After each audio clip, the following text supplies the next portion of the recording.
everyone, and welcome to the Natural Language Processing full course, where we will explore how AI learns to read, understand and generate human language. NLP powers everyday tools like chatbots, Siri, Alexa, translation apps and even ChatGPT. So in this course, we will start with the basics of text processing and gradually move into advanced deep learning models like transformers and attention. You will also get hands-on experience building projects such as sentiment analysis, summarization, and chatbot development using powerful tools like NLTK, Hugging Face, and OpenAI APIs. And by the end, you will be ready to apply NLP in real-world applications and unlock exciting career opportunities in AI. So before we begin, please like, share, and subscribe to Edureka's YouTube channel and hit the bell icon to stay updated on the latest tech content from Edureka. Also, do check out Edureka's postgraduate program in Generative AI and Machine Learning in collaboration with Illinois Tech. It offers a unique opportunity to explore the cutting-edge world of Generative AI and develop advanced AI-powered solutions. This program covers in-demand topics including machine learning, deep learning, natural language processing from engineering, generative AI, LLMs, RAG, agentic AI, and much more. Learn from industry experts through a curriculum built around real-world, hands-on use cases designed to equip you with the practical and job-ready skills. So check out the course link given in the description box below. Now, let's get started with our first topic, that is, what is natural language processing? Well, human beings are the most advanced species on Earth. There's no doubt in that. And our success as human beings is because of our ability to communicate and share information. Now that's where the concept of developing a language comes in. And when we talk about the human language, it is one of the most diverse and complex part of us, considering a total of 6,500 languages that exist. So coming to the 21st century, according to the industry estimates, only 21% of the available data is present in the structured form. Data is being generated as we speak, tweet, and send messages on WhatsApp or the various other groups of Facebook. And majority of this data exists in the textual form, which is highly unstructured in nature. Now, in order to produce significant and actionable insights from this data, it is important to get acquainted with the techniques of text analysis and natural language processing. So let's understand what is text mining and natural language processing. So text mining or text analytics is the process of deriving meaningful information from natural language text. It usually involves the process of structuring the input text, deriving patterns within the structured data, and finally evaluating and interpreting the output. Now, on the other hand, natural language processing refers to the artificial intelligence method of communicating with an intelligent system using the natural language. As text mining refers to the process of deriving high-quality information from the text, the overall goal is here to essentially turn the text into data analysis via the application of natural language processing. That is why text mining and NLP go hand in hand. So let's understand some of the applications of text mining or natural language processing. So one of the first and the most important applications of natural language processing is sentimental analysis. Be it Twitter sentimental analysis or the Facebook sentimental analysis, it's being used heavily. Now next we have the implementation of chatbot. Now you might have used the customer chat services provided by various companies, and the process behind all of that is because of the NLP. Now, we have speech recognition, and here we are also talking about the voice assistants like Siri, Google Assistant, and Cortana. And the process behind all of this is because of the natural language processing. Now, machine translation is also another use case of natural language processing. And the most common example for it is the Google Translate, which uses NLP to translate data from one language to another, and that too in the real time. Now, other applications of NLP include spell checking, keyword search, and also extracting information from any doc or any website. And finally, one of the coolest applications of natural language processing is advertisement matching, basically recommendation of ads based on your history. Now, NLP is divided into two major components, that is the natural language understanding and the natural language generation. The understanding generally refers to mapping the given input into natural language, into useful representation, and analyzing those aspects of the language. Whereas generation is the process of producing meaningful phrases and sentences in the form of natural language from some internal representation. Now, the natural language understanding is usually harder than the natural language generation because it takes a lot of time and a lot of things to usually understand a particular language, especially if you are not a human being.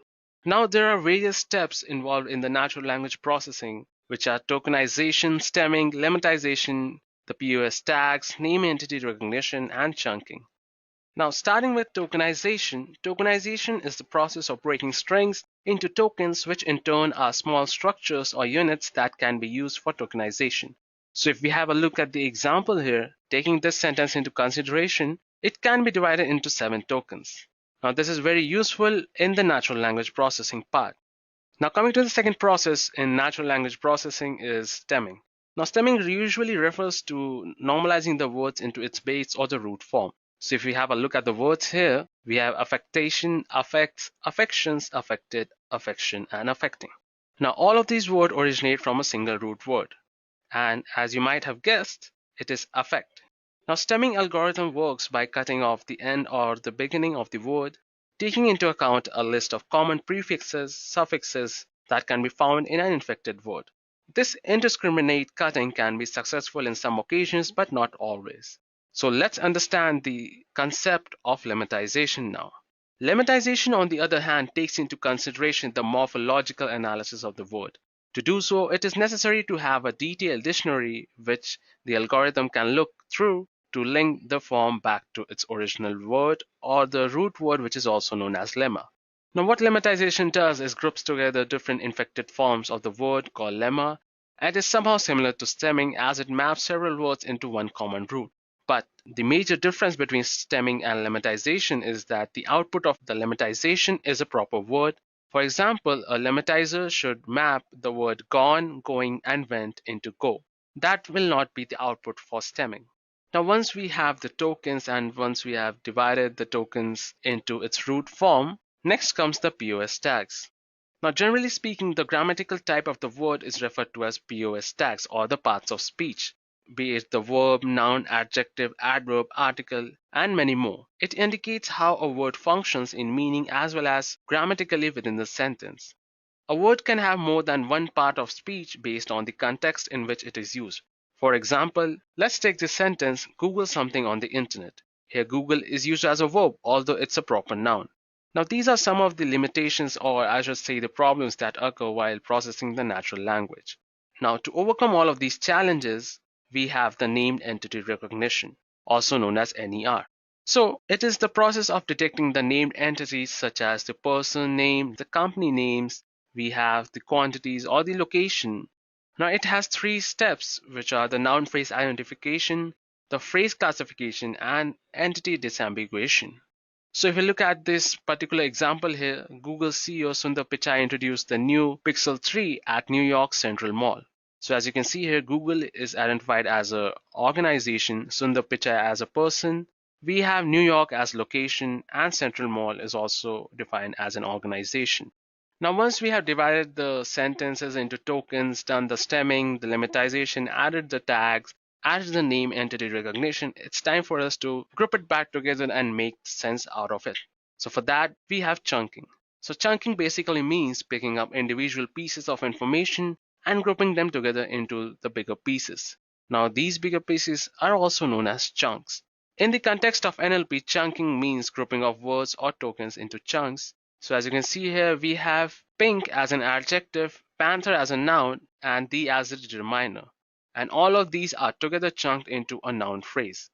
Now this helps in getting insights and meaningful information from the given text. Now you might be wondering, where does one execute or run all of these programs and all of these function on a given text file? So for that, Python came up with NLTK. Now what is NLTK? NLTK is the Natural Language Toolkit library, which is heavily used for all the natural language processing and the text analysis.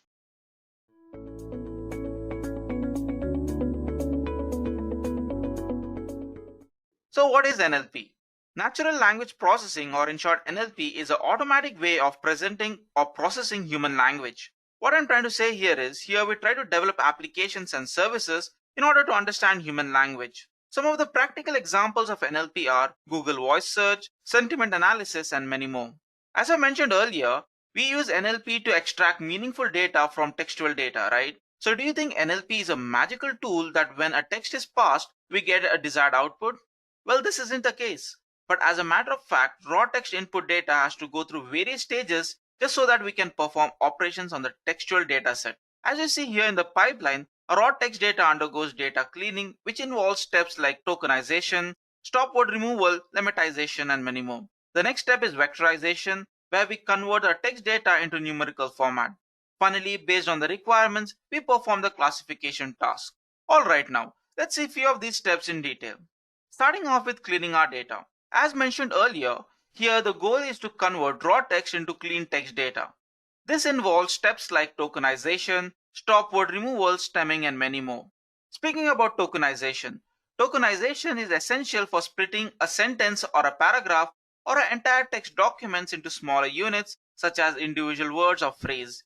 Each of these smaller units are then called as tokens. Then we have stop word removal. Stop word removal in general refers to filtering words whose presence in a sentence make no difference to the analysis of our data. So why do we have to remove them? Well, we remove the stop words just so that our model doesn't get more complicated.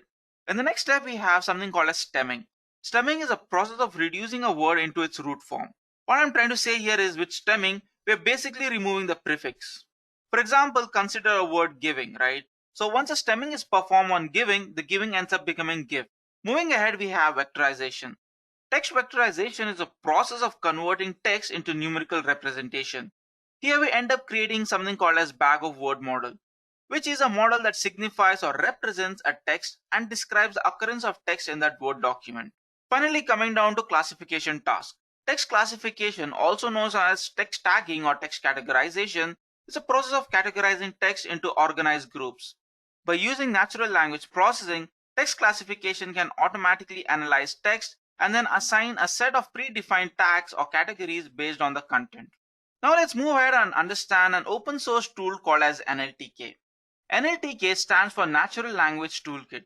This toolkit is one of the most powerful NLP libraries which contain packages to make machine understand human language and reply them in an appropriate desired response. So why do we need NLTK? You'll see NLTK has many built-in packages to process our textual data at every stage. We can perform tasks like data cleaning, visualization, vectorization that will help us in classifying our text. So let me now move to my code editor and show you how we can pre-process or clean our data using NLTK. Alright guys, as you can see here, I'm going to use Google Colab. Okay, although you can use any of the code editor like Jupyter Notebook or Visual Studio Code, but I would prefer to go with this. Okay, so in the next stage now, we need a data set, right? So where will I get that? So in order to get a data set, what I'm going to do is from sklearn.dataset import fetch20 news, right? This fetch20 news groups will give us a data set. So let's quickly see how that would look like. All right. So if I have to execute this, I just need to press shift enter. Okay. So let's see our textual data now. Okay. Text data. It's nothing but we are going to create instance of our fetch20 news group. So we'll copy this here and call it. So what would this return? This would return us a bunch, right? Bunch of object. So let's now quickly execute this.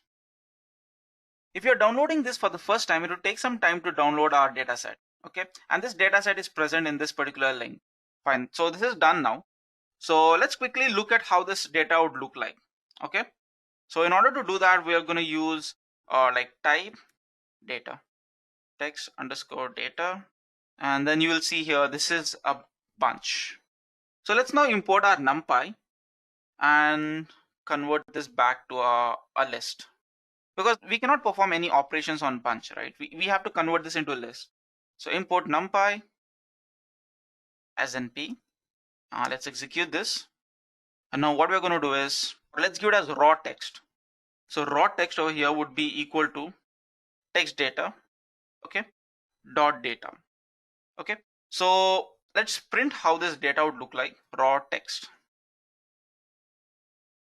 Okay, so as you can see here, we have a huge amount of data set, fine, and all of these are separated by commas. Okay, let me quickly show you here.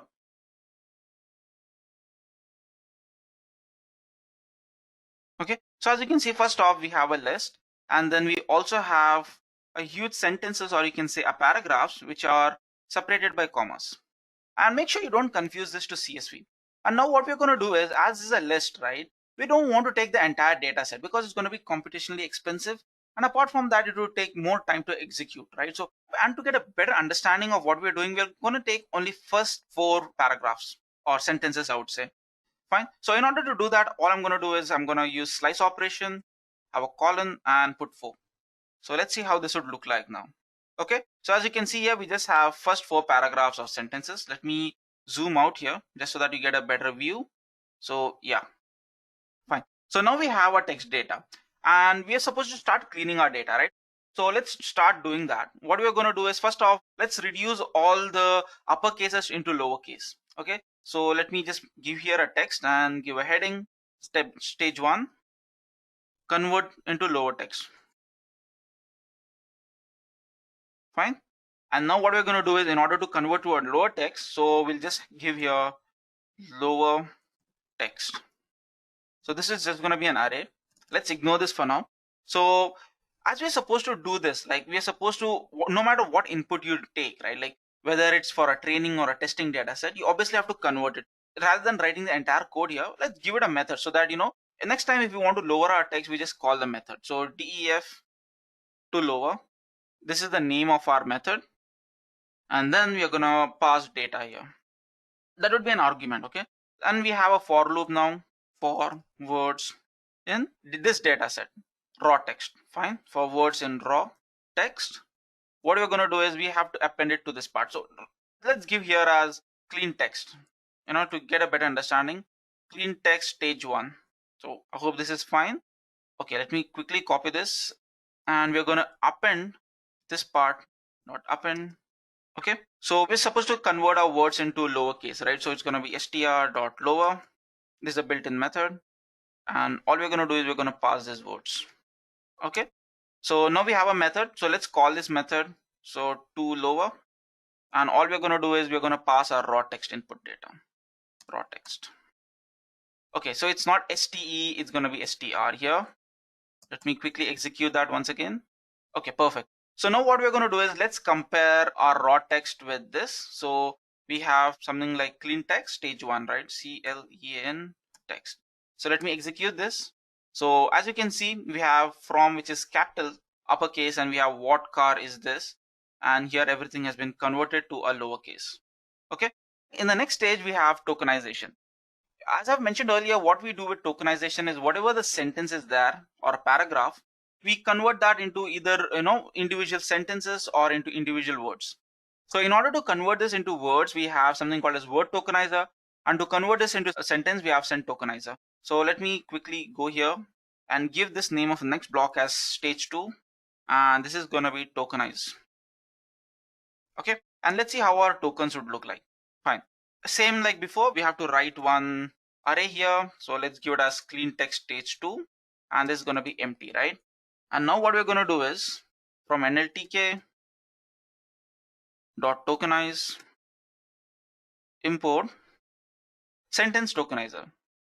Okay, and then we also need word tokenizer. Over here, I'm going to show sentence tokenizer only for the demo sake. We're going to use word tokenizer in future. Okay, so before this, we also have to download something that's called as Punkit. Okay, so import NLTK, and then we have NLTK.download. We have something called as Punkit. Fine, let me shift enter. All right, so now what we're going to do is we're going to perform sentence tokenizer. Okay, for words or sentence in, obviously we need this data, right? Clean text 1. So clean text 1. What we're going to do is sentence, we're going to use send tokenizer, as simple as that, and we are going to pass this sentence. Okay, and now in order to, obviously we have to store this somewhere. We're going to store this in a new variable here, send tokenize, and this is just for showing you, right? This is just for the demo. That's why I'm not going to use clean text 3 over here or 2. Okay, so we'll append this send underscore tok dot append, and we're going to append sentence here. Okay, so looks good. So let's see how this would look like. So as you can see here, right, earlier we have a single dimension array. Okay, and here each of these over here represents a paragraph. Now within a paragraph, we all know we have multiple sentences. So as you can see, now we have become 2-dimension array, and each of these within this array represents a paragraph, and each of the sentence in this paragraph has become a word or one particular character. Okay, so now we'll do word tokenize, and to move ahead we need word tokenization, so we'll add this to a clean text too. Okay, because this is a part of this thing. So what we're going to do is we're going to perform word tokenization. So let me give a comment here. Okay, so now what I'm going to do is for word tokenize, rather than writing this for loop, I'm going to show you a simple and easy way. What we were doing so far is we were initializing this array here and then writing a for loop and appending it, right? We can also do something called as, list comprehension. Let me just show you what it is. So we have this, right? Clean text 2. Now in list comprehension, what will happen is the for loop, we write it within our list. Okay, so let's see word tokenize, and we obviously want some kind of textual data over here, which will fill it in a while. So over here, I'm going to write for loop for I in clean text data. Okay, and now whatever words that come out or sentences, I want them to be tokenized. Okay, so let us now see how this clean text 2 would look like. So as you can see here, we have every word within this sentence converted into form of tokens. Let me scroll this up so that you can see how it looks. So still it's a 2-dimension array. Whatever is there within this first array here, within this array represents a paragraph. Okay, so everything over here has been converted into a single word tokens. Fine. So next stage, right, we want to remove some punctuations. You see in our data set, we have some special characters, punctuations. We don't want these EDUs and dots. So in order to do that, we are going to use something called as regular expression. Okay, so let me quickly show you how we can implement this using regular expression. So to do that, what we are going to do is we are going to import regular expression. Fine. And now what we want is, as this is a 2-dimension data, so we need 2 for loops. Unlike previous, we had only one dimension data, but now it's going to be 2D data structure. Okay, so we'll create something here, an empty list, which is clean text 3, and then we're going to have a for loop. So for words in clean text 2, we're going to create one array here, and now we're going to have another for loop to access inner words, right? So for W in words. Now for regular expression, what we are going to do is we're going to show a pattern. Okay, so res is equal to, so re dot substitute. So wherever that particular character is there, we want to substitute it with something else. So re dot substitute, then we have r, which is going to be obviously a comment over here. Then we have a caret symbol followed by w followed by s. We want to replace this with an empty string here and then word. All right, and now what we're going to do is, if res is not null, if res is not empty, then what we want to do is we want to append that word. Okay, clean dot append w. Finally, we have to add this clean to our main array. Okay, so let's define that array as well. Clean text. Oh yeah, you have to give it an array here. Correct. Fine. So let us now append this to our array. So it's going to be clean text 3 dot append, and then we're going to pass just this clean array here. Fine. Okay, so let's now see how our this thing looks like. So we have clean text 3, right? So clean text 3. According to our analysis, all of these semicolon, everything should disappear by now. Okay, so as you can see here, we don't have any special characters within our data set.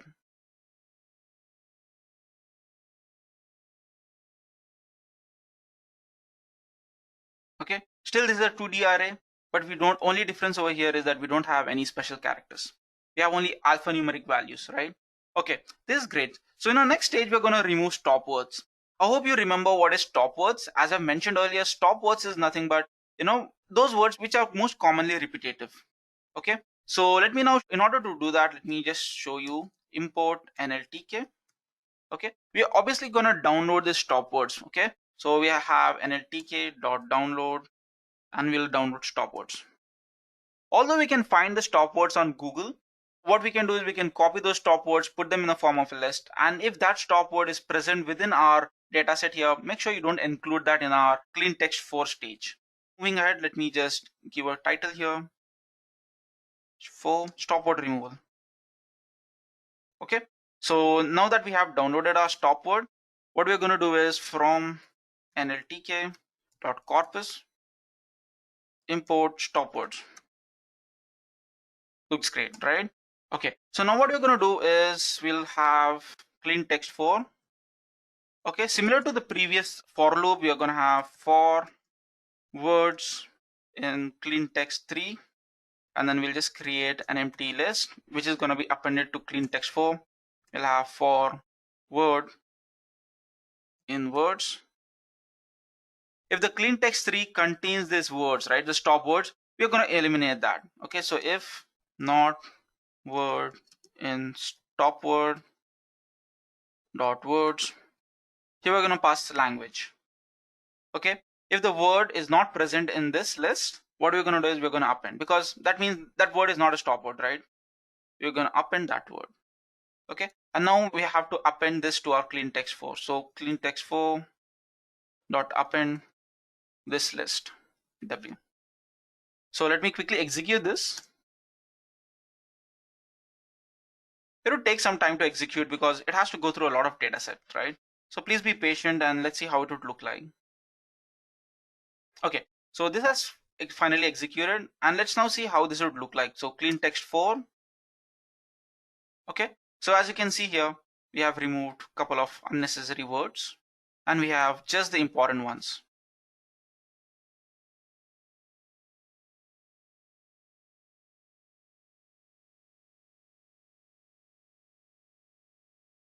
All right, now, so as you can see, we have removed a couple of words over here, and yeah. So now moving ahead to our next stage, that is stemming. I hope you remember what is stemming. Stemming is nothing but, whatever word we have to convert that into a root form. So over here, data processing is there. After stemming, it becomes data pre-process. Okay, that's what is stemming. So let me quickly show you how we can perform stemming here.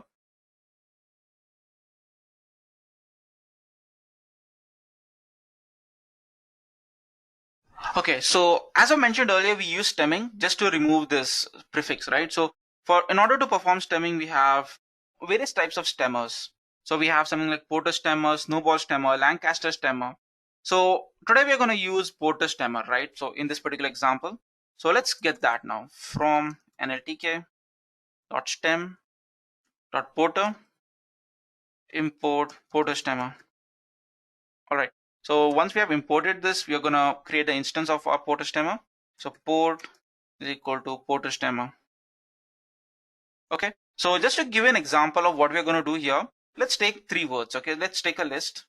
Let's say list is A, right? So A has a couple of words. Rather than having words, let's pass a list within our list. Okay. So we'll have port dot stem. This is how we call a stemmer. Okay. And here we're going to pass the word that we want to stem, right? And now we're going to have for loop for I in. Okay, so now let's pass a couple of words, like let it be like reading, washing. Let's give one word which doesn't have a prefix like wash. Then let's give driving. Okay, so let's now print this. So this is going to be I here, and what output that I'm expecting over here is that reading should be converted into read, washing will be converted to wash, and then wash should remain the same because there's no prefix, and driving would be converted to drive. So let me just print here and execute this part. I hope you can see this. Read becomes read, wash remains wash, and rest everything remains the same. Okay, I have done a small typo here, so it's going to be driving. Okay, so let me execute this once again. So as you can see here, we have successfully removed all the prefix, and they do make some sense. Okay, this is the case in case of Porter stemmer, but this doesn't hold good for when we are trying to use Lancaster stemmer or Snowball stemmer. So let us now quickly move ahead and see how we can implement the stemmer in our data set here. So we all know we need our loop here. Okay, so before that we're gonna have array. So clean text 5, and it's gonna be an empty list. So now we'll have a for loop, another empty list.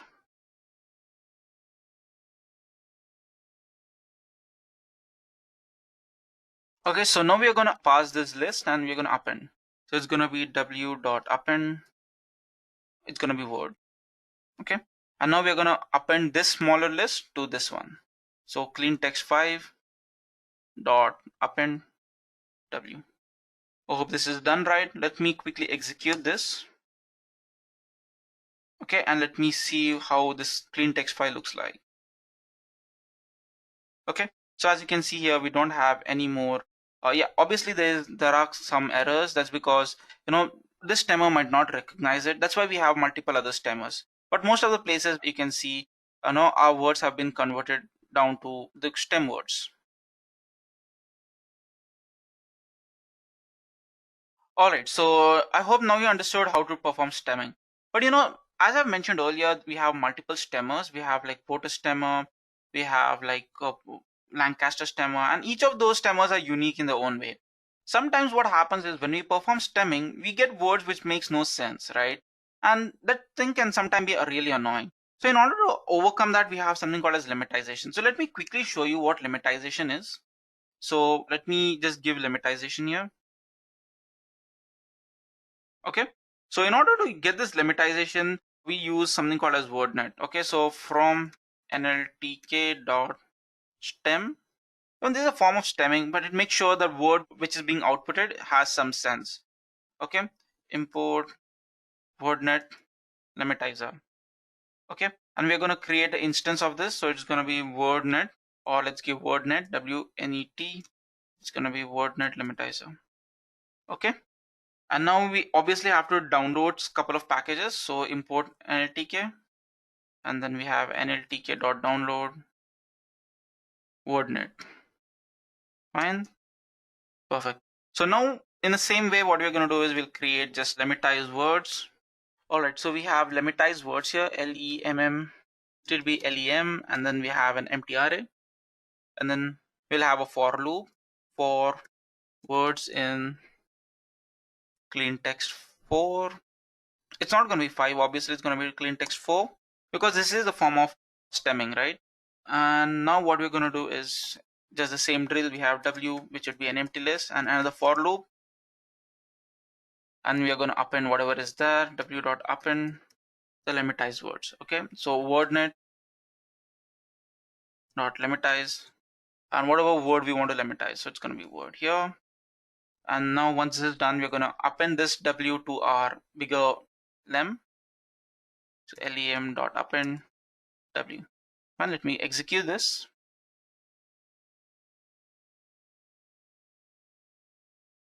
Now that this is done, so let's see how this would look like. Okay, so lem, let's print this.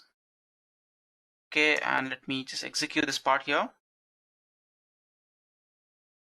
Okay, we cannot print this, that's because it's saying data is too long. So rather than printing, I'll just do this part here, lem, so that we can just see some glimpse of how our data looks like. Okay, so yeah, so as you can see here, although we are performing lemmatization, but now the words make sense. Just to give you a brief insight, right, let's compare how our data looked earlier and how it looks now. Okay, so what we'll do is we'll take our raw text, that is this part here, and we'll compare this with our final text, which is nothing but clean text 4, right? That is after stemming. Sorry, it's going to be clean text 5. Okay, so let's now see how it would look like. So let me quickly print them. Print raw text. Okay, let me execute this first. All right, and now let me print clean text 5.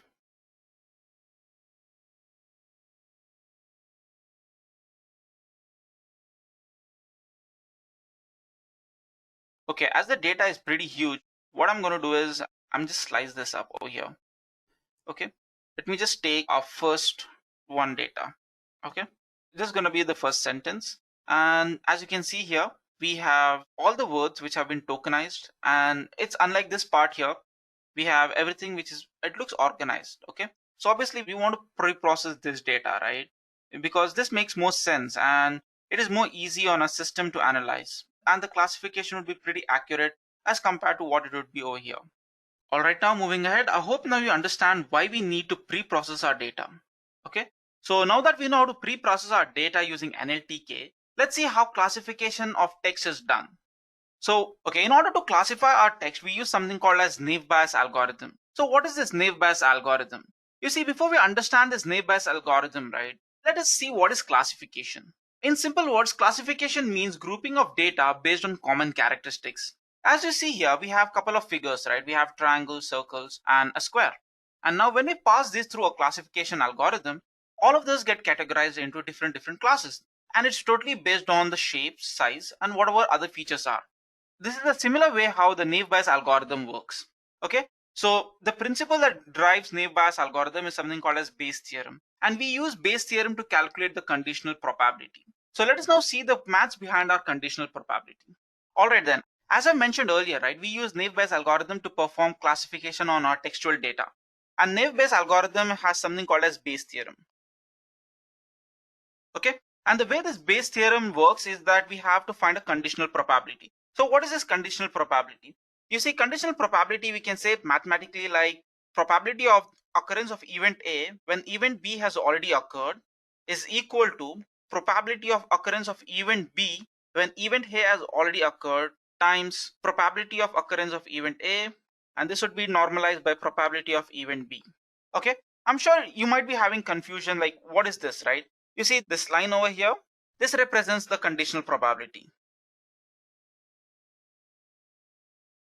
Okay, so this is the conditional probability. Now what we are going to do is, let's understand what does this mean, right? So probability of event A and B. So let us now take event A to be like shopping, and event B would be something like rain. Okay, so what is the probability of you going to shopping when it has already started raining? So this is what this means. Okay, probability of A, B, right? So this represents and you can also say it as conditional probability. So probability of occurrence of event A when B has already occurred. Okay, so when it's already raining, what is the probability that you'd be going down for shopping? And there are a couple of terminologies that you need to know when we are dealing with this. Let's quickly see that. Okay, so when we are dealing with conditional probabilities, we have a couple of terminologies as I mentioned. So this part over here is referred to as posterior probability. Okay, this is the most important part to be found, and this is called as likelihood. This part over here, probability of occurrence of event A, is called as prior probability. As you can see by this name, right? Prior refers to something that has already occurred. Okay, and this part over here is the most unused part, that is nothing but likelihood. Okay, we call this as marginal likelihood. All right, so now speaking about probability, let's see how this concept came into existence. So we have probability only because we have something called as random variables.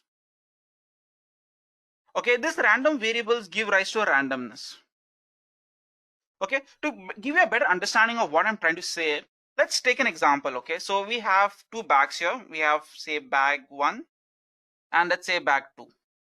Okay, and now what is happening here is in bag 1 we have balls. Okay, we have red balls, 5 of them. Okay, so do you think probability exists over here? Obviously not, right? So no matter whichever ball you try to pick out, we are going to get red balls, and randomness over here is 0. Okay, so let's take one more bag over here. So this bag has like 5 red balls and then 4 blue balls. So do you think probability exists over here? Absolutely. Over here you can see if I try to put down my hand and pick up any ball, so probability of getting blue is nothing but the total number of elements, right? So we have like 5 balls and this, so it would be 9 divided by total number of blue balls. That's nothing but 4. Okay, so this is what is probability. So over here we have more randomness. Okay, this is how probability came into existence. And speaking about our conditional probability, let's try to derive this conditional probability equation. Okay, so the way we get this conditional probability is by having P of A intersection B. Okay, we all know this is equal to probability of A by B when B has already occurred. Okay, so this would be our equation 1. Okay, similarly we know that it holds good for probability of B intersection A, right? The reason for this is because P of A intersection B and P of B intersection A is commutative. Okay, so this would be similar, only difference that we're going to have is the change in the values. So instead of A, it's going to be B here times P of A. Okay, and now when we equate these two, right, we are going to get something like probability of occurrence of event A when B has already occurred times probability of B, and this would be equal to this equation over here.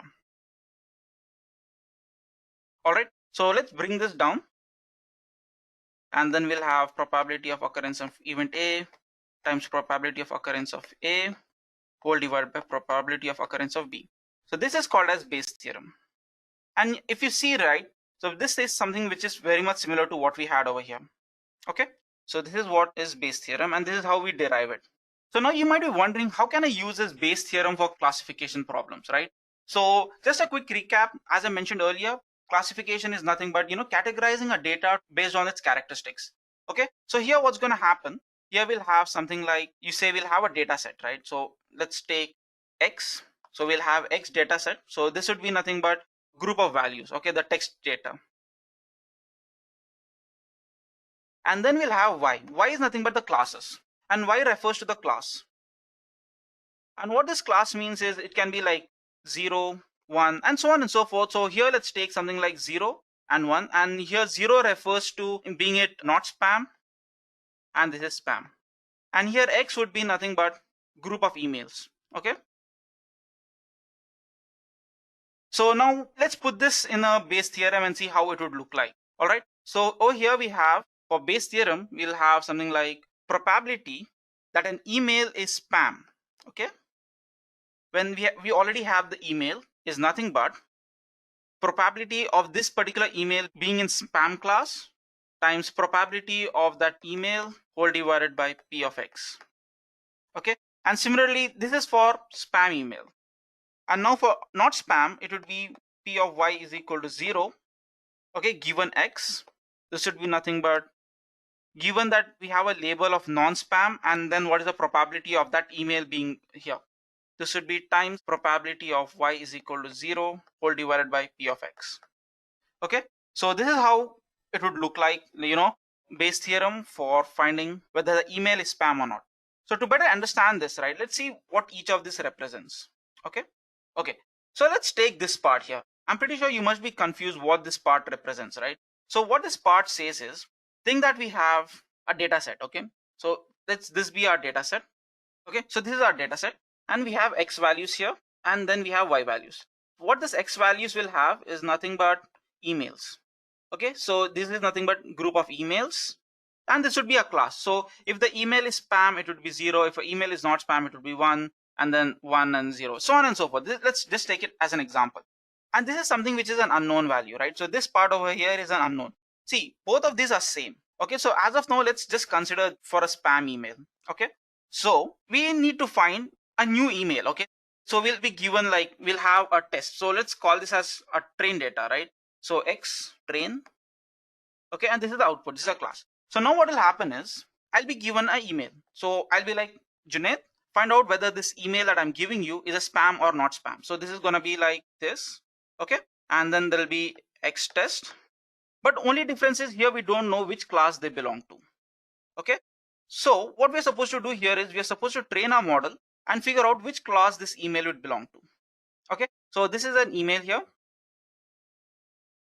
These are the question marks. Okay, we don't know what class does this email belong to.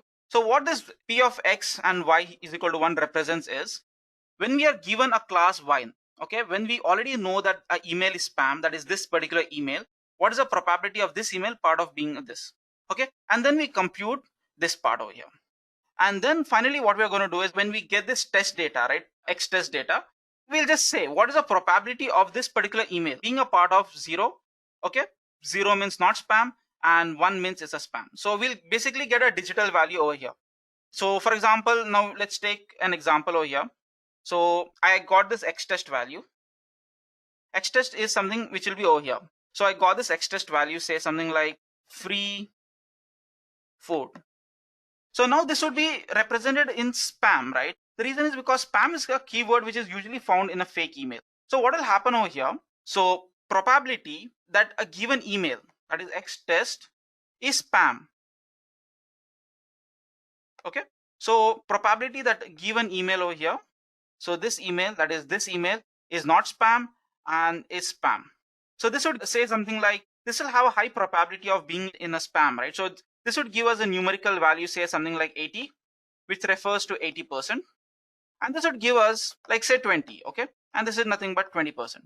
So which among this is high? So obviously this particular value is high, right? Therefore this email would be classified as a spam email. So this is how basically it works. Okay, so now in order to find this values over here, that is nothing but in order to find the value of our posterior probability, we have to calculate likelihood, prior probability, and marginal likelihood. Although we can ignore marginal likelihood, this is because we are trying to normalize it, so we can ignore this part. Finding the probability of this is pretty simple, because all we need to do is find the total number of spam email by total number of emails. And similarly, I would do it for total number of non-spam by total number of spam. But the only difficult part over here to find is likelihood. So let's now see how we can do that. So to start off, let's say something like we are given some emails. Okay, so we have 100 emails. Out of this 100 emails, we have 40 of them are spam. We know that these are the 100 emails and 40 of them are spam and 60 of them are not spam. And this not spam is represented by 0 and spam is represented by 1. That is nothing but y. Okay, y is equal to 0 or 1. So how this would look like is, let's say we have a table here, and out of this table we'll have, say, x test, which is nothing but the 100 emails. Okay, so we'll have from 0, 1, 2, dot, dot, dot, and this would end up till 100. And now at the same time we'll also have y. Y is nothing but a class, and these emails over here can belong to either 0, 1, 0, 1, or anything, but it should be either 0 or 1. And here it's going to be 0 or 1. It's just that we're taking an assumption. So now what we're going to do is we'll be calculating our prior probability. So if this is our data set, our prior probability is going to be nothing but P of y is equal to 1. So what this means is count all the spam emails. Okay, count all spam emails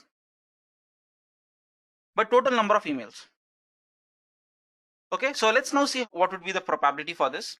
So what is the total number of emails? It's 100, right? So it's going to be 100 over here. And what are the total number of spam emails? It's 40. So let's quickly write 40 over here. Similarly, we are going to do this for P of y is equal to 0. Okay, here is going to be total number of emails. And here we're going to write all the number of non-spam emails. So what would this give us? This would be 100, which is the total number of emails, and then we'll have 60. So this is how this particular part would look like.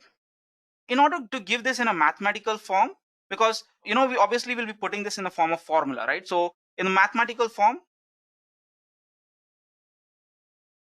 so this is nothing but an average, that is 1 by m summation of all the ones for y is equal to 1 or 0.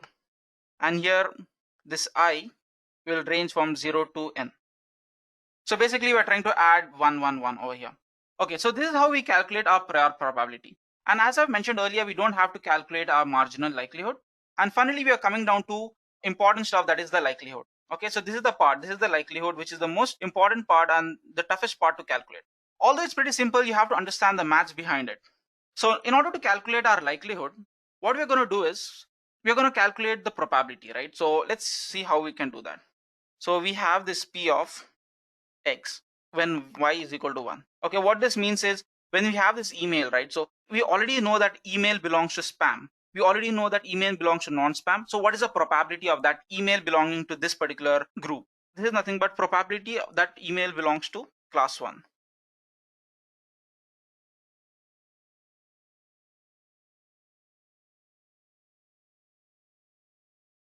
So probability that email belongs to class 0.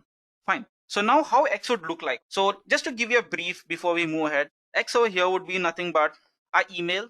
So it will have multiple words, and somewhere over here in the middle it will be like get unlimited 50% off and so on, and many other words. These are called the features.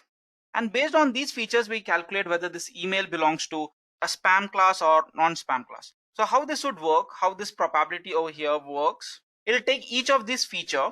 Let's take something like ultimate. Okay, so it's going to be like probability of ultimate belonging to spam.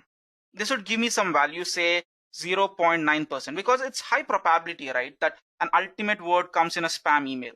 And then we'll also calculate at the same time probability that ultimate belongs to non-spam. So this is going to be less probability. You obviously are not going to use ultimate in your day-to-day activities, right, or day-to-day conversation. So this is how it's going to be.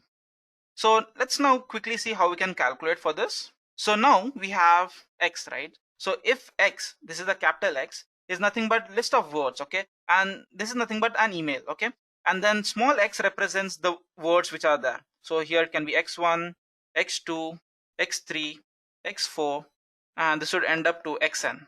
So these are nothing but features or words, okay? And x is the entire email.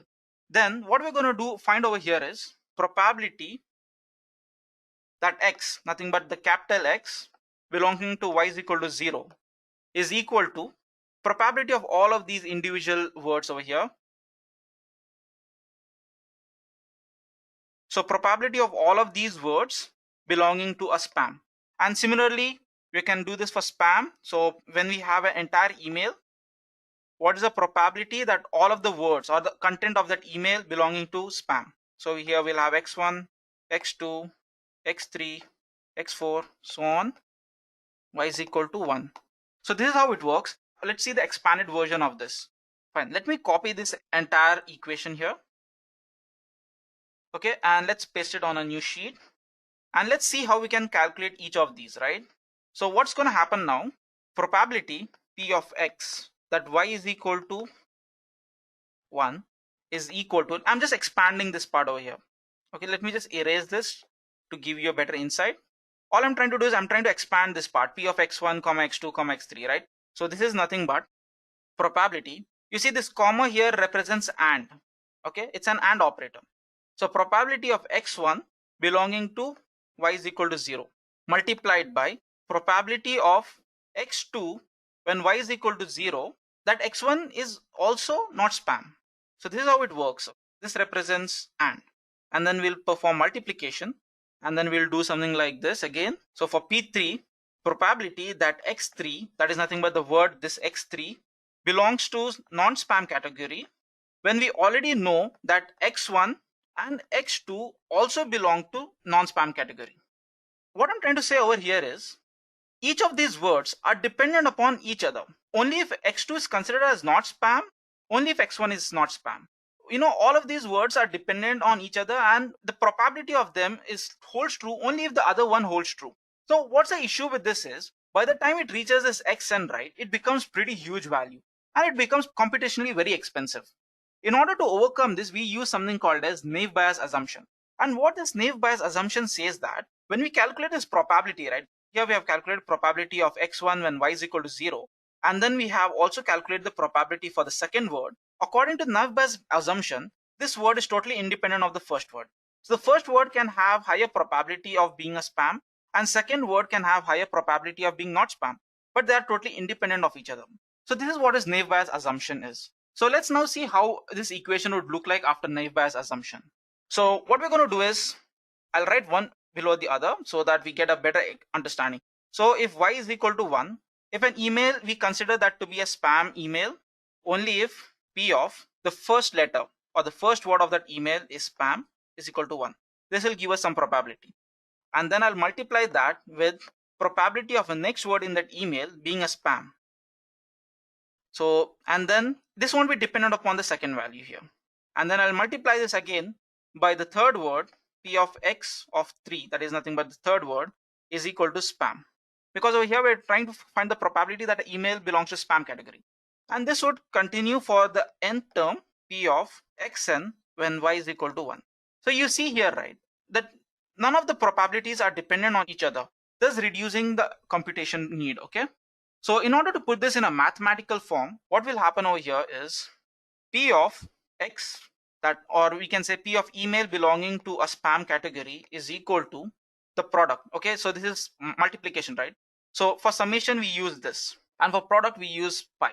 Okay, so this is for product, and where I will range from 1 to n, and then we'll have probability of x of I when we know that particular character or word belongs to a spam category. And same way we'll have for non-spam, y is equal to 0. This is nothing but pi, where I ranges from 1 to n, probability of xi when we know y is not a spam. This is an equation for our likelihood. So now, as you can see, right, we have found the value for likelihood, we have found the value for posterior probability. We don't have to calculate marginal likelihood, so we can just skip that part. And now finally we are coming down to posterior probability. So let's now see how we can substitute our values and calculate our posterior probability. So posterior probability, that's nothing but p of, we feed an email, right? So p of xi, let's write a generalized version where y is equal to c. C here refers to the class, and class here is nothing but either spam or not spam. This is equal to, on top we'll have the likelihood, right? So let's write the likelihood first. So here we'll have something pi, I is equal to 1 to n, probability of xi, that is going through each and every word in an email, y is equal to c. C can be either 1 or 0. We will multiply this by prior probability, right? Which is nothing but 1 by m, I is equal to 1 n. Here it's going to be y is equal to c. And obviously we have to put the normalization below, but we can skip it because it doesn't make any difference, right? So this is the equation for our naive Bayes algorithm. This is the way how we can classify our text. Let us now go to my code editor and try to code the entire algorithm. This would help us in understanding how the underlying working of NLTK works. Okay, so as you can see, I have come here to my Google Colab. Let me quickly give a name as NLTK, or let's give classification implementation. So let's get started now. There are a couple of things that we have to import. So let it be import pandas as PD. Then let's import NumPy as NP. And then let's have a label encoder. So basically we use label encoder to convert our text into numerical form. And if you are asking why we are going to convert it into numerical form, that's because computer, no matter how advanced it is unable to understand textual form. So it has to take the data in a numerical format. Okay, from sklearn.preprocessing, import label encoder.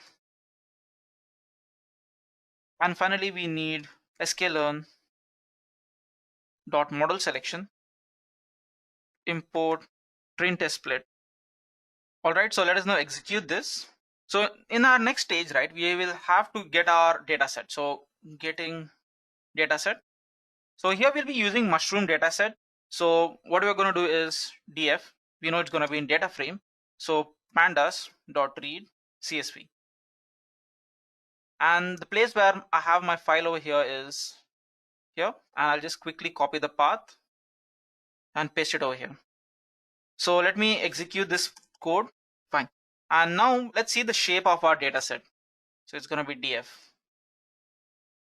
So what this represents over here is that we have 8,142 rows and then we have 23 features. So let's now see each of these. So let me just print this df.head. Let me slightly zoom it out and let me play this. So as you can see here, we have all our data in a textual format, and then we'll have the values which would range from 0 to 8,124. And then the features over here are nothing but, cap shape, cap color, cap surface. This is nothing but the surface of the mushroom. And the class you can see here, right? So this part over here, this class is nothing but y. And all of these features over here are represented as x. So now what we'll do is, let's try to, encode this. Let's try to convert these values into numbers. So what we'll do is LE, and we're going to use label encoder. Okay, so we are creating the instance of this. And then we'll have df encoded. That's df stands for data frame. This is nothing but df.apply. Okay, apply is one of the method. What this apply method does is, it's like a for loop over here. So it will go to each and every row and each and every column and apply whatever function we pass. And we're going to pass label encoder, right? So over here, I'm going to pass here le.fitTransform. We just have to give method name and no method call. And then we'll give axis. By default, axis is 0. We want 0 because we want it to go by every row. So let's now execute this. And let's see how our data would look like now. So as you can see here, this is our data, or let me just give it as head. And let me zoom out so that we can compare this data with this. So these both are the same thing. Okay, as you can see here, class, and then we have cap shape, and all of these are the same thing. Only thing, after performing label encoding, all of these values have been converted into numbers. So now what we'll do is, we obviously need to convert this into a list of array, right? So let's finally do that. So let's df is equal to encoded df. So let's see what it is. Yeah, df underscore encoded dot values. And now we'll have to define our x. Our x is nothing but df. So as you can see, right, this is y. This class refers to y. And x is all of these features. Except the first column, we want all the other columns, right? So what we'll do is, from column 1, because this is column 0, we want it to all the columns. So basically here we want all our rows, that is 0 to 8000 some change, and then except first column, the 0th column, we want all of them. Okay, so this is X, and for Y it's going to be all the rows. I hope you understand why it's all the rows, right? So it's 0, 1, 2, 3, and we need it for all the values. So it's all the rows and only the 0th column, because 0th column gives us the class, right? So let's quickly execute this. And just for your satisfaction, let's see how it would look like. So here I would press X. So you'll see here that, yeah, it's going to be capital X, right? Uppercase. So everything has been converted in an array, and except the first part, except this part will have all other values. And similarly, let's see it for Y. So as you can see here, we have just single column. So now what we'll do is we'll split our data.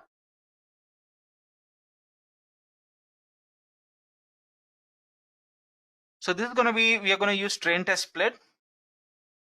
So here we're going to have the value of X and then Y.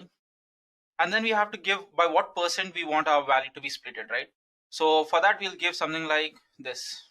Okay. Yeah. So as you can see here, we need our test size, right? So we need a test size and a random state. So let me just copy this from here. Now what this test size resembles is by what percent we want our data to be splitted. So let's give it as 20%. And let me now execute this.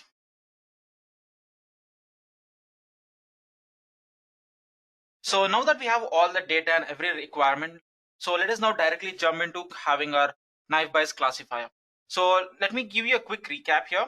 In order to get a knife bias classifier, we need to find posterior probability. In order to find the posterior probability, we need to find something called as likelihood and prior probability. And then we're going to have prior probability. Let's now calculate each of this. And we'll start this by calculating prior probability, okay? Because prior probability is pretty simple to calculate. Fine. So let's now start off with prior probability. So we'll create a function here, def prior probability. So this is nothing but we're going to pass white train, and then we're going to pass labels. Okay, labels over here refers to X and 0 values. Instead of giving white train, let's generalize it to give Y. And now what we're going to do is we need to find the size of Y, right? So because prior probability is nothing but sum of either X or 0 whole divided by the total number of classes, okay? So what I'm trying to say here is if you have 100 emails, out of which 40 are spam and 60 are not spam, then probability of email being spam is 40 by 100 and the other one is going to be 60 by 100, okay? So for that we need to find the total size, right? So it's going to be Y dot shape, and then this will give us an array, right? So we need the first value. Apart from that, we need a sum, right? So S is equal to NP dot sum Y train, or let it be Y values, is equal to label. I hope you understand why we are doing this. You see, Y value has only class values, right? Only if the class value and label value are same, you're going to get 1. So this is how we are going to do here, and this is going to return as prior probability. So return M by S. Fine. So now let's find our likelihood. That's our next task. And in order to find our likelihood, we need to have conditional probability. Okay. So DEF conditional probability. This is going to take a parameters like X and then Y. So we give here as X train and not X. And then we'll have Y train. And then we obviously need to find feature column. And then we need to have feature label. And then finally label. Okay. So what this feature column says is it represents which column we want that particular feature. So as we all know that this is nothing but a tabular data, right? So let me just quickly show you how it would look like. Okay, so over here we have a table, and this table will have multiple rows and columns, right? So what this feature column represents is within this feature column, within this column, which value? Value represents the values present in the feature columns. Okay, so let me just quickly now erase this and move ahead. So what this will do is we are going to just filter out the value, right? So X filter, this is equal to X train, where Y train is equal to label. So over here we'll just get the email values, which is either spam or not spam. That's why I'm giving here as X filtered. And number is equal to np dot sum. It's going to be X filtered, where we have all the rows and the columns is going to be feature column, which is going to be equal to feature values. And now for denominator, so it's going to be x filtered dot shape, which is nothing but total number of values, right? 0, and this would return as numerator by denominator, and let's give it as float over here, and it's going to be numerator divided by denominator. Okay, this is nothing but the conditional probability. Okay, I hope you remember what is conditional probability when we were discussing the derivation. So now what we're going to do is we obviously have to predict our class, right? So let's do that. Let's write this function here, predict, def, predict. This predicts takes two values, x train, y train. Apart from that, we also need to perform predictions, right? So that's why we also need x test. So now what we're going to do is we'll have classes. Classes refers to be it spam or not spam. Over here it's going to be poisonous or not poisonous, because here we are taking mushroom data set, right? So classes is equal to np.unique y, right? So it's going to be y train. Okay, what this predict will return is y test values. Whatever value I feed to this, I'm going to get the answer for that. Okay, so now we also need features. So n features, this is going to be equal to x train dot shape. All right, so let's now calculate our posterior probability. So posterior probability, let's leave it empty as of now. Okay, so for every value of a posterior probability, we'll get some percentage. So this percentage represents, probability of that particular word being a part of spam or not spam. So over here, we're going to have for label in classes. This means that we are going to go class by class. So either it's spam or non-spam. Over here, it's going to be either it's going to be poisonous or non-poisonous. So the values of classes can be either 0 or 1. Fine. And then we are going to give likelihood. We'll give it as 1.0. And then for features in range, n features. Okay, n features represents the column over here, right? So these are the n features. Except the classes, whatever is that, they are nothing but the n features, right? So yeah, so go through each and every feature, or in short, I can say go through each and every column and then find the conditional probability. COND is equal to conditional probability. Here we're going to call this function. So now we have to pass our x train values, and then we have y train, then the features, FEA, and within the features, which feature you want. Okay, and then we'll have labels. Okay, this label over here represents whether the class is either x or 0. So now what we're going to do is we're going to calculate our likelihood. So likelihood is equal to likelihood plus conditional probability times conditional probability. So this likelihood over here, we're just randomly initializing it over here. And for every iteration of this for loop, likelihood increases. So now all we need to do is we need to append prior probabilities over here. So we'll give here as prior is equal to prior probability. Okay, this is nothing but this function over here, which we have defined, where we're going to give y train and then label. And then for posterior probability, this is nothing but likelihood times prior. Okay, I hope you remember the mathematical equation for this particular part. So we are trying to find prior and posterior probability for each of this. And now what we're going to do is we'll just append these values over here.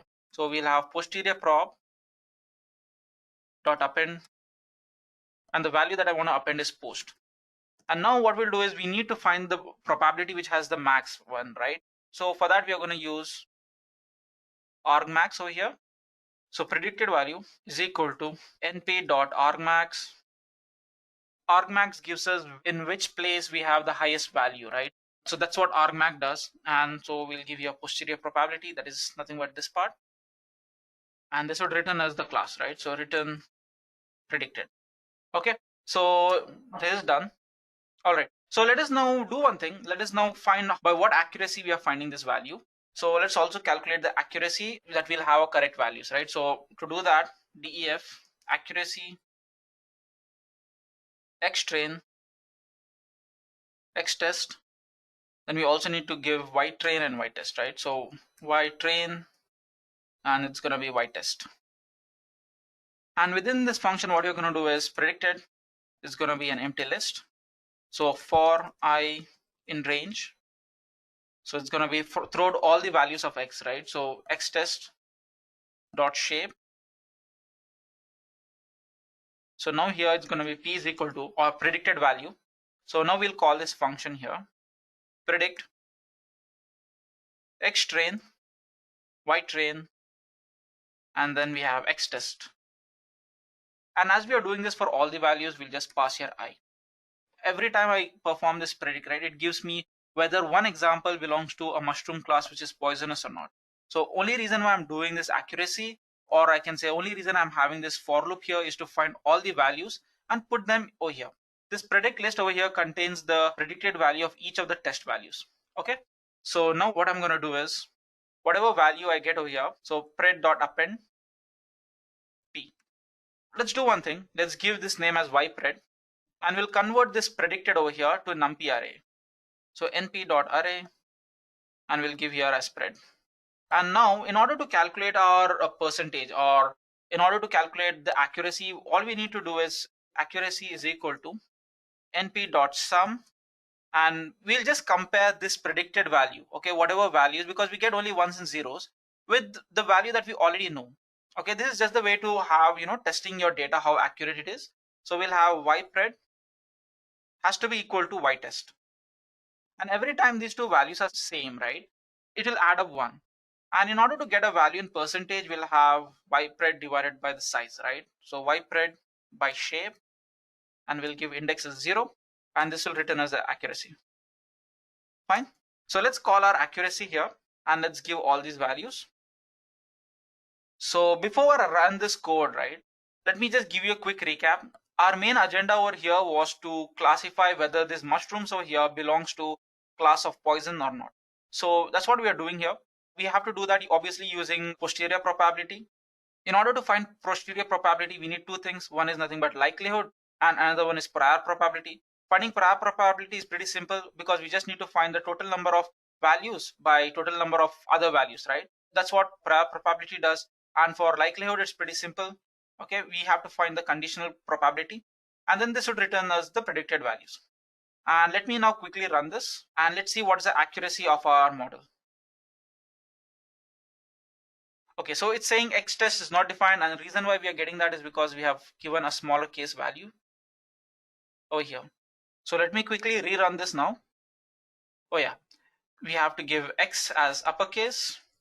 Okay, so in order to overcome this, what we'll do is we'll quickly run this from the start here.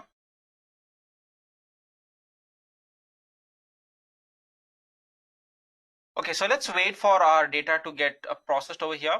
Sometimes what happens is when you're trying to execute multiple lines over here, right? One block might get executed before and then other later. So let's see if this works this time. I have restarted the runtime in order to run it from the beginning. So I hope it should work now. So now we don't have any errors. So let us now quickly see what is the accuracy that we got. So let's now print this. Okay, so we have got 0.99, right? So let me quickly give this over here, accuracy times 100. So now when we perform this classification task here, we are getting 99.63 accuracy. So this is how we can perform classification task using naive-Bayes algorithm. All right now. So now that we know how NLP works, now that we know what is naive-Bayes classification and how naive-Bayes classification works, and we also know how to pre-process our data, let's do one thing. Let's take certain amount of sentences, let it be a small sentence, and let's see if we can perform any kind of sentiment analysis on them. And over here, we'll be using a library called as sklearn. With sklearn, we don't have to write all the number of lines that we wrote now. So let me now quickly move to my code editor and show you how I can implement that. Okay, so now let's change the name here. Let's give it as sentiment analysis. Okay, so what we'll do is we'll have a text over here, and we won't have a huge amount of data, because if you have huge amount of data, then it would be pretty hard to understand. So let me get this textual data for you. Okay, so over here in my notepad, I have some small amount of data, and over here, as you can see, so we have X test, sorry, this is going to be X train, and then we have Y train. So let's now analyze our data over here.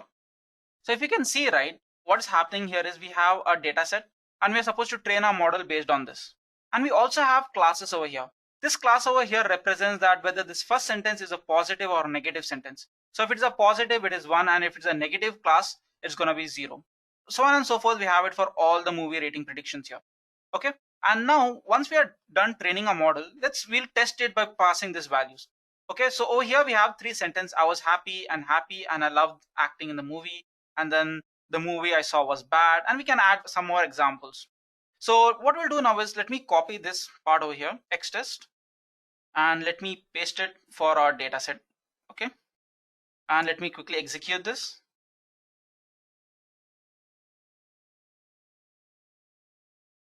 So let's now see the shape of our X. Let's try making this an uppercase. And the reason why I'm using uppercase here specifically and lowercase in Y, this is because this is a standard in the data science community. All right. So let's see the shape of our training data set. All right. And then we'll have X train. Okay. So as you can see, we have a data set here, and let's have shape. Yeah, we won't get the shape here because this is not a NumPy array, right? So this is X train. Fine. So now what we'll do is we have to clean our data, right? So let's do the data cleaning part, wherein we'll be doing all kind of stuff like tokenization, stemming, and stopword removal. Okay. So let's give a heading here as data cleaning. And now rather than writing this as an individual function, what I'll do is I'll write it as the entire method. Okay. So let's import our values first from NLTK.tokenize import regular expression tokenizer.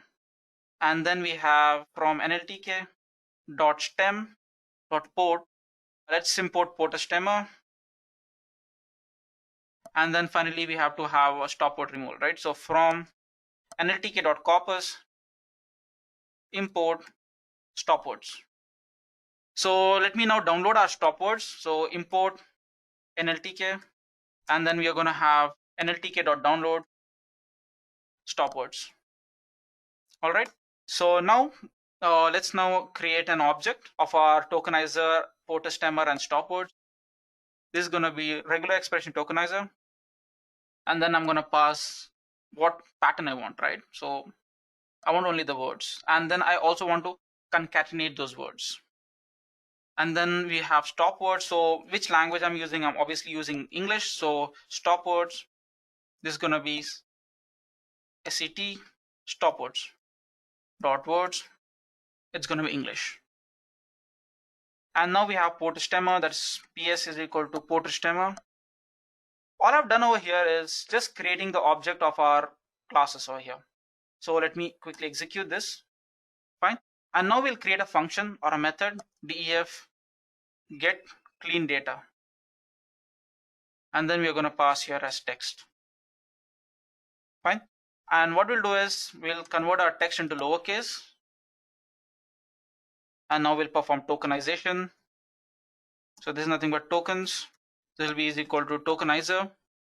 We are getting this tokenizer from here. Dot tokenize.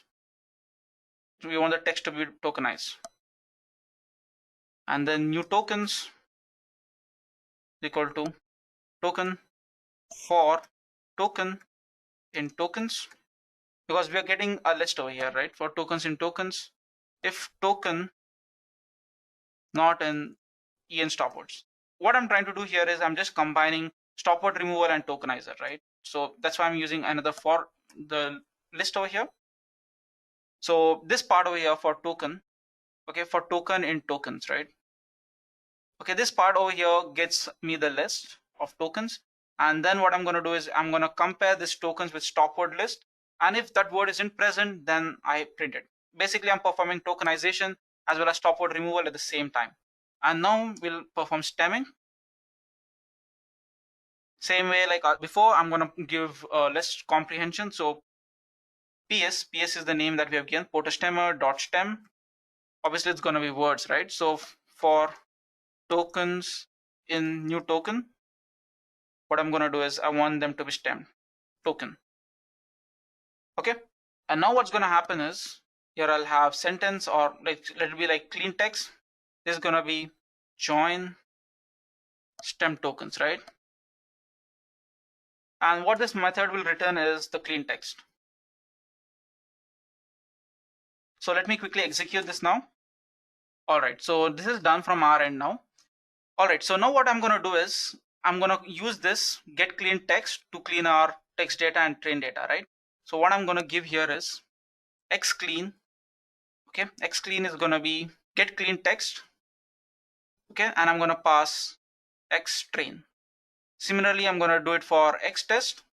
So for that, I'm going to do xt underscore clean, and this is going to be get clean data, and it's going to be x test. All right, so let me now execute this. Okay, so we are getting an error over here saying that, this word over here has no attribute. That's very true. The reason why we are getting this is because I'm just passing the value, right? So we don't want that. So what I'm going to do is I'm going to put this in a form of a list here. And rather than passing the entire x train, I'll just give one word and pass for I in x train, sorry.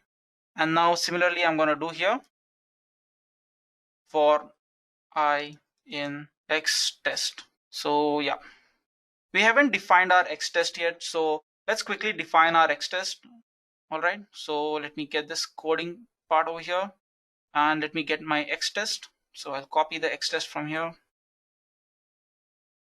and let me paste it here. Fine. So let us now execute this.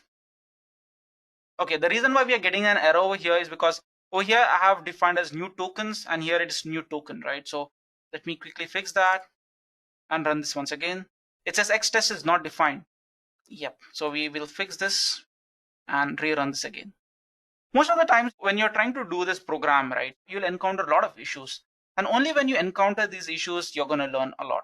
So now we have our clean text. So let's just compare it to and see how it looks. Okay, so as you can see here, our text has been reduced and yeah. So in order to get this better, what I can do is I can just pass some space here and then run this here. Let me do one thing. Let me rerun this from the start here and restart the timer. And let me run it all, okay? So as you can see here, now we are getting some spaces. All right, so the reason why we weren't getting any space is because I had not added any space. So now let's perform our classification task. We'll be using NLTK, right? Before that, we have to vectorize our text. As I've mentioned, in order for us to perform classification, we need to vectorize it. So vectorize. So now what we'll do is from sklearn dot feature extraction dot text import count vectorizer. All right, and now we'll create the instance of our count vectorizer. CV is equal to count vectorizer, and we'll give our n-gram range. It's gonna be 1 and 2. And now to vectorize our input, so x vectorize is equal to CV dot fit transform, and now we are going to pass this value, right? So we'll pass x clean, and then we want to convert this into an array. So let us now execute this and let's see how this x vector looks like. Okay, so basically for every word, we are getting this vectorizer over here. All right, so now what we're going to do is we are going to perform our classification task. But before that, let's get our feature names. Okay, so print cv dot get feature names. Okay, so what this get feature names does is, we don't understand these values, right? So you don't know what 0, 0, 2 here represents. So in order to know what values over here represents, all we need to do is get feature names. And as you can see here, this first over here represents act, and it's the same for all the 5 arrays over here. So what basically this count vectorizer tells is that this word act, how many times has it repeated in this sentence? How many times it was present in this sentence? This is what vectorizer does. And this kind of model is usually referred to as bag of word model.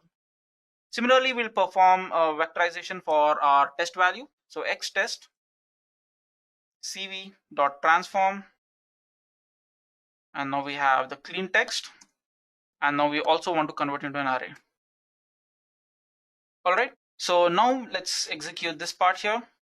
Okay, and finally we'll perform our classification task, and we are going to use multinomial knife Bayes here. Okay, if you don't know, there are multiple versions of knife Bayes that are available. In order to perform text classification, we use multinomial knife Bayes. Okay, so multinomial. All right, so let me import that from sklearn dot knife base import multinomial knife base. And now we'll create the instance of that. So mn, and we'll give multinomial knife base. So we'll fit our model. So it'll be multinomial knife base dot fit, and we'll give values. Okay, so it's going to be x vector. X vector is nothing but our vectorized form, which is nothing but this x vector, and then we're going to give y values. All right, and let me execute this. So it says y isn't defined. So let's go back here and see where we're going wrong. Oh yeah, it's not y, it's going to be y train, right? So let's copy this and let me paste it over here and let me execute this program. So now we have our multinomial knife base, and let us now perform prediction. So mn will return this value, right? So it'll be like y pred. This is going to be mnb or mn multinomial knife base dot predict, and over here we're going to pass the test value, right? So x text vector, xt vector. Fine. So let's now see what will be the output for this. But before that, I would like you to guess what can be the output. Okay, see, we have performed classification task, and now by doing this predict the value of xt, all we are trying to do is predict whether that sentence belongs to class A or class B. And class A here refers to spam, and class B here refers to not spam. And in vectorized form, it's going to be either 1 or 0. So let's now see y predicted. It will give us an array. So over here it gives 1 and 0. So let's see what it means. Okay, here 1 refers to positive value and 0 refers to negative class. And what was our x test value? So we have defined our x test somewhere over here. So here I was happy, and I love acting in the movie. Y refers to positive, right? So happy is a positive word which we know. Let's see what did our machine identify it as. So the first word over here, or the first sentence, refers to this, and it says 1, which means happy. Okay, instead of doing this, what I'll do is, in our test data, we'll just give 1 value. Okay, this is just so that you better understand this. So we know that this is a very bad word, right? And when I say bad word, I don't mean, I mean these words. These are the bad words, or the words that give us negative feature, right? So let me execute this. What I'm expecting in the output is 0. So as you can see here, our predicted value is 0. So with this, we can say that our classification is working, and we can also do this using a pretty huge data set.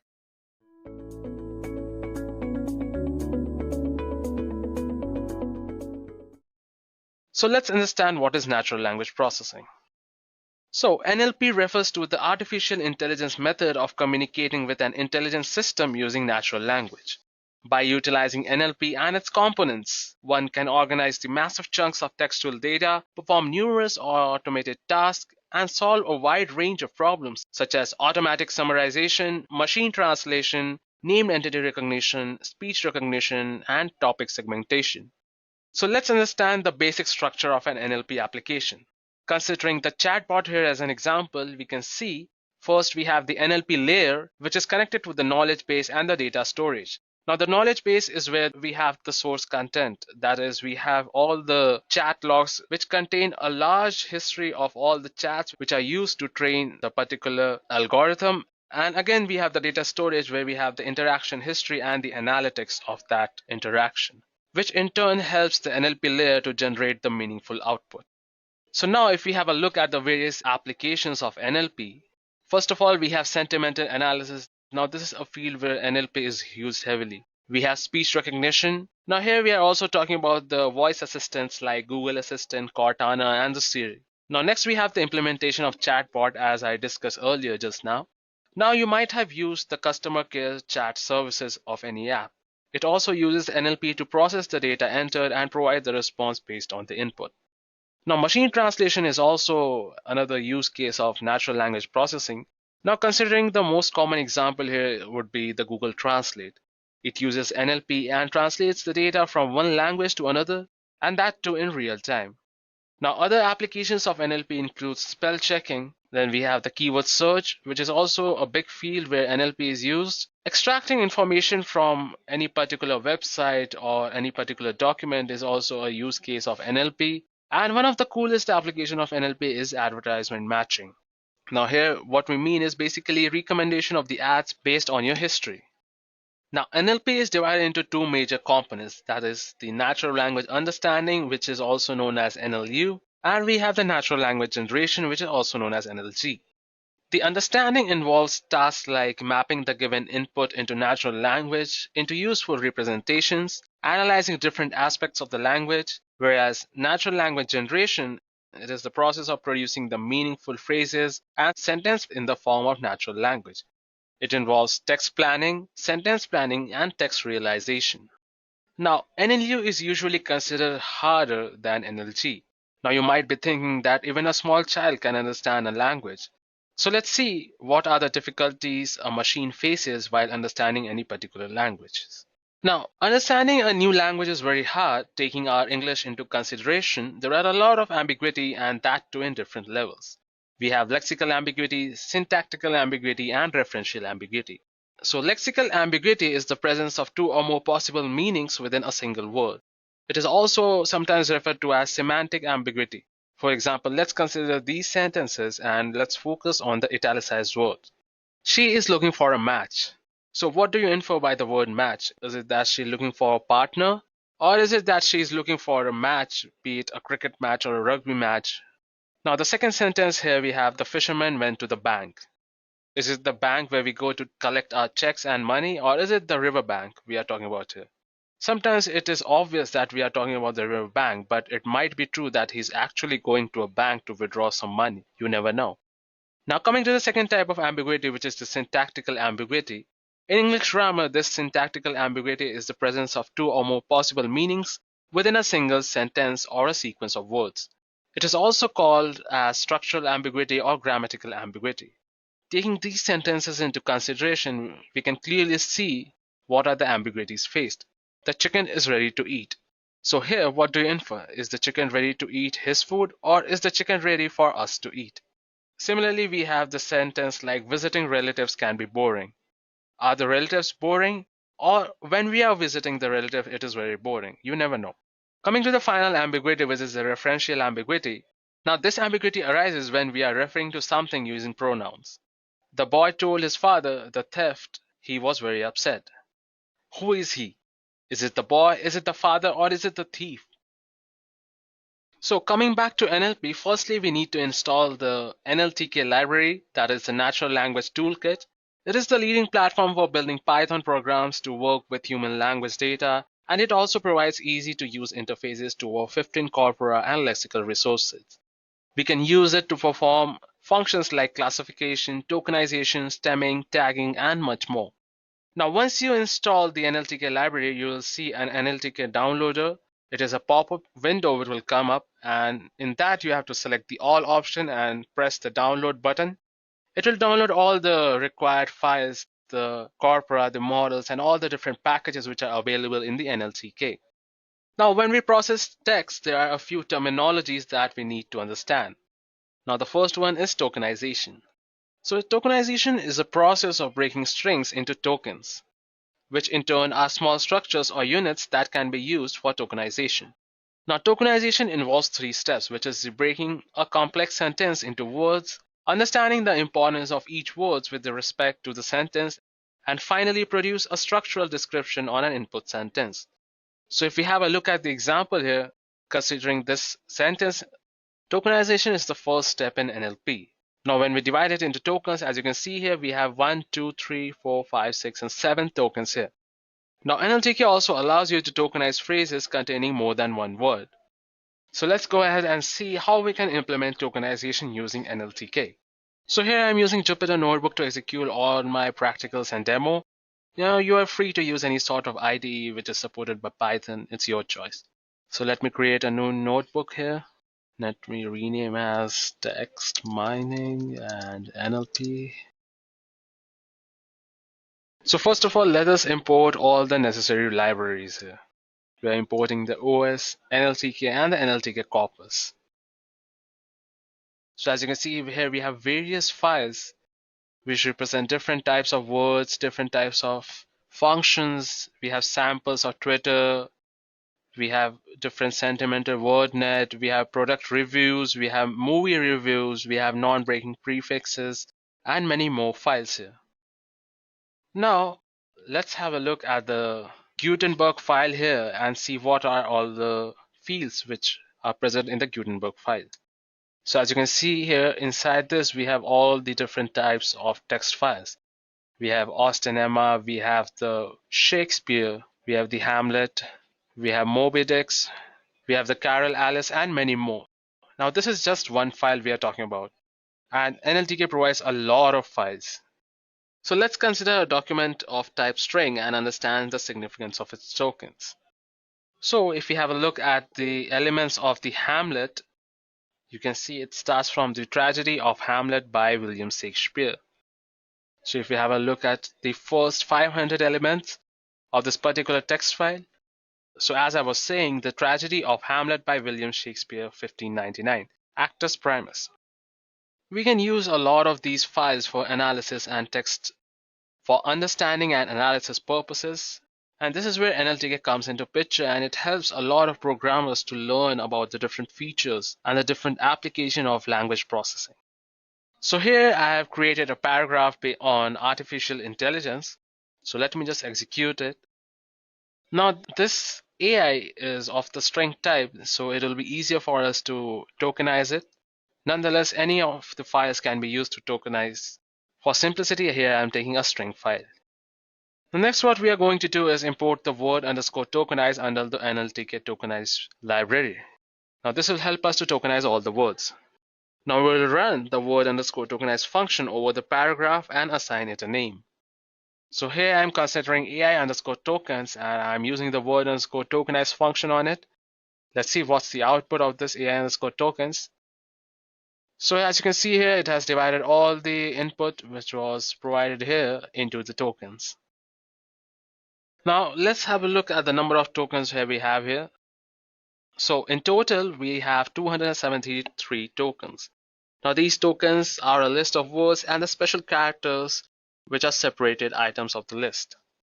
Now in order to find the frequency of the distinct elements here in the given AI paragraph, we are going to import the frequency distinct function, which falls under NLTK.probability. So let's create a fdist in which we have the function here, frequentDist. And basically what we are doing here is finding the word count of all the words in the paragraph. So as you can see here, we have comma 30 times, we have full stop 9 times, and we have accomplished 1, according 1, and so on. We have computer 5 times. Now here we are also converting the tokens into lowercase so as to avoid the probability of considering a word with uppercase and lowercase as different. Now suppose we were to select the top 10 tokens with the highest frequency. So here you can see that we have comma 30 times, the 13 times, off 12 times, and 12 times. Whereas the meaningful words which are intelligence, which is 6 times, and intelligence 6 times. Now there is another type of tokenizer which is the blank tokenizer. Now let's use the blank tokenizer over the same string to tokenize the paragraph with respect to the blank string. Now the output here is 9. Now this 9 indicates how many paragraphs we have and what all paragraphs are separated by a new line. Although it might seem like a one paragraph, it is not. The original structure of the data remains intact. Now another important key term in tokenizations are bigrams, trigrams, and n-grams. Now what does this mean? Now bigrams refers to tokens of 2 consecutive words known as a bigram. Similarly, tokens of 3 consecutive written words are known as trigram, and similarly we have n-grams for the n consecutive written words. So let's go ahead and execute some demo based on bigrams, trigrams, and n-grams. So first of all, what we need to do is import bigrams, trigrams, and n-grams from nltk.util. Now let's take a string here on which we'll use these functions. So taking this string into consideration, the best and the most beautiful thing in the world cannot be seen or even touched. They must be felt with the heart. So first what we are going to do is split the above sentence or the string into tokens. So for that we are going to use the word underscore tokenize. So as you can see here, we have the tokens. Now let us now create the bigram of the list containing tokens. So for that, we are going to use the nltk.bigrams and pass all the tokens. And since it is a list, we are going to use the list function. So as you can see under output, we have the best, and most beautiful thing in the world. So as you can see, the tokens are in the form of two words. It's in a pair form. Similarly, if we want to do the trigrams and find out the trigrams, what we need to do is just remove the bigrams and use the trigrams. So as you can see, we have tokens in the form of three words. And if you want to use the n-grams, let me show you how it's done. So for n-grams, what we need to do is define a particular number here. So instead of n, I'm going to use, let's say 4. So as you can see, we have the output in the form of 4 tokens. Now once we have the tokens, we need to make some changes to the tokens. So for that, we have stemming. Now stemming usually refers to normalizing words into its base form or the root form. So if we have a look at the words here, we have affectation, affects, affections, affected, affection, and affecting. So as you might have guessed, the root word here is affect. So one thing to keep in mind here is that the result may not be the root word always. Stemming algorithm works by cutting off the end or the beginning of the word, taking into account a list of common prefixes and suffixes that can be found in an inflected word. Now this indiscriminate cutting can be successful in some occasions, but not always. And this is why we affirm that this approach presents some limitations. So let's go ahead and see how we can perform stemming on a particular given data set. Now there are quite a few types of stem, so starting with the Potter stem, we need to import it from NLTK.stem. Let's get the output of the word having and see what is the stemming of this word. So as you can see, we have as the output. Now here we have defined words to stem, which are give, giving, given, and gave. So let's use the Potter stemmer and see what is the output of this particular stemming. So as you can see, it has given give, given, give, and gave. Now we can see that the stemmer removed only the ing and replaced it with an e. Now let's try to do it the same with another stemmer called the Lancaster stemmer. You can see the stemmer stemmed all the words. As a result of it, you can conclude that the Lancaster stemmer is more aggressive than the Potter stemmer. Now the use of each of these stemmers depend on the type of task that you want to perform. For example, if you want to check how many times the words GIV is used above, you can use the Lancaster stemmer. And for other purposes, you have the Potter stemmer as well. Now there are a lot of stemmers. There is one snowball stemmer also present, where you need to specify the language which you are using and then use the snowball stemmer. Now as we discussed that stemming algorithm works by cutting off the end or the beginning of the word. On the other hand, lemmatization takes into consideration the morphological analysis of the word. Now in order to do so, it is necessary to have a detailed dictionary which the algorithm can look into to link the form back to its lemma. Now, lemmatization, what it does is groups together different inflected forms of a word, which are called lemma. It is somehow similar to stemming as it maps several words into a common root. Now, one of the most important thing here to consider is that the output of lemmatization is a proper word. Unlike stemming, in that case where we got the output as GIV, now GIV is not any word, it's just a stem. Now, for example, if a lemmatization should work on gone, going, and went, it all stems into go, because that is the root of all the three words here. So let's go ahead and see how lemmatization work on the given input data. Now for that, we are going to import the lemmatizer from NLTK. Now we're also importing the wordnet here. As I mentioned earlier, that lemmatization requires a detailed dictionary because the output of it is a root word, which is a particular given word. It's not just any random word, it is a proper word. So to find that proper word, it needs a dictionary. So here we are providing the wordnet dictionary and we are using the wordnet lemmatizer. So passing the word corpora into the wordnet lemmatizer. So can you guys tell me what is the output of this one? I'll leave this up to you guys. I won't execute this sentence. Let me remove this sentence here. You guys tell me in the comments below what will be the output of the lemmatization of the word corpora.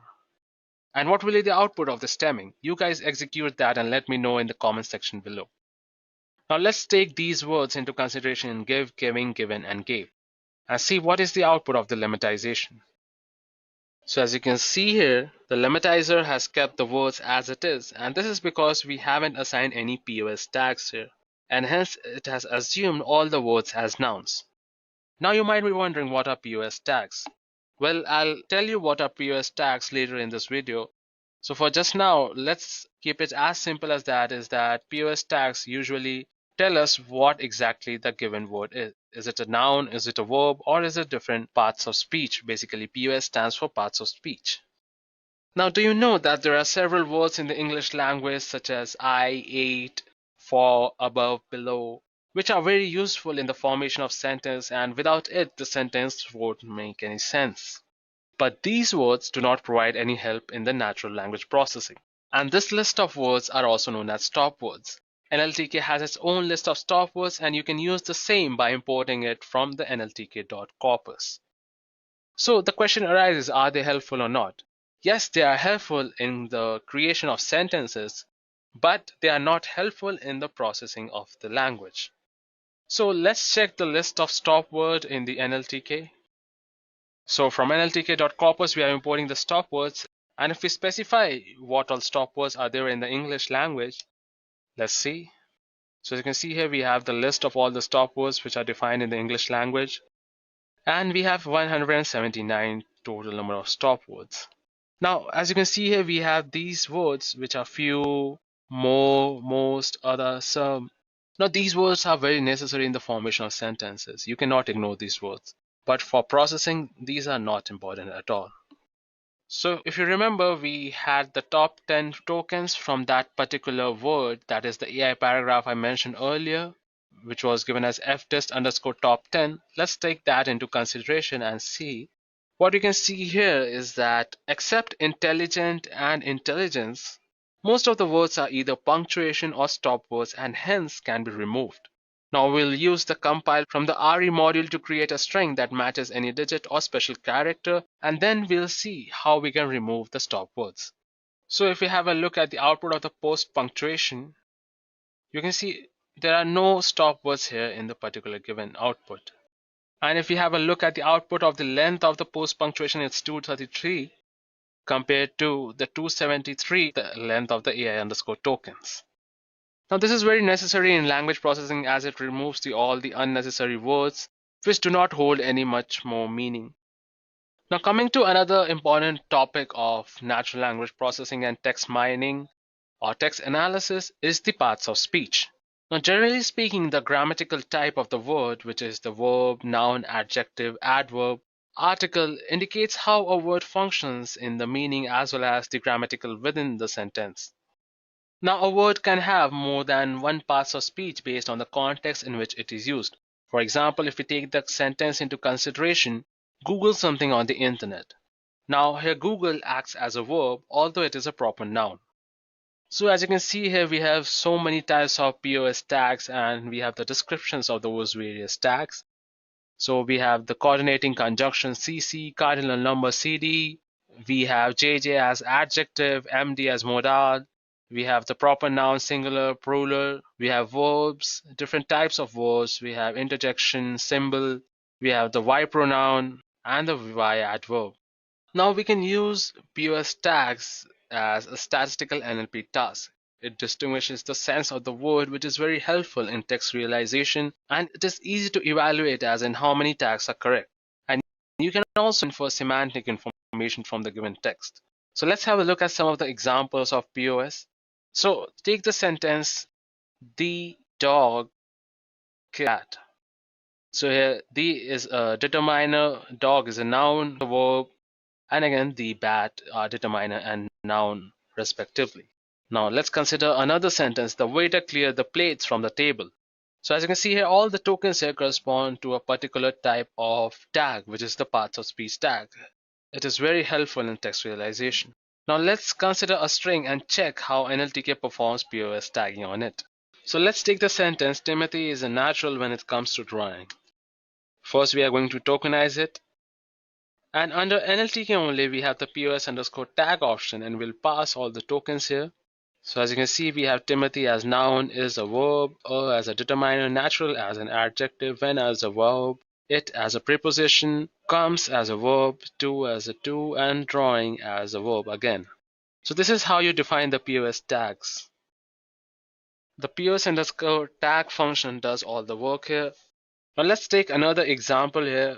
John is eating a delicious cake. Now let's see what's the output of this one. Now here you can see that the tagger has tagged both the word is and eating as a verb because it has considered is eating as a single term. This is one of the few shortcomings of the POS taggers. One thing important to keep in mind. Now after POS taggings, there is another important topic which is the named entity recognition. So what does it mean?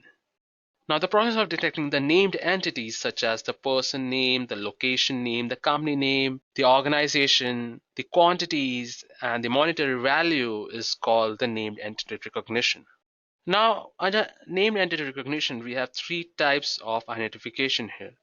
We have the noun phrase identification. Now this step deals with extracting all the noun phrases from a text using dependency parsing and parts of speech tagging. Then we have the phrase classification, this step classification. This is the classification step in which all the extracted noun phrases are classified into respective categories, which are the location, names, organization, and much more. And apart from this, one can curate the lookup tables and dictionaries by combining information from different sources. And finally, we have the entity disambiguation. Now, sometimes it is possible that the entities are misclassified. Hence, creating a validation layer on top of the result is very useful, and the use of knowledge graphs can be exploited for this purpose. Now, the popular knowledge graphs are Google Knowledge Graph, the IBM Watson, and Wikipedia. So let's take a sentence into consideration that the Google CEO Sundar Pichai introduced the new pixel at Minnesota Roy Center event. So as you can see here, Google is an organization, Sundar Pichai is a person, Minnesota is a location, and the Roy Center event is also tagged as an organization. Now for using NER in Python, we'll have to import the NE_chunk from the NLTK module, which is present in Python.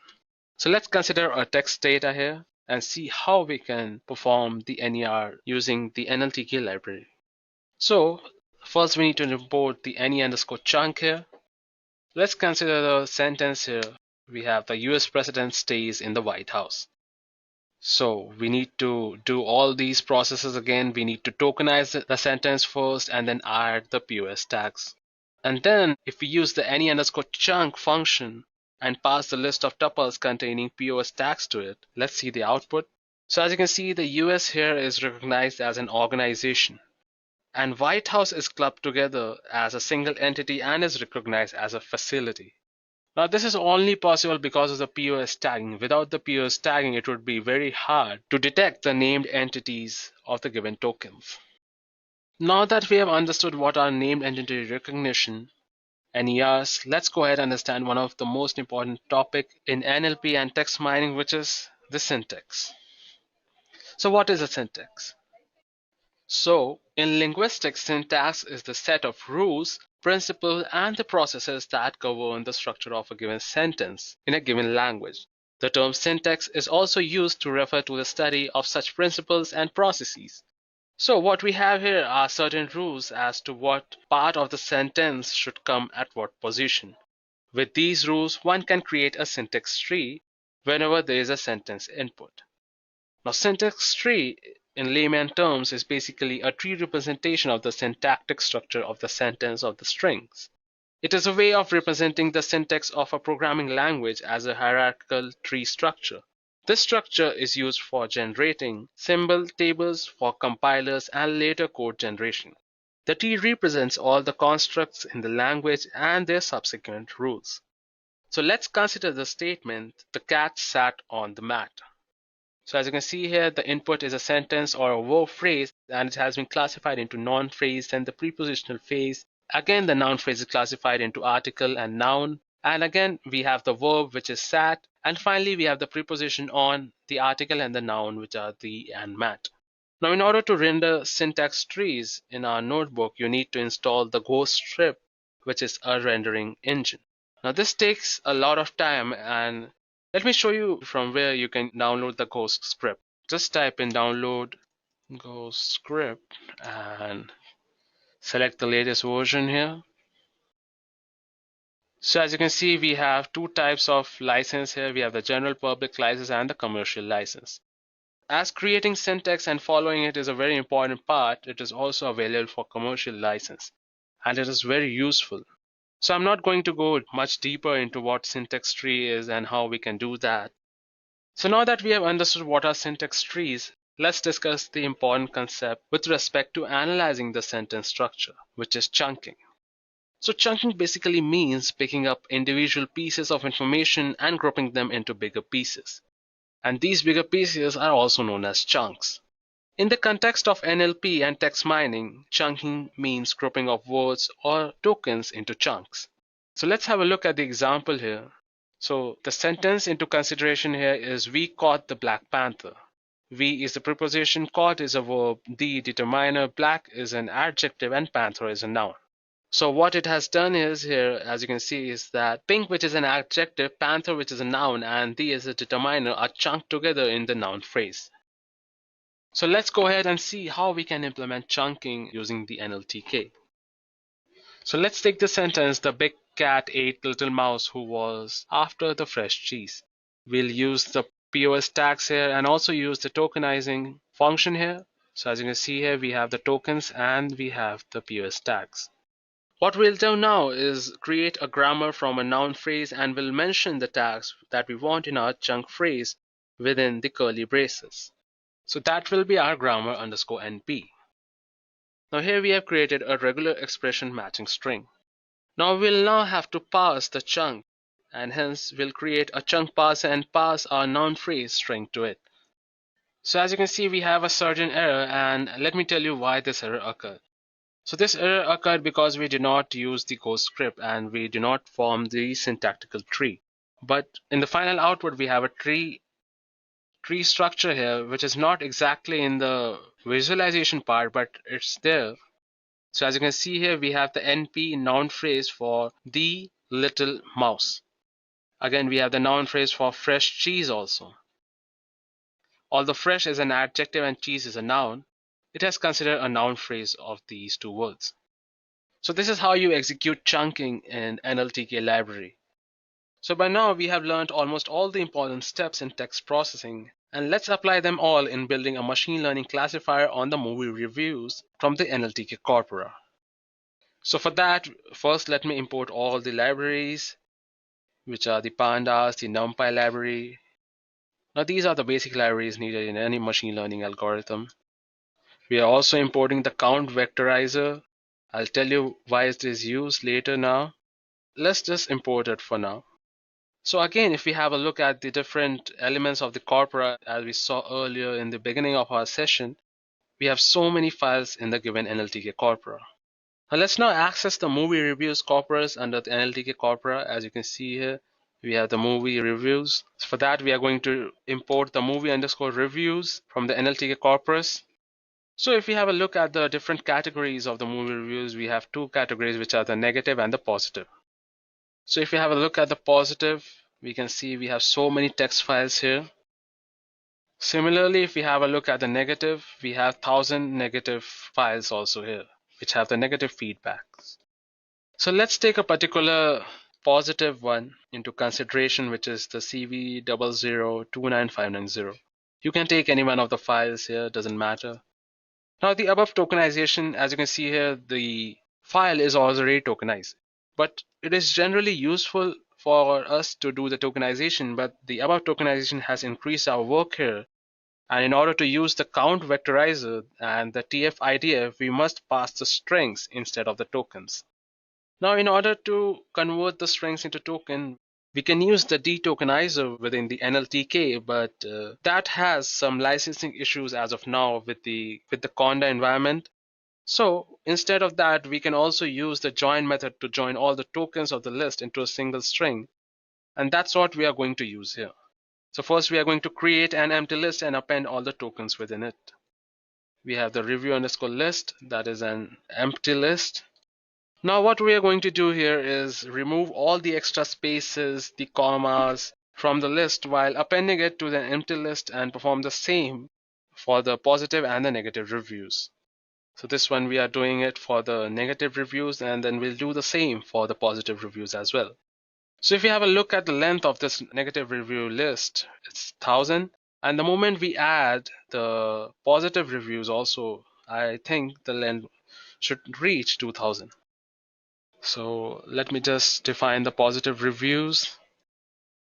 Now execute the same for positive reviews. And then again, if we have a look at the length of the review list, it should be 2000. That is good. Now let us now create the targets before creating the features for our classifiers.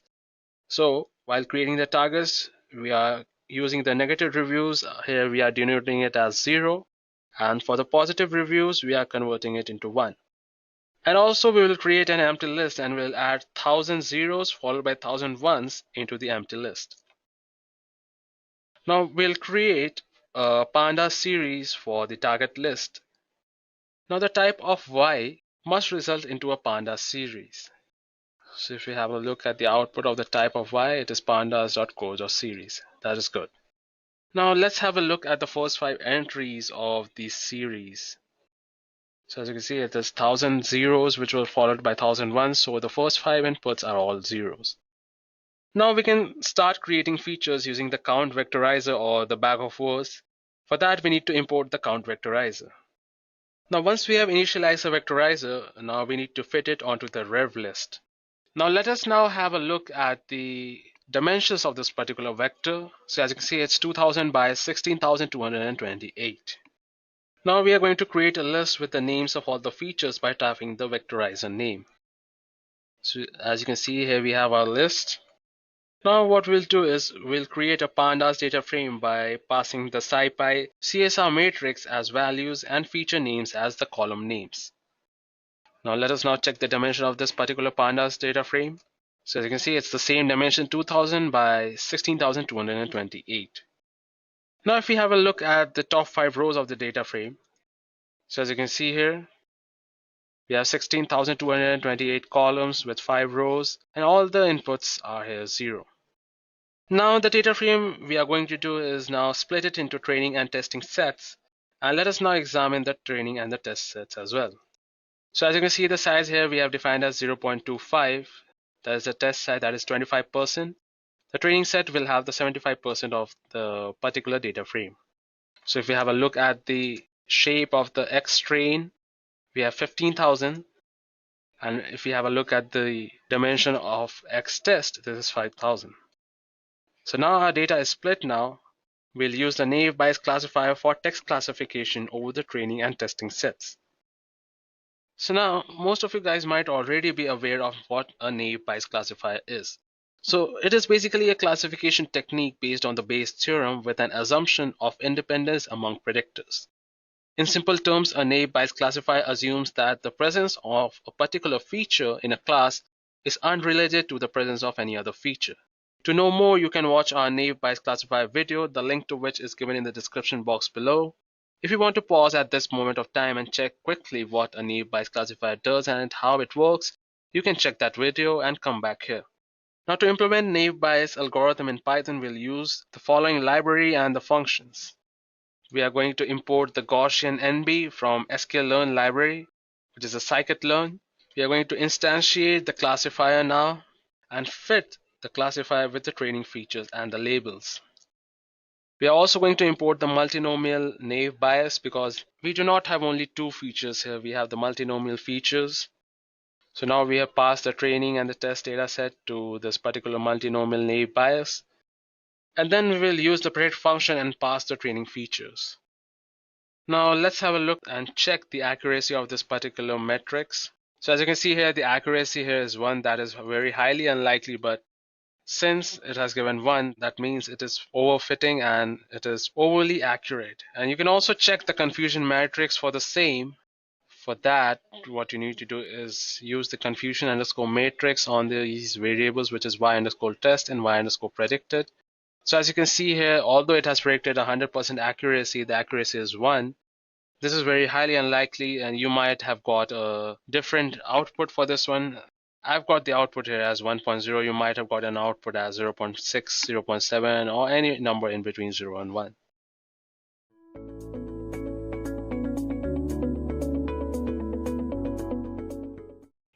Now, the degree of inflection may be higher or lower in a language. As you have read the definition of inflection with respect to grammar, you can understand that an inflected word will have a common root form. Stemming and lemmatization have been studied, and algorithms have been developed in computer science since the 1960s. In this video, you will learn about stemming and lemmatization in a practical approach covering the background, some famous algorithms, applications of stemming and lemmatization, and how to stem and lemmatize words, sentences, and documents using the Python NLTK package, which is the Natural Language Toolkit package provided by Python for natural language processing tasks. Now, stemming and lemmatization are text normalization techniques in the field of natural language processing that are used to prepare text, words, and documents for further processing. And these are widely used in tagging systems, indexing, SEO, web search results, and information retrieval. Now, for example, searching for the word miss on Google will also result in misses, missing, as miss is basically the stem of both these words. So let's start with stemming. Now, stemming is the process of reducing inflection in words to their root forms, such as mapping a group of words to the same stem, even if the stem itself is not a valid word in the language. Now, there are English and non-English stemmers available in NLTK package. Now, for the English language, you can choose between Porter stemmer and Lancaster stemmer. Porter stemmer being the oldest one, originally developed in 1979. Lancaster stemmer was developed in 1990 and uses a more aggressive approach than Porter stemming algorithm. So let's try out the Porter stemmer to stem words, and along with it you will see how it is stemming the words. So this is how the code for Porter stemmer works. Now, Porter stemmer uses suffix stripping to produce stems. Porter stemmer algorithm does not follow linguistics, rather a set of 5 rules for different cases that are applied in phases to generate stems. Now, this is the reason why Porter stemmer does not often generate stems that are actual English words. Now, it does not keep a lookup table for actual stems of the word, but applies algorithmic rules to generate stems. It also uses the rules to decide whether it is wise to strip a suffix. Now, one can generate its own set of rules for any language. That is why Python NLTK introduced snowball stemmers that are used to create non-English stemmers. So why do we use it? Now, Porter stemmer is known for its simplicity and speed. It is commonly useful in information retrieval environments known as IR environments for fast recall and fetching of search queries, such as for words like connections, connected, connecting, or connection. All of these words mean connect. Now, the Lancaster stemmer is an iterative algorithm with rules saved externally. Lancaster stemmer is simple but heavy stemming due to iterations, and overstemming may occur. Now, overstemming causes the stems to be not linguistic, or they may have no meaning at all. So now let's have a look at the Lancaster stemmer code. For example, in above code, destabilized is stemmed to DEST in Lancaster stemmer, whereas using Porter stemmer destable. Now, Lancaster stemmer produces an even shorter stem than Porter because of iterations, and overstemming is occurred. So you can stem sentences and documents using NLTK stemmers using the following code. So as you see, the stemmer sees the entire sentence as a word, so it runs it as it is. Now we need to stem each word in the sentence and return a combined sentence. Now, to separate the sentence into words, you can use tokenizer. The NLTK tokenizer separates the sentence into words. So let's see how it's done.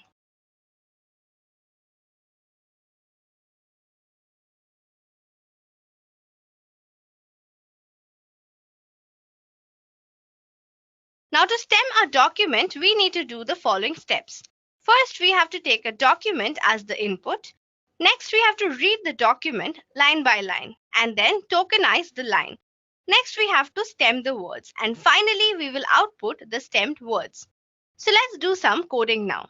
Open a file, that is any text file.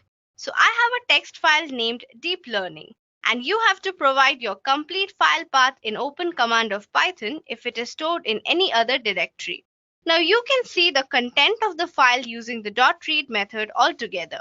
Now you can maintain the lines in a file in a Python list using readLines method.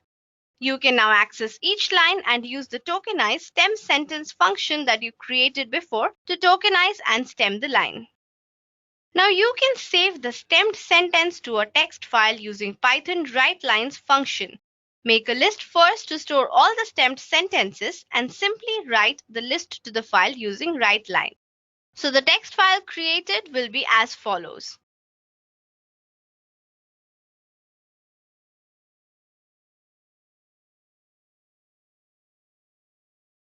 Python NLTK provides not only two English stemmers, that is Porter stemmer and Lancaster stemmer, but also a lot of non-English stemmers as part of Snowball stemmers, ISRI stemmer, RSLP stemmer.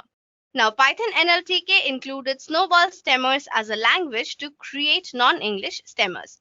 Currently, it supports the following languages: Danish, Dutch, English, French, German, and much more. Now, lemmatization, unlike stemming, reduces the inflected words, properly ensuring that the root word belongs to the language. In lemmatization, root word is called lemma.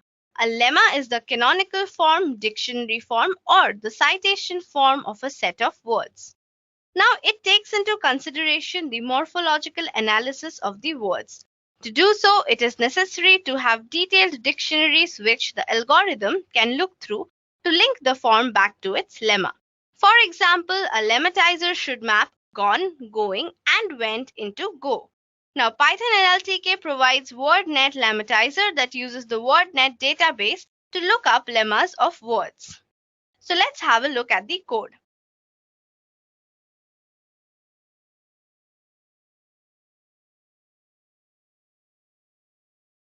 Now, in the above output, you must be wondering that no actual root form has been given for any word. This is because they are given without context. Now, you need to provide the context in which you want to lemmatize, that is, the parts of speech. Remember when we were learning about the different steps in NLP, POS tag was an important step in the whole process. Now, this is done by giving the value for POS parameter in WordNet lemmatizer.lemmatize. So let's have a look at some of the applications of stemming and lemmatization. The first one is sentiment analysis. Now, sentiment analysis is the analysis of people's reviews and comments about something. It is widely used for analysis of product on online retail shops. Now, stemming and lemmatization is used as part of the text preparation process before it is analyzed. Next up is document clustering. Now, document clustering is the application of cluster analysis to textual documents. It has applications in an automatic document organization, topic extraction, and fast information retrieval or filtering. Next one is information retrieval environments. Now, it is useful to use stemming and lemmatization to map documents to common topics and display search results by indexing when documents are increasing to mind-boggling numbers. Now, you may be asking yourself, when should I use stemming and when should I use lemmatization? Now, stemming and lemmatization both generate the root form of the inflected words. The difference is that stem might not be an actual word, whereas lemma is an actual language word. Now, stemming follows an algorithm with steps to perform on the words, which makes it faster. Whereas in lemmatization, you use WordNet corpus and a corpus for stop words as well to produce lemma, which makes it slower than stemming. You also had to define a parts of speech to obtain the correct lemma. So when to use what? Now the above points show that if speed is focused, then stemming should be used since lemmatizers scan a corpus, which consumes time and processing. Now it depends on the application that you are working on that decides if stemmers should be used or lemmatizers. Now, if you are building a language application in which language is important, you should use lemmatization as it uses a corpus to match root forms. So with this, we come to an end of this video. I hope you guys understood the various steps involved in NLP, the different types of stemmers, and how lemmatization works, and most importantly, where to use which function.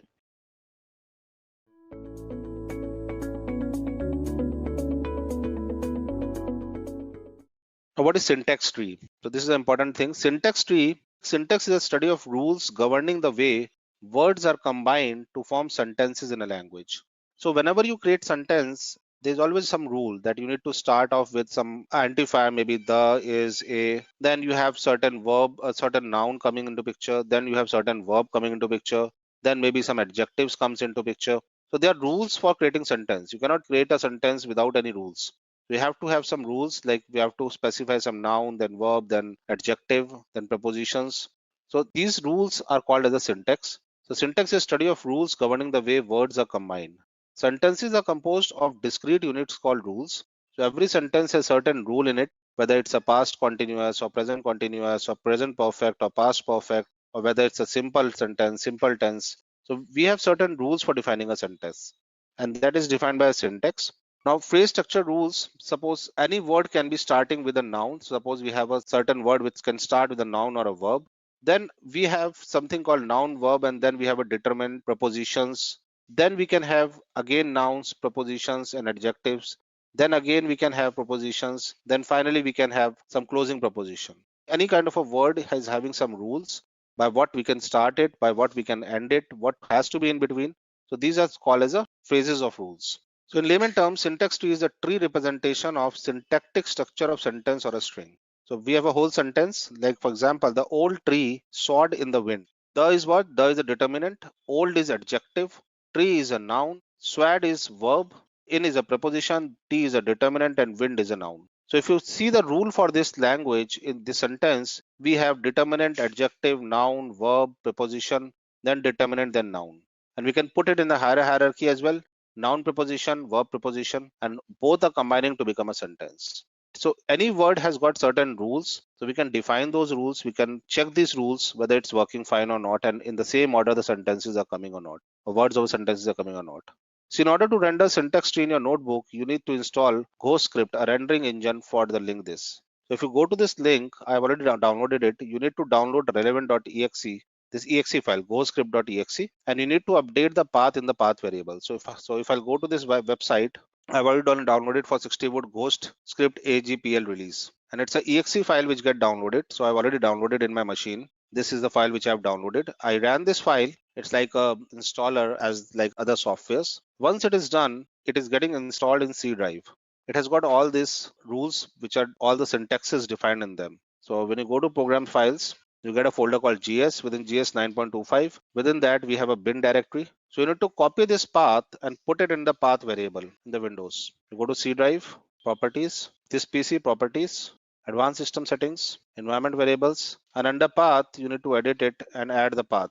Edit text, and you need to add this path after putting semicolon. So I've already added it so that this can be accessed from any location. So this exe file is having all the syntaxes present in it, whatever can be possible, that noun can come after adjective or not, or adjective can come after noun or not, how the verb is going to be there in the sentence, where the prepositions can be kept. So all the rules whichever is required to write an English language, this GhostScript AGPL release is having. So you need to download it first.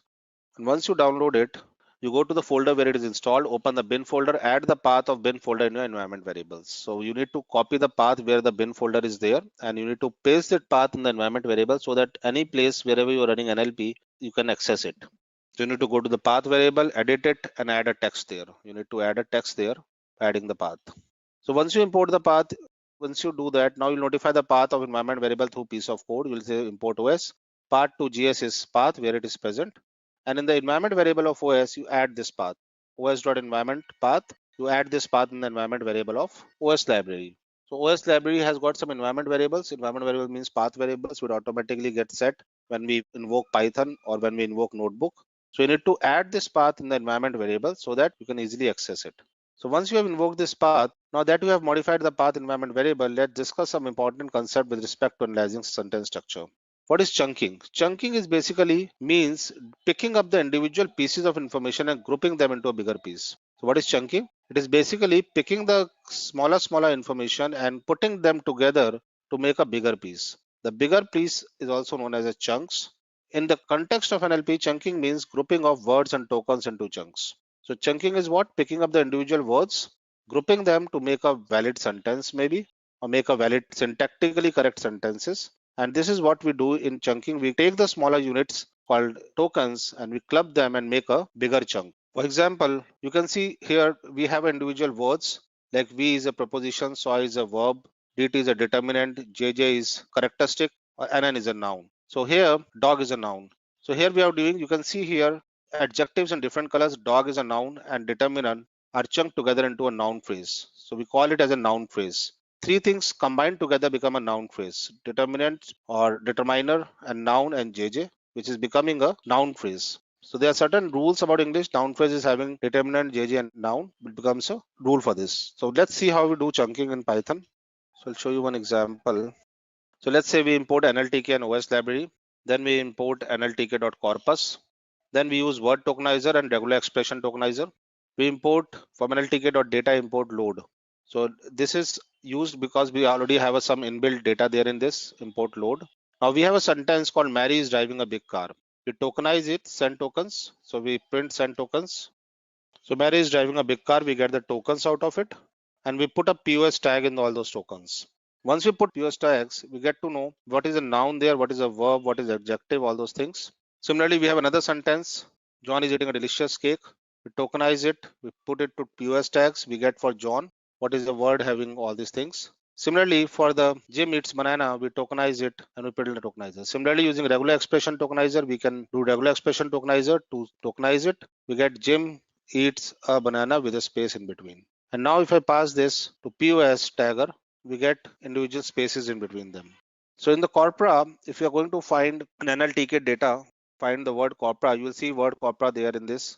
You'll see so many files which is having corpora in it, the word corpora. We see the corpora.gutenberg.fields. We can see all the fields there. So this is for just our knowledge. So let me come to the point.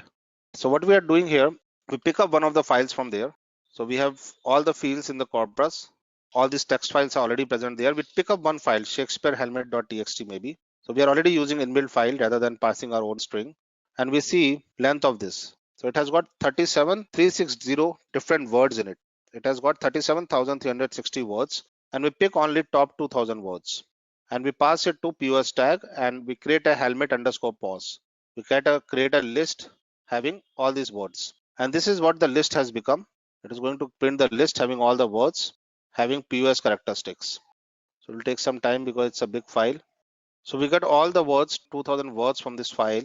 T is a determinant, tragedy is a noun, helmet is a noun, buy is an IN, William is a noun. We get the complete details of this. Now we are going to pass it, check only the NNP words in this, which is a noun phrase. We're going to check if it is a noun phrase, then only we are using it. So we get all the nouns from this file. So we got all the things. We got an article, we got a determinant, we got a verb in this file, but we are interested in only filtering NNP, and we create a new list called helmet underscore NNP. Then we are going to put one more filter there. We are going to filter out names like William, Williams, reading and reading, and we get to know the context of the same in this file. If you go down, you'll see in which context they are getting used. So William is used as a noun phrase, or it is used as a noun. Reading is used as a verb as well as noun. Now we import chunk, any chunk, and we say US president stays in White House, tokenize it, put it to NS tags and chunks it. So we have seen all these examples. The US is an organization, White is a facility, White House is a facility. We have seen these examples. Similarly, the state of New York touches Atlantic Ocean. From there, we come to know geographical place is New York, organization is Atlantic. Similarly, Apple is company name. We get geographical location, person is Apple, organization is company. So as I told you, like this is not a very good way of analyzing sentences because it is not going to give you all the time right results to you. So let me open chunking one. Okay, so this is pertaining to chunking. So we have imported word tokenizer. We have used regular expression tokenizer.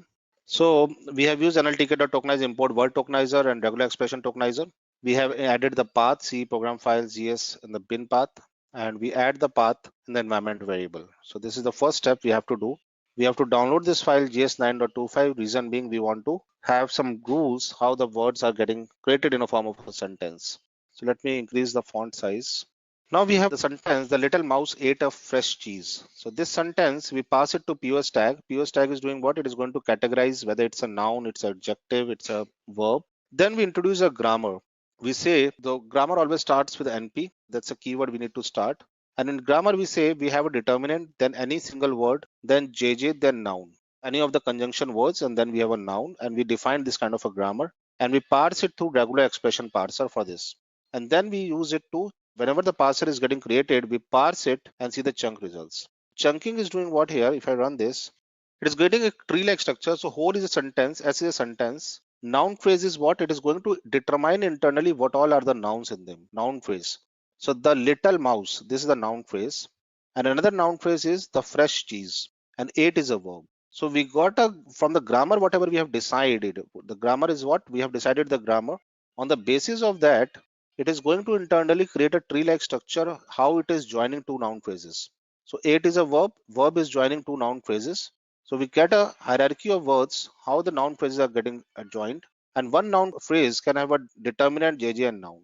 Adjective. JJ is what? Adjective. We have a determinant, adjective, and noun. Similarly, determinant, adjective, and noun. So if you put it in a form of a clause, we can say noun phrases are made up of determinant, adjective, and noun. And two noun phrases are always joined by the verb. So you can define your own grammar, say that we want a sentence in which we have a noun phrases and we join noun phrases by a verb, and noun phrases can have a determinant, adjective, and nouns. So you see this, the rule what you have said, determinant, adjective, and noun, and that is what is coming in the answer. Determinant, adjective, and noun. Determinant, adjective, and noun. So depending on the grammar, the sentence has been chunked out. Let's see the next example. Okay. So here she is wearing a beautiful dress. We POS tag it. We find the adverb, adjectives, and all those things. Then we use chunk parser.parse send two tokens, right? We have not defined any grammar in this. We have not seen any grammar in this, and we get the results. So if I run this, see, it is giving me the results as preposition, verb, and again verb. Similarly, preposition, determinant, adjective, and noun. So noun phrase always consists of determinant, adjective, and noun, and a sentence is having prepositions, verbs, and another verb. So it is determining on its own the tree-like structure, how the complete grammar has been created. So it is going to take its grammar by default as per the English language and creating our own tree-like structure. So what is the need of this chunking? The question comes, why do we use this chunking? Reason being, we need to figure it out how the sentences have been created in the whole paragraph or maybe in the whole document. And based on those sentences, we are going to create a big tree-like structure and filter out all the noun phrases there, all the adjectives there, all the prepositions there, all the verb phrases there, and figure it out in which tree at what level they lie.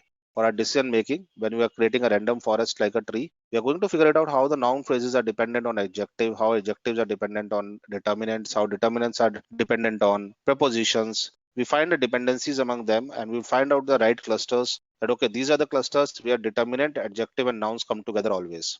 These are all sentences. These are the sentences in which we have determinant, adjectives, and noun. These are sentences where noun phrases, verbs, and noun phrases are coming.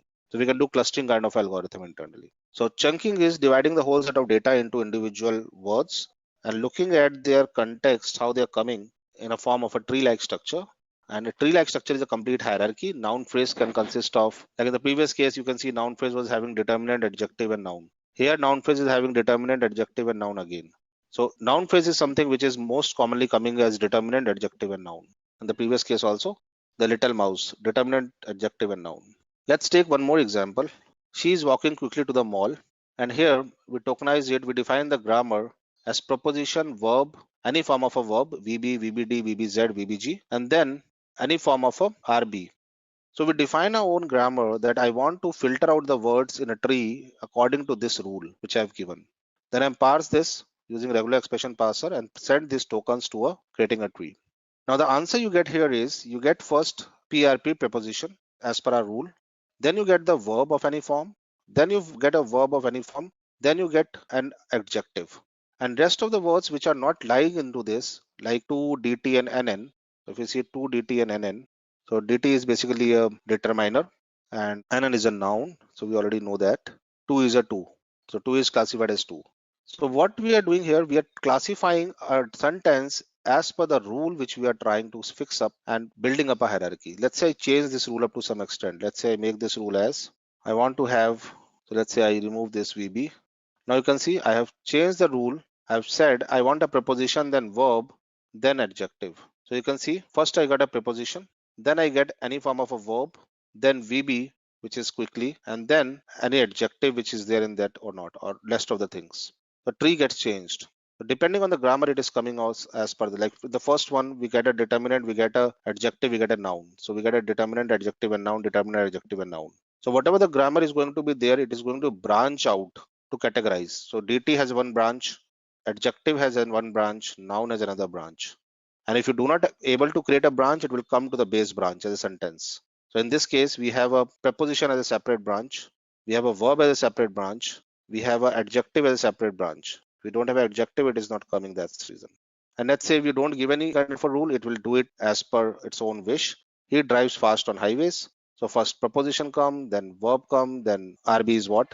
Adverb come, RB is adverb. Then adverb comes, then IN comes. IN is preposition. IN is again a preposition that comes, and then noun comes. And if you might have provided some kind of a rule there, let's say I give the same kind of a rule which was there in the top, then things would have changed. If I would have given this rule, the things would have changed in this graph. Now this is known as chunking. We have discussed this all about chunking. So let's talk in detail about this. So let's consider such scenario: a little mouse ate the fresh cheese. Convert the sentence into token and add POS tags to the same. So POS tag is adding the whether what type of word it is, it's adjective, noun, or any adverb, it is going to add it. Now we'll create a grammar from the noun phrase and we'll mention the tags that we want in our chunk phrase. Here we have created regular expression matching this chunk. We want a determinant, we want adjective, we want a noun. Now we'll have to pass the chunk, hence we'll make the chunk parser and pass out noun phrase string to it. We pass the complete string to a regular expression parser. The parser is now ready. We will use to pass within our chunk parser to create our sentence. So we'll pass it to the chunk parser. So first of all, we run the regular expression parser to determine what all are determinants, adjectives, and nouns, and then we pass it to chunk parser to create a tree for us. The tokens that match our regular expression are chunked together into noun phrase. So we have given a noun phrase, right? We have said, okay, these are consolidately should become a noun phrase, and we get NP here. NP noun phrase. We call it as what? NP. So noun phrase is this word. So in the previous example, if I give some word to them, like for example, it is a verb phrase. We get as the word as verb phrase. If I give it as noun phrase, NP, it is a noun phrase. We call it as a noun phrase. So my grammar says she is a noun phrase. NP is a verb phrase, noun phrase. So all the noun phrases get distinguished by this rule. So we say that my noun phrase should contain a preposition, verb, and a adjective. So it is your choice what kind of rule you want to put in. And according to your grammar which you put in, system is going to create a tree for you. So maybe it is not a noun phrase if I'm not good in English. So I will say it is not a noun phrase. Maybe in the previous example, we say noun phrase is determinant, adjective, and noun. And if I'll give it as verb phrase, system will call it as a verb phrase. It is you as a teacher going to train the machine that what is noun phrase, what is verb phrase, how the sentence should look like, what it should contain. So you need to define that grammar. So she is wearing a beautiful dress and we suppose tokenize it and pass it to parser. So convert this sentence to tokens and add POS tags. Now we will now have a pass the chunk. Here we'll create a chunk parser and pass our noun phrase into it. So it is using the chunk parser default parser and it is automatically figuring out what is a noun phrase for us. So noun phrase generally have determinants, adjectives, and nouns, and it is finding out preposition, verb, and verbs, creating our own tree for us. So if you do not have a parser, you can use the default parser. If you do not have a grammar there with you, you can ignore that. System will automatically do for you. Similarly, let's create a verb phrase. So we define a verb phrase as preposition, then verb of any form, then adjective. Now I'll create another parser, we'll pass through a verb phrase, create another sentence and we'll tokenize and add a POS tags to it. Again, pass it to the parser and we'll create a verb phrase containing all this. A verb phrase is where a pronoun followed by two verbs followed by adverb are chunked together into a verb phrase. So as per my rule which I'm defining, system is chunking out that part from the whole sentence. So let's consider another sentence below. He drives fast on highways and we use the default parser. It gives a verb phrase. Verb phrase consists of proposition, verb, and the verb. First step is tokenize it, that is word tokenizer. Second step is pass it to post tag to find out whether it's a verb, adjective, or noun or pronoun. Third step is to pass it to chunk parser to make a tree. So there are three steps. Now there's another sub-program or sub-process called chunking. So chunking is what? Chunking is dividing the whole set of big sentence into verb phrases or the grammar that we have in mind and divide it into independent sentences or independent tokens. What is chunking? Helps us to define what we want to conclude from a chunk. So if we want to have some meaning from the chunk, we call it as chunking. Under chunking, we create a sequence of tokens which are not included in the chunk. So it is finding insights or context. Like let's say we did stemization and lemmatization. What was the difference? Chunking is going into the context, but chunking is not doing that. Chunking is just dividing the words into phrases or verb phrase or noun phrase. Chunking is a more deep dive. Chunking in Python, let's create a chunking grammar string containing three things: chunk name, the name of the chunk that we want to pass, regular expression sequence of a chunk, and regular expression sequence of our chunk. So it consists of three parts: the name of a chunk, regular expression sequence of a chunk, so whatever the regular expression we want to put in the chunk or filter the data, and regular expression sequence for our chunk, whatever we want to make out of it. So let's say our chunk is going to divide the sentence into preposition, verb of any form, and adverb. I want to keep it as an adverb and then whatever can come later on. So let's see this example. Let's say we use a regular expression parser. Now we'll create a parser for NLTK regular expression parser and we'll pass the chink grammar to it. And the grammar which we have created here, whatever the grammar we have created here, we pass it to chink parser. Previously we was passing to chunk parser. We are passing to chink grammar here. Chink grammar has been passed to regular expression. And we tokenize it. So you'll see on comparing the syntax tree of chink parser with that of original chunk, you can see that token quickly, that is adverb, is chinked out of the chunk. So in the previous case, we were getting this word quickly as a part of the chunk, right? So if you see this, what is the sentence? She is walking quickly to the mall. That was sentence. So this was the sentence. She was walking quickly to the mall.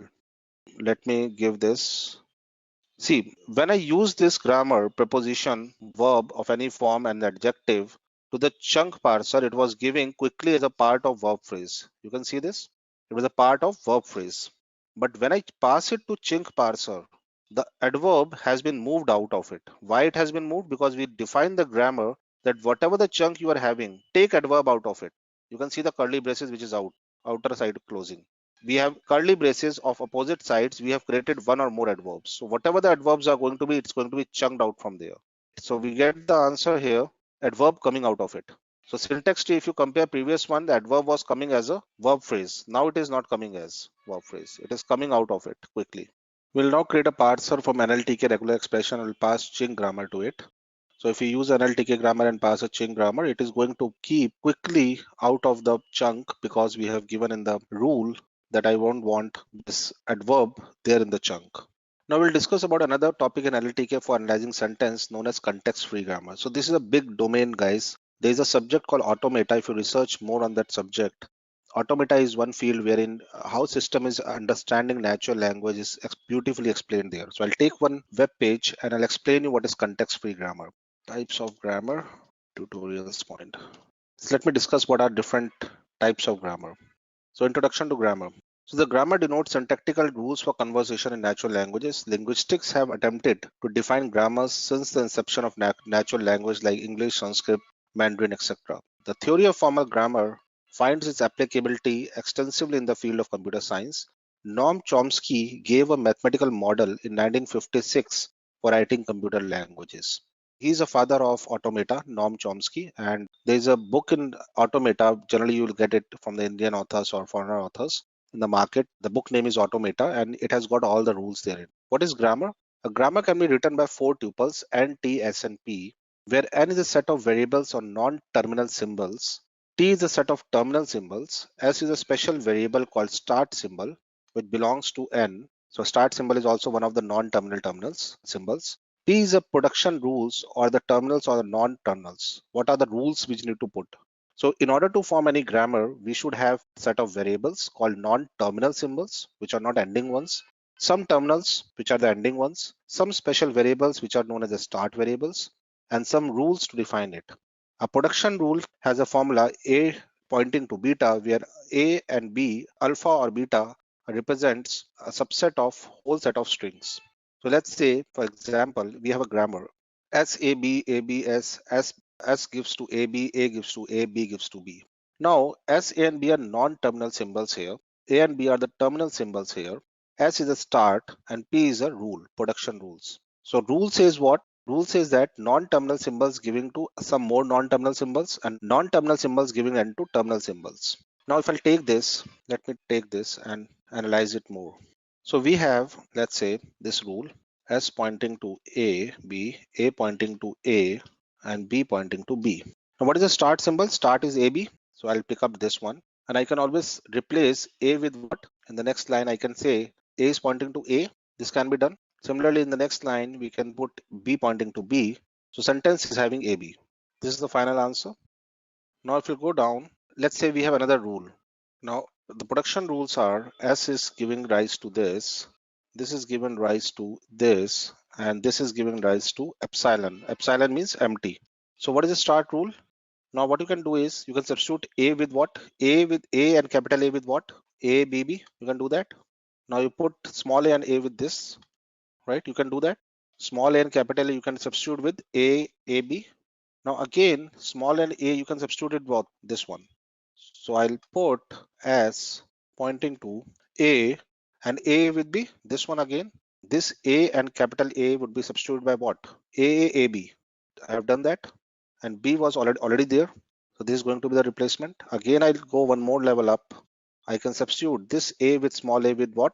Double A, capital A, B, and previous B's. Again, I can go up to the next level. Again, I can go to the next level. Right? We can go like this. Keep on going. And finally, this A can be replaced by epsilon. Epsilon means empty. So we can get a final rule, final string as this string. So this is the final string which we get from this rule. So we will discuss another important topic in NLTK is known as context-free grammar.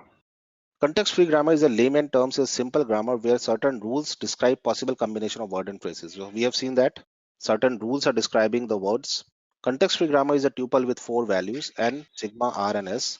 N is a finite set of terminal symbols. Sigma is the alphabet of finite set of terminal symbols. R are the rules and S is the starting point. So we have seen all this. It generates a language by capturing consistency and ordering. For example, sentence is consisting of noun phrase and a verb phrase. Noun phrase determined nominal, nominal is pointing to noun.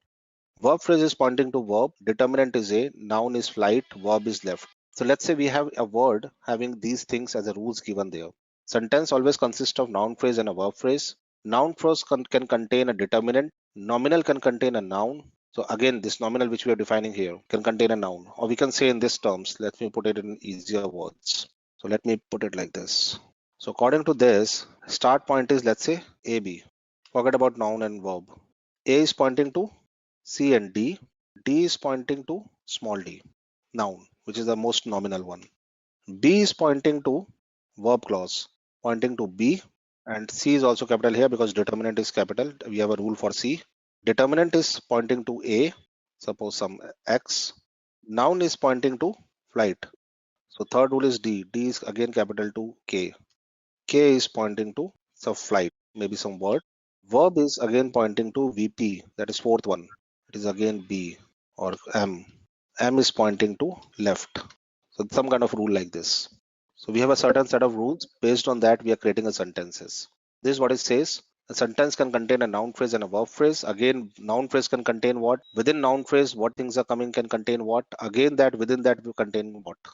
So this says that the set of units S, NP, and VP are in the language. S consists of NP followed by immediately VP. Doesn't say that that's like only kind of S. Nor does it say like there's only one place that NP and VP can occur. So there can be a combination of them, as we have seen A, B, B, B. Any number of combinations are coming. So we can create n number of sentences. So from this sheet, which we have done in the past, we can have n number of sentences there possibility, right? The minimal one and the maximum one. So we had n number of sentences we can create. A, triple B, this is another sentence, this is another sentence, this is another sentence. So from the rule, we can create multiple sentences, right? So this is the intention of natural context-free grammar.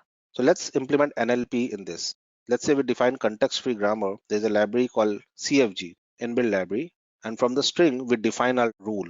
Sentence can contain a noun phrase and verb phrase. Verb phrase can contain a verb and a noun. Verb can be saw and met. Noun phrase can be John or Jim. Noun can be dog or cat. Basically, CFG, you can have almost all the permutation of sentences as long as the above conditions are met. It should have a noun phrase followed by a verb phrase. Verb phrase will be having a verb and a noun. A verb can either be saw or met. A noun can be either John or Jim, and noun can be either dog or cat. So we defined a rule, and based on that rule, we can create n number of sentences. And context-free grammar productions are these many. Verb can be verb and a noun. Verb can be saw. Verb can be met. Noun phrase can be John. Noun phrase can be Jim. Noun can be dog. Noun can be cat. Productions is going to do what? All the permutation combinations which are possible with these rules, productions function is going to give that. Now we have learned most of the concept. Let's automate the entire process of text paraphrasing. Now we create a function that will take sentence as an input and will tokenize it and tag it also will define context-free grammar for the same sentence. So this CFG paraphrase sentence is taking a sentence from you. It is going to do what? It is going to word tokenize it for one in NLTK. So if it is NNP, it is going to add slash single quotes over there. If it is a verb, again it is putting a single quotes over there. If it is a noun, it is putting a single quotes, else it is passing. So any word which is reading after tokenizing, if it is a noun, because we have already done POS tagging. If the POS tagging, if you found it's a noun phrase, it's a verb phrase in the past tense or a present tense, or if it is a noun simple, we're going to put it in a single quote. And we define a context-free grammar as sentence should have noun phrase, verb phrase contain noun and verb. Noun phrase can have anything, verb phrase can have anything, noun having anything in the format of S and P, the one which we have defined above. So whenever these nouns are coming, put it in a single quotes. Whenever the verb is coming, put it in a single quotes. Whenever another noun is coming, put it in a single quotes. We define the rules for this. A sentence to generate John saw a long white boat. If you pass it, it will give a result as John saw a boat.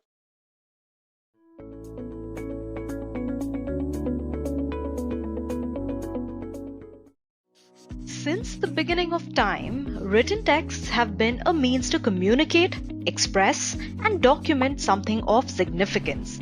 Even in the modern age, it has been proven a lot of times that an individual's writing style can be a defining aspect of one's psyche. Ever since social media emerged, microblogging became the new form of writing, expressing, or documenting an event. This also gave rise to a lot of unstructured data and with it, a need to understand that data. Now this is where text classification can be put to our advantage. Text classification is nothing but classifying unstructured text data into various categories. To further simplify how we use text classification, let's consider an example. You have a product that was launched a while ago, and you have also kept track of all the reviews that the product got on all the platforms across the internet. Now what you have is unstructured text data. And to do text classification on this unstructured data, you can follow two approaches. One, you can either make a few rules where a collection of words will decide the sentiment of the input text. This approach can be useful for a handful of data, but analyzing large sets of data is neither efficient nor cost effective. But a better approach is making use of natural language processing and classification using machine learning. For this, we should train a classifier with a separate class labeled data, and using this model, we can do classification on the input data. When we give input to the classifier, we will get an output with the class category based on our trained model, telling us if the review is bad, average, or good. This way, text classification on user reviews can help us improve user experience. Data is the new fuel. Thus, even bad reviews can help us identify the attributes which can help us improve our upcoming campaigns. Businesses and organizations are following this trend to understand user sentiment and user behavior. Text classification can also be used for applications like spam detection in emails, targeting customer needs, etc. In this day and age, where data is generated every second of the day, text classification becomes an asset for any organization.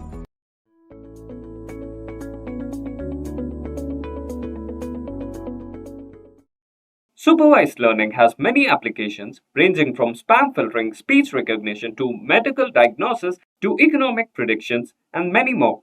So guys, without any ado, let's learn the ropes about covering the fundamentals of machine learning. Hello everyone, I welcome you all in today's session about what is supervised learning. Let's cover some of the basic insights about supervised learning, followed by its essentials. But before we go ahead, if you haven't already, make sure to subscribe to the Edureka YouTube channel to never miss out on any updates from us. Also, if you're looking for any of the certification courses from Edureka, do check out the link given in the description below.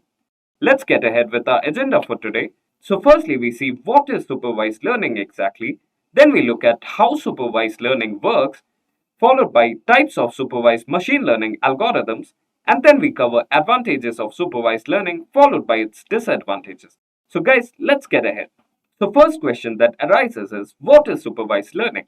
So guys, it is a type of machine learning in which a model is taught by using training data that has been identified by the model. So basically, you supervise the learning process by giving the model both the data it needs to learn the right answers it should come up with, and this idea for the model to learn a function that connects with the right inputs to the right outputs.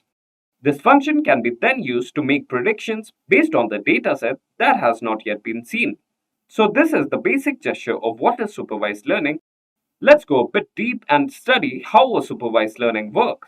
So in order for supervised learning to be effective, a dataset which can be of a real-time use is required, where both the input features and the output labels are already known. So by learning a function whose inputs and outputs are always changing is the goal here for supervised learning. So let's look at step-by-step explanation of how supervised learning functions. Firstly, let's start off with collecting label data. So here the first step is to collect a data set with the input features and their associated output labels. So the model will be trained using annotated data points which serves as a roadmap for the datasets. Next step followed is data cleaning and pre-processing. So guys, this process is required for the training and validation in sets which is created and missing values is handled. Features can be normalized or scaled, and categorical variables can be encoded. Next, in terms of model selection, so it's an essential machine learning method which is selected depending on the data and the problems that can be solved. This model could be regression model, which is used to predict continuous outputs, or a classification model, which is used to predict discrete categories. Fourth, we have training the model. So once a model has been selected, it is then trained on the training set by the minimizing a loss of a function, which can be done by iteratively altering its parameters. When comparing the model's prediction to the true labels in the training data, this loss function is used as a metric. Lastly, we have model evaluation. So by validating a subset of the data that was not used for training, this is used to evaluate the model. Here the accuracy in classification issues and mean square error is used as the two examples for evaluation of the metrics. Next, let's look at the types of supervised machine learning algorithms. So here we have two types, which can be the classification algorithms and regression algorithms. So they are basically two bypaths. Let's study one by one. So firstly, let's talk about classification algorithms. Here firstly, let's talk about logistic regression. So guys, this regression is basically used for binary classification. This regression models the probability of a binary response based on one or more predictive values. Then let's talk about decision tree. So by using a tree-like model to make decisions, decision tree is very helpful. This can be used for both classification and regression.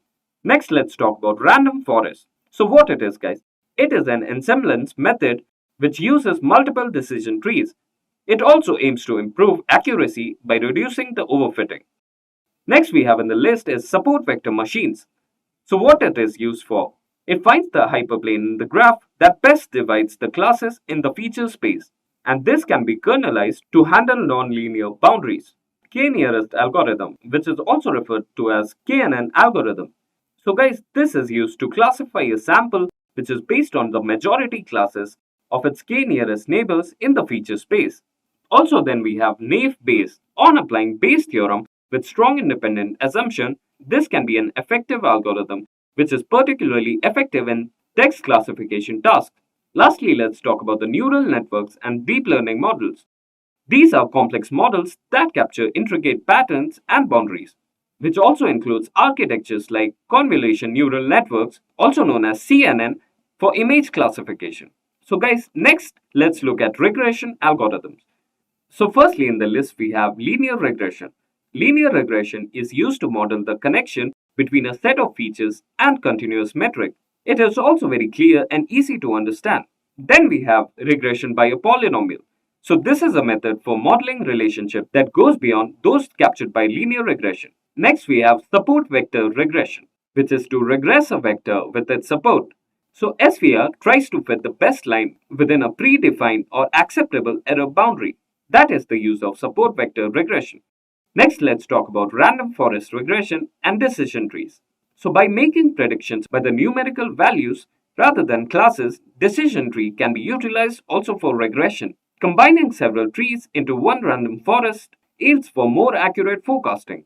Now let's move ahead to the advantages of supervised learning. So guys, there are numerous benefits which make supervised learning a preferred machine learning paradigm. Supervised learning involves training an algorithm with input-output pairs that have already been labeled. So here are the list of advantages which are very essential under supervised learning. So firstly, in terms of anticipating outcomes, supervised learning algorithms have the ability to accurately anticipate the outcomes based on incomplete or missing data. They can generalize and anticipate outcomes for new and unknown occurrences by learning from prior data with known results. Next, let's talk about transparency. So, guys, supervised learning is flexible since it may be used for solving many different purposes such as classification, regression, time series forecasting, and many more. It's a flexible method that can be applied in many settings. Next is human interpretation. So, guys, in this context of supervised learning algorithms, this refers to the ability to understand and explain the relationship between the input features and the model's predictions or decisions. It means that the output of certain algorithms can be analyzed in a way that provides insights into how each input feature contribute to the final output, which allows humans to make sense of why the model is making certain predictions or decisions. Next on the list, we have active learning.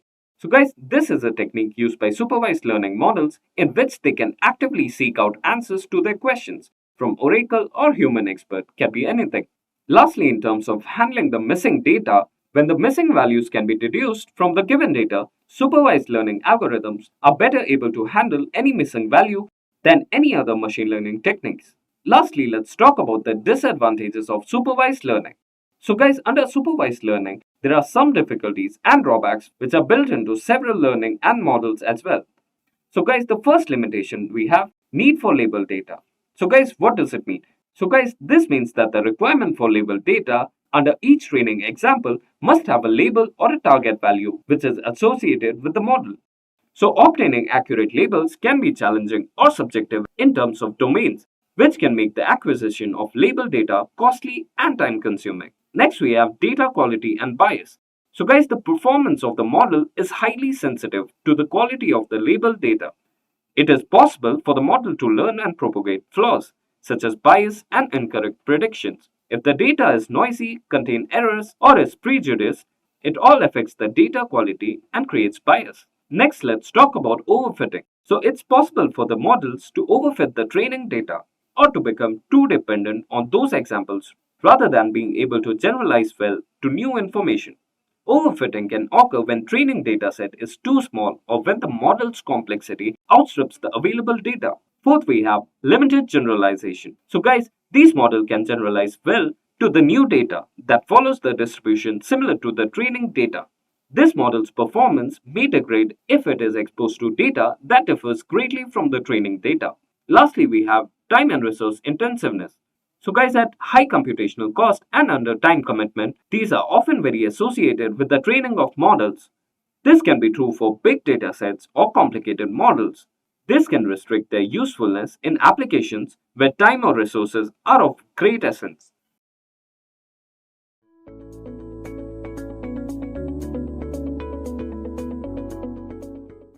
So, firstly, let's talk about what exactly is unsupervised learning. So, guys, you should know that the goal of unsupervised learning, which is a machine learning theory, is to have algorithm to discover patterns, structures, or relationship within a data set without any human supervision or label instances. Unsupervised learning makes use of data that has not been structured in any way.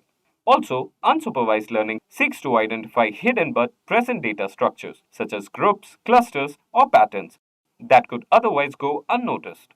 Next, let's talk about why to use unsupervised learning. So, the capacity of unsupervised learning is to uncover pattern structure like discussed. So, it can be useful for a broad variety of purposes and their implementations. So, guys, here are many of the most important benefits of unsupervised learning. First in the list, we have outlier and anomaly detection. Here it is about a task that can be accomplished with unsupervised learning. So, guys, these are out of the ordinary occurrences which should be looked into further since they could be signs of error, fraud, or anything else. So, this comes under outlier and anomaly detection. Next, we have clustering algorithms, which can assist you to find groups of similar data points, which can be beneficial for customer segmentation, product grouping, or even document categorization. So, guys, this data can be used to improve marketing and recommended systems. Next, we have in the list is image and text analysis. These can be the common applications of unsupervised learning. Here, the learning makes use of dimensionality reduction techniques for applications of image analysis, for instance, which can help in the visualization of high dimensional image data, and also clustering in text analysis by grouping comparable articles for topic modeling. Next, let's talk about data privacy and anonymization. So, guys, in unsupervised learning, it can be used to mask personally identifiable information from data while still preserving the underlying structure and patterns. This is the use for data privacy. So, guys, unsupervised learning can also be used for dimensionality reduction, which are useful in streamlining complicated datasets without sacrificing useful information through feature engineering and reduction techniques. So guys, this learning structure has the potential to boost model efficiency and speed up for future processing stages. So guys, now that we are familiar of why to use unsupervised learning, let's move ahead with the types of unsupervised learning. So guys, here we have two classifications, which is the clustering and association. So firstly, let's talk about clustering, which is a form of unsupervised learning and a process of identifying and grouping the data points with shared properties. So guys, all the patterns with shared properties are identified in this form. So guys, here the objective is to discover clusters and grouping in the data that can occur naturally or without the use of arbitrary labels. Here the motive is to find hidden patterns or structures in which your data can be a common use case for clustering. Let's take for example a dataset which has the consumer in-store actions. So cluster analysis can be used to group clients into subsets with similar buying habits.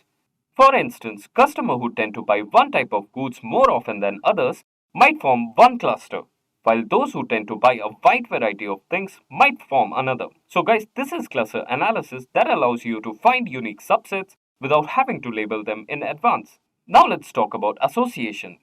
So in unsupervised learning, association means it is a process of discovering relationship between variables in a dataset without having to access to the labels. So guys, when the labels are known in supervised learning, the objective was to train a model to correctly predict the labels for fresh data. So guys, let's say you have information about grocery shoppers' habits. So guys, here you find patterns like customer who buy bread also often buy milk. This could be discovered by association rule mining. So that's the application of it. These connections are useful as they can shed light on consumer habits and also inform advertising decisions, such as the placement of similar products in close proximity to one another and to promote cross-selling. Now that we took a good look about clustering and association, let's move ahead with how does unsupervised learning work. So guys, for this learning to be effective, the data being studied must be completely unlabeled and unclassified for this to work. So large amounts of data are needed for unsupervised machine learning. So what data scientists do is they start the process by training algorithms on training datasets. These datasets do not have properly labeled and categorized data points. So the learning objective of the method is to discover patterns in the dataset and classify the points according to those patterns. So guys, unsupervised learning system may be trained to recognize characteristic traits like whiskers, long tails, etc. by analyzing the photo of the cats, for example. Without the requirement for labels, unsupervised learning improves corporate insights and decision making related to the customer behavior. Next, let's move on to the advantages of unsupervised learning. So here, first advantage is that there are no labels required. So since unsupervised learning doesn't require any label data, it can be applied to a wide variety of datasets for which getting labels would be inconvenient and comparatively expensive. Next, in terms of exploring the data, unsupervised learning can unearth structures and patterns in the data that could otherwise be concealed from human eyes. Next, we have in terms of future discovery. So by using unsupervised methods, we may better understand that the data and the relevant features will improve the accuracy and efficiency of the subsequent machine learning models. Moving on, we have anomaly detection, which can be useful for spotting fraud, errors, and out of the ordinary behavior. So anomaly detection seeks out to figure and highlight these outlying data points. Lastly, in terms of reduced biases, so unsupervised learning can help estimate the possible biases which can be caused by human assessments because it does not rely on human labeled data. So lastly, moving on with the problems of unsupervised learning. So firstly, we have lack of ground truth. So guys, since unsupervised learning does not require labeled data, there is no absolute standard by which to judge the quality of the model's prediction. This can make it hard to evaluate the effectiveness of the acquired clusters and patterns. Next we have is the challenges with subjective interpretation. So guys, unsupervised learning algorithm discovers patterns or clusters that may lend themselves to easy objective interpretation. Here the context and individual's perspective might play a role of determining the meaning of these patterns. Lastly, what we have is overfitting. So guys, unsupervised learning lacks supervision of the labeled data that may produce patterns or clusters that are not transferable to unseen data. Overfitting can occur when a model incorrectly collects data because of its specificity. So guys, these were quite a few illustrations about unsupervised learning.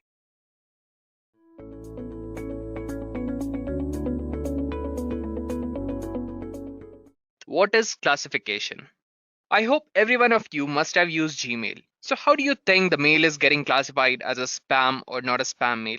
Well, there's nothing but classification. So what it is? Well, classification is the process of dividing the data set into different categories or groups by adding label.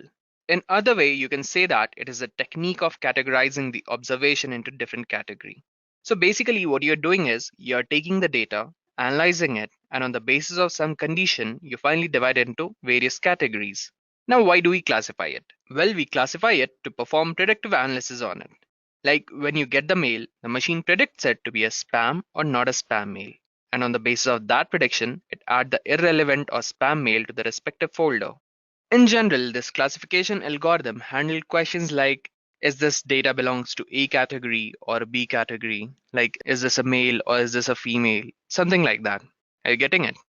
Okay, fine. Now the question arises, where will you use it? Well, you can use this for fraud detection or to check whether the transaction is genuine or not. Suppose I'm using a credit card here in India. Now, due to some reason, I had to fly to Dubai. Now, if I'm using the credit card over there, I'll get a notification alert regarding my transaction. They would ask me to confirm about the transaction.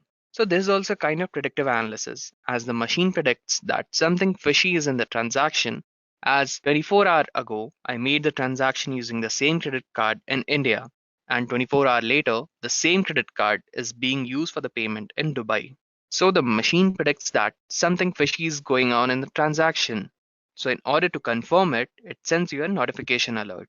Well, this is one of the use case of classification. You can even use it to classify different items like fruits on the basis of its taste, color, size, or weight. A machine well trained using the classification algorithm can easily predict the class or the type of fruit whenever new data is given to it.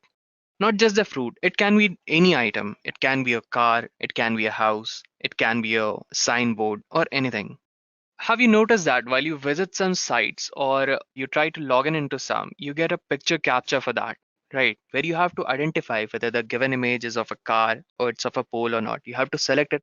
For example, there are 10 images and you're selecting 3 images out of it. So in a way, you are training the machine, right? You're telling that these three are the picture of a car and rest are not. So who knows, you're training it for something big, right? So moving on ahead, let's discuss the types of classification. All right. Well, there are several different ways to perform a same task. Like in order to predict whether a given person is a male or a female, the machine had to be trained first. Alright, but there are multiple ways to train the machine, and you can choose any one of them. Just for predictive analytics, there are many different techniques, but the most common of them all is the decision tree, which we'll cover in depth in today's session. So as a part of classification algorithm, we have decision tree, random forest, neighbor bayes, k nearest neighbor, logistic regression, linear regression, support vector machines, and so on. There are many. Alright, so let me give you an idea about few of them. Starting with decision tree. Well, decision tree is a graphical representation of all the possible solution to a decision. The decisions which are made, they can be explained very easily. For example, here is a task which says that should I go to a restaurant or should I buy a hamburger? You are confused on that. So for that, what you'll do, you'll create a decision tree for it. Starting with the root node will be, first of all, you'll check whether you are hungry or not. All right. If you're not hungry, then just go back to sleep. Right. If you are hungry and you have $25, then you'll decide to go to restaurant. And if you're hungry and you don't have $25, then you'll just go and buy a hamburger. That's it. All right. So this is about decision tree. Now moving on ahead, let's see what is a random forest. Well, random forest build multiple decision trees and merges them together to get a more accurate and stable prediction. Alright, Most of the time, random forest is trained with a bagging method. The bagging method is based on the idea that the combination of learning model increases the overall result. If you're combining the learning from different models and then clubbing it together, what it will do, it will increase the overall result. Fine. Just one more thing. If the size of your data set is huge, then in that case, one single decision tree would lead to a overfit model. Same way, like a single person might have its own perspective on the complete population, as the population is very huge, right? However, if we implement the voting system and ask different individuals to interpret the data, then we would be able to cover the pattern in a much meticulous way. Even from the diagram, you can see that in section A, we have a large training data set. What we do, we first divide our training data set into n subsamples, alright, and we create a decision tree for each subsample. Now in the B part, what we do, we take the vote out of every decision made by every decision tree. And finally, we club the vote to get the random forest decision. Fine. Let's move on ahead. Next, we have naive Bayes. So naive Bayes is a classification technique which is based on Bayes' theorem. It assumes that presence of any particular feature in a class is completely unrelated to the presence of any other feature. Naive Bayes is simple and easy to implement algorithm. And due to its simplicity, this algorithm might outperform more complex model when the size of the dataset is not large enough. Alright. A classical use case of naive Bayes is a document classification. In that, what you do, you determine whether given text corresponds to one or more categories. In the text case, the features used might be the presence or absence of any keyword. So this was about naive.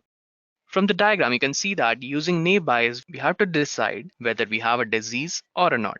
First, what we do, we check the probability of having a disease and not having the disease, right? Probability of having a disease is 0.1, while on the other hand, probability of not having a disease is 0.9. Okay, first let's see when we have disease and we go to doctor, all right? So when we visited the doctor and the test is positive, so probability of having a positive test when you're having a disease is 0.80, and probability of a negative test when you already have a disease, that is 0.20. This is also a false negative statement as the test is detecting negative, but you still have the disease, right? So it's a false negative statement. Now let's move ahead when you don't have the disease at all. So probability of not having a disease is 0.9. And when you visit the doctor and the doctor is like, yes, you have the disease, but you already know that you don't have the disease. So it's a false positive statement. So probability of having a disease when you actually know there is no disease is 0.1. And probability of not having a disease when you actually know there is no disease. So, and the probability of it is around 0.90. Fine. It is same as probability of not having a disease. Even the test is showing the same result. It's a true positive statement. So it is 0.9. Alright. So let's move on ahead and discuss about KNN algorithm. So this KNN algorithm, or the K nearest neighbor, it stores all the available cases and classifies new cases based on the similarity measure. The K in the KNN algorithm is the nearest neighbor we wish to take vote from. For example, if k equal 1, then the object is simply assigned to the class of that single nearest neighbor. From the diagram, you can see the difference in the image when k equal 1, k equal 3, and k equal 5, right? Well, the modern systems are now able to use the k nearest neighbor for visual pattern recognition to scan and detect hidden packages in the bottom bin of a shopping cart at the checkout. If an object is detected which matches exactly to the object listed in the database, then the price of the spotted product could even automatically be added to the customer's bill. While this automated billing practice is not used extensively at this time, but the technology has been developed and is available for use. If you want, you can just use it. And yeah, one more thing. K nearest neighbor is also used in retail to detect patterns in the credit card users. Many new transaction scrutinizing software applications use KNN algorithms to analyze register data and spot unusual pattern that indicate suspicious activity. For example, if register data indicates that a lot of customers' information is being entered manually rather than through automated scanning and swapping, then in that case, this could indicate that the employees who are using the register are in fact stealing customers' personal information, or if a register data indicates that a particular good is being returned or exchanged multiple times, This could indicate that employees are misusing the return policy or trying to make money from doing the fake returns, right?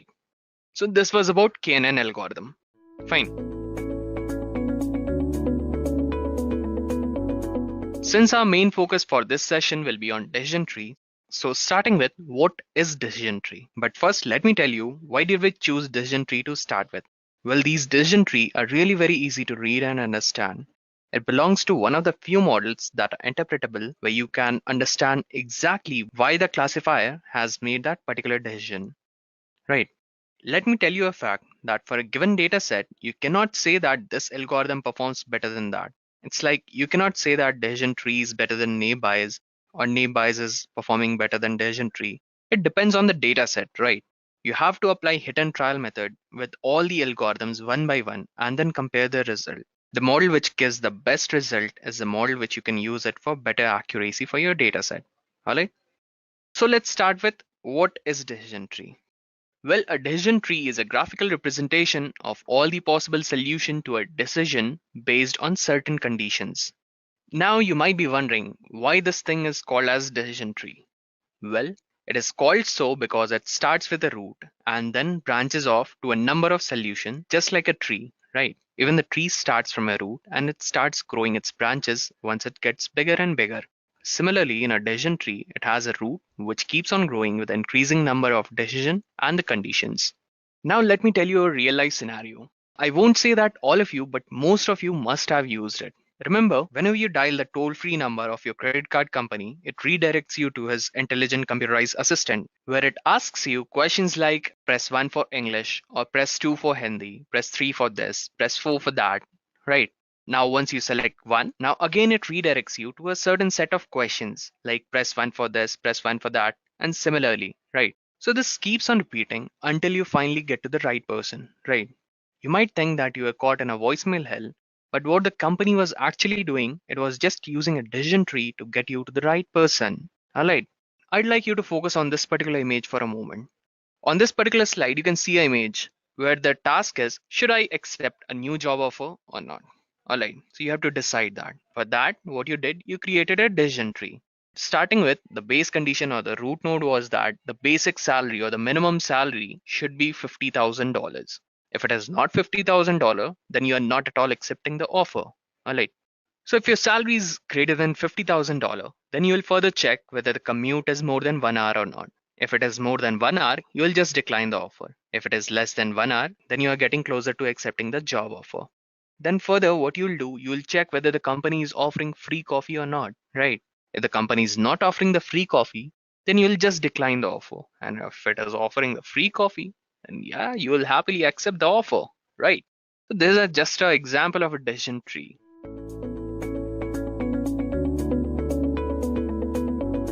Now let's move ahead and understand a decision tree. Well, here is a sample data set that I'll be using it to explain you about the decision tree. Alright. In this data set, each row is an example, and the first two columns provide features or attributes that describes the data, and the last column gives the label or the class we want to predict. And if you like, you can just modify this data by adding additional features and more example, and our program will work in exactly the same way. Fine. Now this data set is pretty straightforward except for one thing. I hope you have noticed that it is not perfectly separable. Let me tell you something more about that. As in the second and fifth examples, they have the same features but different labels. Both have yellow as their color and diameter as 3, but the labels are mango and lemon. Fine. Let's move on and see how our decision tree handles this case. Alright. In order to build a tree, we'll use a decision tree algorithm called CART. The SCART algorithm stands for Classification and Regression Tree Algorithm. Alright. Let's see a preview of how it works. Alright. To begin with, we'll add a root node for the tree. And all the nodes receive a list of rows as input. And the root will receive the entire training data set. Now each node will ask true and false question about one of the feature, and in response to that question, will split or partition the dataset into two different subsets. These subsets then become input to two child nodes we add to the tree, and the goal of the question is to finally unmix the labels as we proceed down, or in other words, to produce the purest possible distribution of the labels at each node. For example, the input of this node contains only one single type of label. So we could say that it's perfectly unmixed. There is no uncertainty about the type of label, as it consists of only grapes, right? On the other hand, the labels in this node are still mixed up. So we would ask another question to further drill it down, right? But before that, we need to understand which question to ask and when. And to do that, we need to quantify how much question helps to unmix the label. And we can quantify the amount of uncertainty at a single node using a metric called Gini impurity. And we can quantify how much a question reduces that uncertainty using a concept called information gain. We'll use these to select the best question to ask at each point. And then what we'll do, we'll iterate the steps, we'll recursively build the tree on each of the new node. We'll continue dividing the data until there are no further questions to ask. And finally, we reach to our leaf. Alright. So this was about decision tree. So in order to create a decision tree, first of all, what you have to do, you have to identify different set of questions that you can ask to the tree. Like, is this color green? And what will be these questions? These questions will be decided by your data set. Like, is this color green? Is the diameter greater than or equal to 3? Is the color yellow? Right. Questions resembles to your data set. Remember that. All right. So if my color is green, then what it will do, it will divide into two parts. First, the green mango will be in the true, while on the false, we have lemon and the mango. All right. If the color is green or the diameter is greater than or equal to 3 or the color is yellow. Now let's move on and understand about decision tree terminologies. All right. So starting with root node. Root node is the base node of a tree. The entire tree starts from a root node. In other words, it is the first node of a tree. It represents the entire population or sample, and this entire population is further segregated or divided into two or more homogeneous sets. Fine. Next is the leaf node. Well, leaf node is the one when you reach at the end of the tree, right? That is, you cannot further segregate it down to any other level. So that is the leaf node. Next is splitting. Splitting is dividing your root node or your node into different subpart on the basis of some condition. All right. Then comes the branch or the subtree. Well, this branch or subtree gets formed when you split the tree. Suppose when you split a root node, it gets divided into two branches or two subtrees, right? Next is the concept of pruning. Well, you can say that pruning is just opposite of splitting. What we are doing here, we are just removing the subnode of a decision tree. We'll see more about pruning later in this session. All right, let's move on ahead. Next is parent or child node. Well, first of all, root node is always the parent node, and all other nodes associated with that is known as child node. Well, you can understand it in a way that all the top node belongs to a parent node, and all the bottom node which are derived from a top node is a child node. The node producing a further node is a child node, and the node which is producing it is a parent node. Simple concept, right?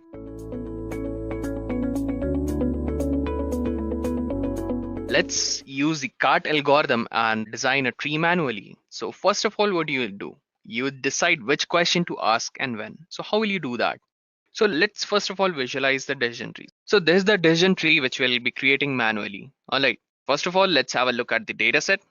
You have outlook, temperature, humidity, and windy as your different attributes. On the basis of that, you have to predict that whether you can play or not. So which one among them should you pick first? Answer: determine the best attribute that classifies the training data. Alright. So how will you choose the best attribute, or how does a tree decide where to split, or how the tree will decide its root node? Well, before we move on and split a tree, there are some terminologies that you should know. Alright. First being the Gini index. So what is this Gini index? This Gini index is the measure of impurity or purity used in building a decision tree in cart algorithm. Alright. Next is information gain. This information gain is the decrease in entropy after a data set is split on the basis of an attribute. Constructing a decision tree is all about finding an attribute that returns the highest information gain. Alright. So you'll be selecting the node that would give you the highest information gain. Alright. Next is reduction in variance. This reduction in variance is an algorithm which is used for continuous target variable or regression problems. The split with lower variance is selected as a criteria to split the population. See, in general term, what do you mean by variance? Variance is how much your data is varying, right?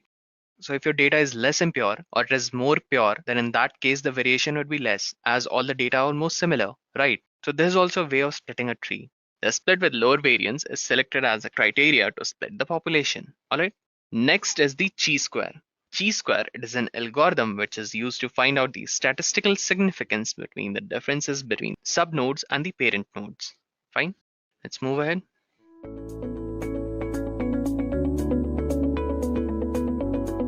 Now the main question is, how will you decide the best attribute? For now, just understand that you need to calculate something known as information gain. The attribute with the highest information gain is considered the best. Yeah, I know your next question might be like, what is this information gain? But before we move on and see what exactly information gain is, let me first introduce you to a term called entropy, because this term will be used in calculating the information gain.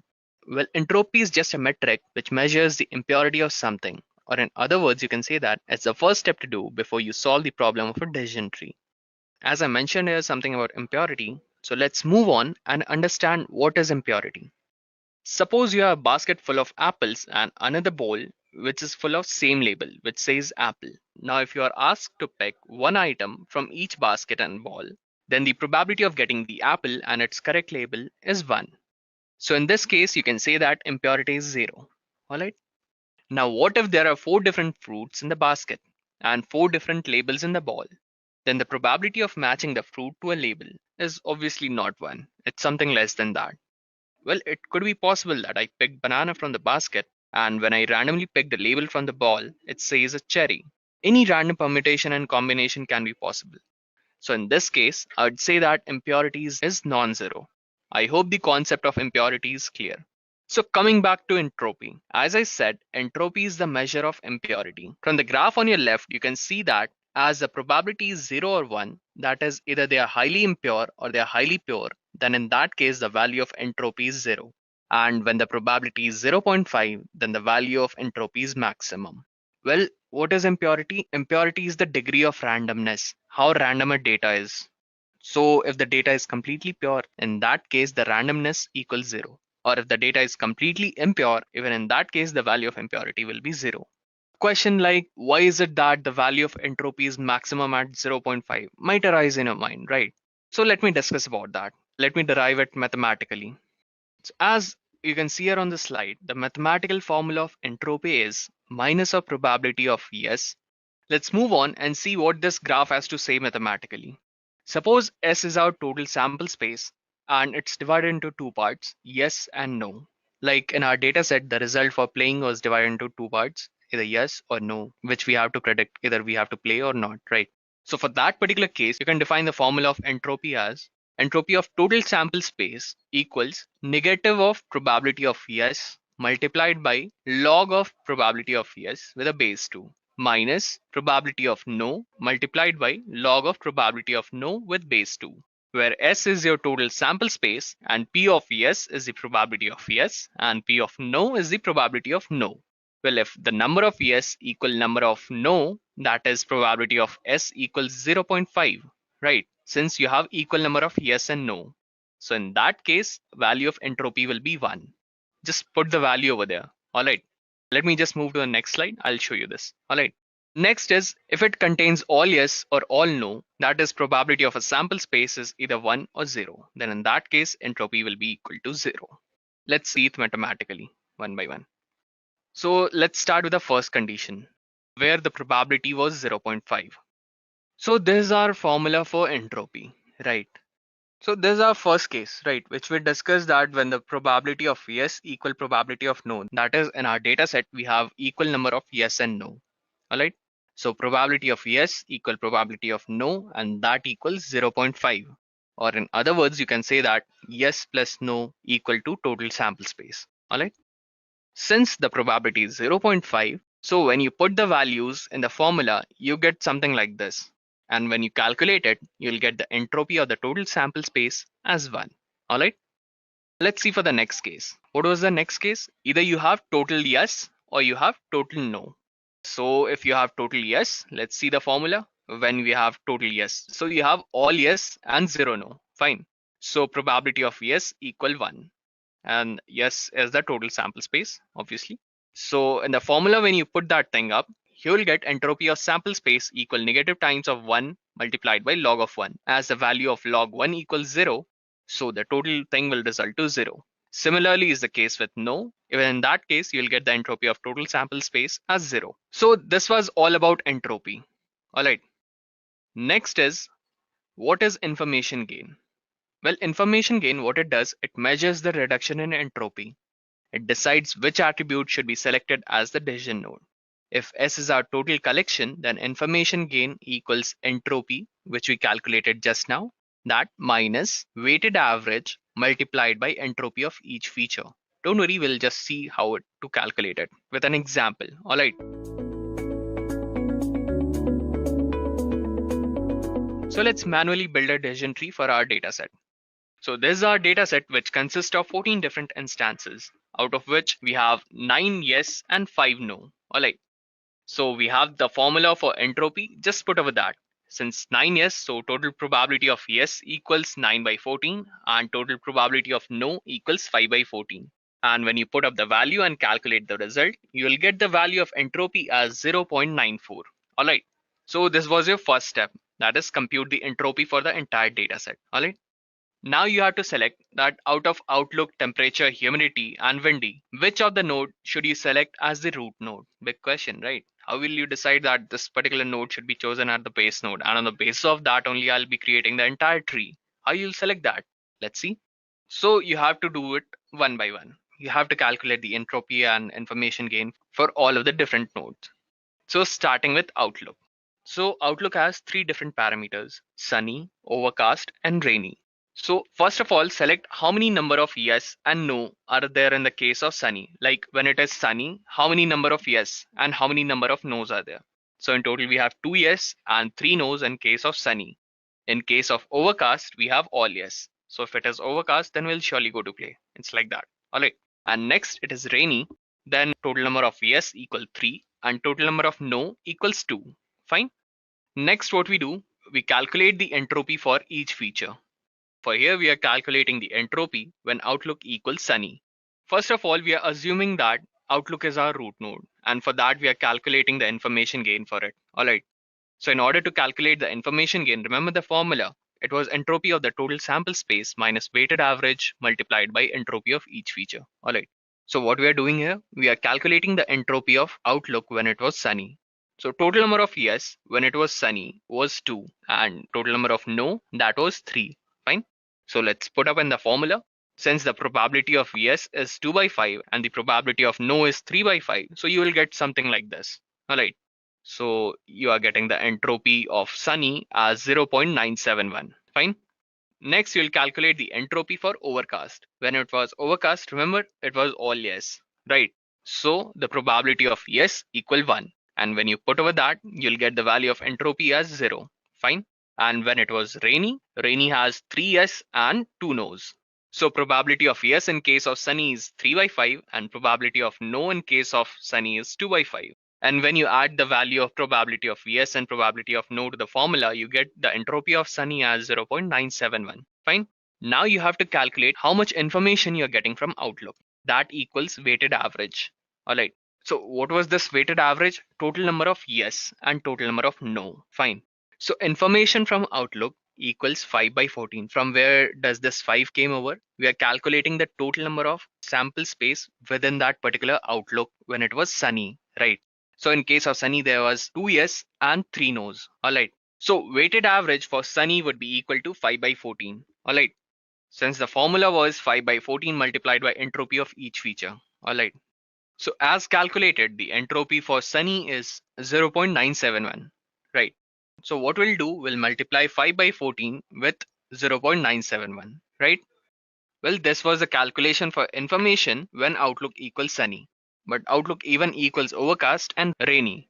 For in that case, what we'll do, again, similarly, we'll calculate for everything for overcast and sunny. For overcast, weighted average is 4 by 14 multiplied by its entropy, that is 0. And for sunny, it is same 5 by 14, 3 yes and 2 no's multiplied by its entropy, that is 0.971.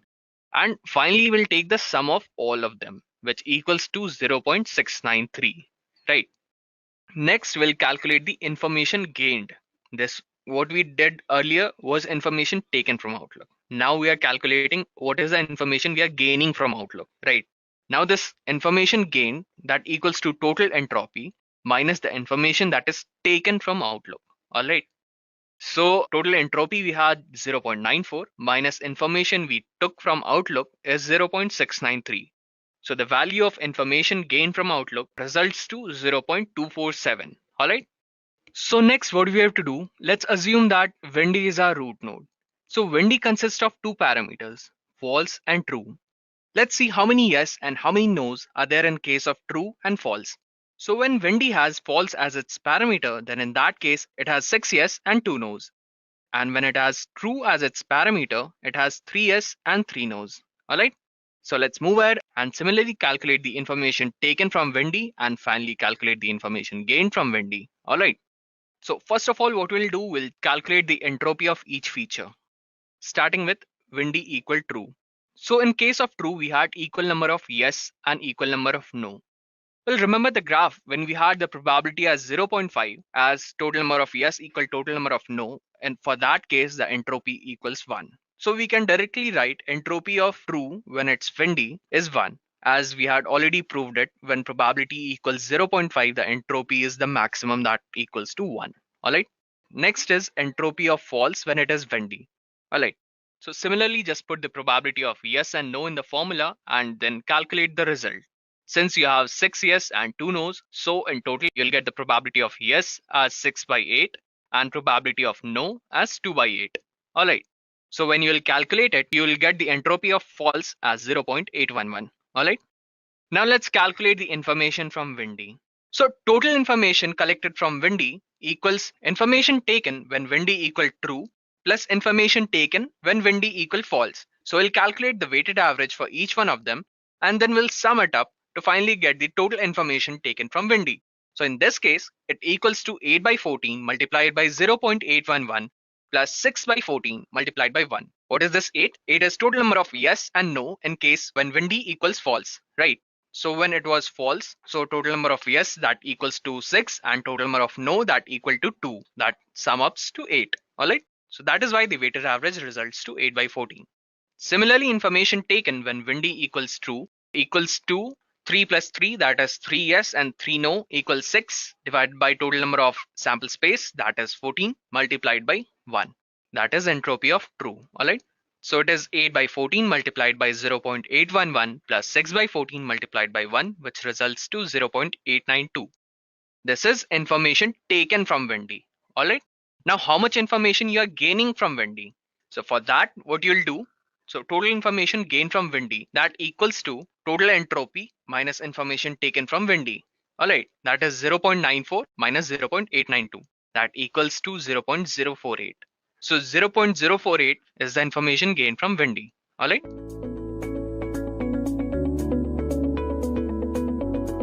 Similarly, we calculated for the rest too. Alright. So for Outlook, as you can see, the information was 0.693 and its information gain was 0.247. In case of temperature, the information was around 0.911 and the information gain that was equal to 0.029. In case of humidity, the information gain was 0.152 and in the case of Wendy, the information gain was 0.048. So what we'll do, we'll select the attribute with the maximum mode. Fine.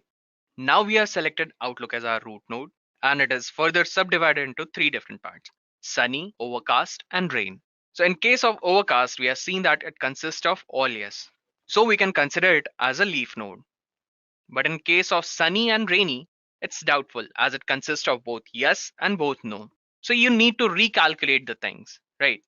Again, for this node, you have to recalculate the things. All right. You have to again select the attribute which is having the maximum information gain. All right. So this is how your complete tree will look like. All right. So let's see when you can play. So you can play when Outlook is overcast. All right. In that case, you can always play. If the Outlook is sunny, you will further drill down to check the humidity condition. All right. If the humidity is normal, then you will play. If the humidity is high, then you won't play, right? When the Outlook predicts that it's rainy, then further you'll check whether it's windy or not. If it has a weak wind, then you'll go and opt for play. But if it has strong wind, then you won't play, right? So this is how your entire decision tree would look like at the end. All right.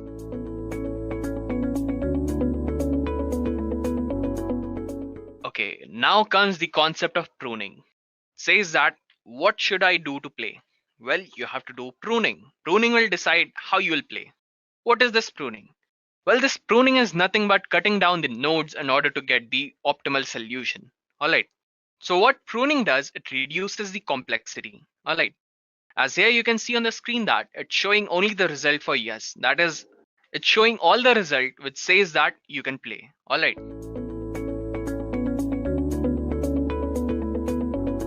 Before we drill down to a practical session, a common question might come in your mind. You might think that a tree-based model better than linear model, right? You can think like if I can use a logistic regression for classification problem and linear regression for regression problem, then why there is a need to use the tree?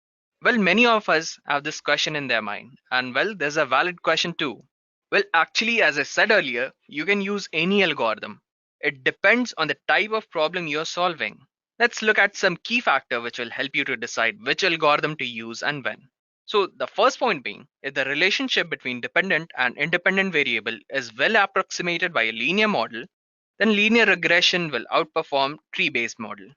Second case, if there is a high non-linearity and complex relationship between dependent and independent variables, a tree model will outperform a classical regression model. In third case, if you need to build a model which is easy to explain to people, a decision tree model will always do better than a linear model, as the decision tree models are simpler to interpret than linear regression. Alright? Now let's move on ahead and see how you can write a decision tree classifier from scratch in Python using the CART algorithm. Alright? For this, I'll be using Jupyter Notebook with Python 3.0 installed on it. Alright? So let's open the Anaconda and the Jupyter Notebook. Where is that? So this is our Anaconda navigator, and I'll directly jump over to Jupyter Notebook and hit the launch button. I guess everyone knows that Jupyter Notebook is a web-based interactive computing notebook environment where you can run your Python codes. So my Jupyter Notebook, it opens on my localhost 8891. So I'll be using this Jupyter Notebook in order to write my decision tree classifier using Python. For this decision tree classifier, I have already written the set of codes. Let me explain you just one by one. So we'll start with initializing our training data set. So there's our sample data set for which each row is an example. The last column is a label and the first two columns are the features. If you want, you can add some more features and example for your practice. Interesting fact is that this data set is designed in a way that the second and the fifth example have almost the same features, but they have different labels. Alright, so let's move on and see how the tree handles this case. As you can see here, both of them, the second and the fifth column, have the same features. What they differ in is just their label. Fine. So let's move ahead. So this is our training data set. Next, what we are doing, we are adding some column labels. So they are used only to print the trees. Fine. So what we'll do, we'll add header to the columns. Like the first column is of color, second is of diameter, and third is of label column. All right. Next, what we'll do, we'll define a function as unique values in which we'll pass the rows and the columns. So this function, what it will do, it will find the unique values for a column in the data set. So there's an example for that. So what we are doing here, we are passing training data as our row and column number as 0. So what we are doing, we are finding unique values in terms of color. And in this, since the row is training data and the column is 1, so what we are doing here, so we are finding the unique values in terms of diameter. Fine. So this is just an example. Next, what we'll do, we'll define a function as class count and we'll pass the rows into it. So what it does, it counts the number of each type of example within a data set. So in this function, what we are basically doing, we are counting the number of each type of example in the data set. Or what we are doing, we are counting the unique values for the label in the data set. As a sample, you can see here, we can pass that entire training data set to this particular function as class underscore count. What it will do, it will find all the different types of label within the training data set. As you can see here, the unique label consists of mango, grape, and lemon. So next what we'll do, we'll define a function is numeric and we'll pass a value into it. So what it will do, it will just test if the value is numeric or not, and it will return if the value is an integer or a float. For example, you can see is numeric, we are passing 7, so it is an integer, so it will return an int value. And if we are passing red, it's not a numeric value, right? So moving on ahead, we'll define a class named as question. So what this question does, this question is used to partition the data set. This class, what it does, it just records a column number. For example, 0 for color, alright, and a column value, for example, green. Next, what we are doing, we are defining a match method, which is used to compare the feature value in the example to the feature value stored in the question. Let's see how. First of all, what we are doing, we are defining an init function. And inside that, we are passing the self, column, and the value as parameter. So next, what we do, we define a function as match. What it does, it compares the feature value in an example to the feature value in this question. Fine. Next, we'll define a function as REPR, which is just a helper method to print the question in a readable format. Next, what we are doing, we are defining a function partition. Well, this function is used to partition the dataset. Each row in the dataset, it checks if it matches the question or not. If it does, so it adds it to the true rows, or if not, then it adds to the false rows. All right. For example, as you can see here, let's partition the training dataset based on whether the rows are red or not. Here we are calling the function question and we are passing a value of 0 and red to it. So what it will do, it will assign all the red rows to true underscore rows and everything else will be assigned to false underscore rows. Fine. Next, what we'll do, we'll define a Gini impurity function and inside that we'll pass the list of rows. So what it will do, it will just calculate the Gini impurity for the list of rows. Next, what we are doing here, we're defining a function as information gain. So what this information gain function does, it calculates the information gain using the uncertainty of the starting node minus the weighted impurity of the child node. The next function is find the best split. Well, this function is used to find the best question to ask by iterating over every feature or value and then calculating the information gain. For the detailed explanation on the code, you can find the code in the description given below. All right. Next, we'll define a class as leaf for classifying the data. It holds a dictionary of class like mango for how many times it appears in the row from the training data that reaches this leaf. All right. Next is the decision node. So this decision node, it will ask a question. This holds a reference to the question and to the two child nodes. On the basis of it, you are deciding which node to add further to which branch. All right. So next, what we are doing, we are defining a function of build tree, and inside that we are passing our number of rows. So this is the function that is used to build the tree. So initially what we did, we defined all the various functions that we'll be using in order to build a tree. So let's start by partitioning the data set for each unique attribute. Then we'll calculate the information gain and then return the question that produces the highest gain. And on the basis of that, we'll split the tree. So what we are doing here, we are partitioning the data set, calculating the information gain, and then what this is returning, it is returning the question that is producing the highest gain. All right. Now, if gain equals 0, return leaf rows. So what it will do, so if we are getting no for the gain, that is gain equals 0, then in that case, since no further question could be asked, so what it will do, it will return a leaf. Fine. Now true underscore rows or false underscore rows equal partition with rows and the question. So if we are reaching till this position, then you have already found a feature or value which will be used to partition the dataset. Then what you will do, you will recursively build the true branch and similarly recursively build the false branch. So return decision underscore node and inside that will be passing question, true branch and false branch. So what it will do, it will return a question node. And this question node, this records the best feature or the value to ask at this point.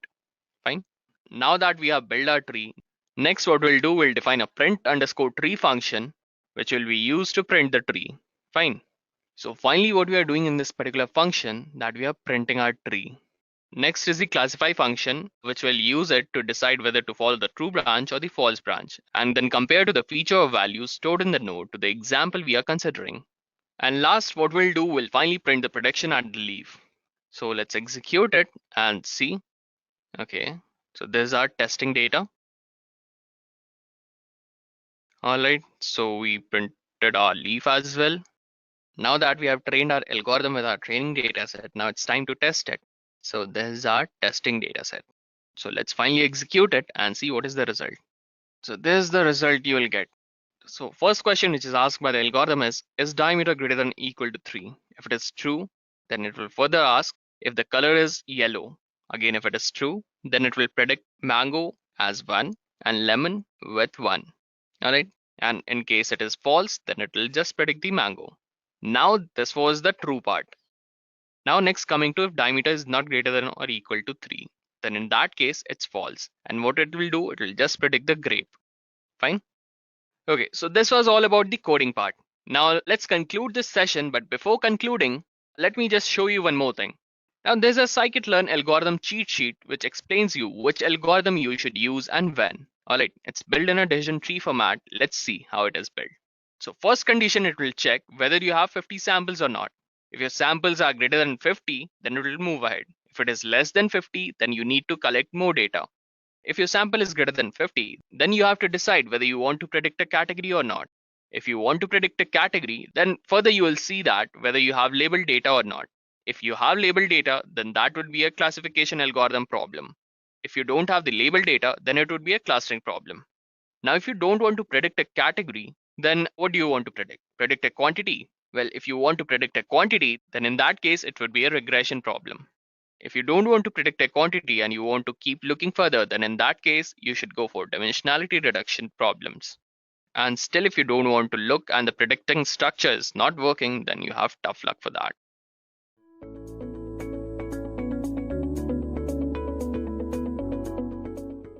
Now, without any further ado, let's understand introduction to machine learning. Machine learning is the process of feeding a machine enough data to train and predict a possible outcome using the algorithms at bay. The more the data is fed to the machine, the more efficient the machine will become. So let us try to understand this with a real life example. So I'm sure most of you are aware of the predictions made in any sport before any major match. So in this case, I'm going to tell you about a football penalty session. So let's say the data of previous performances are considered.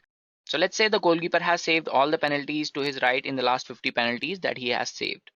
So this data will be crucial to predicting if he will or will not save the next penalty that he faces. Of course, there are other factors to consider as well. Another example is the suggestions that we get while surfing the internet. The data of our previous choices are processed to give us the most favorable content we are most likely to watch. Anyhow, machine learning is not just feeding the machine an ample amount of data. There goes a lot of processes, algorithms, and decisive factors to get the optimum results. So in this session, we will go through one such support vector machine algorithm to understand how it works with Python. Before that, let us also take a look at the types of machine learning. So there are three types of machine learning, that is supervised learning, unsupervised learning, and reinforcement learning. Supervised learning is contained in a controlled way to oversee the outcome accordingly. It is, as the name suggests, supervised in a way that the machine learns what the user wants it to learn. Coming to unsupervised learning, the machine simply explores the data given to it. The data is sometimes unlabeled and uncategorized, and the machine makes the possible references and predictions without any supervision. And talking about reinforcement learning, it basically means to enforce a pattern of behavior. The machine needs to establish a systematic pattern of approach in reinforcement learning. So these are the types of machine learning that we have. Let's move on to the next topic, that is, what is the support vector machine? So what exactly is the support vector machine? A support vector machine, or we can call it as SVM, was first introduced in the 1960s and later improvised in the 1990s. An SVM is a supervised learning machine learning classification algorithm that has become extremely popular nowadays owing to its extremely efficient results. So an SVM is implemented in a slightly different way than other machine learning algorithms. It is capable of performing classification, regression, and outlier detection as well. A support vector machine is a discriminative classifier that is formally designed by a separative hyperplane. It is a representation of examples as points in space that are mapped so that the points of different categories are separated by a gap as wide as possible. In addition to this, an SVM can also perform nonlinear classification. So I'm going to tell you a few advantages and disadvantages of SVM or support vector machine. So talking about the advantages of SVM, it is effective in high dimensional spaces, and it is still effective in cases where the number of dimensions is greater than the number of samples. One more advantage is it uses a subset of training points in the decision function that makes it memory efficient. And the last advantage is different kernel functions can be specified for the decision function, which also makes it versatile. Coming on to the disadvantages, if the number of the features is much larger than the number of samples, we have to avoid overfitting in choosing the kernel functions, and regularization term is actually crucial. The next disadvantage is SVMs do not directly provide probability estimates. These are calculated using five-fold cross-validation. So these are the advantages and disadvantages of SVM. Now let's take a look at the next topic, which is how does an SVM work? So the main objective of our support vector machine is to segregate the given data in the best possible way. So when the segregation is done, the distance between the nearest points is known as the margin. The approach is to select a hyperplane with the maximum possible margin between the support vectors in the given dataset. Now, to select the maximum hyperplane in the given sets, the support vector machine follows the following. It generates a hyperplane which segregates the classes in the best possible way, and then it selects the right hyperplane with the maximum segregation from either nearest data points. Now, let me tell you how we can deal with inseparable and nonlinear planes as well. So in some cases, hyperplanes cannot be very efficient, and in those cases, the support vector machine uses a kernel trick to transform the input into a higher dimensional space. So with this, it becomes easier to segregate the points. Now let us talk about the SVM kernels. So an SVM kernel is basically used to add more dimensions to a low dimensional space to make it easier to segregate the data. It converts the inseparable problem to a separable problem by adding more dimensions using the kernel trick. A support vector machine or SVM is always implemented in practice by a kernel. The kernel trick helps to make a more accurate classifier.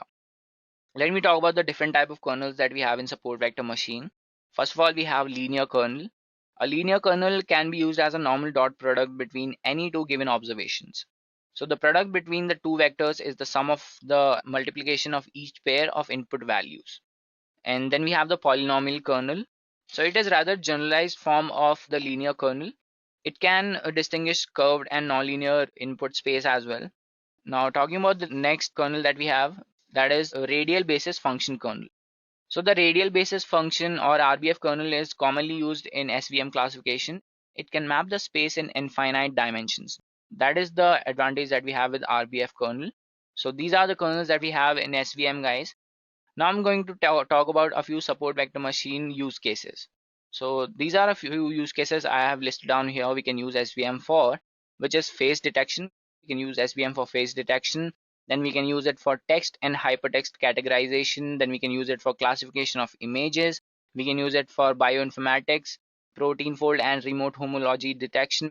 We can use it for handwriting recognition, and we can use it for generalized predictive control as well. So these are the use cases that we can use SVM for. Now that we are done with the SVM use cases, let me tell you how we can implement SVM.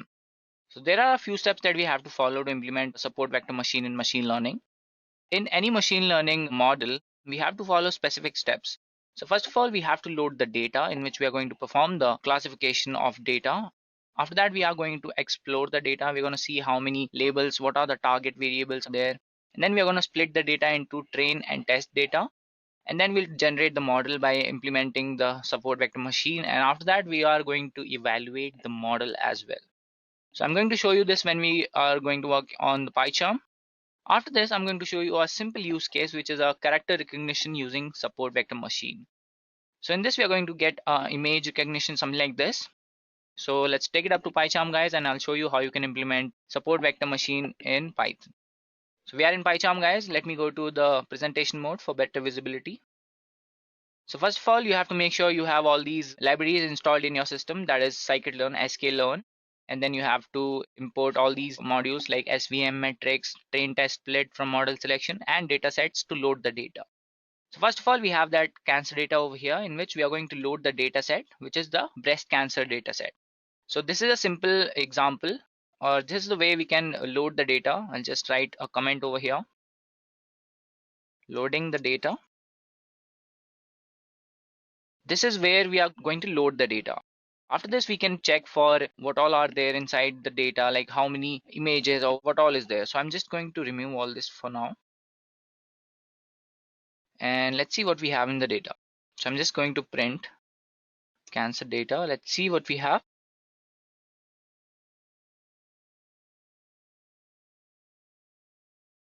It's going to take a while because it's loading the data set from the internet. You can see these all points are there inside the data set. So we have data.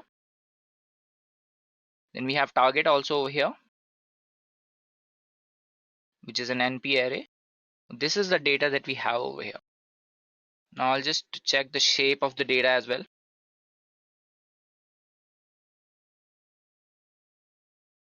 Let's see the target variable also. So this is our target variable, guys, which is in a binomial form, which is 0 and 1. So we have only two possibilities over here. Now that we are done exploring the data also, let me show you how you can start splitting the data into test and train sets. So I'll just remove this again and print the previous code. So this is my training and testing variables, that is x train, x test. Then we have y train, y test. And inside this, I have used train test split to train my data over here.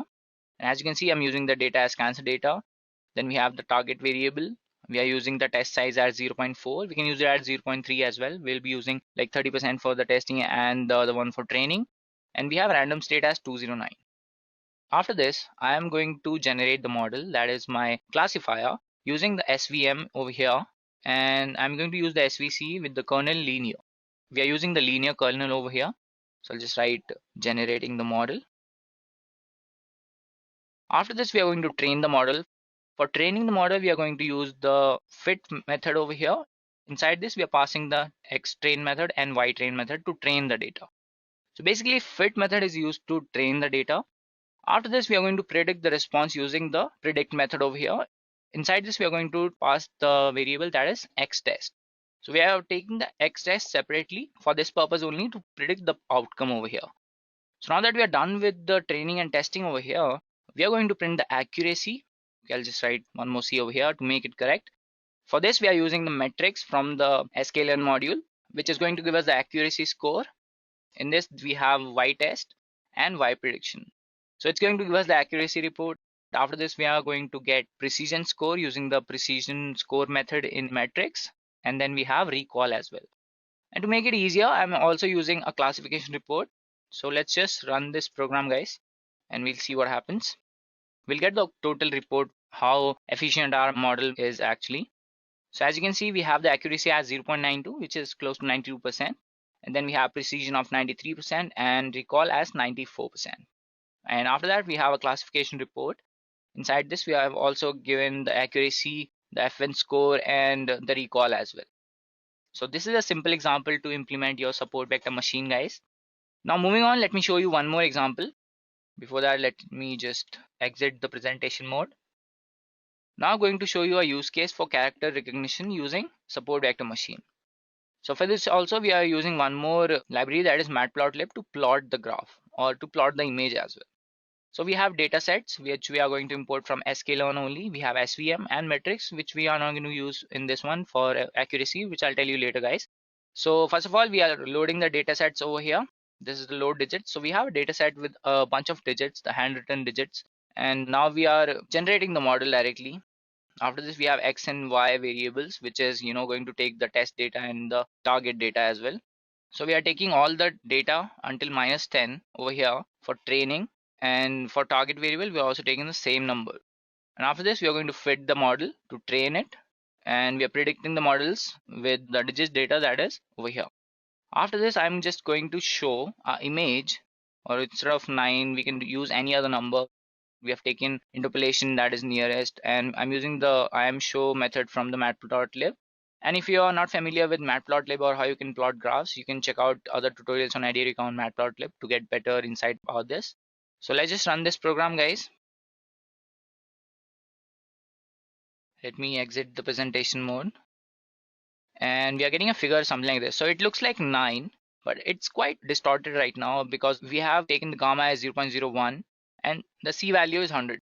So if I increase or decrease this value, the output is going to change. The accuracy is going to be much larger, but the speed is going to become a little slower. So this is the reason. And instead of 9, I can just write, let's say 6 over here.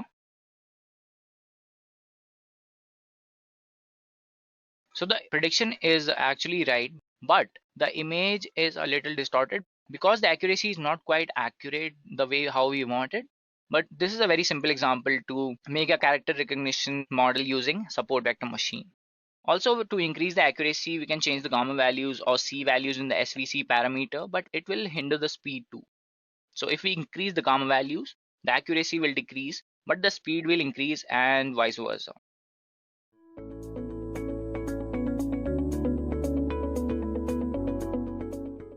Okay, so now let's understand what is a random forest. So random forest is constructed by using multiple decision trees, and the final decision is obtained by majority votes of these decision trees. So let me make things very simple for you by taking an example. Now suppose we have got 3 independent decision trees. Here we are just taking 3 decision trees. And I've got an unknown fruit, and I want that these trees would give me a result of what exactly this fruit is. So I pass this fruit to the first decision tree, the second decision tree, and the third decision tree. Now a random forest is nothing but a combination of these decision trees. So the results are being fed into the random forest algorithm. So what it sees is that, okay, the first decision tree classifies it as peach. The second decision tree says that it is an apple, and the third one says that it is a peach. So random forest classifier says that, okay, I've got the result as 2 peach and 1 for an apple. So I would say that the unknown fruit is an peach. All right, so this is based on the majority voting of the decision trees. And that is how a random forest classifier comes to a decision of predicting the unknown value.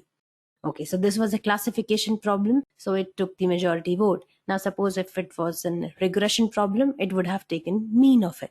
Okay, so now let's move on further to understanding what is a decision tree. But before that, we should understand that random forest, the building blocks are decision trees. And that's why studying decision tree becomes important, because if we understand one decision tree, we can apply the same concept to random forest. Okay, so let us understand what is a decision tree.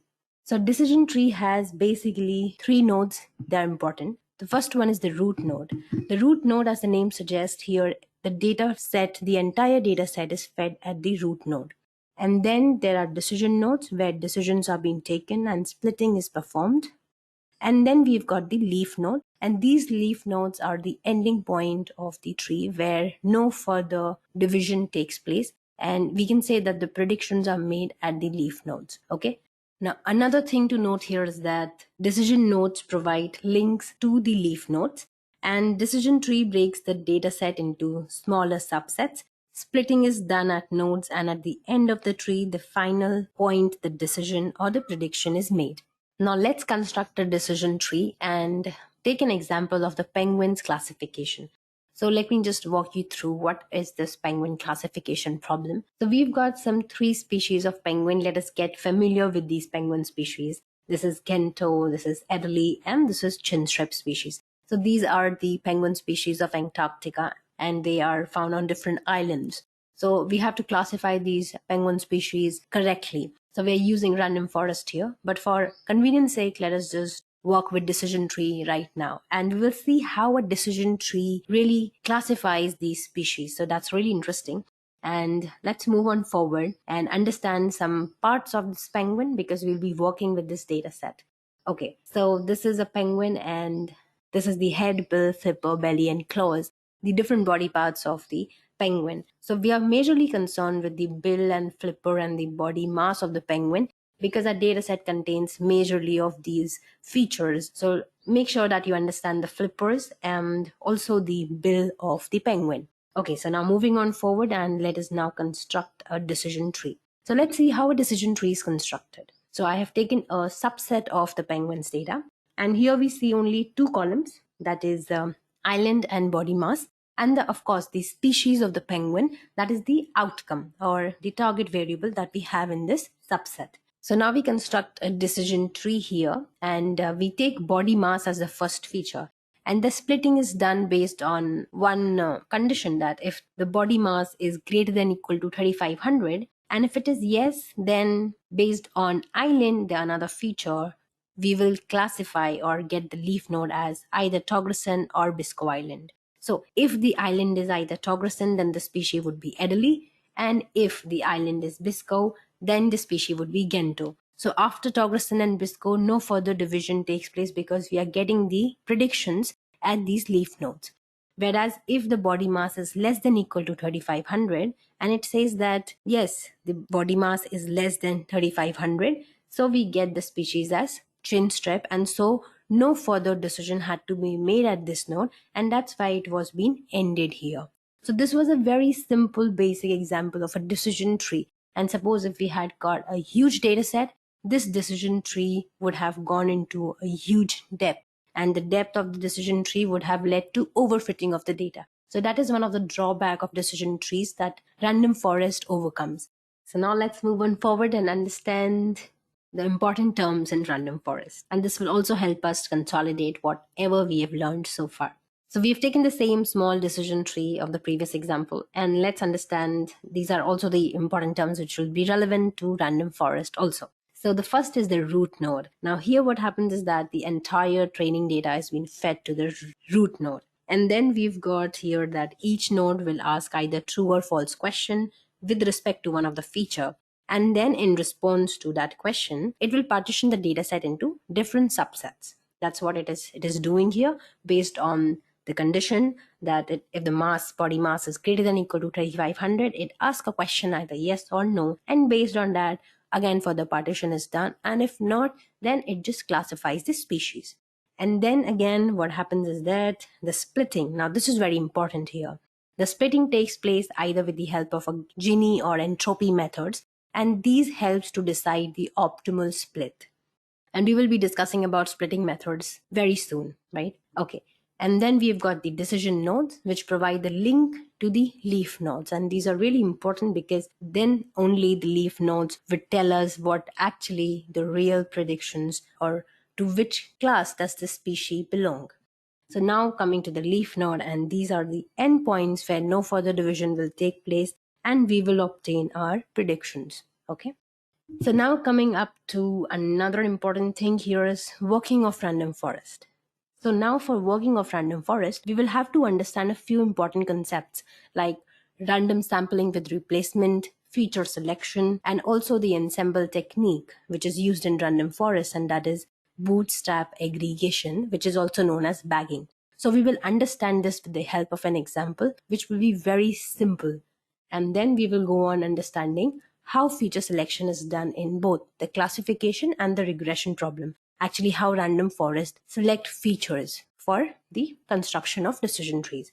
Well, in random forest, the best split is chosen based on Gini impurity or information gain methods. So this also we will understand. Now let us first understand random sampling with replacement.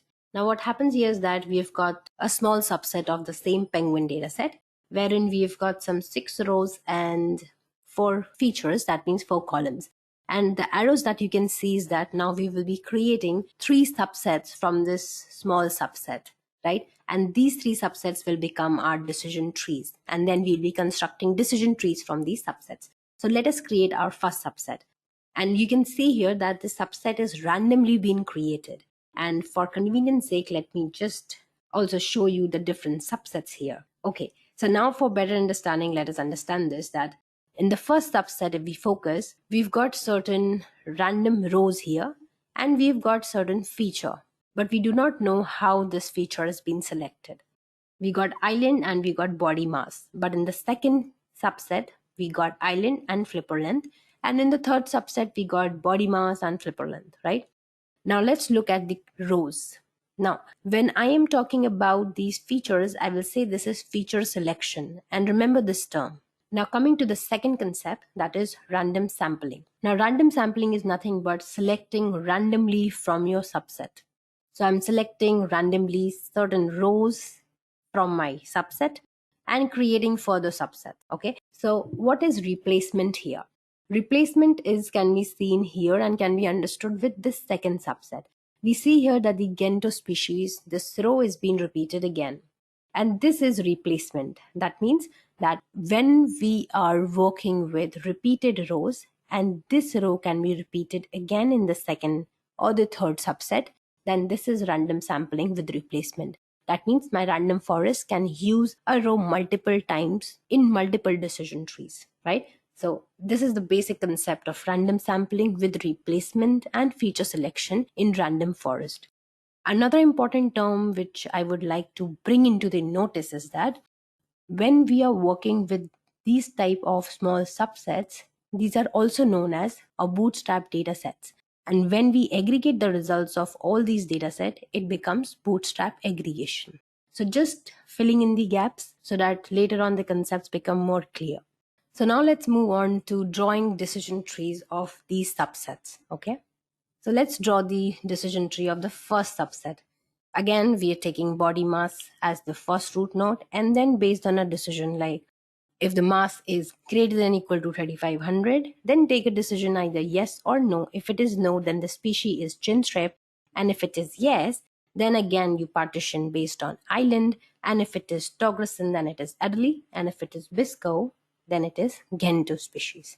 Okay, so this is how we will construct two more decision trees of the remaining subsets. So on the second subset, let us just again create decision tree, and here now we are taking flipper length, and then based on a condition that if the flipper length is greater than or equal to 190, then make a split. If it is yes, then the species become Gento, and if it is no, that means again make a decision based on island, and if it is Togresen, it is Adelie, and if the island is Dream Island, then it is a chin-strap species. So this is how the decision tree of the second subset has been created, and this is how it will take decisions, right, based on the tree length, depth, and also the features it is selecting. Okay, so now let's create the third decision tree of the third subset, and we get a decision tree something like this, wherein body mass, if it is greater than 4000, and if it is yes, then clearly it is a Gento species, and if it is no, then again make a partition with respect to flipper length, another feature here, and then if it is again greater than or equal to 190, then the species would be Adelie, else it would be chin-strap. So this is how decision tree 3 will make a decision. Now let's just keep these decision trees with us, okay? And we will make sense of these trees just in a while, okay? But before that, let us understand how feature selection is done in a random forest. How am I selecting the columns? So for classification, by default, the feature selection is taken as the square root of total number of all the features. Now suppose I've got here 4 features. So it is a classification problem. I will take the square root of these 4 features, which becomes 2. So decision tree would be constructed based on 2 features each. If suppose I had 16 features, then it would be square root of 16, that would be 4. So 4 features would be taken in each decision tree. All right. And suppose if this would have been a regression problem, then by default, what would happen? The features would be selected by taking the total number of features and dividing them by 3. Okay. So this is how by default the feature selection is being done by a random forest. Okay. Now let us move on forward to consolidating our learning. So now we are coming to ensemble techniques, that is also known as bootstrap aggregation. Random forest uses ensemble techniques. And what is ensembling? It just means that you are aggregating the result of the decision trees and taking the majority vote in case of classification and the mean in case of regression problems and giving the output. Okay. So now we have again plotted all our decision trees here. And below we can see that there's an unknown data and I want to predict the species of this data. So what will happen is that again, let us just feed this problem to each of the decision tree and let's see what each decision tree makes the prediction. So I just feed this unknown data to decision tree 1 and it says that, okay, the species seems to be chin-strap. Okay. And then decision tree 2 says that based on the data, it has been found that the species is Adelie. And then decision tree 3 says that, no, I with my decision tree, this species is chin-strap. Okay, now all these data is being fed to random forest classifier.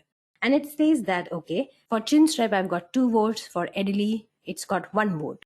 So the new species would be chin-strap, right? So this is how the bootstrap aggregation is done based on the majority voting and the decisions taken by different decision trees. They have been combined together, aggregated, and we get an ensembled result in the random forest. Okay, so this was a very simple concept of ensemble techniques which has been used in random forest.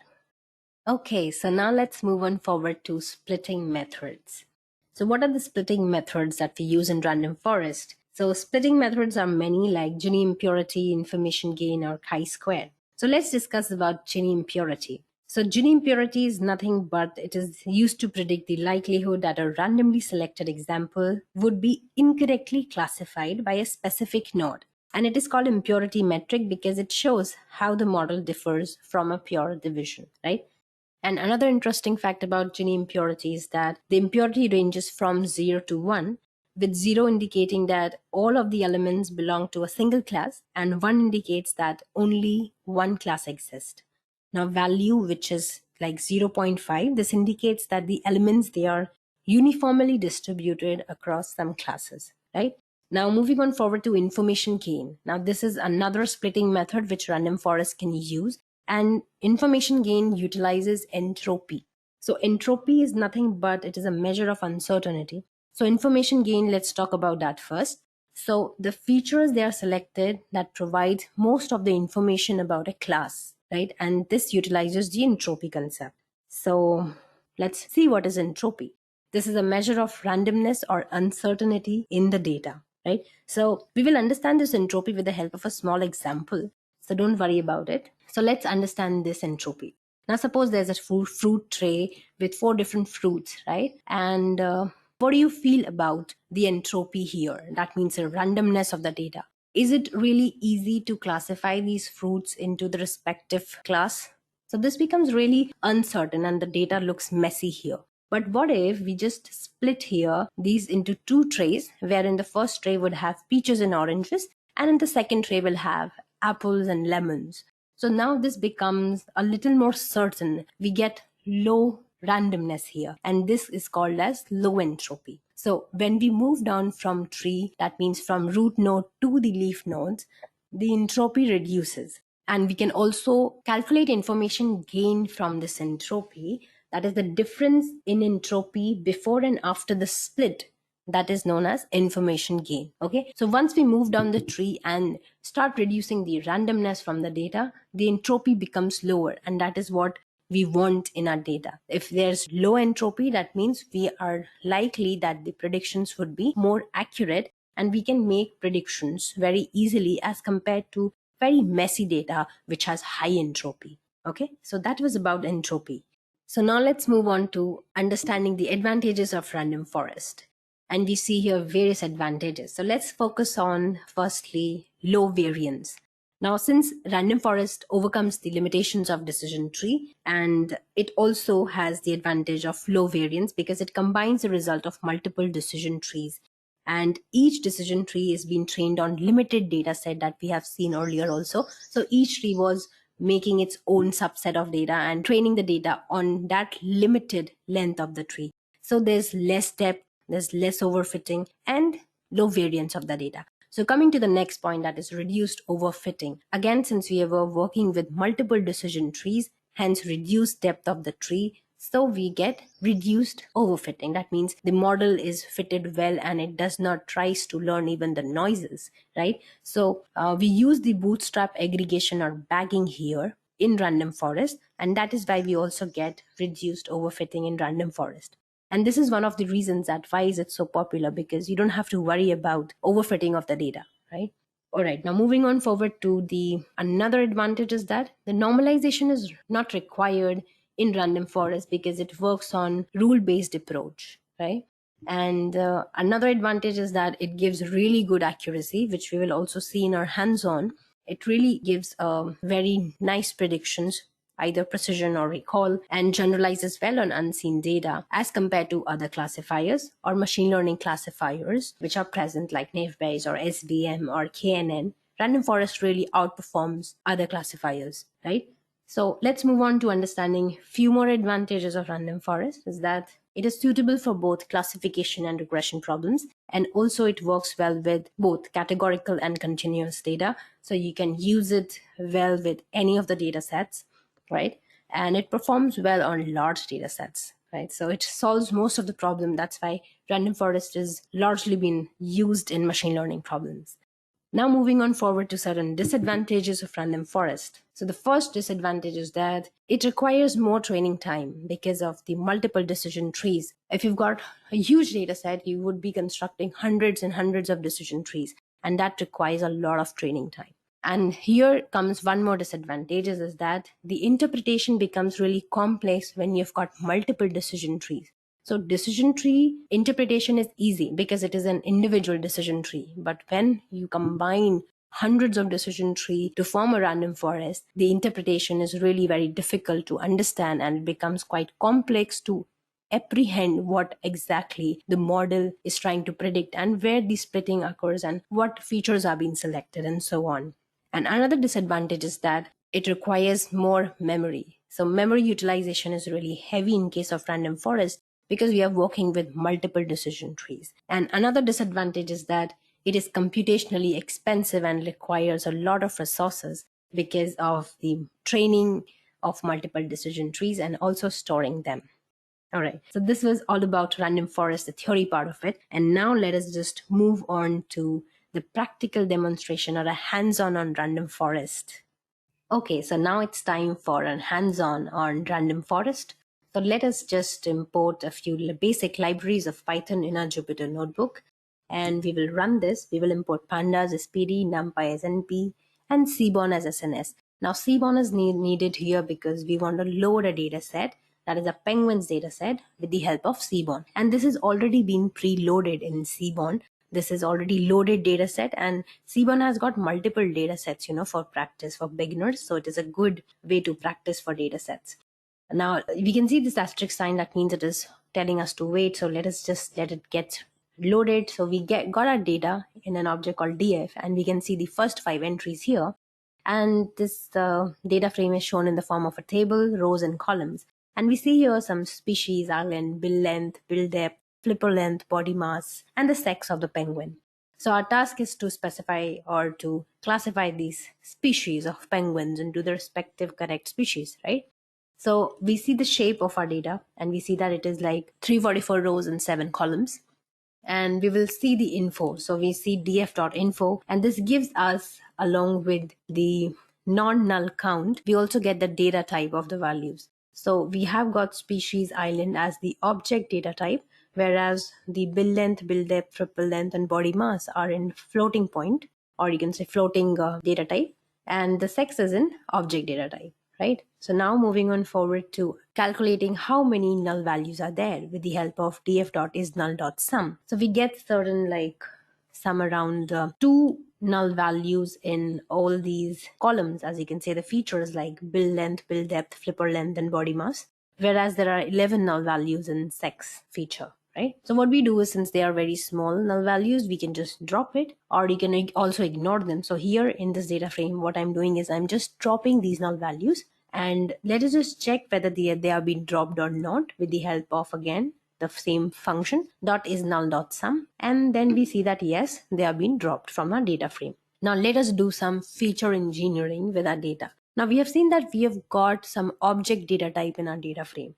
And before feeding it into algorithm, that is random forest, we have to transform the categorical data or the object data type into the numeric.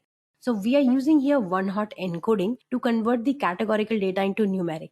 Now there are various ways in Python which we can do that, like one-hot encoding, or you can also use a mapping function in Python, but here we are using one-hot encoding. So let us just do that. And we find here, first of all, let us apply it on the sex column. And here we see that we have got 2 unique values in sex, that is male and female.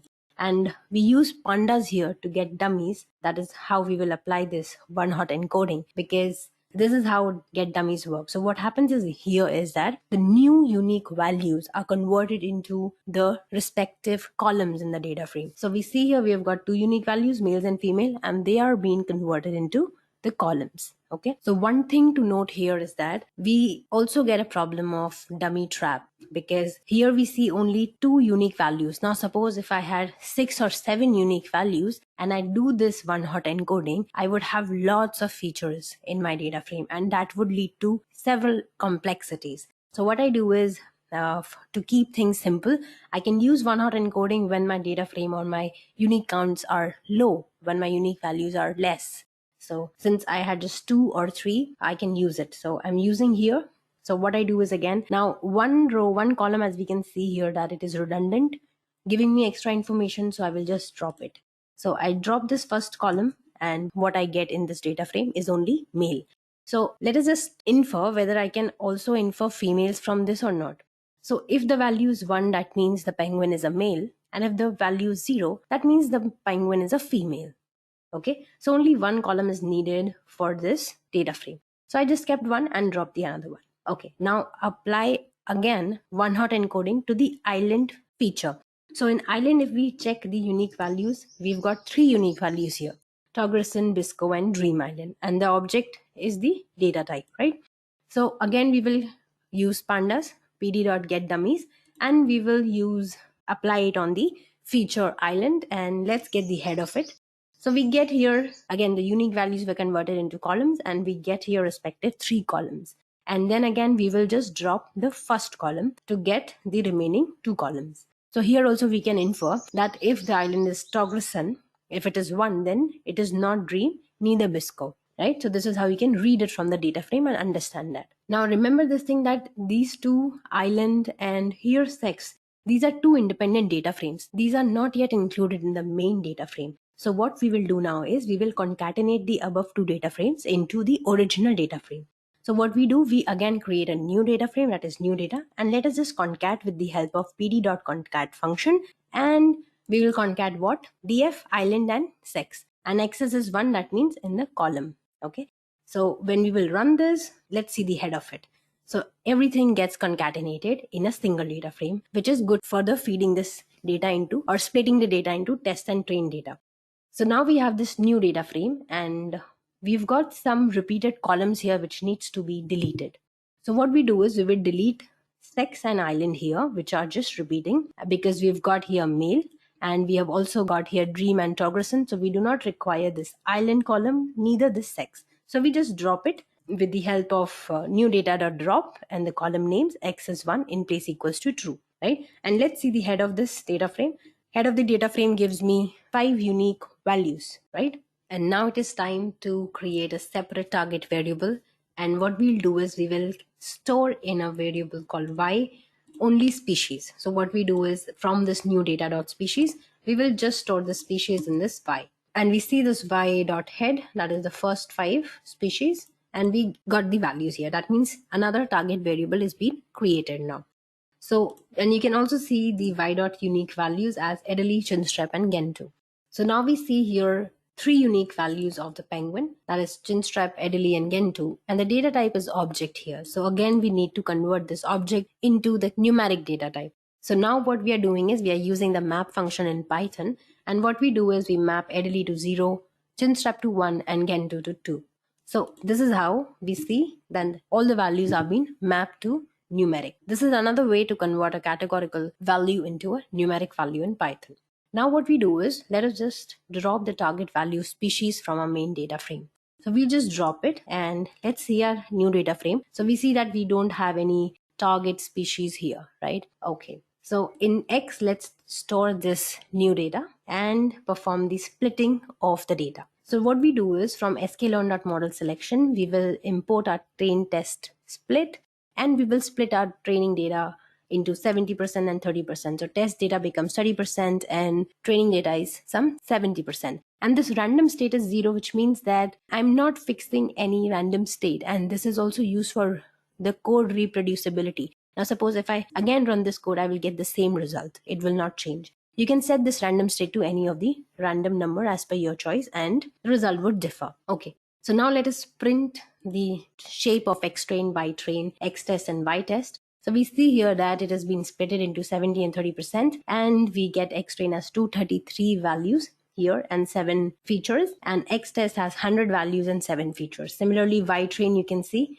233 values and ytest has 100 values. That means the species. Okay. So that has been perfectly splitted into 70 and 30%. Now what we do is we will train the random forest classifier on the training set. How do we do it? We will import the random forest classifier from sklearn.ensemble. So we've already dealt with what is ensemble. And then in classifier, we will store this random forest, and this n estimator is nothing but decision trees. So we are creating some 5 decision trees here, and the criteria is entropy. And again, random state is set to 0. So let's see. And then we will fit this X train and Y train. So this has been fitted, and the criteria is entropy here. All right. So now let's make some predictions, and let's create a variable called yPredict, and we will just predict it on X test. And we've also printed this Y prediction. And now let's print the confusion matrix to check the accuracy of random forest algorithm. And what we do is from matrices, sklearn matrices, we will import classification report and confusion matrix, and also the accuracy score. So we will just import them, and then in CM variable, we will print the confusion matrix of Y test and Y predictions. So we will print it, and we see here the accuracy score also, which is 98%. So our random forest classifier is giving us a very good accuracy of 98%. And you can see your confusion matrix that only 2 cases have been misclassified. Rest all the cases have been correctly classified by random forest classifier. Okay, so now let's move on to printing the classification report of Y test and Y prediction. Let's see. And we get the precision as 96%. That means the true predictions by the algorithm is 96%. The recall or the true prediction rate is 100%, which is very nice. And F1 score is also good, which is 98%. So this is giving us a good result. But what if we change the criteria from entropy to Gini? So let's just experiment with that too. So let's try this with the different number of trees and change the criteria to Gini coefficient. So now again from sklearn.ensemble, we will import random forest classifier and fit it. Okay. And here what we are doing is just we are using 7 trees. Previously we used 5. And now in the criteria, we will use Gini coefficient and random state is 0. So let's run this and see whether there is a change in accuracy or not. And let's predict this. And let's check the accuracy score. What is the accuracy score for this random forest classifier with 7 trees? So we get 99% accuracy with changing the criteria and changing the number of trees. So you can just experiment with different number of trees and different number of decision trees. Let's just experiment with 12 decision trees and see what happens. So you can see the accuracy reduced to 98%. Okay. With 7, we were getting 99. So let's just keep 7 because it is giving us really good accuracy. So this is about random forest classifier and how it works with several trees and different criteria to give us very good accuracy on our training and test data.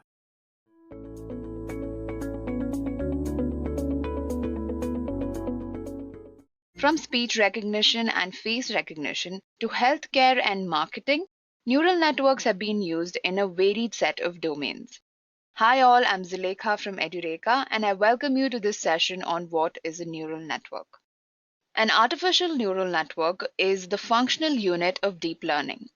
Deep learning uses artificial neural networks which mimic the behavior of the human brain to solve complex data-driven problems.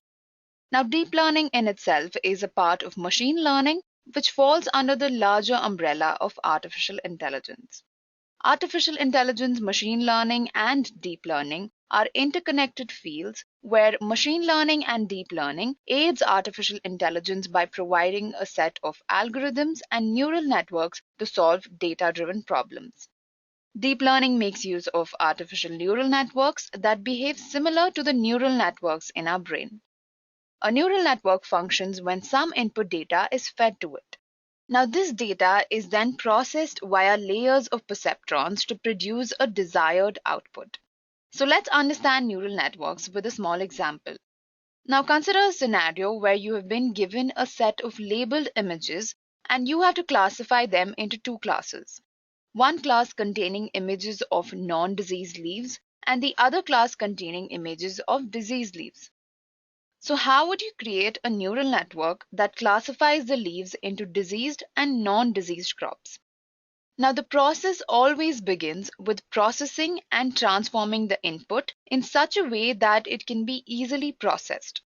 In our case, each leaf image will be broken down into pixels depending on the dimension of the image. For example, if the image is composed of 30 by 30 pixels, then the total number of pixels will be 900. Now, these pixels are represented as matrices, which are then fed into the input layer of the neural network.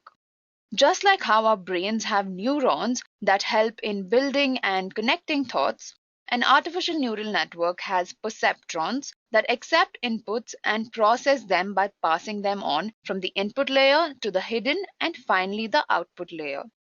Now, as the input is passed from the input layer to the hidden layer, an initial random weight is assigned to each input. The inputs are then multiplied with their corresponding weights, and their sum is further processed through the network. Now, here what you do is you assign a numerical value called bias to each perceptron. Furthermore, each perceptron is passed through activation or something known as the transformation function, that determines whether a particular perceptron gets activated or not. An activated perceptron is used to transmit data to the next layer. In this manner, the data is propagated forward through the neural network until the perceptrons reach the output layer. At the output layer, a probability is derived which decides whether the data belongs to class A or class B. Now let's assume a case where the predicted output is wrong. In such a situation, we train the neural network by using the backpropagation method. Initially, while designing the neural network, we initialize weights to each input with some random values. Now, these weights denote the importance of each input variable. Therefore, if we propagate backward in a neural network and compare the actual output to the predicted output, we can readjust the weights of each input in such a way that the error is minimized. This results in a more accurate output, and this is exactly what backpropagation means. Now let's discuss a few real-world applications of neural networks. With the help of deep learning techniques, Google can instantly translate between more than 100 different human languages. Visual translation is an interesting application of deep learning. It can be used to identify images that have letters. Now, once you identify them, they can be turned into text, translated, and then the images are recreated with the translated text. In fact, Google has an app for this purpose. It's called the Google Translate app. Let's not forget to mention automated self-driven cars. Deep learning has played a huge role in the field of self-driving cars. From Tesla to Google-owned Waymo, self-driving cars are being perfected with the help of neural networks.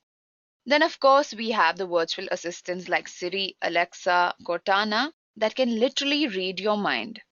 These assistants are purely based on technologies including deep learning, machine learning, and natural language processing. Apart from this, deep learning has also made its way into the gaming industry. So, all you Dota fans out there might have already heard of the famous OpenAI 5, which is the first AI to beat the world champions in an esports game after defeating the reigning Dota 2 world champions. Post the victory, Bill Gates tweeted, quote, AI bots just beat humans at the video game Dota 2. That's a big deal because their victory required teamwork and collaboration, a huge milestone in advancing artificial intelligence. Now, guys, the applications of deep learning are not restricted to just games and machine translation. In fact, deep learning has found its way into the creative arts and music field. An AI based system called MuseNet can now compose classical music that echoes the classical legends like Bach and Mozart.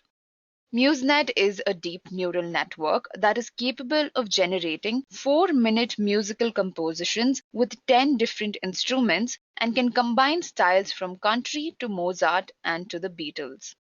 Another creative product of artificial intelligence is a content automation tool called Wordsmith. Wordsmith is a natural language generation platform that can transform your data into insightful narratives. Tech giants such as Yahoo, Microsoft Tableau are using Wordsmith to generate around 1.5 billion pieces of content every day. I can go on and on about the applications of deep learning. In the long term, we are hoping to see the use of advanced AI techniques like deep learning for the betterment of humanity.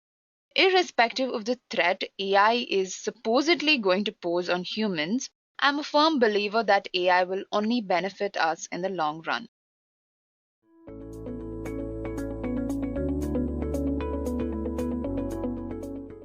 So moving on, let's talk about what exactly is a neural network. So neural network is a simple concept to understand, guys. I mean, if you look at the tutorials that you find online or on YouTube or on internet, you will find a simple analogy regarding how the neurons are connected to the brain, and it often confuses the beginners who does not know anything about the neural networks because it's not necessarily something that everybody is aware of. So simply I'm going to tell you to focus on the mathematical aspect of it. So let's say we have some input values. There is a large connected network which is passing that input value through layers, and there is some computation happening and we are getting the desired output. So let's think of it as a network where everything is connected and there are layers and neurons. We'll call them neurons for now, and you know the data points inside each layer. And there are functions, activation functions, computations happening, summation functions. At the end of the day, you're getting the desired output from that particular network. In hindsight, there is input going inside the network and you're getting an output. So it is as simple as that. And now in the figure also, you can see that there is a network where nodes are interconnected. And there are several layers, which basically roughly depicts a neural networks similar to a brain as well. So that's why most of the people would talk about this analogy. Now, the importance of neural network in deep learning is quite immense, guys. It basically narrows down the human intervention to a bare minimum and is pretty efficient with multi-dimensional data. We'll talk about that later on. Speeding up the processor with high efficiency is just one of the advantages of the artificial neural networks. And also, I forgot to tell you guys, neural networks are also known as artificial neural networks.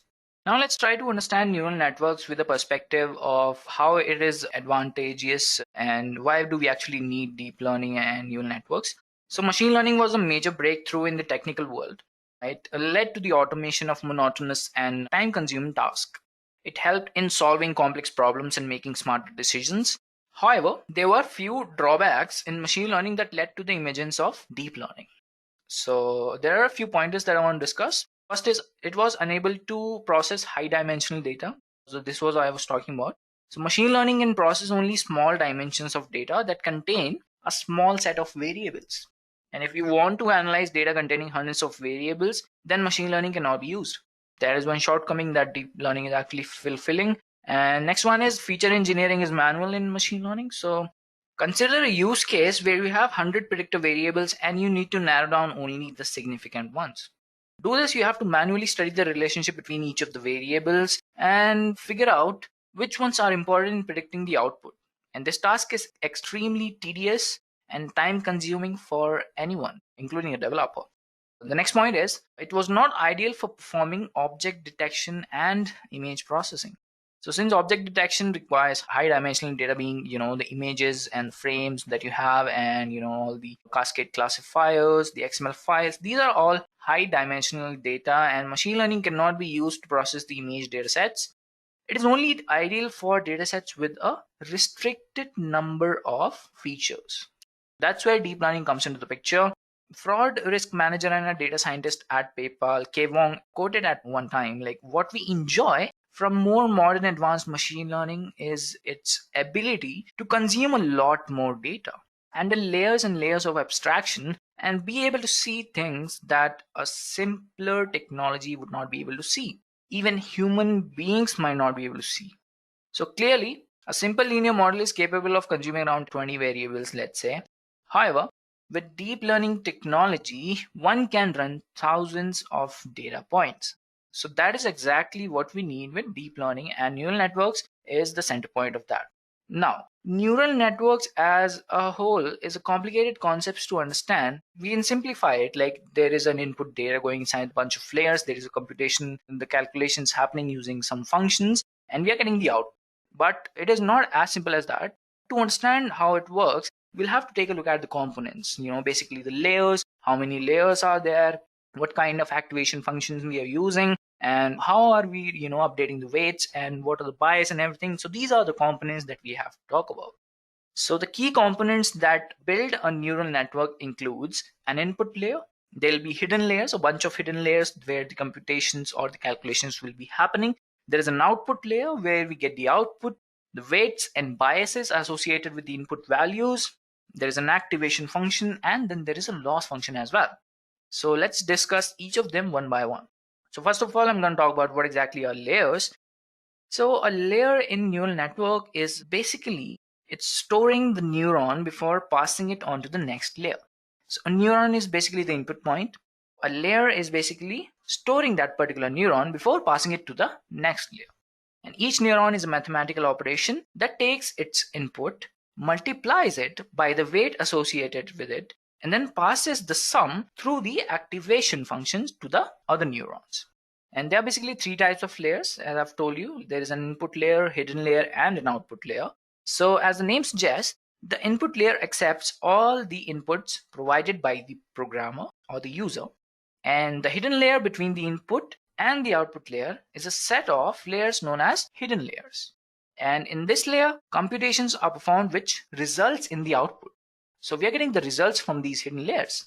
And whatever results that we are getting, I mean, the inputs go through a series of transformations via the hidden layer where we get the output. So it finally results in the output, and the output is delivered by the output layer. So now we're going to move on and learn about what exactly are weights and biases and why are we using them in neural network. So to talk about weights and biases, one of the main components of neural network are weights and biases. So what exactly are weights? We can understand weights as a value associated with the input that basically decides how much importance that particular input has to calculate the desired output. Basically the priority of the input. And the weights are optimized during the training phase, which we'll discuss later on while training the model. And to understand this with an example, let's say we have a vintage car. Now, to calculate the price of a vintage car, there would be two very essential factors. First is how old is the car, or which model, I mean what year the model was made, and how much has it been driven, like how many miles are there on the car. So the weights would have a negative relationship with respect to the year it was made, because the older the model was made, the higher the price would be, and similar for the number of miles associated with the car. The less the number of miles, the more the price will go up. Now to understand bias, it is simply a constant value that is added to the weighted sum of inputs to offset the result. We'll understand this bias when we're taking a look at the neural network using Python, guys, so don't worry. And we're going to take a look at the activation function and understand why it is used in neural network. So what exactly is an activation function? An activation function is basically normalizing the computed input to produce an output. There can be various activation functions, like there can be a sigmoid function, a linear function, there are softmax and ReLU. So these are the activation functions that we can use. So in our model, we're going to use the sigmoid function, guys, probably because it has a threshold value from 0 to 1. So there can be only two outputs, either 0 or 1.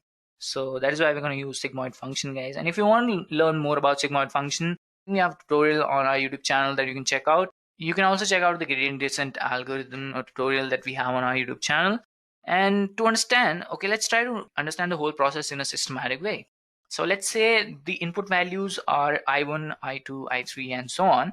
And there is a subsequent weights associated with them, which is W1, W2, and so on until Wn. And the weighted sum will be I1, W1, I2, W2, and so on. After adding the bias, the weighted sum would become I1, W1, I2, W2, and so on plus bias. Now the output will be computed using the activation function. So the output would be sigmoid function on our calculated sum or calculated weighted sum. So it would look somewhat like this. So basically sigmoid function is output is equal to 1 by 1 plus e to the power minus x. And we will learn more about this when we will train the neural network. So now we'll talk about the next step that we have in our neural network. So far we have discussed the layers, the weight associated with the input, and how the output is calculated using the activation function. Now to implement a neural network, there are two steps involved. First is feed forward, and then there is back propagation. So what exactly is feed forward? In a feed forward neural network, the weights are taken randomly and the output is calculated using the activation function. These weights are actually taken at random, are going to be optimized later on during backpropagation. So the entire process of the input going through all the layers and getting the output is feed forward. Now, on the other hand, backpropagation is the process where weights are updated to minimize the calculated error. Error is nothing but, the actual output and the predictor output is compared, and the difference between both of them is the error. So we have to minimize that error. For that we use backpropagation. Now to do, the weights are basically updated using the gradient descent algorithm. That's why I was talking about, so you can check it out on our YouTube channel. So I'll talk about the flow, how we have set the flow, right?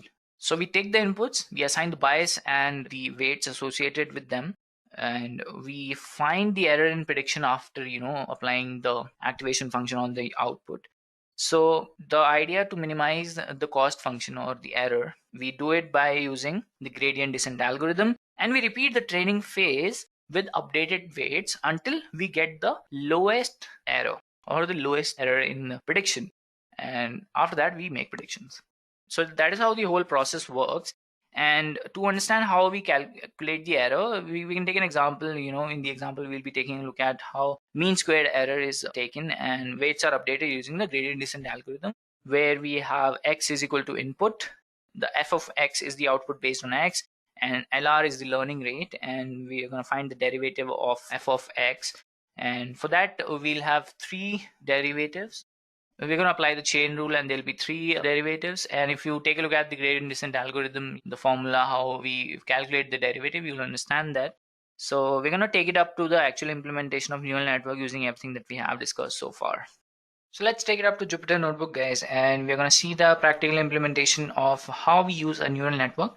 So in this notebook, I have written down the logic for how we are going to implement a neural network. So first of all, we're going to need a few components, which is going to be nothing but inputs, the input features, and they're going to be the output values, and there'll be weights, the bias, and we're going to use the gradient descent algorithm. So we're going to need the learning rate and derivative of the sigmoid function.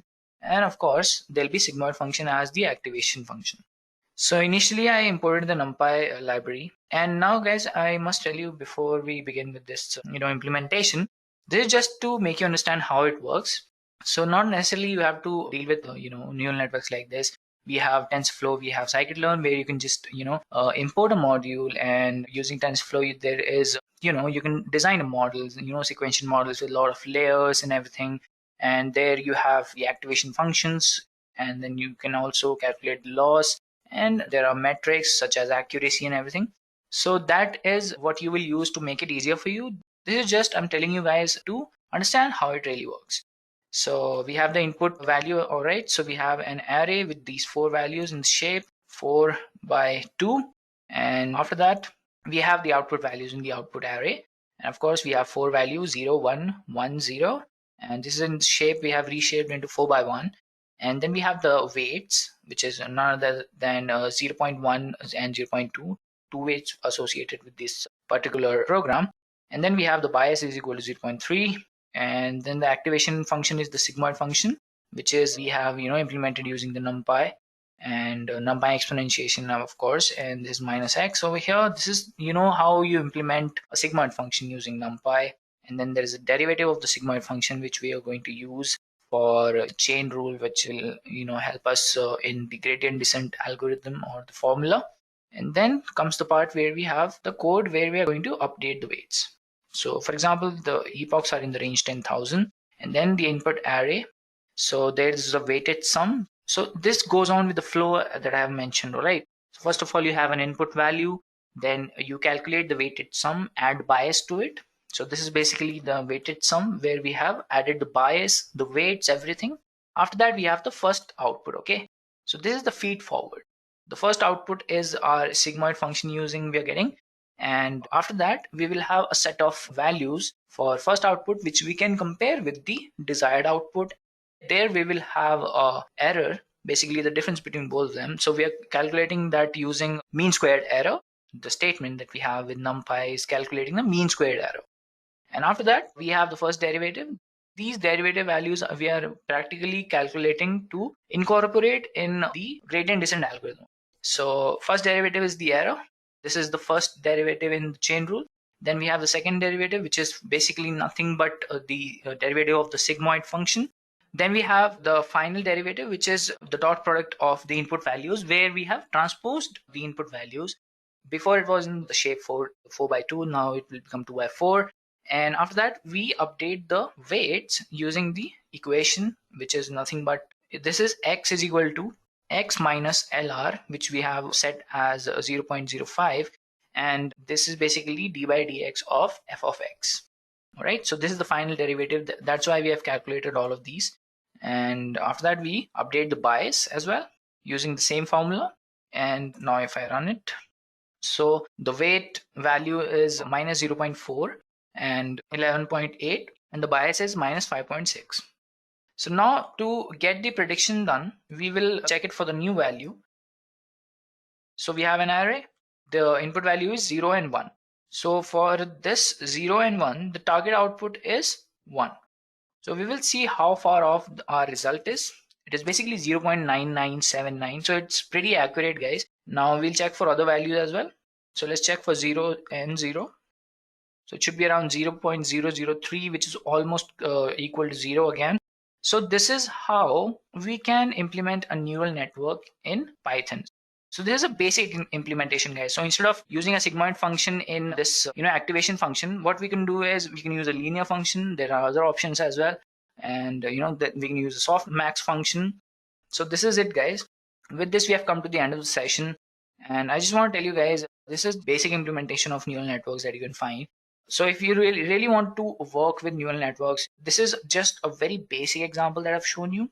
What you can do is you can go to TensorFlow official documentation or check out our YouTube channel, and you can find a lot of tutorials there where we have image classification, basic image classification, how you can just get MNIST data, pre-process the images, and feed the input into a network where you can identify or classify the images into different classes.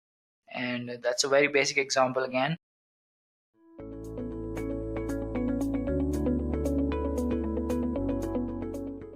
So this is the problem statement, guys. We need to figure out if the banknotes are real or fake.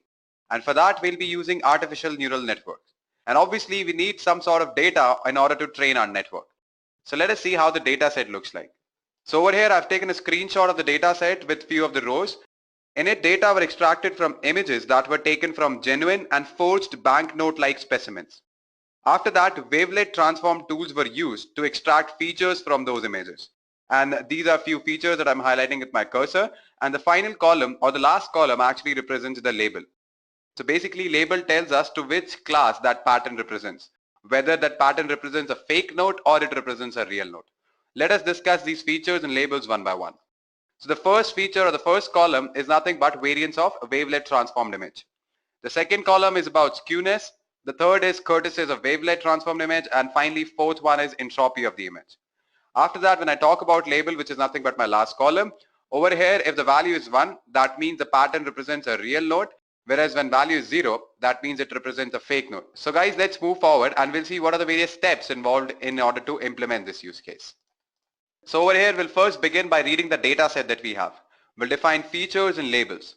After that, we are going to encode the dependent variable. And what is a dependent variable? It is nothing but your label. Then we are going to divide the data set into two parts, one for training, another for testing. After that, we'll use TensorFlow data structures for holding features, labels, etc. And TensorFlow is nothing but a Python library that is used in order to implement deep learning models, or you can say neural networks. Then we'll write the code in order to implement the model. And once this is done, we will train our model on the training data. We'll calculate the error. Error is nothing but your difference between the model output and the actual output. And we'll try to reduce this error. And once this error becomes minimum, we'll make prediction on the test data and we'll calculate the final accuracy. So guys, let me quickly open my PyCharm and I'll show you how the output looks like. So this is my PyCharm, guys. Over here, I've already written the code in order to execute the use case. I'll go ahead and run this and I'll show you the output. So over here, as you can see, with every iteration, the accuracy is increasing. So let me just stop it right here. All right, till now, any questions, any doubts with respect to what is our use case? What is the data set about? Any questions, guys, you can go ahead and ask me. Okay, there's a question from Arpan. He's asking, can you explain the code? Definitely, Arpan, I'll be doing that at the end of this class. When you are done with all the fundamentals of neural networks, I'll explain you the entire code, how I've written that, and how I've used TensorFlow in order to implement a neural network. I hope you are satisfied with the answer. Okay, he's fine with it. Any other questions, any other doubts, guys, just go ahead and ask me. Over here, you don't need to worry about code right now, guys, because I'll explain this later in the session. So what I'll do, I'll open my slides once more and we'll discuss the fundamentals of neural networks that are required in order to implement this use case. So in order to understand why we need neural networks, we are going to compare the approach before and after neural networks. And we'll see what were the various problems that were there before neural networks. So earlier, conventional computers use an algorithmic approach. That is, the computer follows a set of instructions in order to solve a problem. And unless the specific steps that the computer needs to follow are known, the computer cannot solve the problem. So obviously, we need a person who actually knows how to solve that problem, and he or she can provide the instructions to the computer as to how to solve that particular problem, right? So we first should know the answer to that problem, or we should know how to overcome that challenge or problem which is there in front of us. Then only we can provide instructions to the computer. So this restricts the problem solving capability of conventional computers to problems that we already understand and know how to solve. But what about those problems whose answer we have no clue of? So that's where our traditional approach was a failure. So that's why neural networks were introduced. Now let us see what was the scenario after neural networks. So neural networks basically process information in a similar way the human brain does. And these networks, they actually learn from examples. You cannot program them to perform a specific task. They will learn from their examples, from their experience. So you don't need to provide all the instructions to perform a specific task. And your network will learn on its own with its own experience. All right, so this is what basically neural network does. So even if you don't know how to solve a problem, you can train your network in such a way that with experience, it can actually learn how to solve the problem. So that was a major reason why neural networks came into existence. We'll move forward and we'll understand what is the motivation behind neural networks. So these neural networks are basically inspired by neurons, which are nothing but your brain cells. And the exact working of the human brain is still a mystery though. So as I've told you earlier as well, that neural networks work like human brain, and so the name. And similar to a newborn human baby, as he or she learns from his or her experience, we want a network to do that as well. But we want it to do very quickly. So here's a diagram of a neuron. Basically, a biological neuron receives input from other sources, combines them in some way, perform a generally non-linear operation on the result, and then outputs the final result. So here, if you notice these dendrites will receive signals from the other neurons. Then what will happen, it will transfer it to the cell body. The cell body will perform some function. It can be summation, it can be multiplication. So after performing that summation on the set of inputs, via axon, it is transferred to the next neuron. Now let's understand what exactly are artificial neural networks. It is basically a computing system that is designed to simulate the way the human brain analyzes and processes the information. Artificial neural networks has self-learning capabilities that enable it to produce better results as more data becomes available. So if you train your network on more data, it will be more accurate. So these neural networks, they actually learn by example. And you can configure your neural network for specific applications. It can be pattern recognition, or it can be data classification, anything like that, all right? So because of neural networks, we see a lot of new technology has evolved. From translating web pages to other languages, to having a virtual assistant to order groceries online, to conversing with chatbots. All of these things are possible because of neural networks. So in a nutshell, if I need to tell you, artificial neural network is nothing but a network of various artificial neurons. All right. So let me show you the importance of neural network with two scenarios, before and after neural network. So over here we have a machine, and we have trained this machine on 4 types of dogs, as you can see where I'm highlighting with my cursor. And once the training is done, we provide a random image to this particular machine which has a dog. But this dog is not like the other dogs on which we have trained our system on. So without neural networks, our machine cannot identify that dog in the picture, as you can see it over here. Basically, our machine will be confused. It cannot figure out where the dog is. Now, when I talk about neural networks, even if we have not trained our machine on this specific dog, but still it can identify certain features of the dogs that we have trained on, and it can match those features with the dog that is there in this particular image, and it can identify that dog. So this happens all because of neural networks. So this is just an example to show you how important are neural networks. Now I know you all must be thinking how neural networks work. So for that, we'll move forward and understand how it actually works. So over here, I'll begin by first explaining a single artificial neuron that is called as perceptron. So this is an example of a perceptron. Over here, we have multiple inputs, x1, x2, dash, dash, dash, till xn. And we have corresponding weights as well, w1 for x1, w2 for x2, similarly wn for xn. Then what happens, we calculated the weighted sum of these inputs. And after doing that, we pass it through an activation function. This activation function is nothing but it provides a threshold value. So above that value, my neuron will fire, else it won't fire. So this is basically an artificial neuron. So when I talk about a neural network, it involves a lot of these artificial neurons with their own activation function and their processing element. Now we'll move forward and we'll actually understand various modes of this perceptron or single artificial neuron. So there are 2 modes in a perceptron. One is training, another is using mode. In training mode, the neuron can be trained to fire for particular input patterns, which means that we'll actually train our neuron to fire on certain set of inputs and to not fire on the other set of inputs. That's what basically training mode is. When I talk about using mode, it means that when a taught input pattern is detected at the input, its associated output becomes the current output, which means that once the training is done and we provide an input on which the neuron has been trained on, so it will detect the input and will provide the associated output.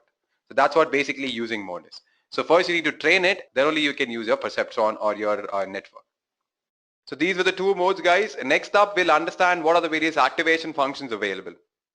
So these are the three activation functions, although there are many more, but I've listed down three. Step function. So over here, the moment your input is greater than this particular value, your neuron will fire, else it won't. Similarly for sigmoid and sine function as well. So these are three activation functions. There are many more that I've told you earlier as well. So yeah, these are the three majorly used activation functions. Next up, what we are going to do, we are going to understand how a neuron learns from its experience. So I'll give you a very good analogy in order to understand that. And later on, when we talk about neural networks, or you can say multiple neurons in a network, I'll explain you the maths behind it. I'll explain you the maths behind learning, how it actually happens. So right now, I'll explain you with an analogy. And guys, trust me, that analogy is pretty interesting. So I know all of you must have guessed it. So these are two beer mugs, and all of you who love beer can actually relate to this analogy a lot. And I know most of you actually love beers, so that's why I've chosen this particular analogy, so that all of you can relate to it. All right, jokes apart. So fine, guys. So there's a beer festival happening near your house, and you want to badly go there. But your decision actually depends on three factors. First is how is the weather, whether it is good or bad.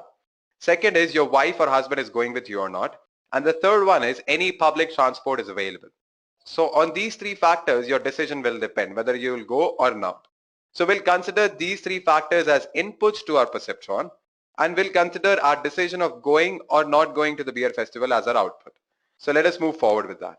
So the first input is how is the weather. We'll consider it as x1. So when weather is good, it will be 1, and when it is bad, it will be 0. Similarly, your wife is going with you or not, so that will be your x2. If she is going, then it's 1. If she's not going, then it's 0. Similarly, for public transport, if it is available, then it is 1, else it is 0. So these are the three inputs that I'm talking about. Let's see the output. So output will be 1 when you're going to the beer festival, and output will be 0 when you want to relax at home. You want to have beer at home only. You don't want to go outside. So these are the two outputs, whether you're going or you're not going.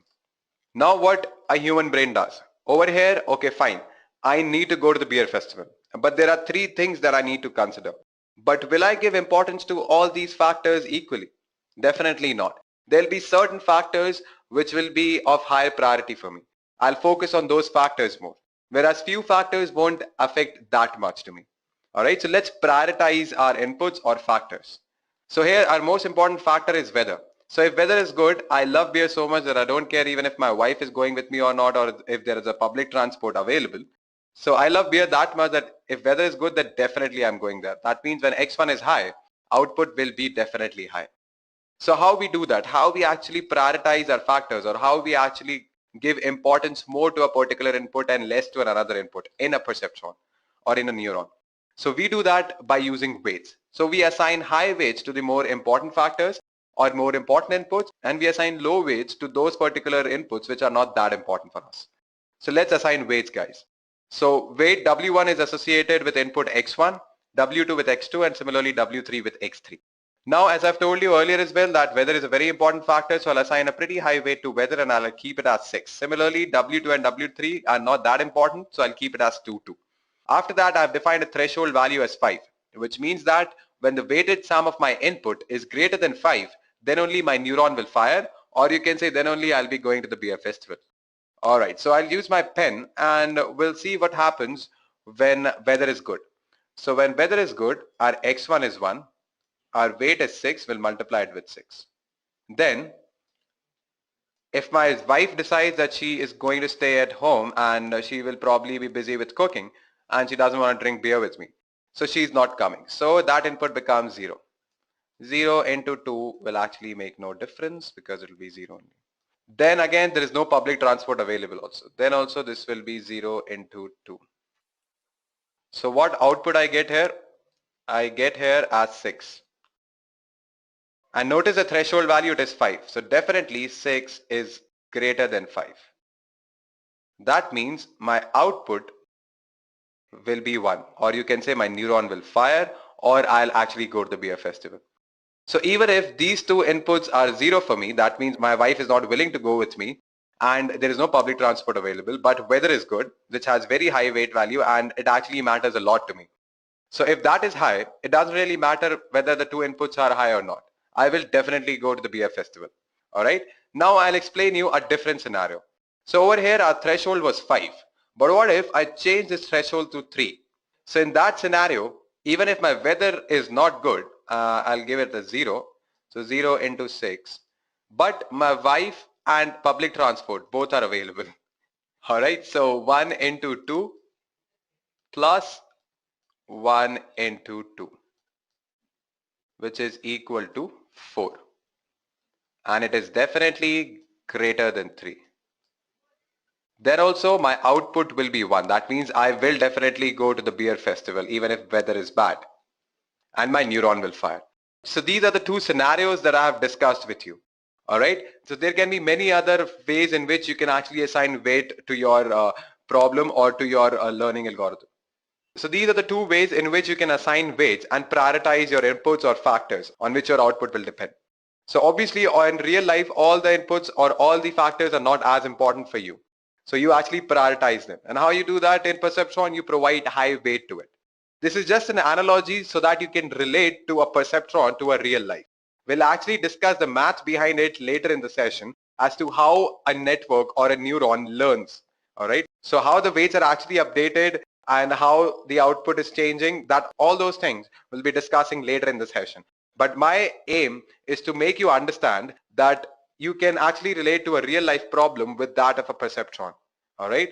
And in real life, problems are not that easy. They are very, very complex problems that we actually face. So in order to solve those problems, a single neuron is definitely not enough. So we need networks of neurons. And that's where artificial neural network, or you can say multi-layer perceptron, comes into the picture. Now let us discuss that. Multi-layer perceptron or artificial neural network. So this is how an artificial neural network actually looks like. So over here we have multiple neurons present in different layers. The first layer is always your input layer. This is where you actually feed in all of your inputs. Then we have the first hidden layer. Then we have second hidden layer, and then we have the output layer. Although the number of hidden layers depend on your application, on what are you working, what is your problem. So that actually determines how many hidden layers you'll have. So let me explain you what is actually happening here. So you provide in some input to the first layer, which is nothing but your input layer. You provide inputs to these neurons. All right. And after some function, the output of these neurons will become the input to the next layer, which is nothing but your hidden layer 1. Then these hidden layers also have various neurons. These neurons will have different activation functions. So they'll perform their own function on the inputs that it receives from the previous layer. And then the output of this layer will be the input to the next hidden layer, which is hidden layer 2. Similarly, the output of this hidden layer will be the input to the output layer. And finally, we get the output. So this is how basically an artificial neural network looks like. Now let me explain you this with an example. So over here, I'll take an example of image recognition using neural networks. So over here, what happens, we feed in a lot of images to our input layer. Now this input layer will actually detect the patterns of local contrast, and then will feed that to the next layer, which is hidden layer 1. So in this hidden layer 1, the face features will be recognized. We'll recognize eyes, nose, ears, things like that. And then that will be again fed as input to the next hidden layer.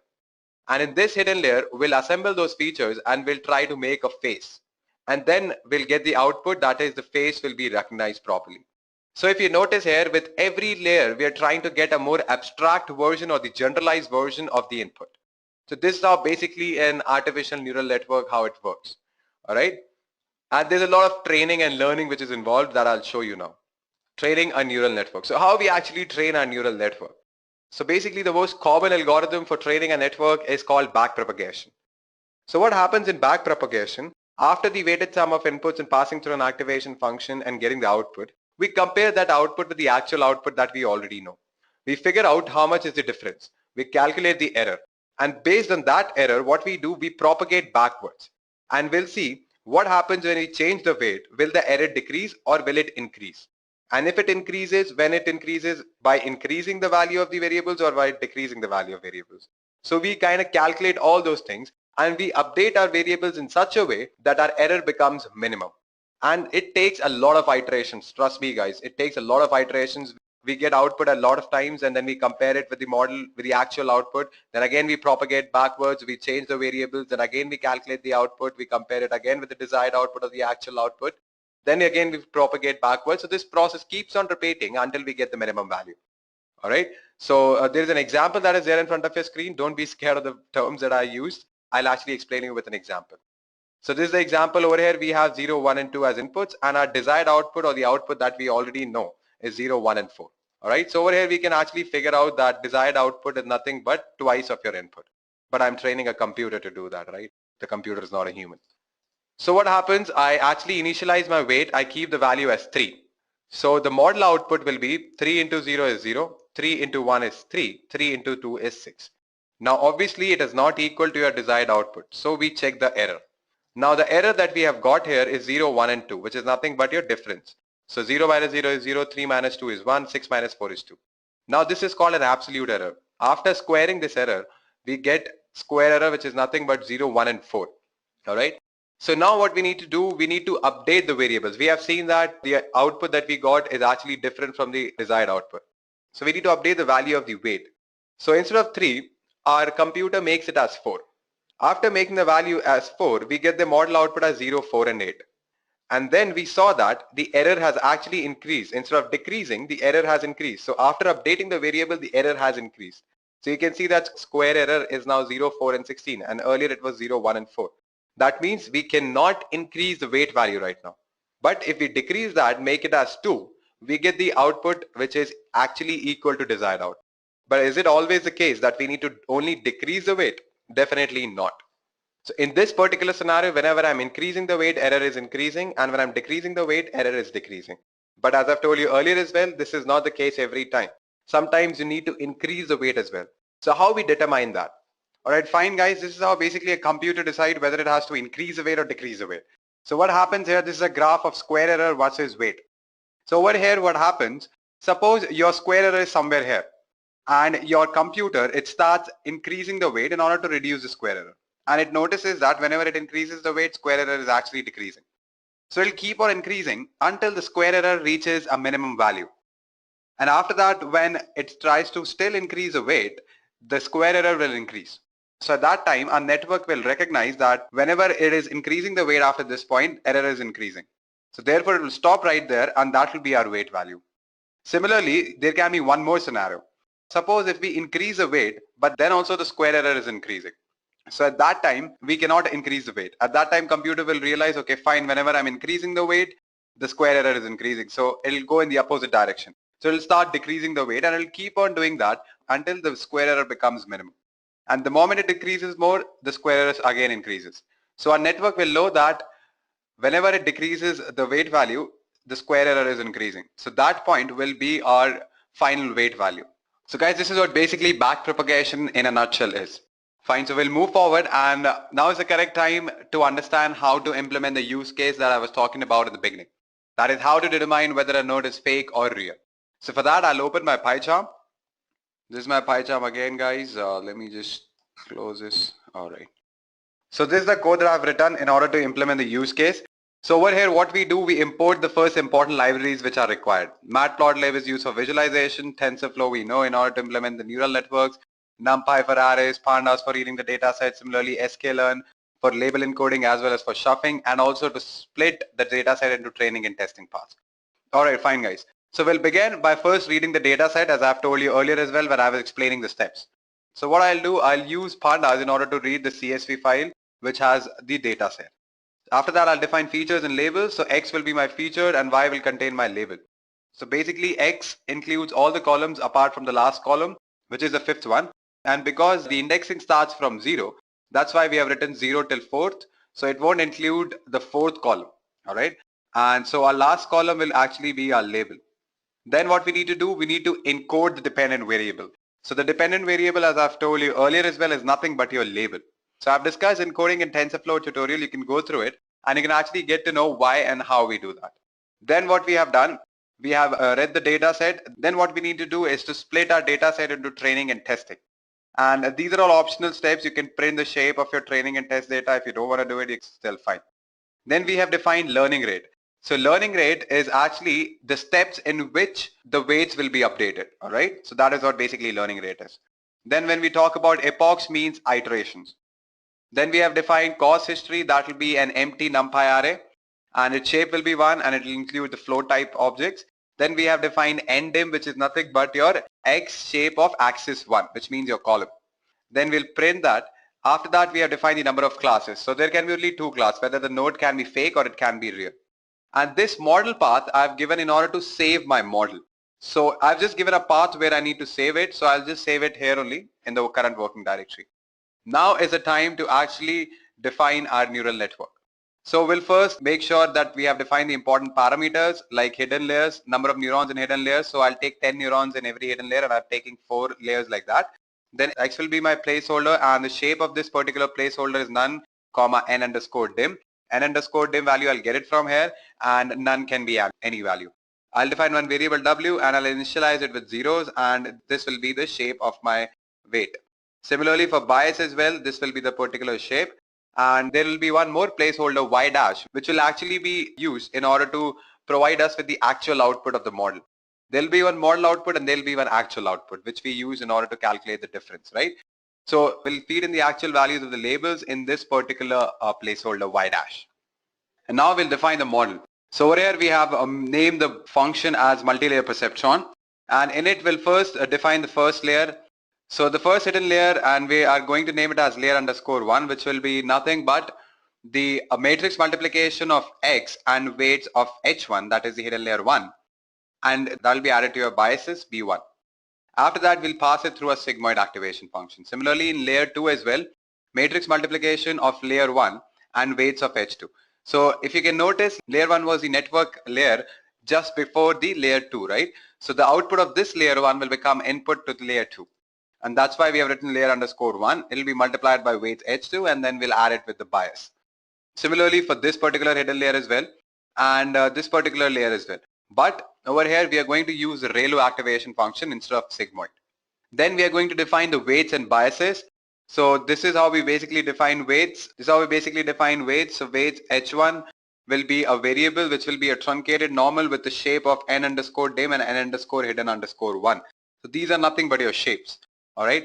And after that, what we have done, we have defined biases as well. Then we need to initialize all the variables. So all these things actually I've discussed in brief when I was talking about TensorFlow.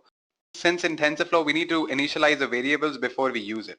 So that's how we do it. We first initialize it and then we need to run it. That's when your variables will be initialized. After that, we are going to create a saver object. And then finally, I'm going to call my model. And then comes the part where the training happens. Cost function. Cost function is nothing but you can say an error that will be calculated between the actual output and the model output. All right, so y is nothing but our model output and y dash is nothing but the actual output or the output that we already know. All right, and then we are going to use the gradient descent optimizer to reduce the error. Then we are going to create a session object as well. And finally, what we are going to do, we are going to run the session. So this is how we basically do that. For every epoch, we will be calculating the change in the error as well as the accuracy that comes after every epoch on the training data. After we have calculated the accuracy on the training data, we are going to plot it for every epoch how the accuracy is. And after plotting that, we are going to print the final accuracy which will be on our test data. So using the same model, we'll make prediction on the test data. And after that, we are going to print the final accuracy and the mean squared error. So let's go ahead and execute this, guys. All right, so training is done. And this is the graph we have got for accuracy versus epoch. This is accuracy, y-axis represents accuracy, whereas this is epochs. We have taken 100 epochs and our accuracy has reached somewhere around 99%. So with every epoch, it is actually increasing. Apart from a couple of instances, it is actually keep on increasing. So the more data you train your model on, it will be more accurate. Let me just close it. So now the model has also been saved where I wanted it to be. This is my final test accuracy and this is the mean squared error. All right, so these are the files that will appear once you save your model. These are the 4 files that I've highlighted. Now what we need to do is restore this particular model. And I've explained this in detail how to restore a model that you have already saved. So over here, what I'll do, I'll take some random range. I've taken it actually from 754 to 768. So all the values in the row of 754 and 768 will be fed to our model and our model will make prediction on that. So let us go ahead and run this. So when I'm restoring my model, it seems that my model is 100% accurate for the values that I've fed in. So whatever values that I have actually given as input to my model, it has correctly identified its class, whether it's a fake node or a real node. Because 0 stands for fake node and 1 stands for real node, okay? So original class is nothing but which is there in my data set, so it is 0 already. And what prediction my model has made is 0. That means it is fake. So accuracy becomes 100%. Similarly for other values as well. Fine guys, so this is how we basically implement the use case that we saw in the beginning. So in the slide you can notice that I've listed down only 2 applications, although there are many more. So neural networks in medicine. Artificial neural networks are currently a very hot research area in medicine, and it is believed that they will receive extensive application to biomedical systems in the next few years. And currently the research is mostly on modeling parts of human body and recognizing diseases from various scans. For example, it can be cardiograms, CAT scans, ultrasonic scans, etc. And currently the research is going mostly on 2 major areas. First is modeling and diagnosing the cardiovascular system. So neural networks are used experimentally to model the human cardiovascular system. Diagnosis can be achieved by building a model of the cardiovascular system of an individual and comparing it with the real-time physiological measurements taken from the patient. And trust me guys, if this routine is carried out regularly, potential harmful medical conditions can be detected at an early stage and thus make the process of combating disease much easier. Apart from that, it is currently being used in electronic noses as well. Electronic noses have several potential applications in telemedicine. Now let me just give you an introduction to telemedicine. Telemedicine is a practice of medicine over long distance via a communication link. So what the electronic noses will do, they would identify odors in the remote surgical environment. These identified odors would then be electronically transmitted to another site where an door generation system would recreate them. Because the sense of the smell can be an important sense to the surgeon, telesmell would enhance telepresent surgery.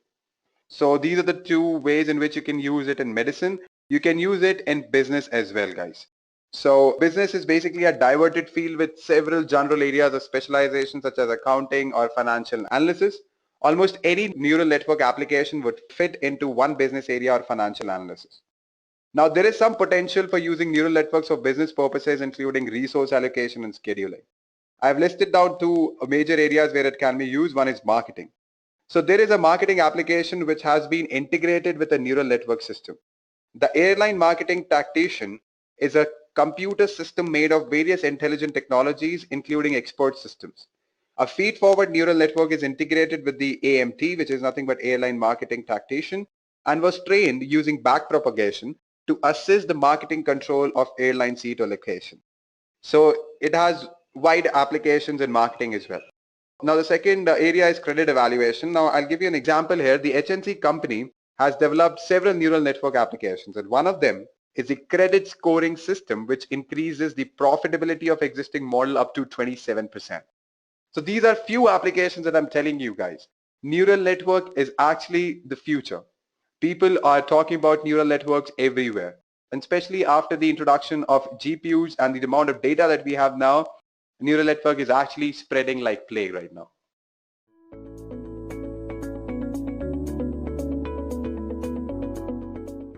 Why can't we use feed-forward networks?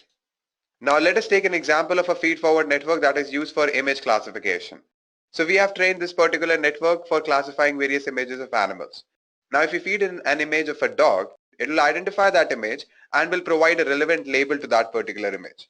Similarly, if we feed in an image of an elephant, it will provide a relevant label to that particular image as well. Now if you notice, the new output that we have got, that is classifying an elephant, has no relation with the previous output, that is of a dog. Or you can say that the output at time t is independent of output at time t minus 1. As we can see that there is no relation between the new output and the previous output. So we can say that in feed-forward networks, outputs are independent to each other. Now there are few scenarios where we actually need the previous output to get the new output. Let us discuss one such scenario. Now what happens when you read a book? You'll understand that book only on the understanding of your previous words. Alright, so if I use a feed-forward network and try to predict the next word in a sentence, I can't do that. Why can't I do that? Because my output will actually depend on the previous outputs. But in the feed-forward network, my new output is independent of the previous outputs. That is, output at t plus 1 has no relation with output at t minus 2, t minus 1, and at t. So basically, we cannot use feed-forward networks for predicting the next word in a sentence. Similarly, you can think of many other examples where we need the previous output, some information from the previous output, so as to infer the new output. This is just one small example. There are many other examples that you can think of. So we'll move forward and understand how we can solve this particular problem. So over here, what we have done, we have input at t minus 1. We'll feed it to our network. Then we'll get the output at t minus 1. Then at the next timestamp, that is at time t, we have input at time t that will be given to our network along with the information from the previous timestamp, that is t minus 1, and that will help us to get the output at t.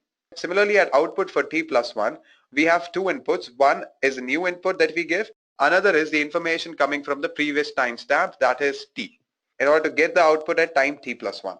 Similarly, it can go on. So over here, I have just written a generalized way to represent it. There's a loop where the information from the previous timestamp is flowing. And this is how we can solve this particular challenge. Now let us understand what exactly are recurrent neural networks. So for understanding recurrent neural network, I'll take an analogy. Suppose your gym trainer has made a schedule for you. The exercises are repeated after every third day. Now this is the order of your exercises. First day you'll be doing shoulder, second day you'll be doing biceps, third day you'll be doing cardio. And all these exercises are repeated in a proper order.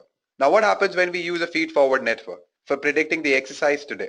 So we'll provide in the inputs such as day of the week, month of the year, and health status. All right, and we need to train our model or our network on the exercises that we have done in the past. After that, there'll be a complex voting procedure involved that will predict the exercise for us. And that procedure won't be that accurate. So whatever output we'll get won't be as accurate as we want it to be. Now what if I change my inputs and I make my inputs as what exercise I've done yesterday? So if I've done shoulder, then definitely today I'll be doing biceps. Similarly, if I've done biceps yesterday, today I'll be doing cardio. Similarly, if I've done cardio yesterday, today I'll be doing shoulder. Now there can be one scenario where you are unable to go to gym for one day. Due to some personal reasons, you could not go to the gym. Now what will happen at that time? We'll go one timestamp back and we'll feed in what exercise that happened day before yesterday. So if the exercise that happened day before yesterday was shoulder, then yesterday there were biceps exercises. Alright, similarly biceps happened day before yesterday, then yesterday would have been cardio exercises. Similarly, if cardio would have happened day before yesterday, yesterday would have been shoulder exercises. Alright, and this prediction, the prediction for the exercise that happened yesterday will be fed back to our network, and these predictions will be used as inputs in order to predict what exercise will happen today. Similarly, if you have missed your gym say for 2 days, 3 days or 1 week, so you need to roll back. You need to go to the last day when you went to the gym. You need to figure out what exercise you did on that day, feed that as an input, and then only you'll be getting the relevant output as to what exercise will happen today. Now what I'll do, I'll convert these things into a vector. Now what is a vector? Vector is nothing but a list of numbers. Alright, so this is the new information guys along with the information from the prediction at the previous timestamp. So we need both of these in order to get the prediction at time t. Imagine if I have done shoulder exercises yesterday. So this will be 1, this will be 0, and this will be 0. Now the prediction that will happen will be biceps exercise because if I have done shoulder yesterday, today it will be biceps. So my output will be 0, 1 and 0. And this is how vectors work guys. So I hope you have understood this guys. Now this is how a neural network looks like guys. We have new information along with the information from the previous timestamp. The output that we have got in the previous timestamp will use certain information from that. Will feed into our network as inputs and then that will help us to get the new output. Similarly, this new output that we have got will take some information from that, feed in as an input to our network along with the new information to get the new prediction, and this process keeps on repeating. Now let me show you the math behind the recurrent neural networks. So this is the structure of a recurrent neural network guys. Let me explain you what happens here. Now consider at time t equals to 0, we have input x naught and we need to figure out what is h naught. So according to this equation, h of 0 is equal to wi weight matrix multiplied by our input x of 0 plus wr into h of 0 minus 1, which is h of minus 1, and time can never be negative, so this particular equation cannot be applied here, plus a bias. So wi into x of 0 plus bh passes through a function g of h to get h of 0 over here. After that, I want to calculate y naught. So for y naught, I'll multiply h of 0 with the weight matrix wi, and I'll add a bias to it and pass it through a function g of y to get y naught. Now in the next timestamp, that is at time t equals to 1, things become a bit tricky. Now let me explain you what happens here. So at time t equals to 1, I have input x1. I need to figure out what is h1. So for that, I'll use this equation. So I'll multiply wi, that is the weight matrix, by the input x1 plus wr into h of 1 minus 1, which is 0. H of 0, we know what we got from here. So wr into h of 0 plus the bias, pass it through a function g of h to get the output as h1. Now this h1 we'll use to get y1. We'll multiply h1 with wi plus a bias and we'll pass it through a function g of y to get y1. Similarly, in the next timestamp, that is at time t equals to 2, we have input x2. We need to figure out what will be h2. So we'll multiply the weight matrix wi with x of 2 plus wr into h of 1 that we have got here plus b of h and pass it through a function g of h to get h of 2. From h of 2, we'll calculate y of 2, wi into h of 2 plus by, that is the bias, pass it through a function g of y to get y2. And this is how recurrent neural network works, guys. Now you must be thinking how to train a recurrent neural network. So a recurrent neural network uses backpropagation algorithm for training. But backpropagation happens for every timestamp. That is why it is commonly called as backpropagation through time. Over here, I won't be discussing backpropagation in detail. I'll just give you a brief introduction of what it is. Now with backpropagation, there are certain issues, namely vanishing and exploding gradients. Let us see those one by one. So in vanishing gradient, what happens? When you use backpropagation, you tend to calculate the error, which is nothing but the actual output that you already know minus the model output, the output that you got through your model, and the square of that. So you figure out the error. With that error, what do? You tend to find out the change in error with respect to change in weight or any variable. So we'll call it weight here. So change of error with respect to weight multiplied by learning rate will give you the change in weight. Then you need to add that change in weight to the old weight to get the new weight. All right. So obviously what we are trying to do, we are trying to reduce the error. So for that, we need to figure out what will be the change in error if my variables are changed, right? So that way we can get the change in the variable and add it to our old variable to get the new variable. Now over here, what can happen if the value dE by dW, that is a gradient, or you can say the rate of change of error with respect to our variable weight, becomes very small than 1, like it is 0.00 something. So if you multiply that with the learning rate, which is definitely smaller than 1, then you get the change of weight, which is negligible. All right. So there might be certain examples where you are trying to predict, say, a next word in a sentence, and that sentence is pretty long. For example, if I say I went to France dash dash dash, I went to France, then there are certain words, then I say few of them speak dash. Now I need to predict speak, what will come after speak. So for that, I need to go back in time and check what was the context, which will be very complex. And due to that, there will be a lot of iterations. And because of that, this error, this change in weight will become very small, very small. So the new weight that we'll get will be actually almost equal to your old weight. So there won't be any updation of weight that will be happening. And that is nothing but your vanishing gradient. All right, I'll repeat it once more. So what happens in backpropagation, you first calculate the error. This error is nothing but the difference between the actual output and the model output and the square of that. With that error, we figure out what will be the change in error when we change a particular variable, say weight. So dE by dW, multiply it with learning rate to get the change in the variable or change in the weight. Now we'll add that change in the weight to our old weight to get the new weight. This is what backpropagation is, guys. All right, I'm just giving you a small introduction to backpropagation. Now consider a scenario where you need to predict the next word in a sentence. And your sentence is something like this. I have been to France. Then there are a lot of words. After that, few people speak. And then you need to predict what comes after speak. Now, if I need to do that, I need to go back and understand the context. What is it talking about?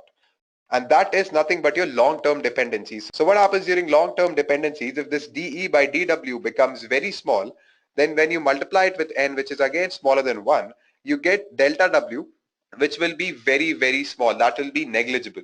So the new weight that you'll get here will be almost equal to your old weight. So I hope you're getting my point. So this new weight, so there will be no updation of weights, guys. This new weight will definitely will always be almost equal to our old weight. So there won't be any learning here. So that is nothing but your vanishing gradient problem.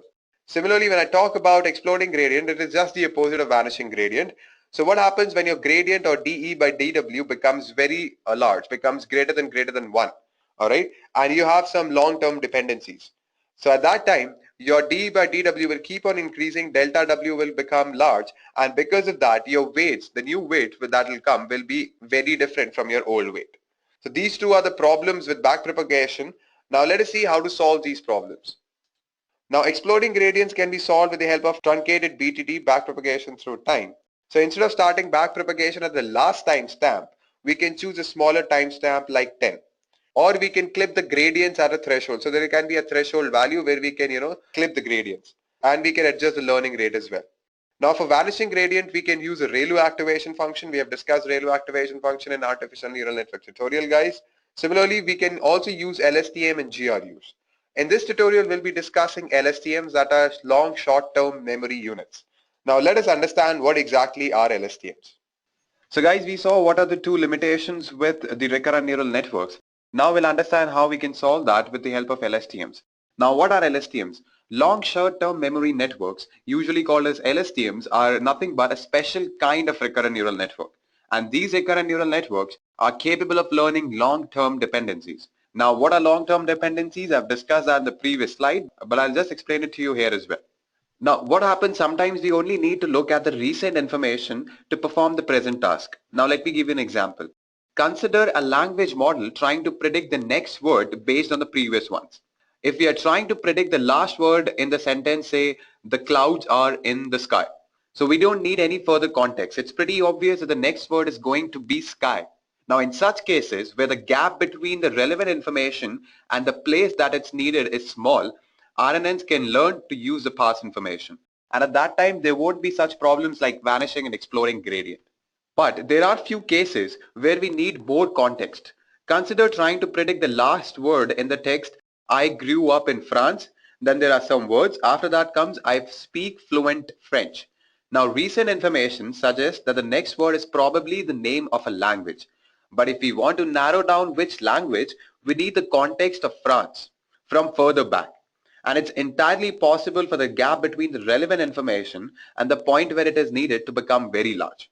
And this is nothing but long-term dependencies. And the LSTMs are capable of handling such long-term dependencies. Now, LSTMs also have a chain-like structure like recurrent neural networks.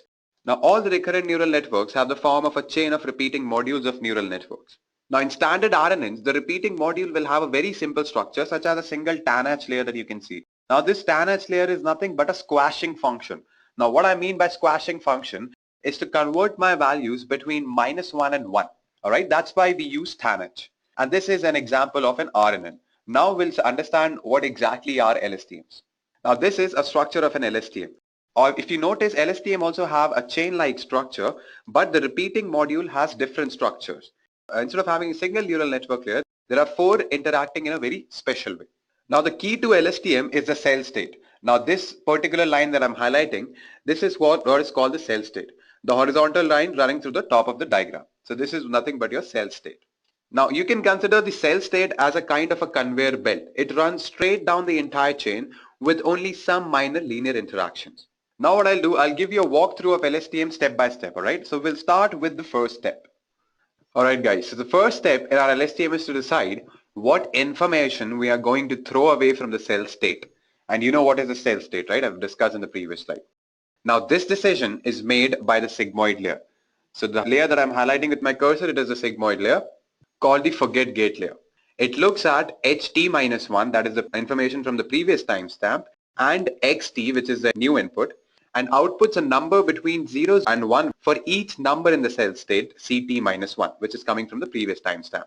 A 1 represents completely keep this, while a 0 represents completely get rid of this.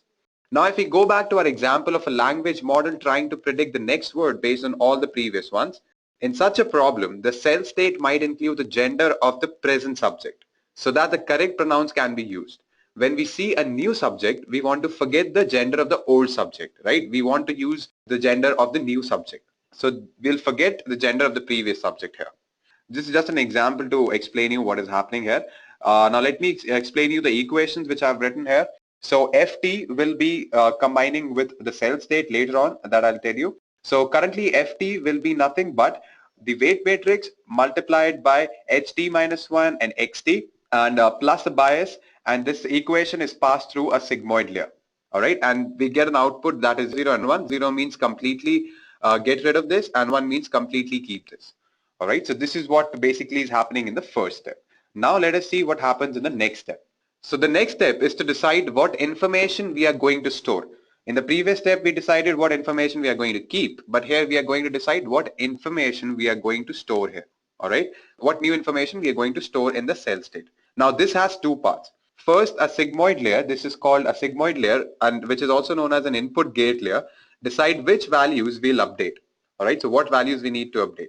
Then there's also a tan hash layer that creates a vector of the candidate values c bar of t minus 1 that will be added to the state later on. All right, so let me explain it to you in a simpler terms. So whatever input that we are getting from the previous timestamp and the new input, it will be passed through a sigmoid function which will give us I of t. All right, and this I of t will be multiplied by ct, which is nothing but the input coming from the previous timestamp and the new input with that is passed through a tan h that will result in ct, and this will be later added on to our cell state. And the next step will combine these two to update the states. Now let me explain the equations. So I of t will be what? Weight matrix, and then we have ht minus 1 comma xt multiplied by the weight matrix plus the bias, pass it through a sigmoid function, we get I of t. C bar of t will get by passing a weight matrix ht minus 1 xt plus bias through a tan H squashing function, and we'll get C bar of t. All right, so as I've told you earlier as well, in the next step we'll combine these two to update the state. Let us see how we do that. So now is the time to update the old cell state ct minus 1 with the new cell state ct. All right, and the previous steps we have already decided what to do. We just need to actually do it. So what we'll do, we'll multiply the old cell state ct minus 1 with ft that we got in the first step, forgetting the things that we decided to forget earlier in the first step, if you can recall. Then what we do, we add it to it and ct, then we add it by the term that will come after multiplication of it and c bar t, and this new candidate value scaled by how much we decided to update each state value. All right, so in the case of the language model that we were discussing, this is where we would actually drop the information about the old subject gender and add the new information as we decided in the previous steps. So I hope you are able to follow me, guys. All right, so let us move forward and we'll see what is the next step. Now our last step is to decide what we are going to output, and this output will depend on our cell state, but it will be a filtered version. Now finally what we need to do is we need to decide what we are going to output, and this output will be based on our cell state. First we need to pass ht minus 1 and xt through a sigmoid activation function so that we get an output that is OT. Alright, and this OT will be in turn multiplied by the cell state after passing it through a tan H squashing function or an activation function. And why we do that? Just to push the values between -1 and 1. So after multiplying OT, that is this value, and a tan H CT, we'll get the output H2, which will be our new output, and that will only output the part that we decided to. Whatever we have decided in the previous steps, it will only output that value. All right. Now I'll take the example of that language model again. Since it just saw a subject, it might want to output information relevant to a verb, and in case that's what is coming next. For example, it might output whether the subject is singular or plural, so that we know what form of a verb should be conjugated into. All right, and you can see from the the equations as well. Again, we have a sigmoid function. Then that whatever output we get from there, we multiply it with tan h ct to get the new output. All right, guys. So this is basically LSTMs in a nutshell. So in the first step, we decided what we need to forget. In the next step, we decided what are we going to add to our cell state, what new information we are going to add to our cell state, and we were taking an example of the gender throughout this whole process. All right, and in the third step, what we do, we actually combined it to get the new cell state. Now in the fourth step, what we did, we finally got the output that we want. And how we did that? Just by passing ht minus 1 and xt through a sigmoid function, multiplying it with the tan h ct, the tan h new cell state, and we get the new output. Fine, guys. So this is what basically LSTM is, guys. Now we'll look at a use case where we'll be using LSTM to predict the next word in a sentence. All right, let me show you how we are going to do that. So this is what we are trying to do in our use case, guys.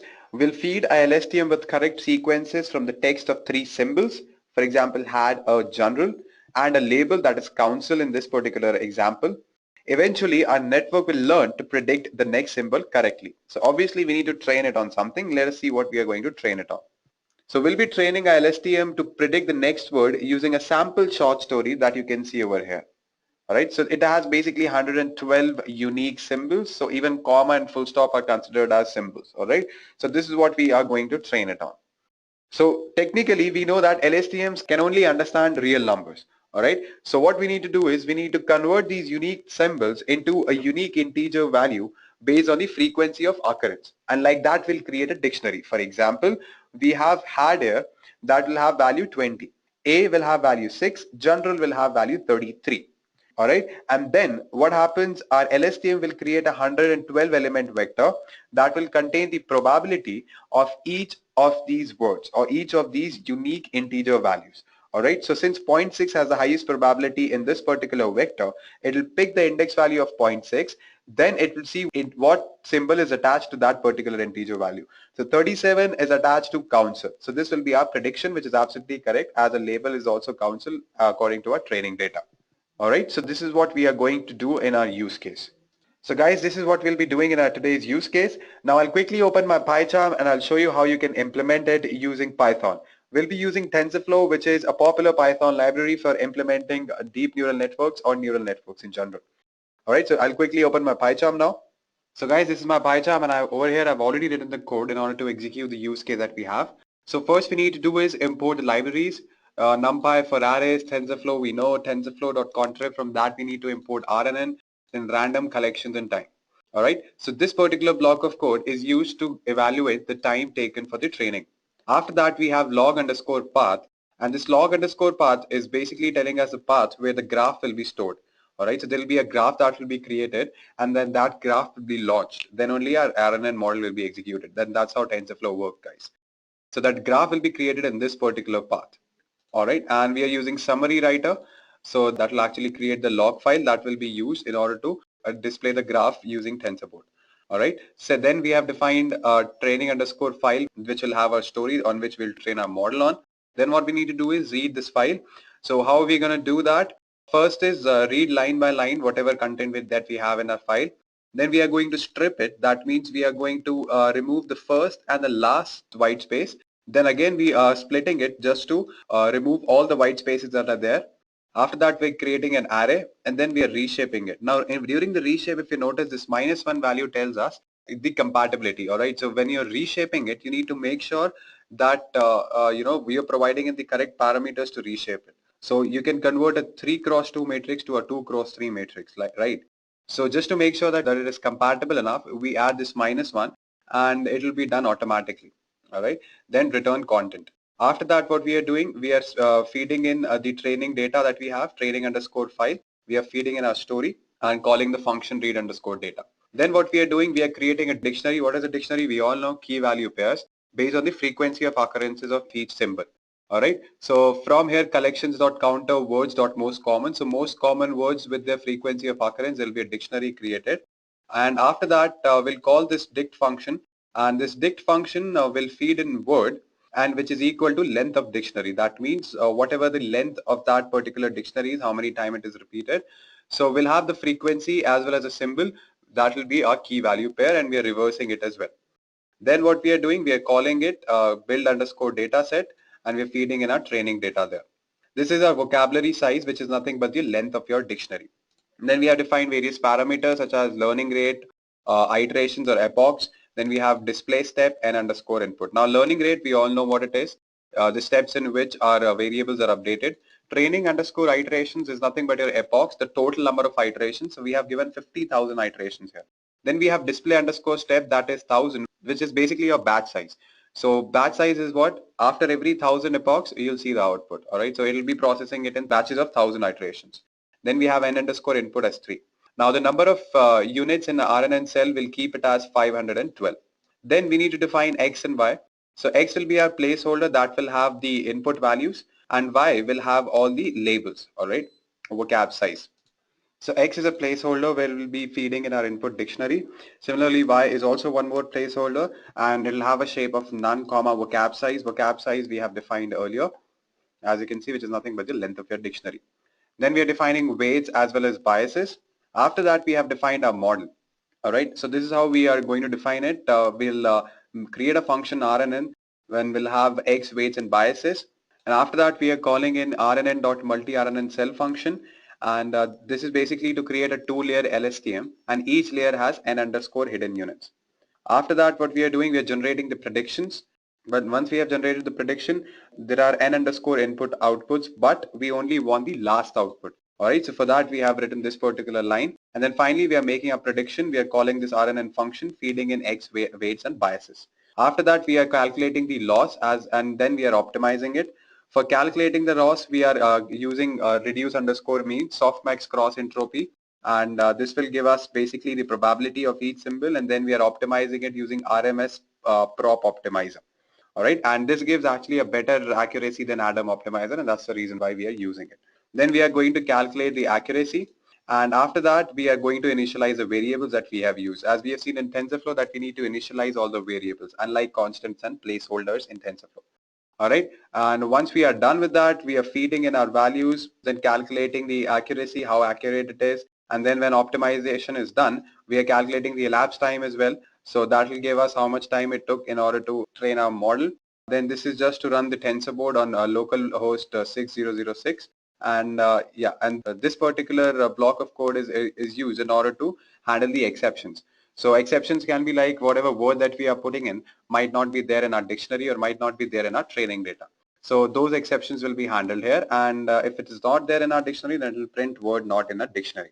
All right, so fine guys, let's input some values and we'll have some fun with this model.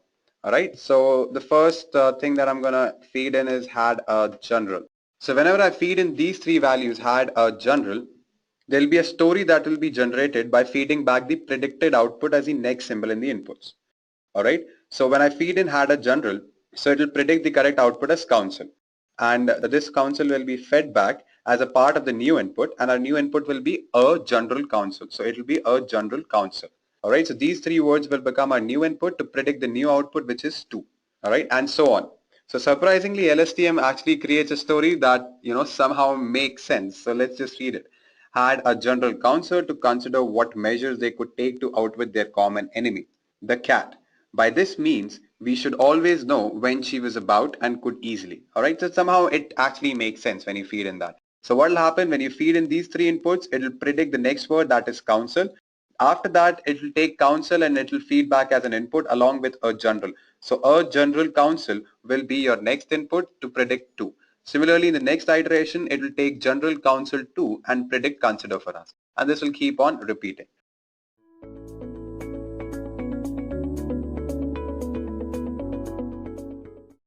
So now, what exactly is deep learning, right?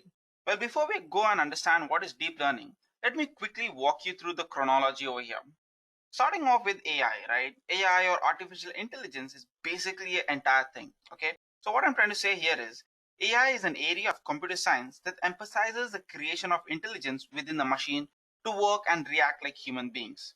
In short, here we are trying to have a capability of machines to imitate the intelligence of a human behavior. Then we have machine learning. All right. Machine learning is basically a science of getting computers to act by feeding them up previous data. Here, previous data can also be referred to as historical data. So deep learning is a subset of machine learning, and here we make use of something called as neural networks. We see neural networks are the set of algorithms and techniques which are modeled in accordance with human brain. And neural networks are designed to solve complex and advanced machine learning problems. All right, so what exactly is deep learning, right? Well, deep learning is a part of a broad family of machine learning methods which are based on learning data patterns in opposition to what a machine learning algorithm does. In machine learning, we have algorithms for a specific task. Okay, here the deep learning algorithm can be supervised, semi-supervised, or unsupervised. As I mentioned earlier, deep learning is inspired by human brain and how it perceives information through interaction of neurons. All right, so let us now see what exactly can we do with deep learning. Okay, but before we go there, so why should we choose deep learning for various tasks? So the big advantage of using deep learning is that we can extract more number of features. And when we have more number of features and when we can work at the same time with huge amount of data, we can perceive an object like a human being does. What I'm trying to say over here is Like if you want to perform a classification task between pen and a pencil, you'll obviously know, as a human being, you'll know the difference because you have looked at a pen and a pencil continuous number of times. And now when you're trying to actually classify it, you can do it with ease. Okay, and the reason for this is because you know the features of a pen and you know the features of a pencil. Okay, similarly, this is how deep learning works. More the data you feed, more the dimensions it can analyze, more the dimensions it can learn. All right, so as I've already mentioned, one of the most popular application of deep learning is image classification. And when it comes to image classification, it can be something as simple as classifying between two different animals to something as complicated as, hiding data or trying to run automated cars using classification tasks. Okay. All right. So next type of application using deep learning is using on sequential data. Sequential data basically refers to something like time series data or having to understand natural language.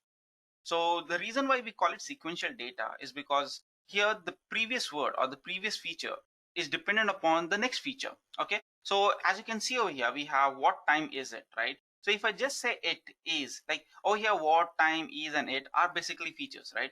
And in order for you to make an analogy or to understand, obviously you have to know what has happened in the past. So in order to do this, we use something called as RNNs. Okay. And there are various versions of RNN that go around in order to overcome the disadvantages, which we'll look in some time. All right, so moving on to the next application, that is GANs.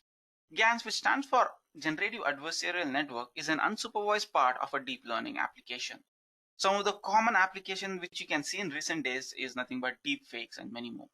Finally, coming down to performing classification and regression tasks using multi-layer perceptron. If you remember, or if you're well versed with machine learning, in order to perform classification in machine learning, we had algorithms like decision tree, random forest, or something very simple as linear regression or logistic regression. But let me tell you what, when we try to perform classification using MLP or multi-layer perceptron, we get a very high accuracy even compared to SVM and decision trees. Alright, so now that we know what exactly is deep learning and why we use it, let's now stream down to understand how can we process natural language data using RNNs. So what are RNNs, right? Well, RNN basically stands for recurrent neural network. And we usually use this in order to deal with a sequential data. Sequential data can be something like a time series data or a textual data of any format. So why should one use RNN, right? Well, this is because there's a concept of internal memory here. RNN can remember important things about the input it has received, which allows them to be very precise in predicting what can be the next outcome. So this is the reason why they are performed or preferred on a sequential data algorithm. Okay. And some of the examples of sequential data can be something like time series, speech, text, financial data, audio, video, weather, and many more. Although RNN were the state-of-the-art algorithm for dealing with sequential data, they come up with their own drawbacks. And some of the popular drawbacks over here can be like, due to the complication or the complexity of the algorithm, the neural network is pretty slow to train. And as there are a huge amount of dimensions here, the training is very long and difficult to do. Okay. Apart from that, the most decisive feature for RNN or for the improvement in RNN is that of a vanishing gradient. What this vanishing gradient is that, when we go deeper and deeper into our neural network, the previous data is lost. This is because of a concept called as vanishing gradient. And due to this, we cannot work on a large or a longer sequence of data. Okay. To overcome this, we came up with some new or upgrades to the current recurrent neural networks or RNNs. Starting off with bidirectional recurrent neural network. You see, bidirectional recurrent neural network connect two hidden layers of opposite direction into the same output. With this form of generative deep learning, the output layer can get information from past, future states simultaneously. So as you can see here, we have two layers over here. And as they are bidirectional, what happens is when the algorithm feels that it is kind of losing its gradients or the previous data, it can go back and get the data from the past.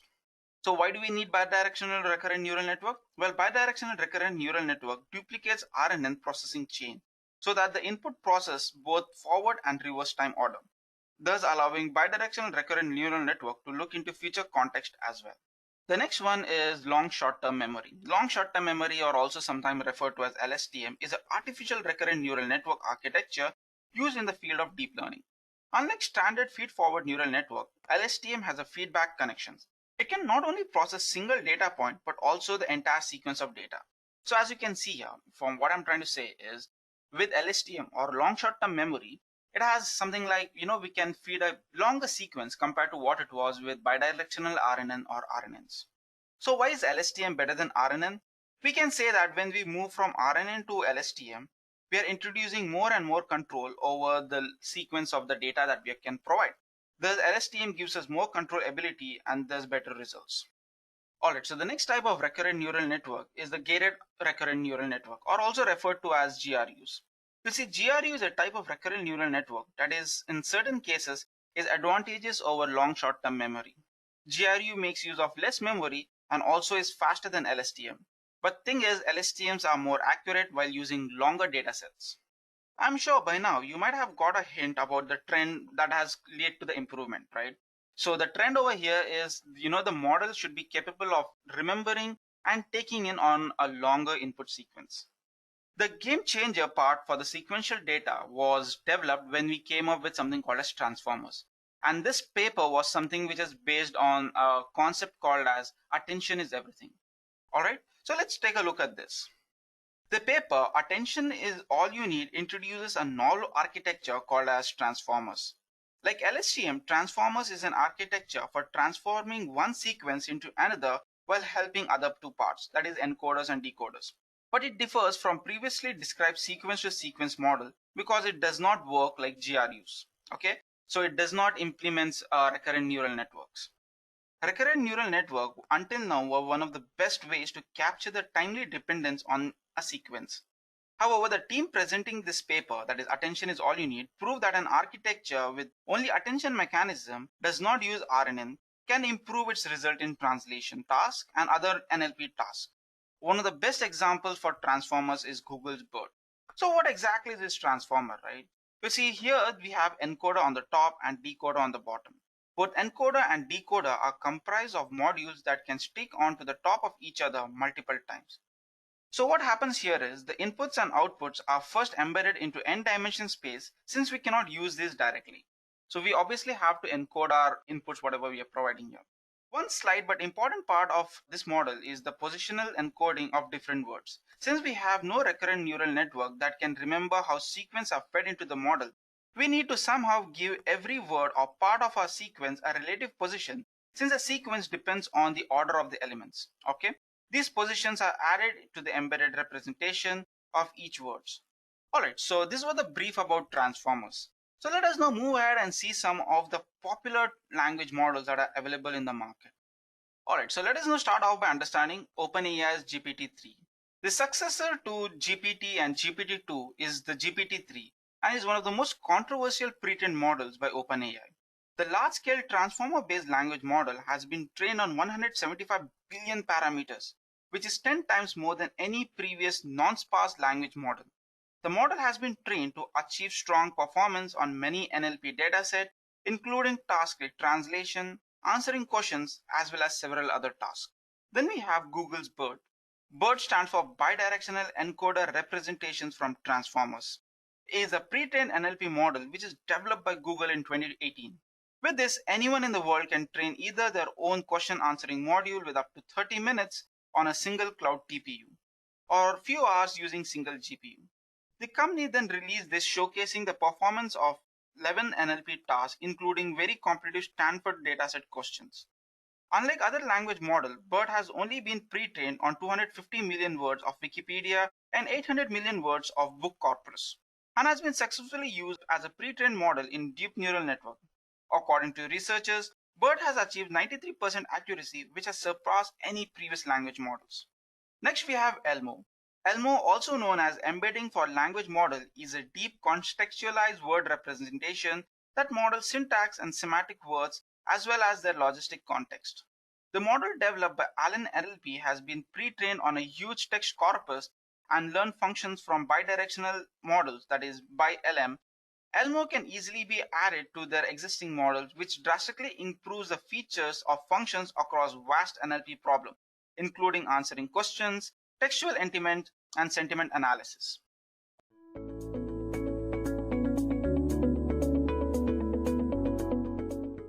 Imagine the world just a few years back, when technology quietly advanced in the background.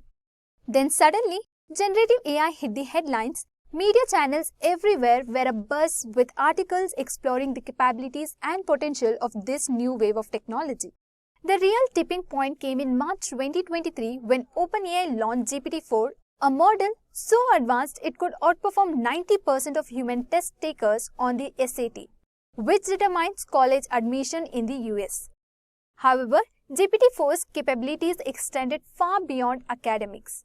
OpenAI revealed that it also excelled in fields like law and medicine, taking tests and demonstrating proficiency in knowledge-intensive domains. Within just 2 months of its release, ChatGPT powered by GPT-4 had captivated over 100 million users. This unprecedented adoption made waves, sparking discussions on AI's role in the future of work, communication, and knowledge sharing. Yet, alongside the fascination came a fair share of concerns. Experts began to speculate about the future. Could AI evolution hit a plateau by 2030? The excitement of this advancement was tempered by reports predicting that AI could significantly impact the job market, as tools like ChatGPT found real-world application in areas as high stakes as legal trials, where lawyers were reportedly using large language models to assist in cases. In today's transformative era, it's clear that generative AI is reshaping our world. So, what exactly is generative AI? And how does it work? More importantly, what does the rise of GPT-4 means for us, and where might it lead? So, what is generative AI? Simply put, it's a type of artificial intelligence that can produce new content across various formats. Here are a few areas where it's making a huge impact. First, content creation. It is generating text, articles, and blog posts, saving hours for writers and content creators. Next, image generation. Creating visuals or art from the text prompts as seen in models like DALL-E, now on its 3rd version. Next, coding assistance. Providing code suggestions and completions with tools like GitHub Copilot helping developers. Next, language translation. Breaking down language barriers in real time through advanced translation models. Then, personalized healthcare. Enhancing medical treatments by tailoring recommendations based on individuals' patient data. And finally, marketing and optimization. It helps establish marketing strategies in businesses. And these capabilities make generative AI a versatile technology that is reshaping industries. So let's examine some real-world applications and see how they work. Generative AI is at the core of many revolutionary applications today. We have text generation. From producing entire articles to summarizing content, tools like GPT-4 are transforming content creation across industries. Next, language translation. AI-powered translation tools are improving cross-language communications by understanding context. Then, writing assistants. Grammarly or similar tools refine grammar, tone, and clarity, assisting professionals and students alike. Next, we have business AI. Models are making business insights accessible, automating support, and enhancing decision-making. Next, music generation. AI is now venturing into creativity, composing unique tracks and musical elements.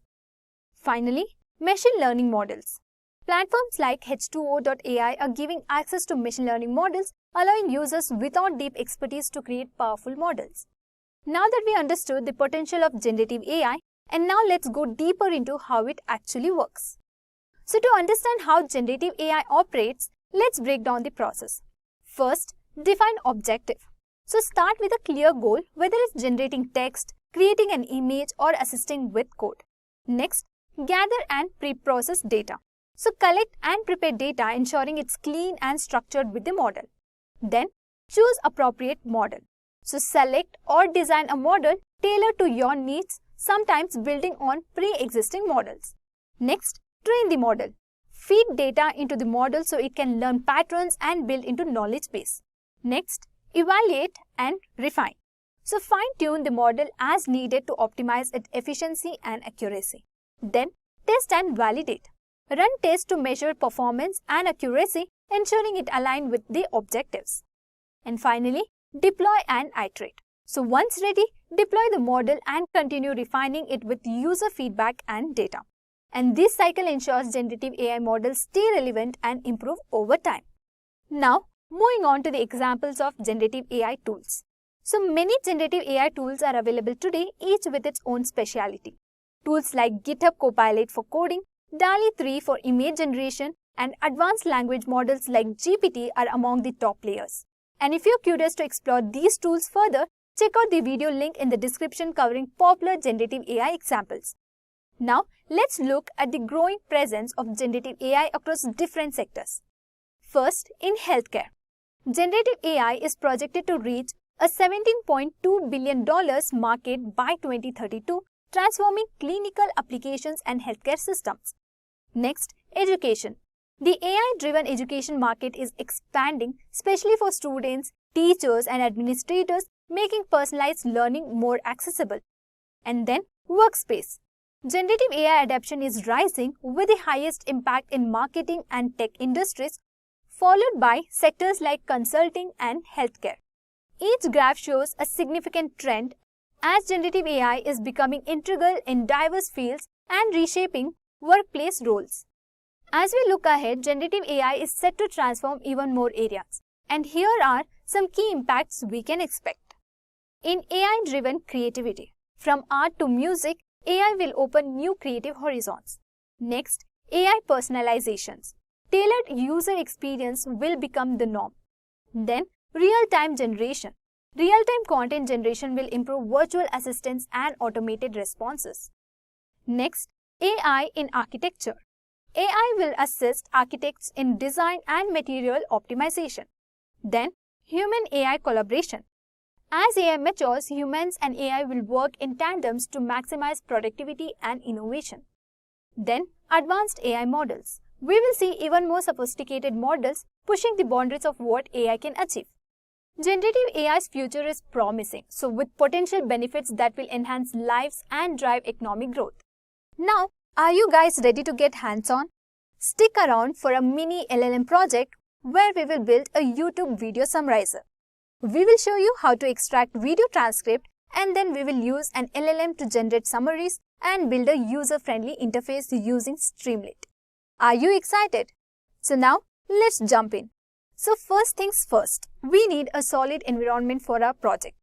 First, open your terminal and let's create a new Conda environment to keep everything organized. Let's run the code using VS Code. You can also use other code editors such as PyCharm, but let's use VS Code for now. Now, in the terminal, let's type the command for setting up the Conda environment in your editor. For that, run this command. Just type conda create -p virtual environment, which is venv python, and equal to, we are using 3.10, which is the Python version, and give -y. Here, the -p venv specifies the path and the environment name, while the -y skips prompt for a smoother install. So now, while that's setting up, let's create a few essential files. So first, we will create a .env file for our API keys and environment variables.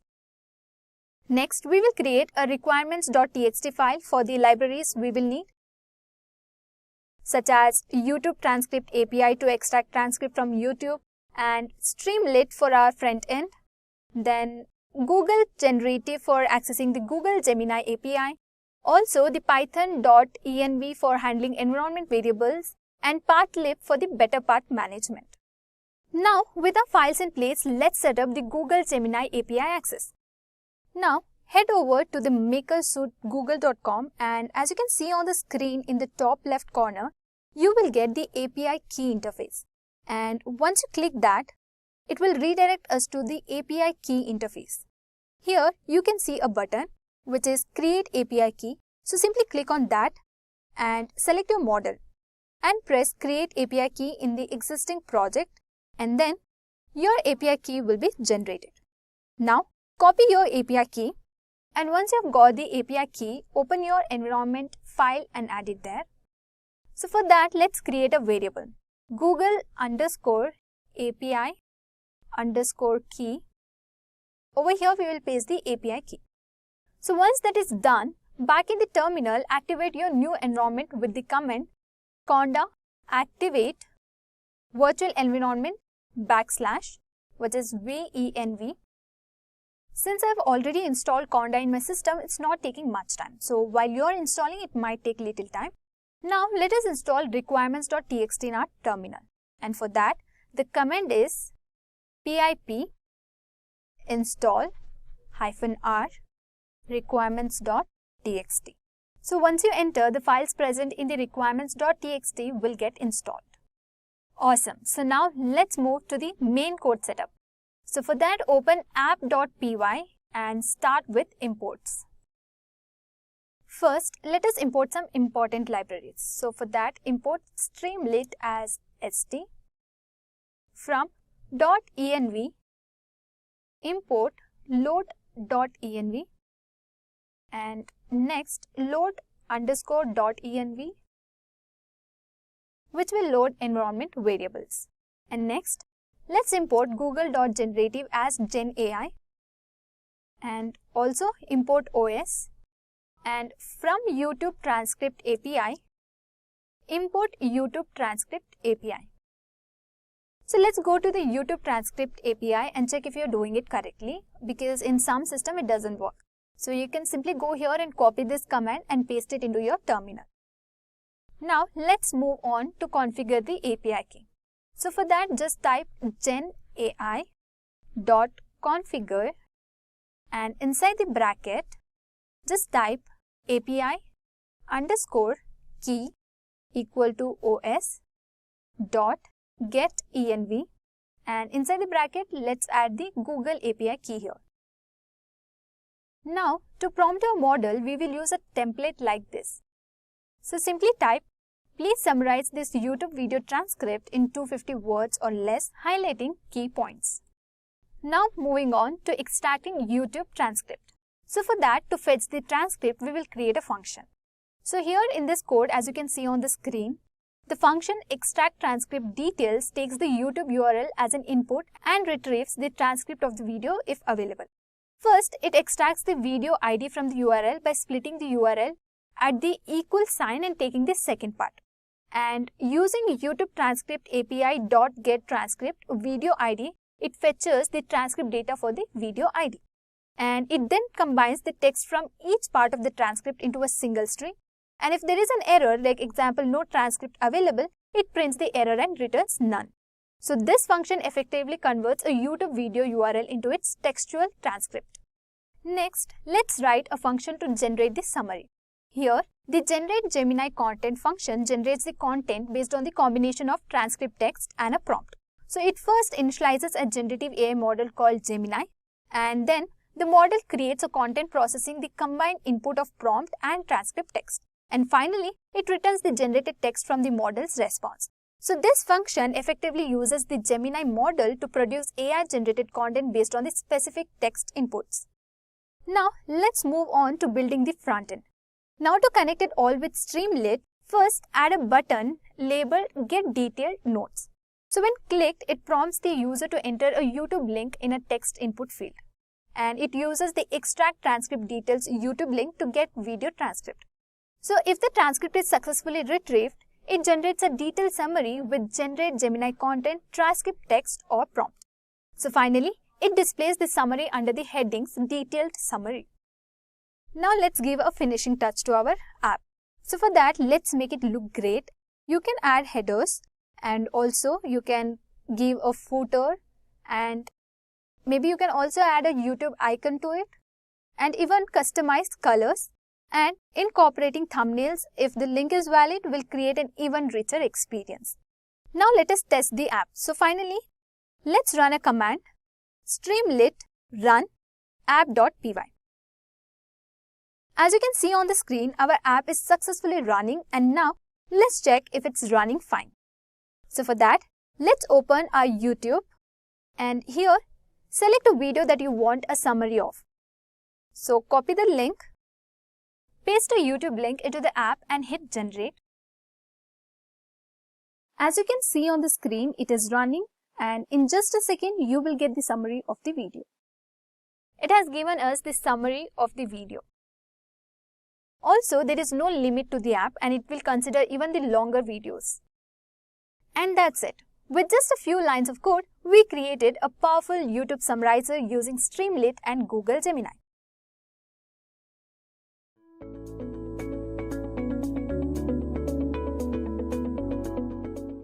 So let's step back and look at the journey that brought us here. So basically, our journey starts in 1947 with Alan Turing's concept of intelligent machines.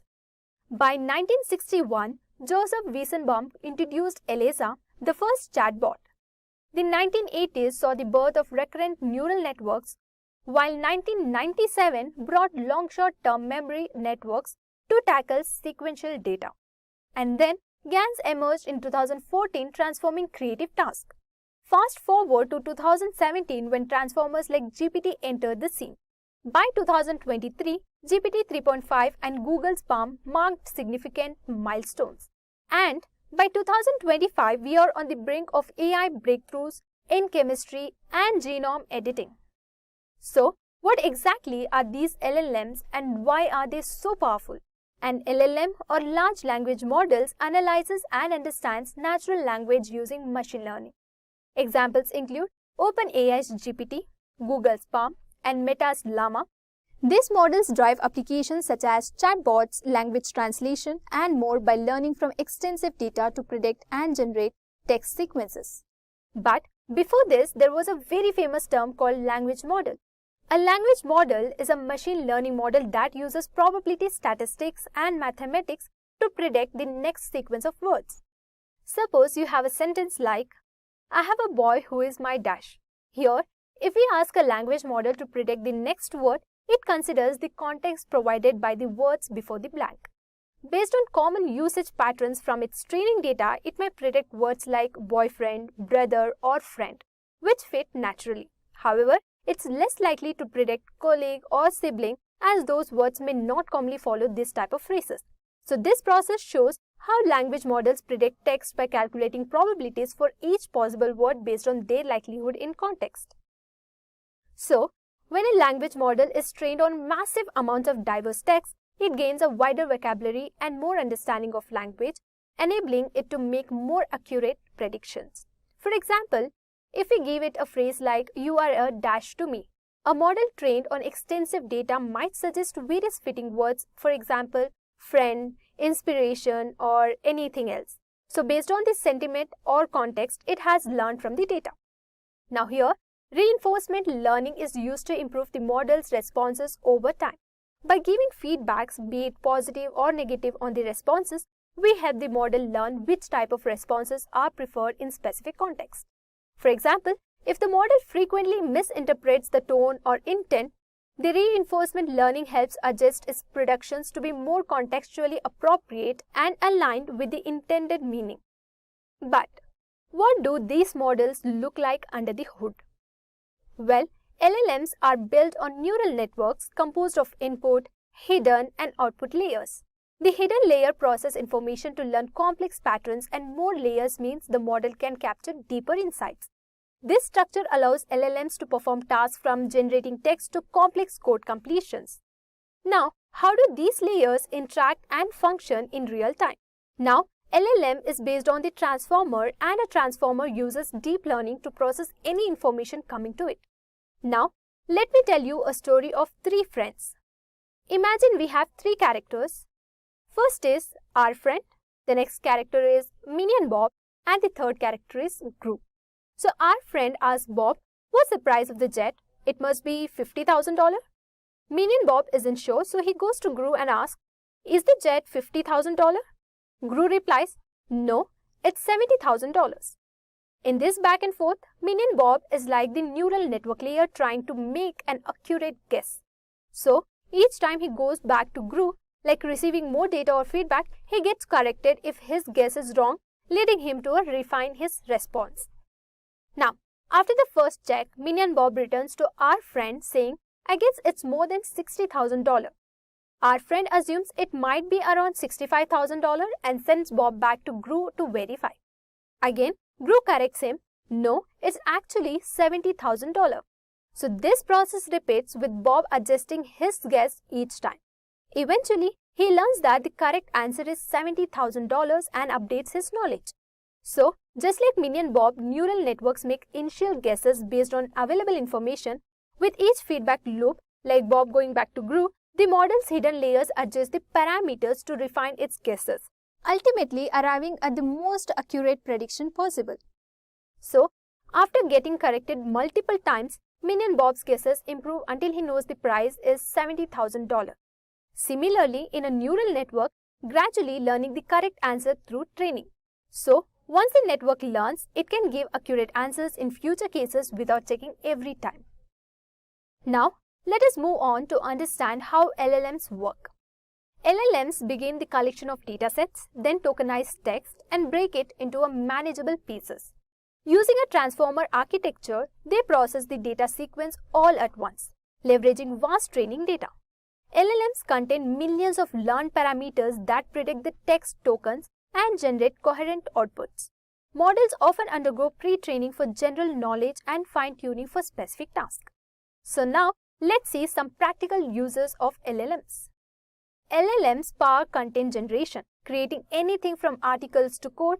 They excel in language translation, enhanced search engines, personalized recommendation, code development assistance, and sentiment analysis, which also owe much to LLM's predictive capabilities. So guys, are you ready to use all that knowledge in coding and witness how these LLMs come together to drive innovation? Whether through developing applications, analyzing data, or building smart assistants, the gear of technology keep turning to unlock AI's full potential. So now, let us look at our problem statement. So, one of the difficulties in the healthcare industry is effectively evaluating medical pictures such as MRIs, CT scans, and X-rays in order to identify anomalies and illnesses. This procedure takes a lot of time and calls for specialized understanding. Automated methods must be developed to help medical personnel recognize possible health problems in medical imaging.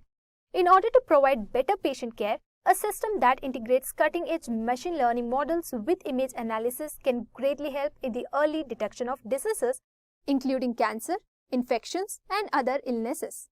So the method uses generative AI to evaluate medical photos and generate a thorough diagnosis report based on the findings. This technology allows users to upload medical images, which the AI model then processes. Now, let us build our project on a medical image analysis application using Streamlit, Python, and an LLM of Google Gemini AI. So this app helps healthcare professionals analyze medical images such as X-rays, MRIs, and CT scans to detect anomalies and diseases. First, let's import the necessary libraries. So first, import Streamlit as ST. So if this is not working or showing an error, then open the terminal and write pip install Streamlit. And from pathlib, import path. Next, import google.generative.ai as Gen AI. So, we are importing Streamlit for the app interface and path from pathlib for handling file paths and Google Generative AI, which allows us to interact with the Gemini AI model. Next, we will configure Google's Gemini API by setting up our API key. So this will allow us to connect to the AI model and generate insights from medical images. So before proceeding, let's get our API key and we will go to the Google to generate an API key. So on your left, there is an API key option and after clicking, you will get the Create API option. So just select your model and create your API key. So as you can see the screen, just copy this API key and go back to terminal. So now let's configure our model. So just type genai.configure and inside the bracket, give API underscore key equal to and over here paste the key. Now we set up the system prompt which defines the role of the AI model.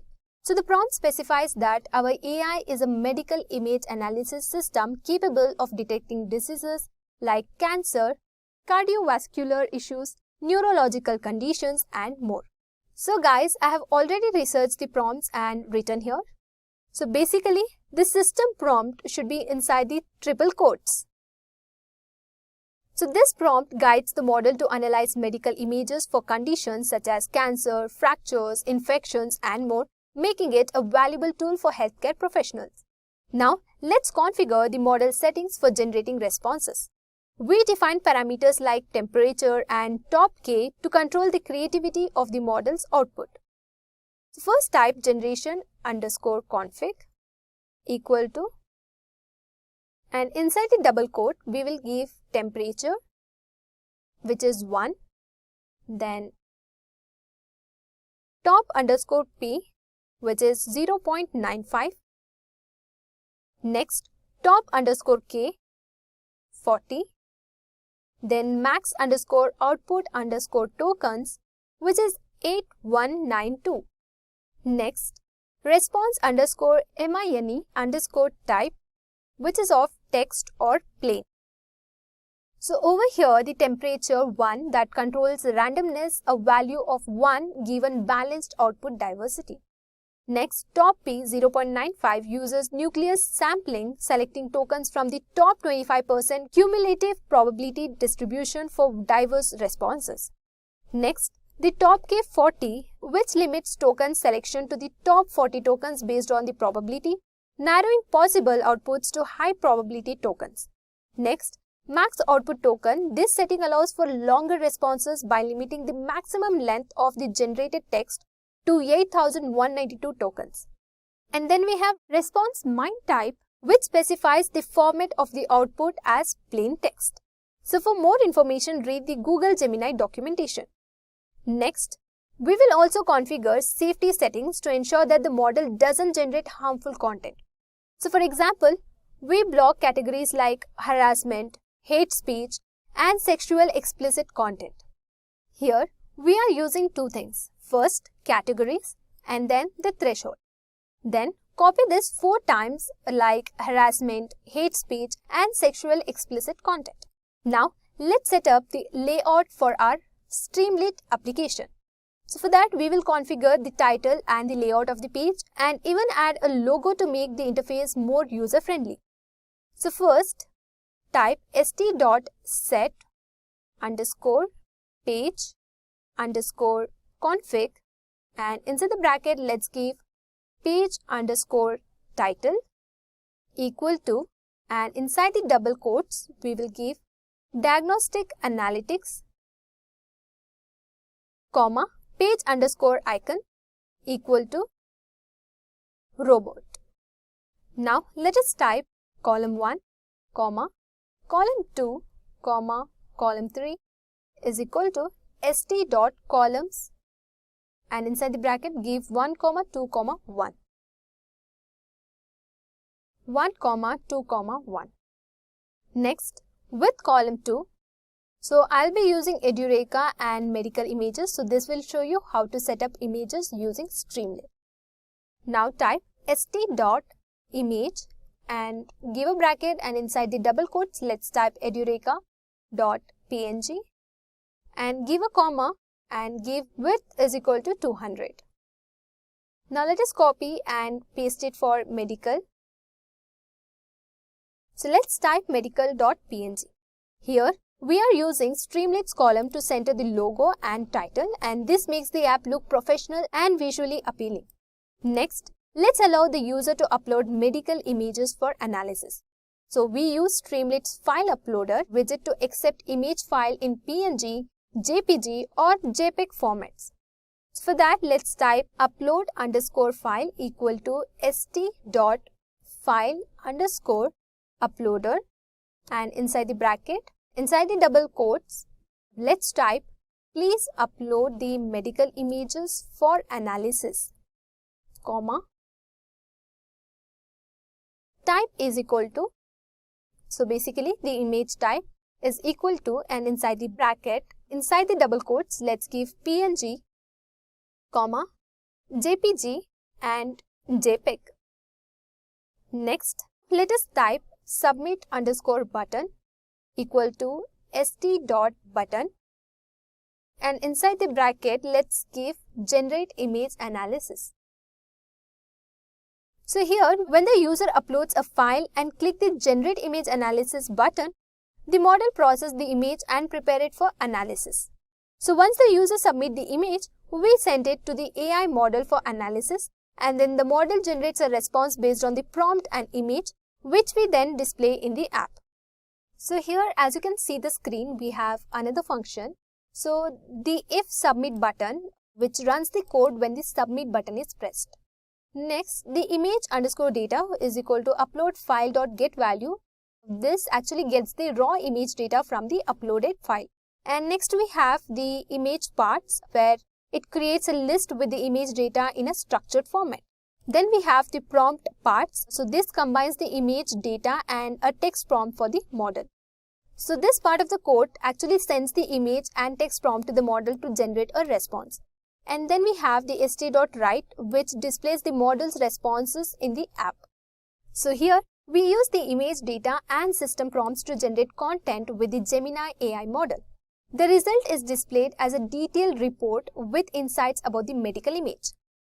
Now it's time to test the code. So open the terminal and type streamlit run main.py.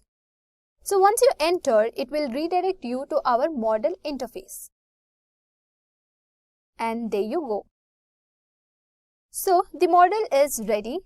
So here's a live demo of the app. We will upload a sample image and the app will analyze it and provide a detailed diagnosis based on the AI model's insight. So this is how we use Streamlit and Google's Gemini AI model to create a medical image analysis app. So this app can help medical practitioners by offering precise and thorough analysis of medical photos. Now it is the time for testing. So let's take one image of any disease and test it. So upload the image from your computer. Then we will select an image and press the generate button. So as you can see, it's running.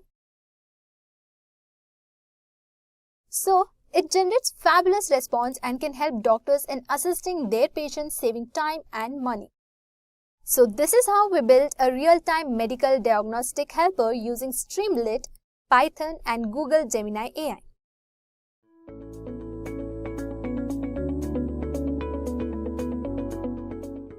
So what is a transformer?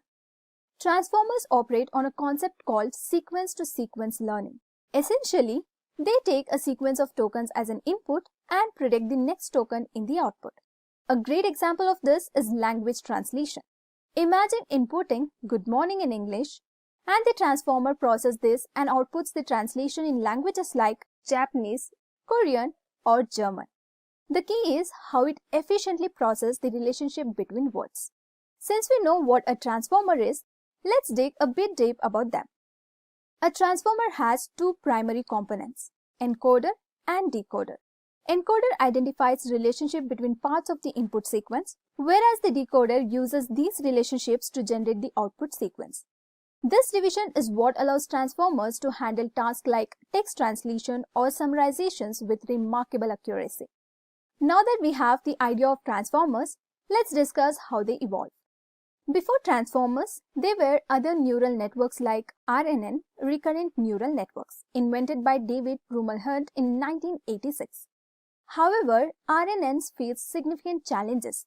They would forget early parts of the sequence as they processed longer ones and couldn't handle dependencies efficiently.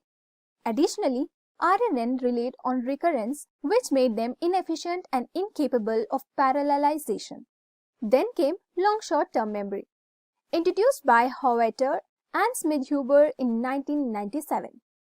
Long short-term memory improved by remembering sequences for a longer duration and addressing some of the memory issues in RNNs. However, they were slow to train and difficult to manage at scale. Finally, transformers transformed neural networks. First introduced in the landmark paper, "Attention is All You Need." Transformers addressed all the problems faced by RNNs and LSTMs. They used a completely attention-based mechanism, eliminating reliance on recurrence. This made transformers capable of remembering context efficiently, training faster, and being parallelized, enabling multitasking and significantly speeding up processes. Now let's discuss on the attention mechanism. Think about this sentence. This cat wants to jump on the box. The attention mechanism identifies the most relevant parts of this sentence, like cat, jump, and box, and focuses on these elements while processing the data. Now that we know how transformers have evolved, now let's discuss their architecture. A transformer consists of two main components, an encoder and a decoder, each typically consisting 6 layers. Inside the encoder, there is one attention layer and one feed-forward layer, while the decoder contains 2 attention layers and one feed-forward layer. The magic of parallelism comes from how data is fed into the network. In the attention layer, all the words are processed simultaneously, with each word forming combinations with other in the sentence. This allows the model to capture relationships and context efficiently.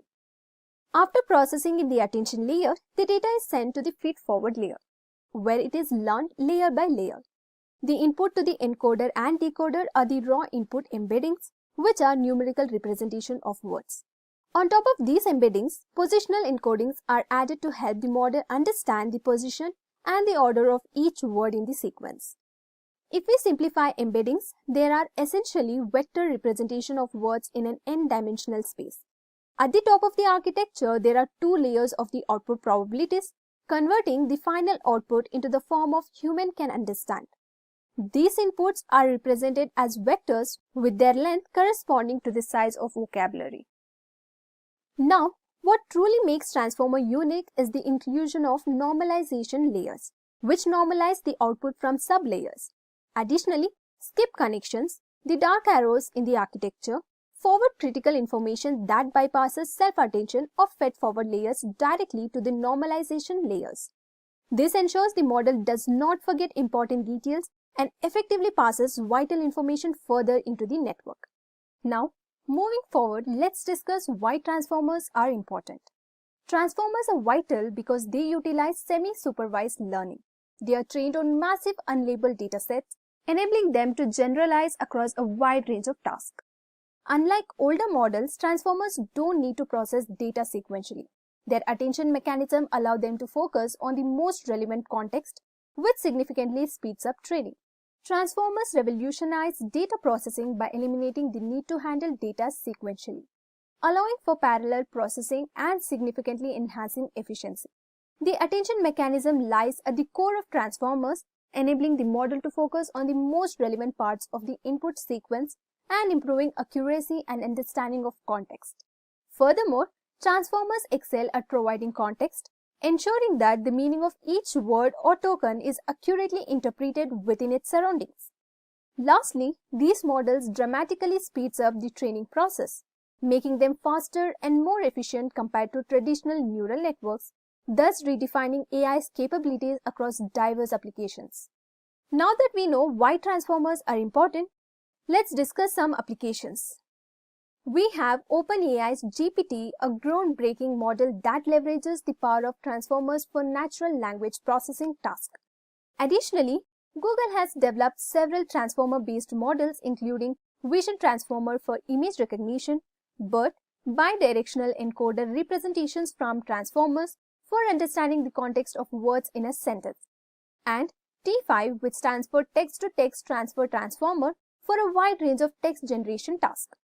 Microsoft has also contributed with BERT, decoding enhanced BERT with disentangled attention, a model designed to improve contextually understanding and enhance NLP applications. These models demonstrate the versatility and impact of transformer architecture across various domains. Now that we know the application of transformers, how about checking their real-time products? Transformers have become an integral part of many real-world products that we use daily. Examples include Grammarly, which leverages transformers for advanced grammar and writing assistance. Google Search and its translation tools powered by models like BERT and T5, and ChatGPT, OpenAI's conversational AI that relies on the generative pre-trained transformer architecture. Additionally, Meta's deepfake detector uses transformer-based models for facial recognition tasks. These applications highlight how transformers have revolutionized technology, seamlessly integrating it into tools that enhance our everyday lives. In conclusion, transformers are changing the tech world by enabling smarter, faster, and more efficient AI systems. Whether it's generating text, translating languages, or enhancing search engines, these models are the cornerstone of modern AI.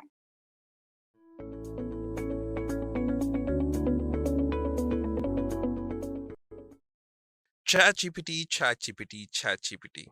This has been the buzzword since the day of its release, and people are going crazy about everything it can do. Microsoft will be integrating ChatGPT into Teams to automatically take notes and recommend tasks. ChatGPT has also passed the US medical and law exams, and it has got a lot of doctors, lawyers, and engineers concerned about whether it could replace them. People want to know if ChatGPT is the next step towards our evolution by replacing Google and voice assistants like Siri and Alexa. But what exactly is ChatGPT? Why is it changing everything? Now, I want you to think of ChatGPT like Siri or Alexa minus the voice capabilities. ChatGPT can give you detailed and contextual answers in a very human-like manner. It can remember conversations, do math, write essays, and much more. And it does it so well that people are genuinely scared of losing their jobs. Now, ChatGPT is not really a new concept. Microsoft and other companies have also tried this before, but were nowhere near successful. OpenAI developed a model called GPT-3 using huge data sets that had a variety of information.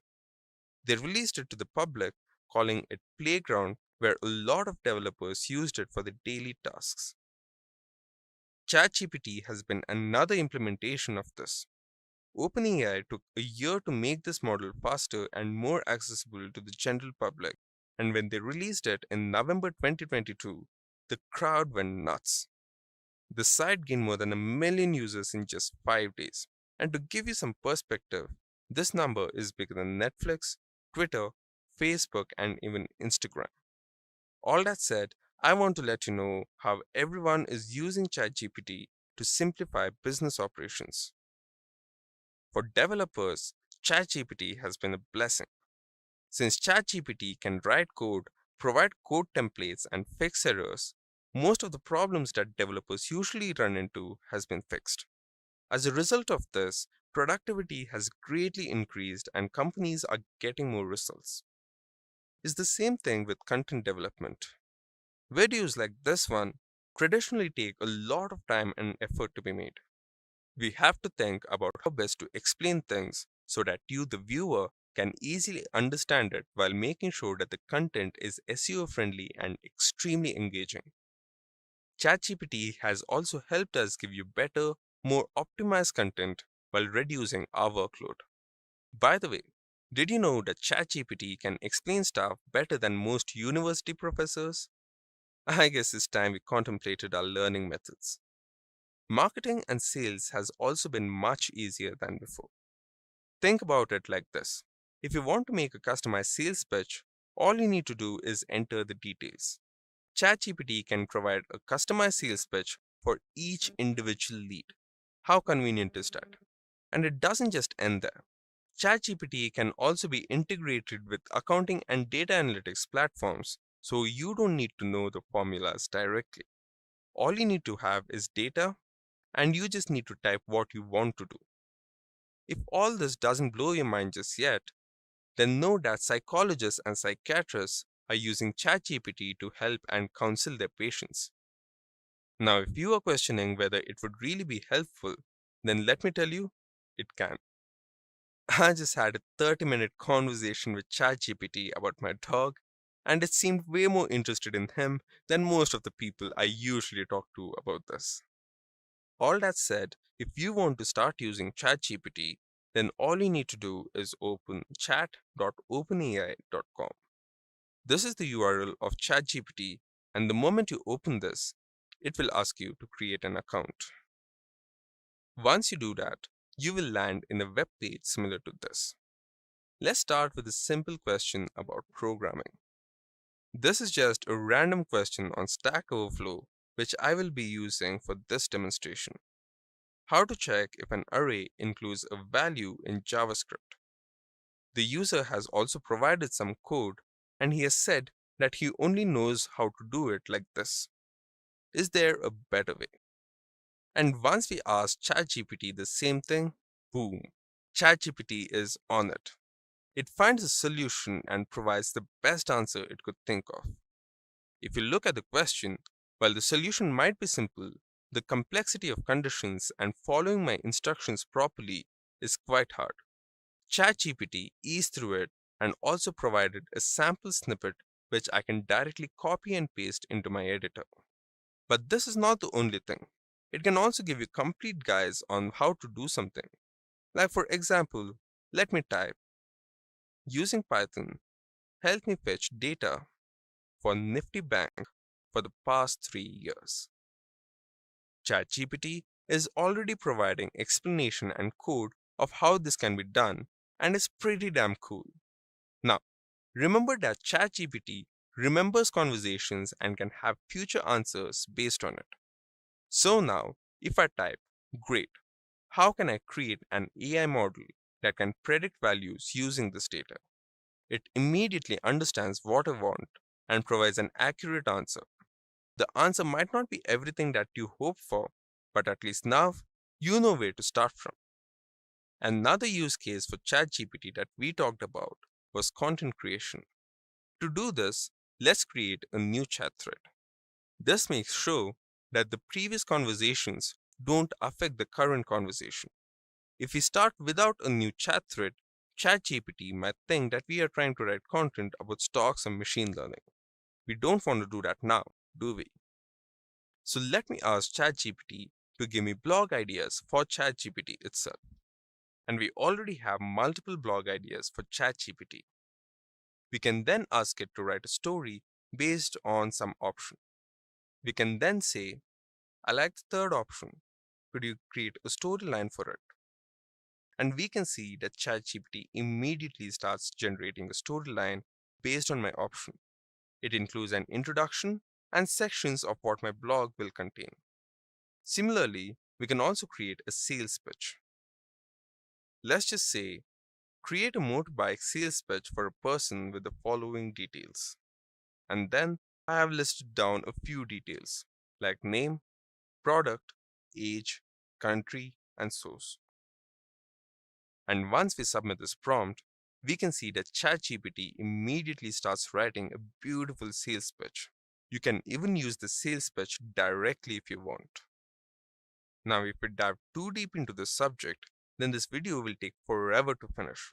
So if you are interested in knowing more about how to use ChatGPT, then check our course on ChatGPT, which will not only cover the basics of ChatGPT, but also the advanced and complex usage for different scenarios. But before we end this video, I definitely need to make you aware of a few limitations. The first thing is that it may occasionally provide incorrect information. You should know that ChatGPT is a relatively new application and it needs some time to improve. The current version of this is a free research preview, meaning that they have released it to test the application. This statement could also mean that we might see an improved paid version of this in the future. There's a lot of rumor going about that already. The second limitation is that it may occasionally produce harmful or biased content. This is something that we have seen in all chatbots in the past, and ChatGPT has reduced the occurrence, but it's still not perfect. But the biggest drawback is that the model was trained on data collected before 2021. This means that it has very limited knowledge about the current affairs. So make sure to check the facts before drawing conclusions.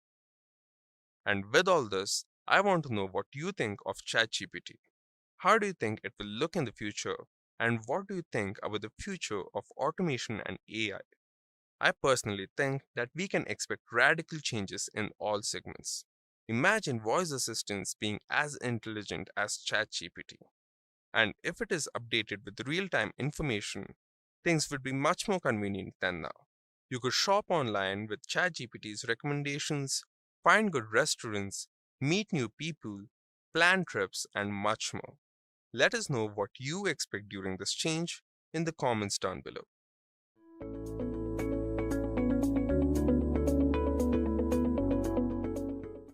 What is prompt engineering for code generation? Prompt engineering is a process that creates a specific prompts or instructions for AI language models to generate a code snippets or scripts. It involves defining objects, using relevant keywords, providing examples, and being specific and concise. This process enhances the accuracy, efficiency, and relevance of code generation tasks performed by AI models. Understanding how prompts LLMs can lead to more powerful and efficient applications.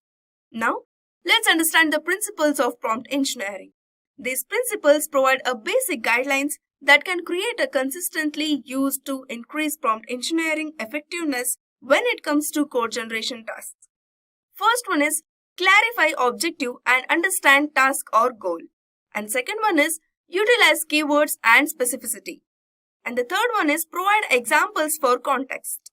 Next one is conciseness and relevance. And the last one is encourage creativity and adaptability. Let's understand them in brief. First one is clarify objective and understand task or goal. Here, understanding what you want from code output, including inputs, outputs, evaluation criteria, and any constraints or difficulties is essential before creating a prompt. It is easier to develop prompts that accurately guide the model towards a desired outcome where there is a clarity. And the second one is utilize keywords and specificity. Including an appropriate keyword in a prompt helps to communicate the specifics of the task to the model. By avoiding inconsistency and using a clear language and instructions, you can make sure that the model produces a precise and focused code. Rather than requesting a function to process data, for example, be explicit about the kind of data and expected actions. And the next one is provide examples for the context. The model can better understand the expected output format and functionality by referring to the examples. Prompts are made more understandable by providing a specific examples of the desired code, which helps the models to understand the task. This will increase the probability of producing a code that is in line with the expectation. And next one is conciseness and relevance. The prompts needs to be brief, concentrating on relevant information that is crucial to the assignment and excluding unnecessary informations. Code generation is made more efficient by the model's simplified decision-making process, and clear and concise prompts reduces the confusion. Removing irrelevant information lowers noise and improves the timely efficiency. And the last one is encourage creativity and adaptability.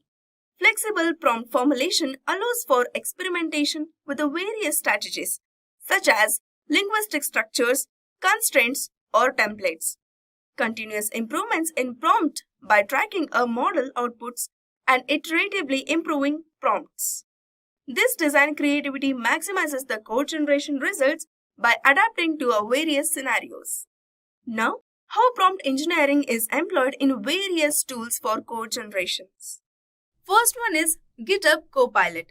Based on given prompts, GitHub Copilot suggests completions, creates documentations, and suggests new features to help developers write code. And second one is Google AI Code Dependency. This helps developers to write code in a variety of programming languages by using prompt engineering, producing code snippets in line with the predefined prompts, facilitating a variety of tasks from web development to a natural language processing and machine learning. And the third one is OpenAI Codex. Codex assists developers with a coding task in a variety of domains, such as data science, web development, and game development by utilizing prompts engineering. It creates a code in a number of programming languages based on the precise instructions that users provide. Now, prompt engineering is crucial for guiding AI models in generating code accurately. Let's explore practical examples across different complexity levels. First, we will try for universal starter code, that is Hello World program in Java. So for that, we have to give a prompt like generate a Hello World program in Java. Hit the enter button, you will get a code of Hello World program in Java. Next, we will look into the basics one, that is sum of two numbers. For this, we have to give a prompt like generate a function in Python that takes two numbers as input and returns their sum. So now you can see here the Python code is generated with a function name add numbers. So now we have seen how easy level task works. Let's move on to the medium level examples. We'll try to turn the comments into code. First, we'll create a list of countries and then generate a list of their respective capitals. After that, merge the list to create a dictionary mapping each country to its capital. To get this, we have to give a prompt as generate Python code to create a list of countries and generate their corresponding capitals and combine them into a dictionary mapping countries to capitals. Hit the enter button. Here is the generated Python code for given prompt. Here you can see the country's name and also generated a corresponding capitals. So this function defined generate capital, which gave us dictionary mapping countries to capitals. Next one. Complete function or next line. If I want to complete a function to calculate the area of rectangle, then we have to give a prompt as write a Python function named calculate rectangle area that takes a two parameter as length and width and returns the area of rectangle. And to include the comments, we just have to type it as include comments to explain each step of the function.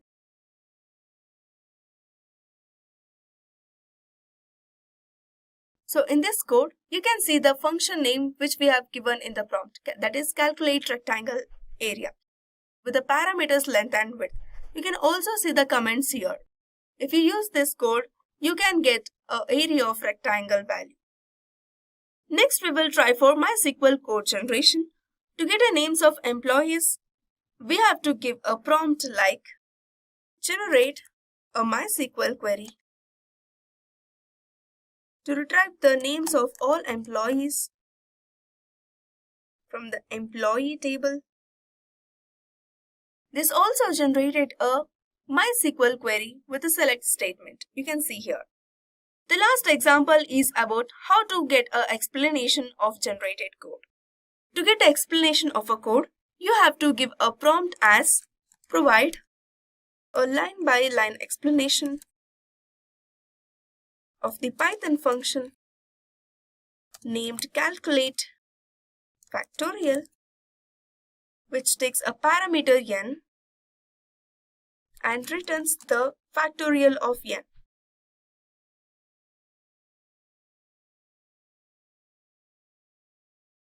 Here in this code, you can see a function name so-called calculate factorial, which we mentioned in our prompt. After that, you can see a line-by-line explanation of a code. This is how you can get the explanation of a code.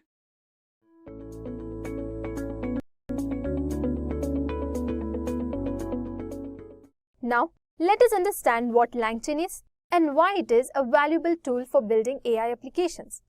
You must be aware of popular applications such as GPT and Gemini. These applications utilize APIs, and GPT uses OpenAI's API while Gemini operates through the Gemini API. To process prompts, they leverage models like GPT 3.5, GPT 4, Palm, and Gemini 1. Additionally, these are other advanced models such as Llama, Gemini, Cohere, Claude version 1, Falcon, Palm, GPT 4, and GPT 3.5. LangChain is a framework designed to help developers build flexible and powerful AI-driven applications by integrating and utilizing these diverse models effectively. But why exactly do we need LangChain? You must be thinking, if LangChain is this important, then why do we need LangChain? So let's break down this question using some real-world examples. So imagine simply asking an LLM a prompt and getting an answer. That's easy. But what happens when the complexity increases? For example, let's say you're working with data from SQL databases, CSV files, PDFs, or Google Analytics, and you need the model to write code, perform searches, or send emails. Handling such intricate workflows manually can get overwhelming. This is where LangChain steps in. It simplifies the process by offering components like document loaders, text splitters, vector databases, prompt templates, and tools. So these helps you assemble tasks such as document summarization, question and answer systems, or even advanced workflows like Google searches or customer support automation. Let's visualize this process with a diagram. Here's how it works. So first, you load a document like a CSV file using a document loader. Then, use a text splitter to divide it into smaller chunks and then store those chunks into a vector database and add a prompt template to guide the model. And finally, use a LLM like a GPT-4 or Llama to perform tasks like searching the web or automating workflows.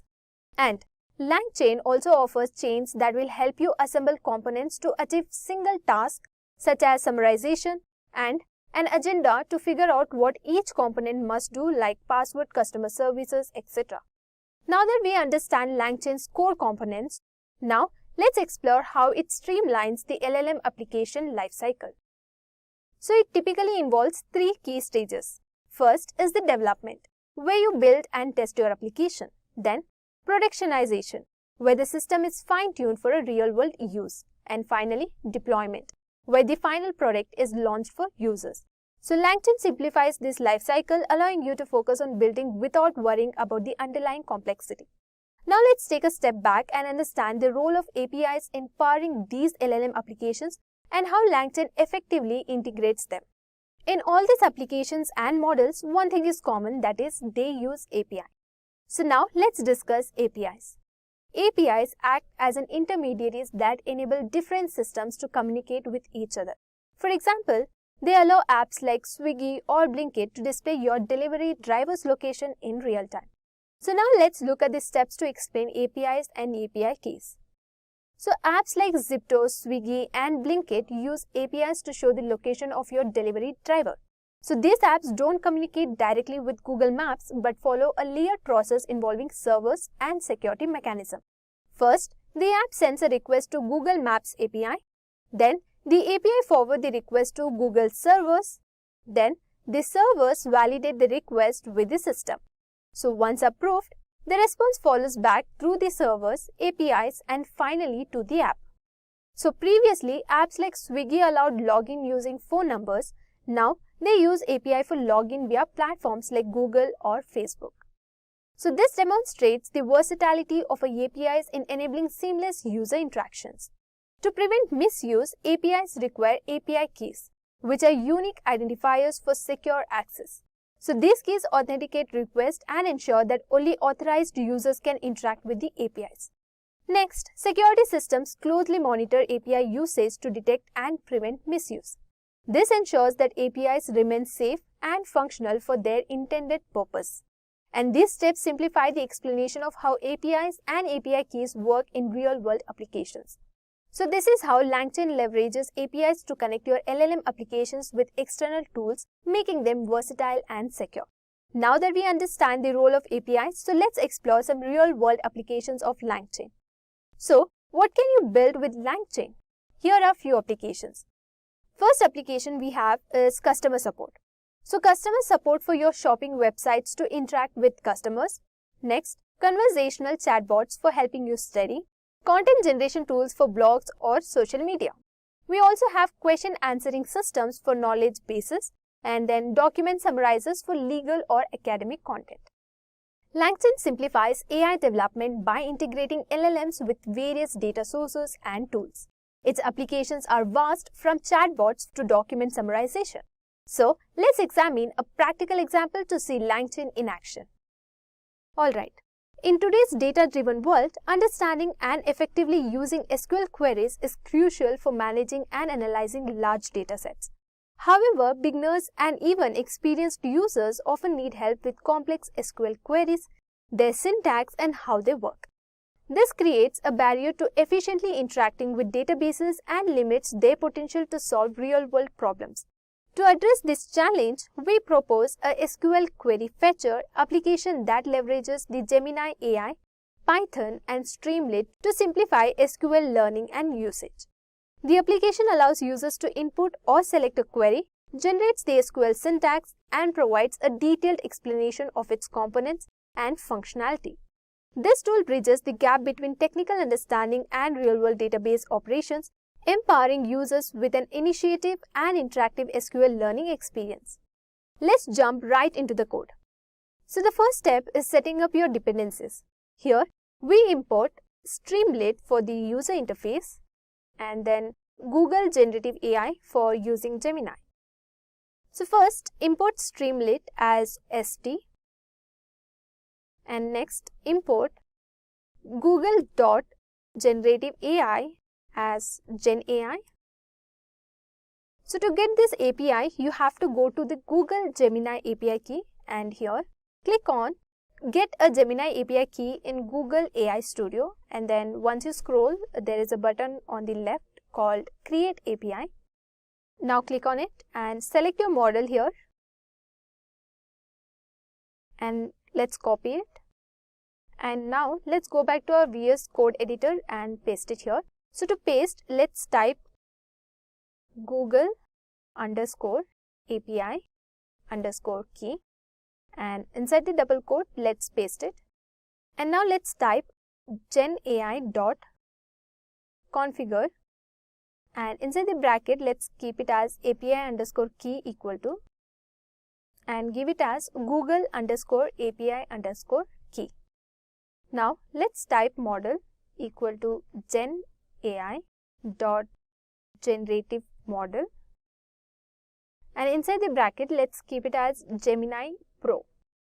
So we use the Google Gemini API to generate SQL queries dynamically. So make sure to configure your API keys securely. Now let's display the Streamlit layout code. Now let's set up the app's user interface. So we use Streamlit to create an interactive page where users can input plain English queries and get SQL code in return. So we write st.set_page_config and inside the bracket let's give it as page_title and inside the double quotes let's give a title as Edureka SQL query generator. And give a comma and let's type it as page_icon equal to and inside the double quote let's keep it as robot. Now let's put some images. So I'm using Edureka image and SQL logo, and also to make them center we will type it as column 1, column 2, column 3 equal to st.columns. And inside the bracket, let's keep it as 1, 2, 1. Next, let us type with column 2, colon, and let's type it as st.image. And inside the bracket, let's give the image address and then width is equal to 200. Now, let us add another image. So, let's copy the same and give the other image address. Our layout includes a title, logo and text input box to keep the interface simple and initiative. So here's where the magic happens. So when a user clicks the Generate SQL Query button, we format their input into a prompt for the Gemini model to generate SQL code. So let's create template by writing template equal to, and inside the triple quotes, let's type it as create a SQL query snippet using the below text. Next, let us also give text input and we'll also type I just want a SQL query. Now let's type the response So type response equal to model.generate, generate underscore content, and let's keep it as template.format, and inside the bracket let's give text underscore input equal to text underscore input, and next let's type the SQL query. So give SQL underscore query equal to response dot text dot, so let's give the strip function dot lstrip function dot rstrip function. So the AI generates the SQL query and we clean up the output for display. So once the SQL query is ready, we take it a step further by generating a sample expected output and a clear explanation of the query. Now let's type the logic for showing explanation and output. So let's type st.markdown, and inside the bracket we will give HTML tags. So first div style is equal to, we will align the text in center, so text align center, and next let's give h1 tag, and inside h1 tag we will write SQL query generator, and let's close the h1 tag. Next let's open h3 tag and write I can generate SQL queries for you, and let's close the h3 tag, and inside the h4 tag let's type it as with explanation as well. Now close the h4 tag and let's open the paragraph tag, which is the p tag, and inside the p tag let's type it as this tool allows you to generate SQL queries based on your data.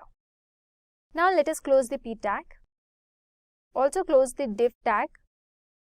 Now to make the markdown visible, let us type unsafe underscore allow underscore HTML equal to true. Now let's write text input equal to st.text underscore area, and inside the bracket let's give it as enter your query here in plain English. Now let us give a submit button. So for that let us type submit underscore button equal to st.button, and inside the bracket let us give generate SQL query. Now if submit button colon, write it with st.spinner, and inside the bracket let's give generating SQL query, and then let's create a template, and inside the triple quotes let's type it as create a SQL query snippet using the below text. Now using the above template we will write 3 more templates for SQL query, which are text input and then SQL query, which will include expected output and also explanation output. Now to merge all the templates together we will make a container, so we will write with st.container, so it's a function, and let us also write it as st.success, and inside the bracket let us give it as SQL query generated successfully. Also we will give here is your query below. Next st.code, and inside the bracket let us give SQL underscore query and comma language equal to SQL.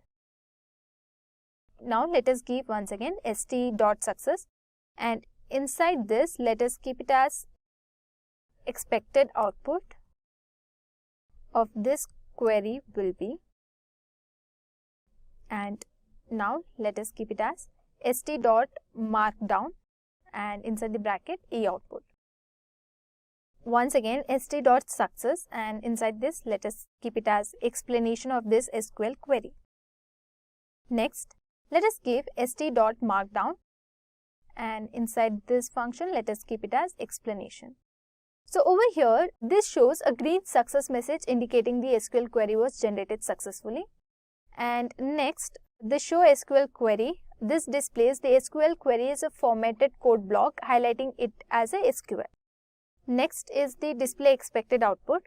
So this provides a success message for the query's expected output, followed by st markdown e output, which displays the expected output in markdown format, and followed by st.markdown e output, which displays the expected output in the markdown format.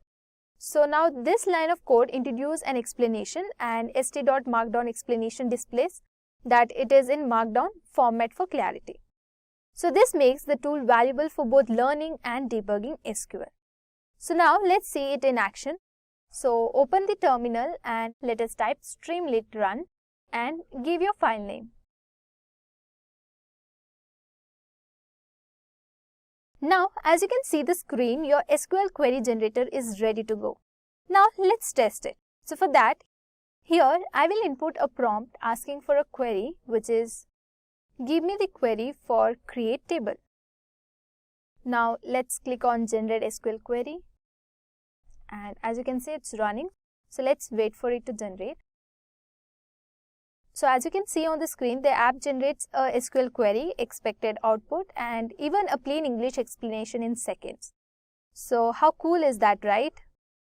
And that's it. Our SQL query generator powered by LangChain, Gemini API and Streamlit is complete.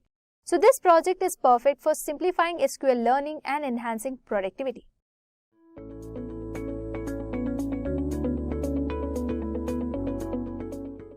Now, let's begin by understanding what RAG is and how it works. RAG is a hybrid approach in artificial intelligence that combines retrieval systems with generative models to produce highly accurate, contextually relevant responses. It brings the gap between factual accuracy and natural language generation. Now let's understand it with the help of diagram. So, it's a hybrid approach involving artificial intelligence that combines a retrieval system with a generative system to produce highly accurate responses. Now that we know what RAG is, so let's explore why it is crucial for large language models and see a real-world example. So, RAG addresses several limitations of traditional LLMs. It mitigates illusions by grounding responses in factual, retrieved data. By dynamically accessing up-to-date information, RAG stays relevant in rapidly challenging domains. It improves accuracy and relevance by fetching specific, relevant documents during inference. By outsourcing factual knowledge retrieval, RAG enables smaller, more efficient models, and it can adapt to domain-specific knowledge bases for specialized applications. Additionally, RAG provides explainability by showing the retrieved documents or data sources, increasing trust and transparency. Now let us see some of the use cases. So without RAG, the sentence would be, when was the last Mars rover launched? So this is just the incorrect response. So with RAG, the sentence would be dynamically retrieved from NASA's database. And it would be, the Perseverance rover was launched on July 30, 2020. Now that we have seen why RAG is important, so let's dive into how it works. Well, RAG operates in three-step process. A user submits a query, which triggers the retrieval stage. Here, a retriever searches a database or knowledge base using tools like BM25 to fetch the most relevant information. The retrieved data is then fed into a generative model like GPT or T5, which processes it and generates a coherent, contextually grounded natural language response. Now, let's take an example. Here, the query is, who wrote 1984? Retrieve would be fetching a document containing George Orwell wrote 1984. Now, generative response would be, the author of 1984 is George Orwell. This hybrid approach makes RAG ideal for real-world applications like chatbots and knowledge systems. Now that we understand how RAG works, let's explore some of its real-world applications. RAG's versatile applications span various domains. In knowledge management, it can summarize large databases or documentation, aiding corporate teams. Legal and compliance tasks benefits from RAG's ability to answer queries based on case law and regulations, while in healthcare, it can support medical professionals by summarizing research papers and guidelines. Education and e-learning can leverage RAG for virtual tutoring, providing detailed explanations based on the textbooks and research papers. Interactive virtual assistants like Alexa and Siri can utilize RAG to generate accurate and informative responses to user queries such as news headlines or product recommendations. RAG's unique ability to combine retrieval and generation makes it essential for tasks demanding both factual accuracy and fluent natural language responses. Now, let's compare retrieval augmented generation with traditional AI model across three features. First, we have factual accuracy. RAG provides highly accurate responses by using real-time data, whereas traditional models may give less accurate answers and may give errors. Next is the context adaptability. So here, RAG adapts quickly to new queries using live data, whereas traditional models offer fixed answers based only on pre-trained knowledge. Next, we have knowledge updates. RAG is easy to update, just change its data source, whereas traditional models need retraining, which takes time. Then we have scalability, whereas traditional models are limited by their size and training data. And then we have use cases. RAG is great for tasks like legal advice or customer support, whereas traditional models work well for creative writing or casual queries. So here I want to conclude that RAG is ideal for knowledge-based tasks needing accuracy and flexibility, while traditional models are better for creative users. While RAG offers significant advantages, it's essential to acknowledge its limitations. So let's discuss the challenges and future of RAG. So the first challenge is the latency. RAG systems can suffer from latency issues, especially when dealing with large datasets or complex queries. Next is the data quality dependency. The quality of the generated responses heavily depends on the quality of the underlying data. The next challenge is complex integration. Integrating RAG systems with existing applications and infrastructure can be challenging due to the need for data synchronization, query optimization, and model management. And finally, scalability issues. As RAG systems become more complex and are deployed at scale, they can face scalability issues. This includes handling increased query loads, maintaining data freshness, and ensuring model performance. Now, while RAG faces limitations, its potential is undeniable. So now let's discuss RAG's future. The future of RAG holds immense potential. It will power dynamic, real-time applications like news summarization, financial analytics, and live sports commentary. RAG will be customized for specific domains like healthcare, law, and science through integrations with specialized knowledge bases. Advances in retrieval models and compression techniques will reduce latency to enhance efficiency. RAG will expand to handle multi-modal data, enabling use cases like multimedia question answering. Additionally, RAG will facilitate personalized AI assistance and improve transparency and explainability by attributing sources and providing clear explanations. Now, let us move on to generative AI project using RAG. So imagine you're working with a massive library of documents. You need a way to quickly search and answer questions based on the content. So manually, flipping through pages takes time and effort. Wouldn't it be great to have a system that retrieves relevant information and answers your questions directly within those documents? So that's where our Streamlit app comes in. This app utilizes the power of natural language processing and advanced retrieval techniques to turn your complex document collections into a powerful question and answer system. So let's take a look at the code behind this app. This app will allow users to ask questions about a collection of PDFs and get answers directly from the documents using the power of natural language processing. Now, first, let's create a virtual environment. Now, in the terminal, let's type the command for setting up the Conda environment in your editor. For that, let's type Conda create -p. Let's type venv Python and its version give equal to 3.10 -y. Okay, let's enter. In this command, the -p venv specifies the path and the environment name, while -y skips the prompts for a smoother install. Now, while that's setting up, let's create a few essential files. So, let's activate your new environment with the command conda activate venv and /. So as you can see, our environment is ready. Now let's import libraries. So let's start by importing the libraries we will need. In the first line, we will import Streamlit as st. This gives us access to all the functionalities of the Streamlit for building our web app interface. So next, we will import OS for various operating systems functionalities. After that, Now, we will import libraries from LangChain, which is a framework for building NLP pipelines. So, we will use these for tasks like text splitting, for document chain creation, prompting, retrieval, and more. So, we will explain each library in detail as we use them. So, let's type from LangChain_group import chat group, that is GROQ. And next, we will type from LangChain.textSplitter import recursive character text splitter. So, let's type recursive character text splitter. Again, let us type from LangChain.chains.combine documents import create staff documents chain. Again, from LangChain core.prompts, let's import create_retrieval chain. Next, import FAISS, import FAISS, FAISS from LangChain community.vector stores. So this will help us to create a vector index for efficient document retrieval.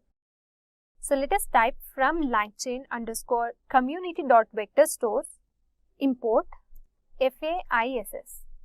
Similar imports will follow for other functionalities like document loading and generating embedding, but we will introduce them as they appear in the code. But before this, go to the Group Cloud website and on your left you have API key option. So select and create your API key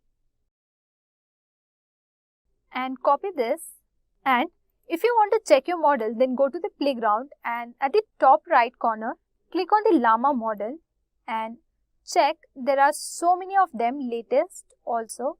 So choose your model and generate your free API. Now go to the terminal and paste it in .env file using variable group API key.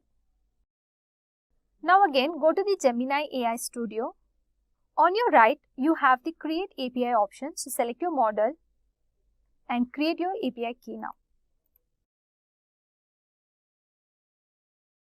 Now copy the key and paste it into your environment variable, that is the .env file, using a variable Google_API key and paste it here. Now we will load environment variables from a .env file that will securely store our API keys. So for that, use .env to achieve this. Let's type from .env import load_.env.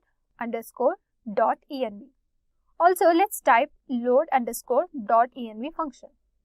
Next, we use OS to retrieve the Grok API key and Google API key from the environment variables.getEnv. So let us type Grok GROQ_API_key equal to os.getEnv, and inside the function let's type it as GROQ_API key, and inside the single quote let us type GROQ API key, and in the next line let us type os.environ, and inside the bracket under double quotes let us type Google_API_key and equal to os.getEnv, and inside the function under the double quotes let us type Google_API_key. So here these keys are the required to use specific NLP services. Now let us write code for displaying app title and images. So for that, load your image. Since I am using Edureka image name edureka.png along with the app title Edureka document question and answer, we will use st.image and st.title for this purpose. So for that, let us type st.image. So inside the double quotes, let us keep the image name and comma width is equal to 200. And let us also keep the title. So for that, st.title, and let us type Edureka document question and answers. Now the next step is to initialize chat group and prompt template. Now it's time to interact with the LangChain group API. So initialize the chat group object using group API key and specify the Llama 3 8B8192 which is the language model we will be using for our NLP task. So for that, let us type LLM equal to chat group, and inside the bracket give the group underscore API underscore key equal to group underscore API underscore key, comma. We will give the model name as well. So for that, type model name equal to, and inside the double quotes give the model name. So here we are using Llama 3 hyphen 8B hyphen 8192. Alright. Now let us define a prompt template using chat prompt template. So this template ensures that AI responses are based on the context provided and user questions, so keeping answers accurate and concise. So for that, we will type prompt equal to chat prompt template dot from template, and inside the bracket let us paste the prompt. So here we have the prompt which says please answer the question strictly based on the provided context. Also ensure the response is accurate, concise and directly addresses the question. Now let's create function for embedding vectors. For that, let's define vector embedding function. So type def vector underscore embedding function and give colon. Next, in the next line give if, and under the double quotes give vectors not in st.session state colon, then type st.session underscore state dot embeddings equal to Google Generative AI embeddings. Give equal to Google Generative AI embeddings, AI caps. And inside the bracket give the model equal to, and inside the double quotes let us type models / embedding hyphen 001. Now make a folder where you will load your PDF.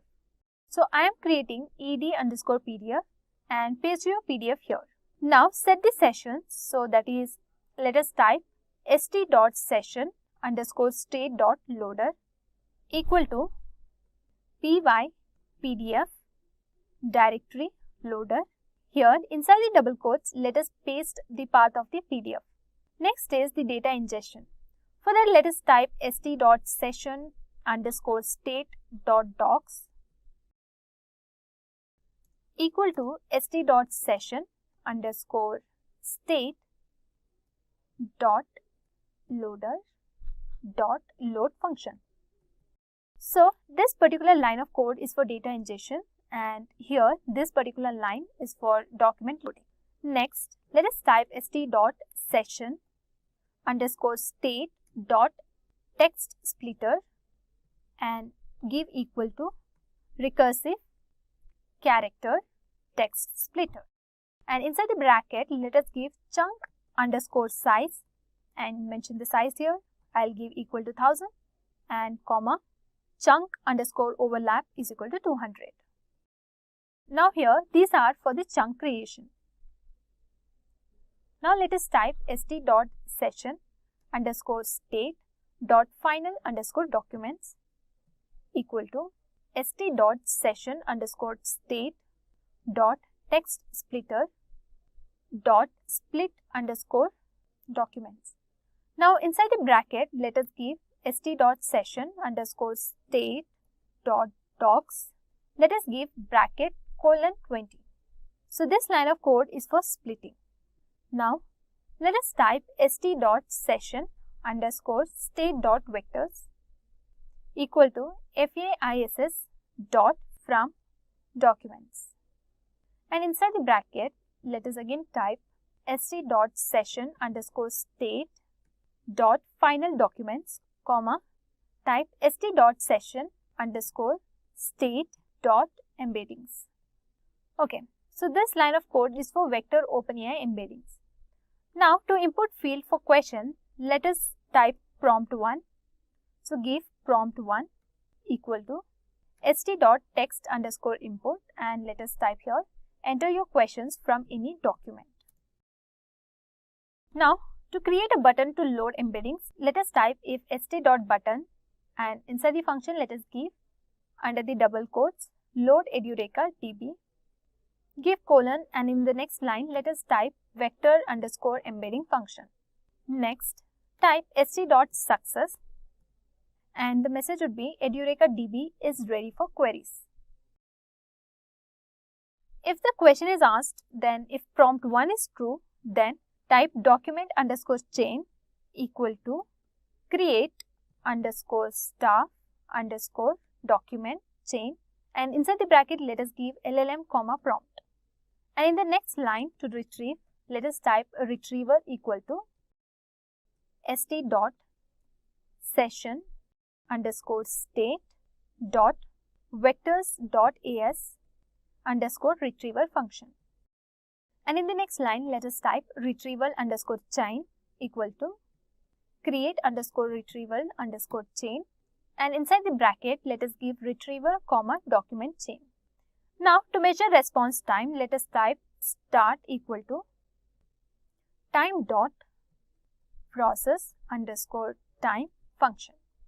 So, for response, type response equal to retrieval underscore chain dot invoke, and inside the bracket give input prompt 1. And in the next line, let us type response underscore time equal to time dot process underscore time function hyphen start. Next, let us write code to display the response. So for that, let us type st dot markdown, and inside the bracket, let us keep it as AI response. Now, in the next line, let us type st.success and inside the bracket, give response and give answer inside the single quotes. And in the next line, write st.write. Let us type f inside the bracket, and inside the flower bracket, let us type as response underscore time colon 2f and seconds. Now moving on, let us write the code to display similar documents in an expander. So for that, let us type with st.expander. Inside the bracket under double quotes, type document similarity search results and give colon. And in the next line, let us type st.markdown, and inside the bracket, let us type it as below are the most relevant document chunks. So type below are the most relevant document chunks. Give colon inside the bracket, close the double quotes and come to next line. Here let us type for I, comma, doc in enumerate, and inside the function give response.get context. Now in the next line, let us type st.markdown and inside the bracket give f, and let us give the HTML tag which is div class is equal to card, and open the p tag, and inside the p tag let us give doc dot page underscore content, and now close the p tag. Now let us close the div tag as well. Now let us come outside the triple quote and give comma and type unsafe underscore allow underscore HTML equal to true. So you can also add inline styles and HTML tags and also icons and emojis to make your application fabulous for the user. Now it's time for testing. For that, open your terminal and write streamlit run and give your file name. So once you enter, and there we go. Here's our document question and answer loader. Now select the question from the PDF you have loaded in the file and ask your loader. So as you can see, this is my PDF. So I'm going to copy some question from here. So let me just copy this. Okay, once copied, so I'm going to paste it here. So I'm going to click on the load Edureka DB. So guys, as you can see, it provides an answer in context given in the PDF. So this is our answer that it has generated. So that's all. We have used simple Python code and LangChain techniques of RAG and some inline HTML and styles.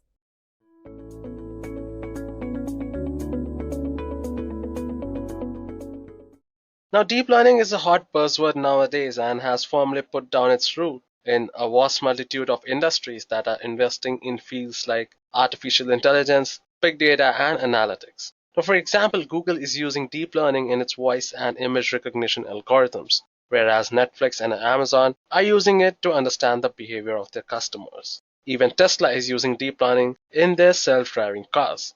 Now imagine how much potential deep learning has in revolutionizing the world and the way we work around things.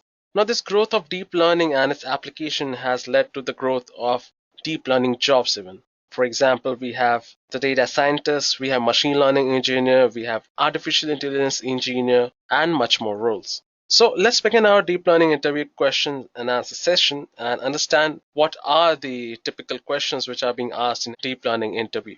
So the first and foremost question what any deep learning interviewer asks is the basic understanding of the relationship between machine learning, artificial intelligence, and deep learning. So basically, artificial intelligence is a technique which enables machine to mimic human behavior. And machine learning is a subset of artificial intelligence technique which uses statistical methods to enable machines to improve with experience. Now, deep learning, on the other hand, is a subset of machine learning which makes the computation of multi-layer neural network feasible. It uses neural networks to simulate human-like decision making. Now, coming to the second question, do you think deep learning is better than machine learning? And if so, why?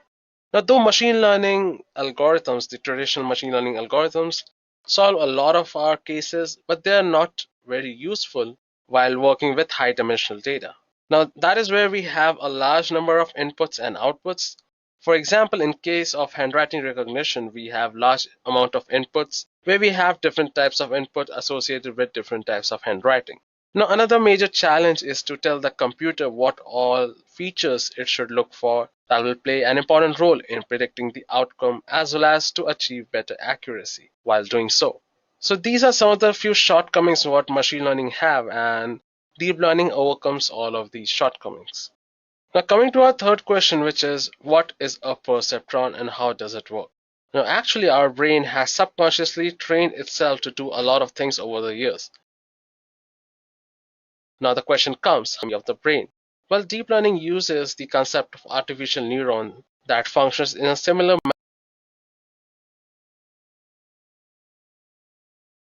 neuron. This is a subfield of machine learning concerned with algorithms inspired by the structure and the function of the brain called artificial neural networks. Now, if you focus on the structure of a biological neuron, it has dendrites which is used to receive inputs. Now, these inputs are summed in the body and using the axon, it is passed on to the next biological neuron.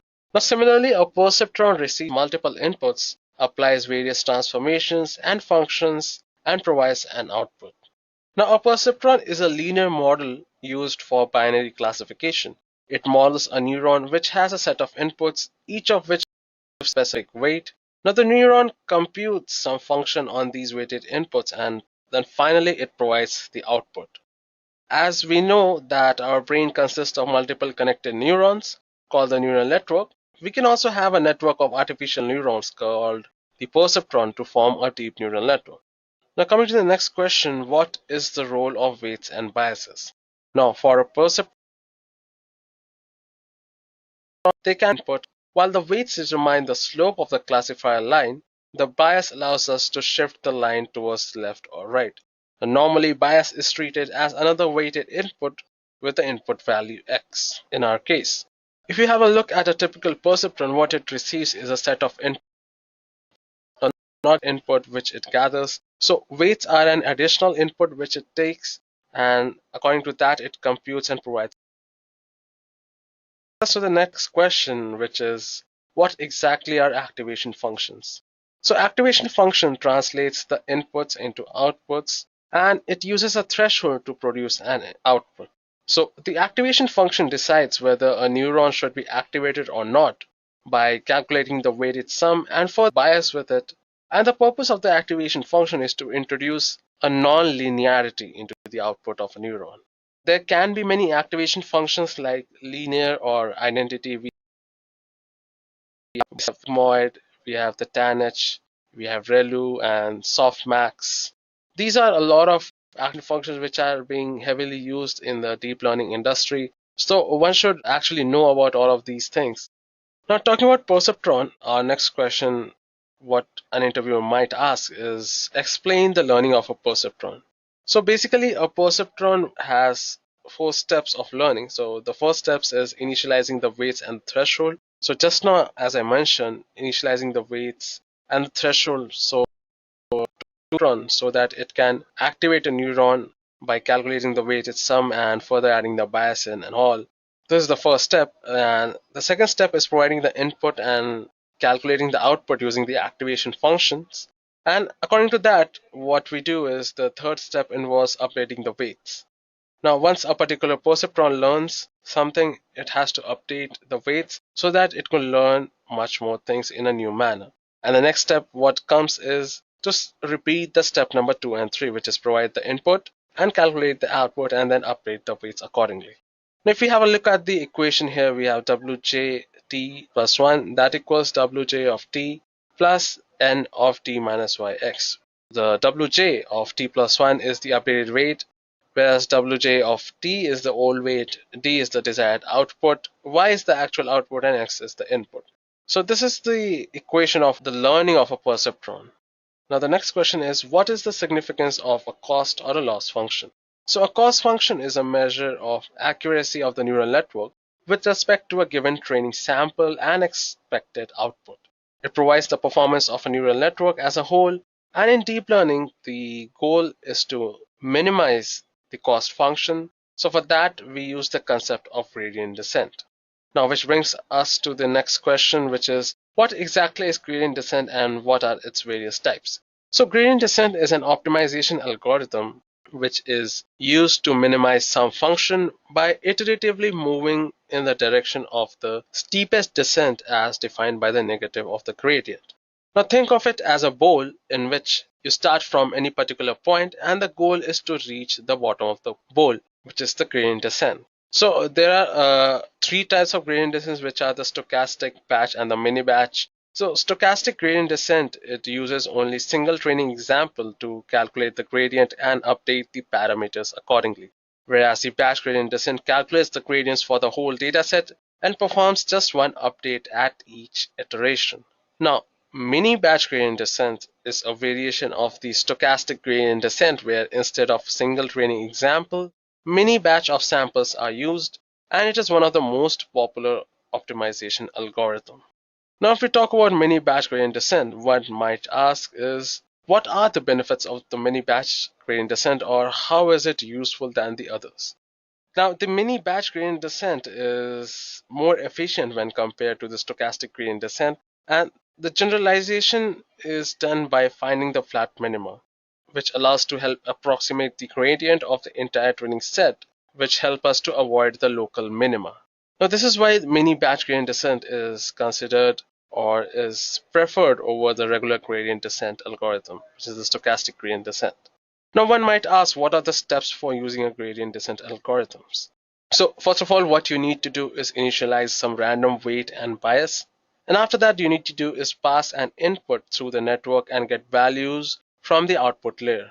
Next, what you're going to do is calculate the error between the actual value and the predicted value.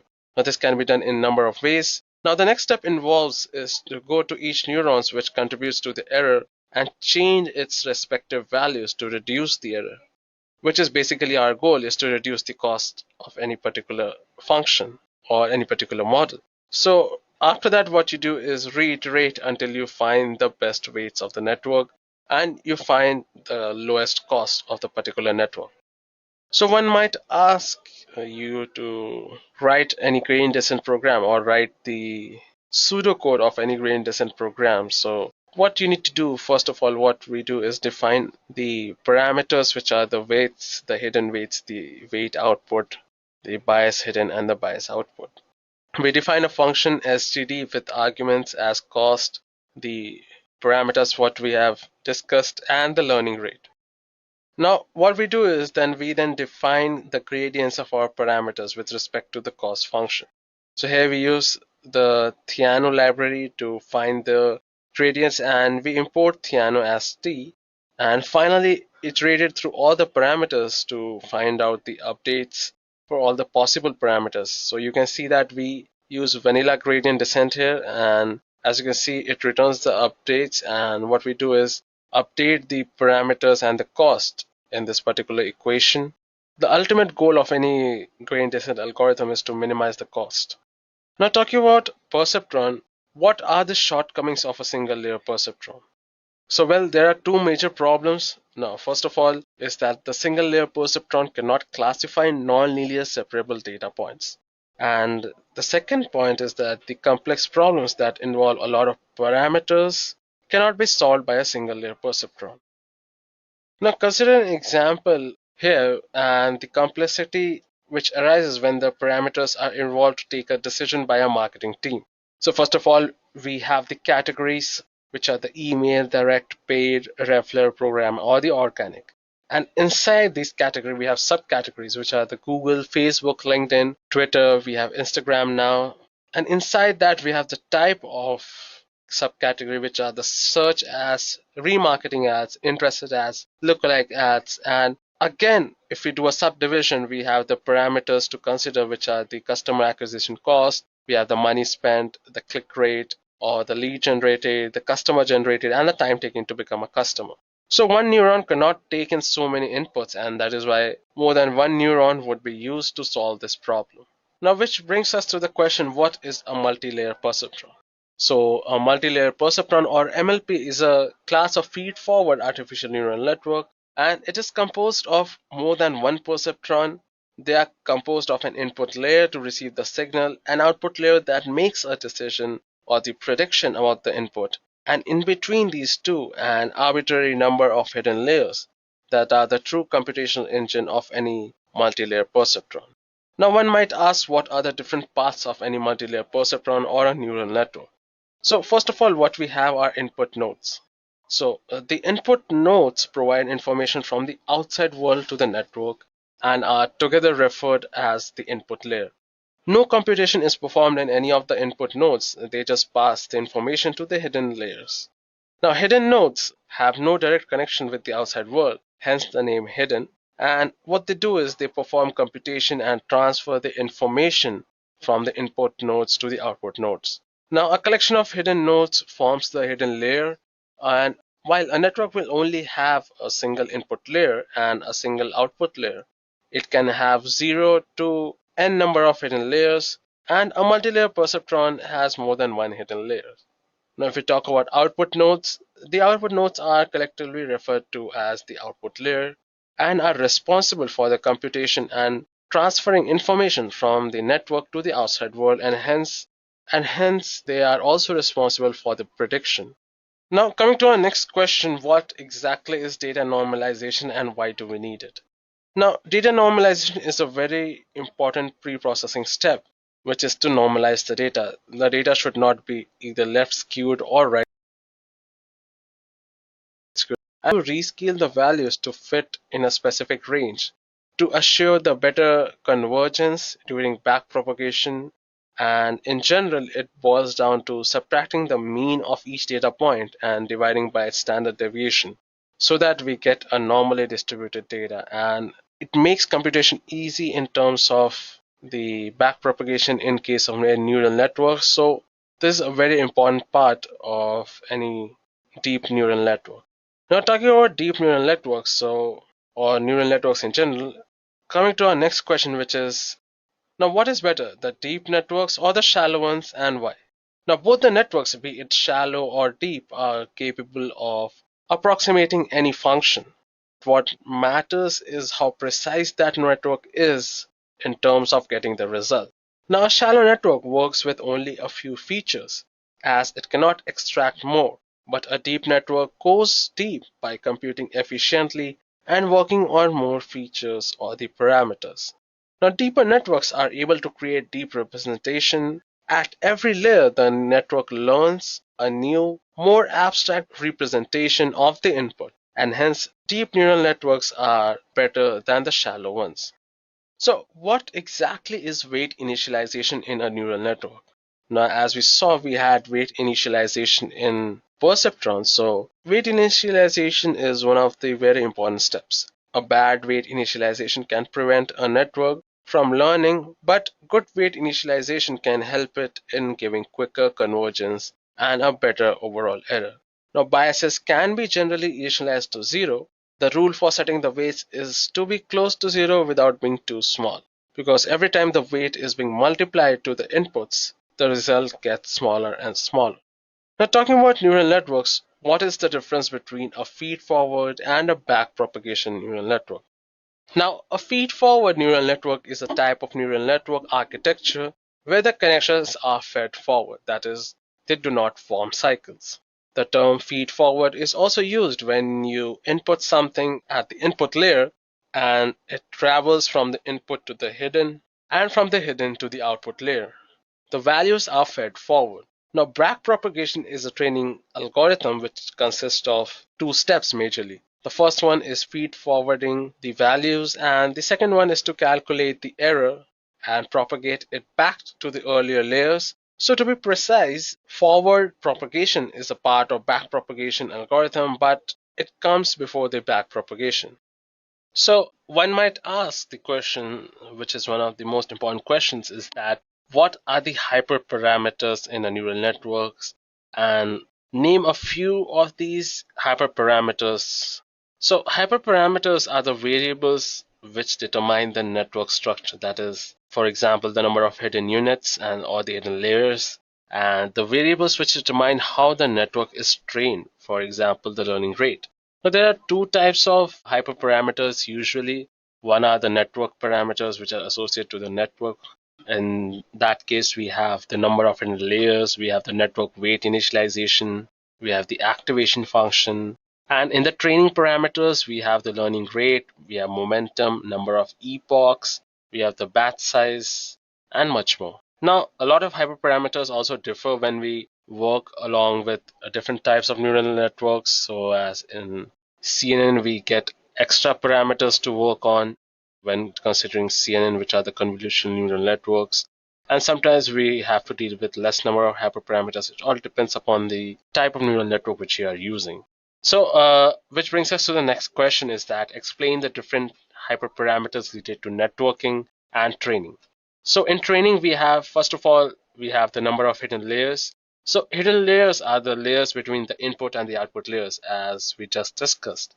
And many hidden units within a layer with regularization technique can increase the accuracy, as smaller number of units may cause underfitting. Now, another important aspect is network weight initialization. So ideally, it may be better to use different weight initialization schemes according to the activation function used on each layer. Mostly uniform distribution is used, or the normal distribution. Now, if we talk about activation function, so they are also used to introduce non-linearity to the models. They are also used to introduce non-linearity to the models, which allows deep learning models to learn non-linear prediction boundaries. Now, generally, the rectifier activation function, or the ReLU, is the most popular. Now, if we talk about the training parameters, so these were the network parameters which have to be initialized to a deep neural network before the training begins. And just before the training, we have the training parameters, which are the learning rate. So the learning rate defines how quickly a network updates its parameter. Low learning rate slows down the learning process but converges smoothly. A larger learning rate speeds up the learning but may not converge as smooth as a low learning rate. Usually, a decaying learning rate is preferred so that we get the best of both worlds and we get the best expected output. Now, another hyperparameter is momentum. So, momentum helps us to know the direction of the next step with the knowledge of the previous step. Now, it helps to prevent oscillation, and a typical choice of momentum is between zero point 0.5 to 0.9. Now, if we talk about the number of epochs, so epochs is basically iterations. So, number of epochs is the number of times the whole training data is shown to the network while training. So increase the number of epochs until the validation accuracy starts decreasing, even when tiering accuracy is increasing. So that results in sometimes overfitting. And if we talk about the batch size, so mini batch size is the number of subsamples given to the network after which parameters update happen. So a good default for batch size might be 32 or 16, 64. It depends upon the size of the data you have. It can be any arbitrary number, but it's always better to have it in the power of 2, right? So while we were talking about overfitting, which brings us to our next question, which is what exactly is a dropout? So dropout is a regularization technique to avoid overfitting, which is to increase the validation accuracy, thus increasing the generalization power. Now, generally use a small dropout value of 20% to 50% of the neurons, with 20% providing a good starting point, and a probability too low has minimal effect, and a value too high results in underlearning by the network. So first of all, what you need to do is use a large network, and you are likely to get better performance when the dropout is used on a larger network, giving the model more of an opportunity to learn independent representation. Now, our next question is, in a neural network, you notice that the loss does not decrease in the few starting epochs. So what could be the possible reason for this to happen? Now, the correct answer is the reason for this could be the learning rate is low, first of all, or it might be the regularization parameter is high, or it can be it is stuck at local minima, so it might take certain iteration to go out of that local minima and finally reach the lowest point. So it might happen in some cases that it is stuck at local minima. So another approach to that sort of problem must be initiated at that particular point of time. Now, talking about deep learning, one might ask to name you a few deep learning frameworks which are being used in the industry. So, first of all, the foremost and the most amazing deep learning library is the TensorFlow. Followed by we have Caffe, we have the Microsoft Cognitive Toolkit, which is the CNTK.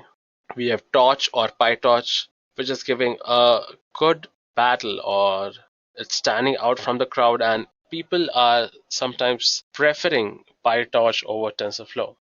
Now, MXNet is another deep learning framework. We have Chainer and we have Keras.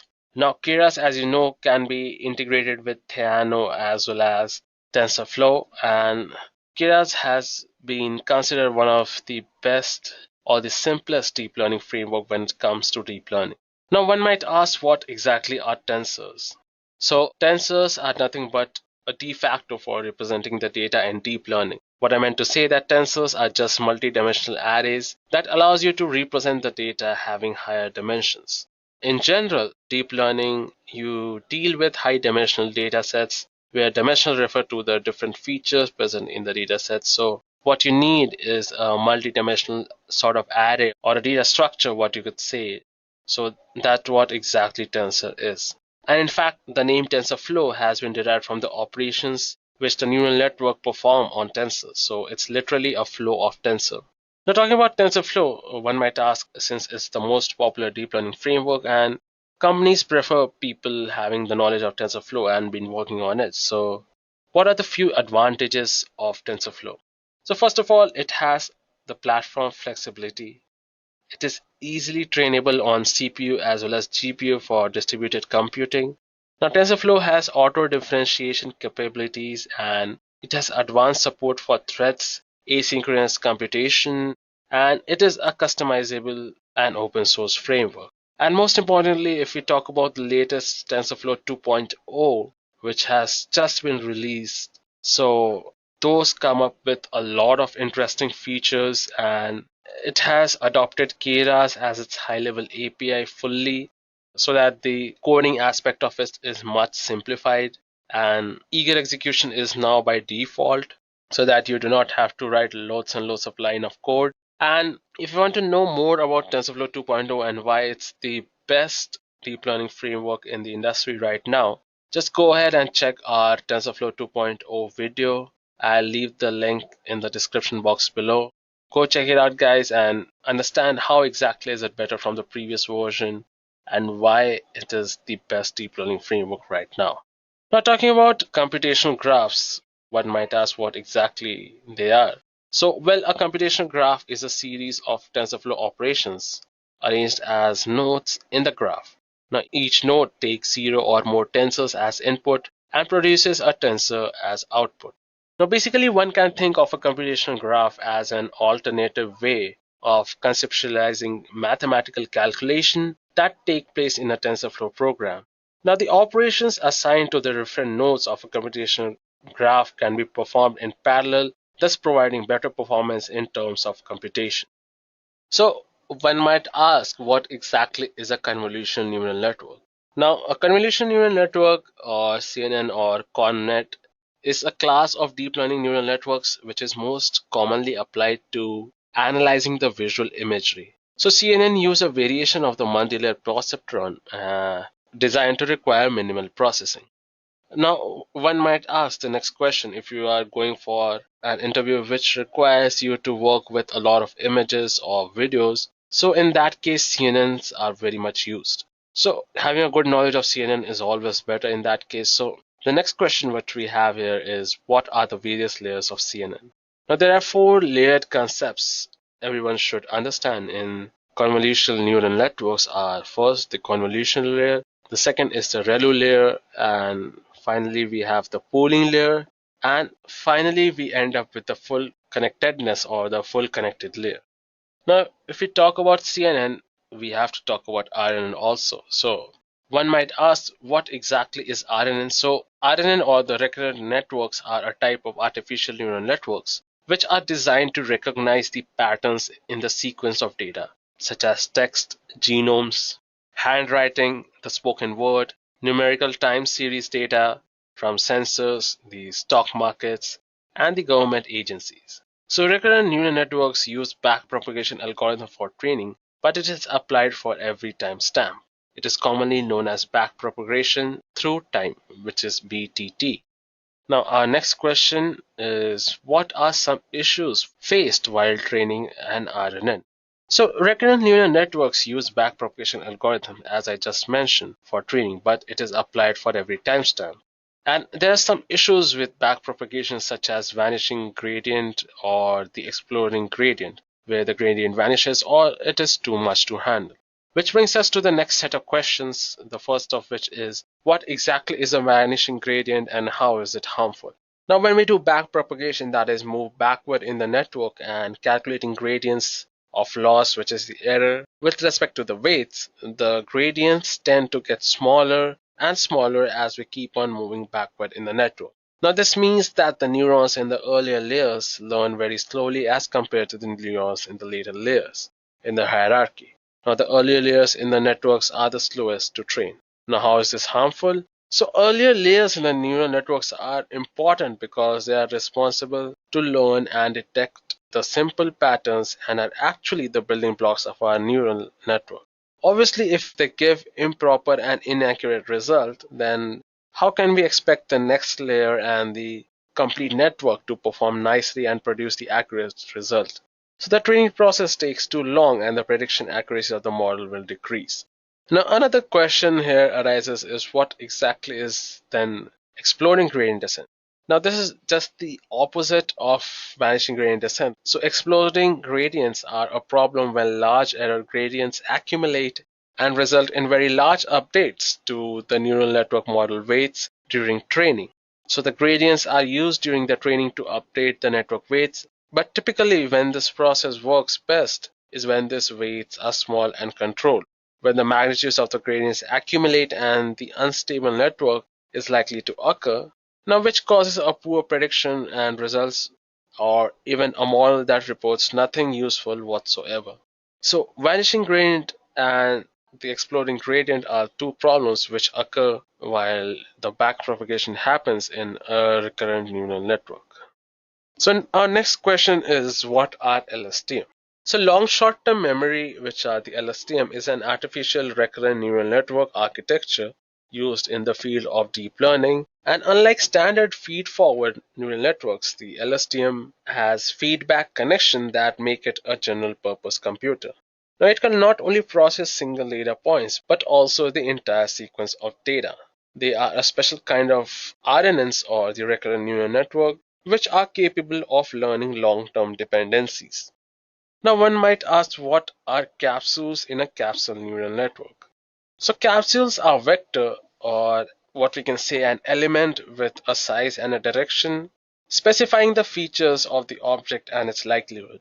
Now these features can be any of the instantiation parameters like the pose, we have the position, size, orientation, deformation, velocity, the albedo, which is the light reflection, hue, texture, and much more. a capsule can also specify its attributes like angle and size, so it can represent with the same generic information. Now, just like a neural network has layers of neurons, a capsule network can have layers of capsules, so there could be higher capsules representing the group of objects or the capsules below them. Now, this helps in getting deeper knowledge of a particular object or a particular data set and having the knowledge from different aspects or different angles. So the next question arises is explain autoencoders and its uses. So an autoencoder neural networks is an unsupervised machine learning algorithm that applies the backpropagation, setting the target values to be equal to the inputs. So autoencoders are used to reduce the size of our inputs into smaller representation. And if anyone needs the original data, they can reconstruct it from the compressed data. Now, one might ask the question, how does autoencoder differ from PCA? So, an autoencoder can learn from nonlinear transformation with a nonlinear activation function and multiple layer. It does not have to learn dense layers. It can use convolution layers to learn, which is better for video, image, and series data. It is more efficient to learn several layers with an autoencoder rather than learn one huge transformation with the PCA. An autoencoder provides a representation of each layer as the output and can take the use of pre-trained layers from other models to apply transfer the learning to enhance the encoder or the decoder. So these are few of the reasons why autoencoders are better from PCA, as we know both of them perform the same task, which is mostly dimensionality reduction. Now give some real life examples where autoencoders can be applied. So the first of all, we talk about dimensionality reduction, or the first thing that should pop up in your mind is dimensionality reduction. So the reconstructed image is the same as our input image but with reduced dimensions.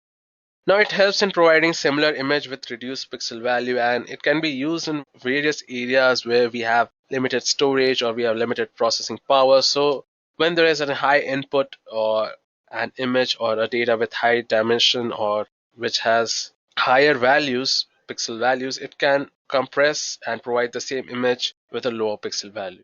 Now, autoencoders are used for converting any black and white picture into a colored image, believe it or not. And depending on what is in the picture, it is possible to tell what the color should be.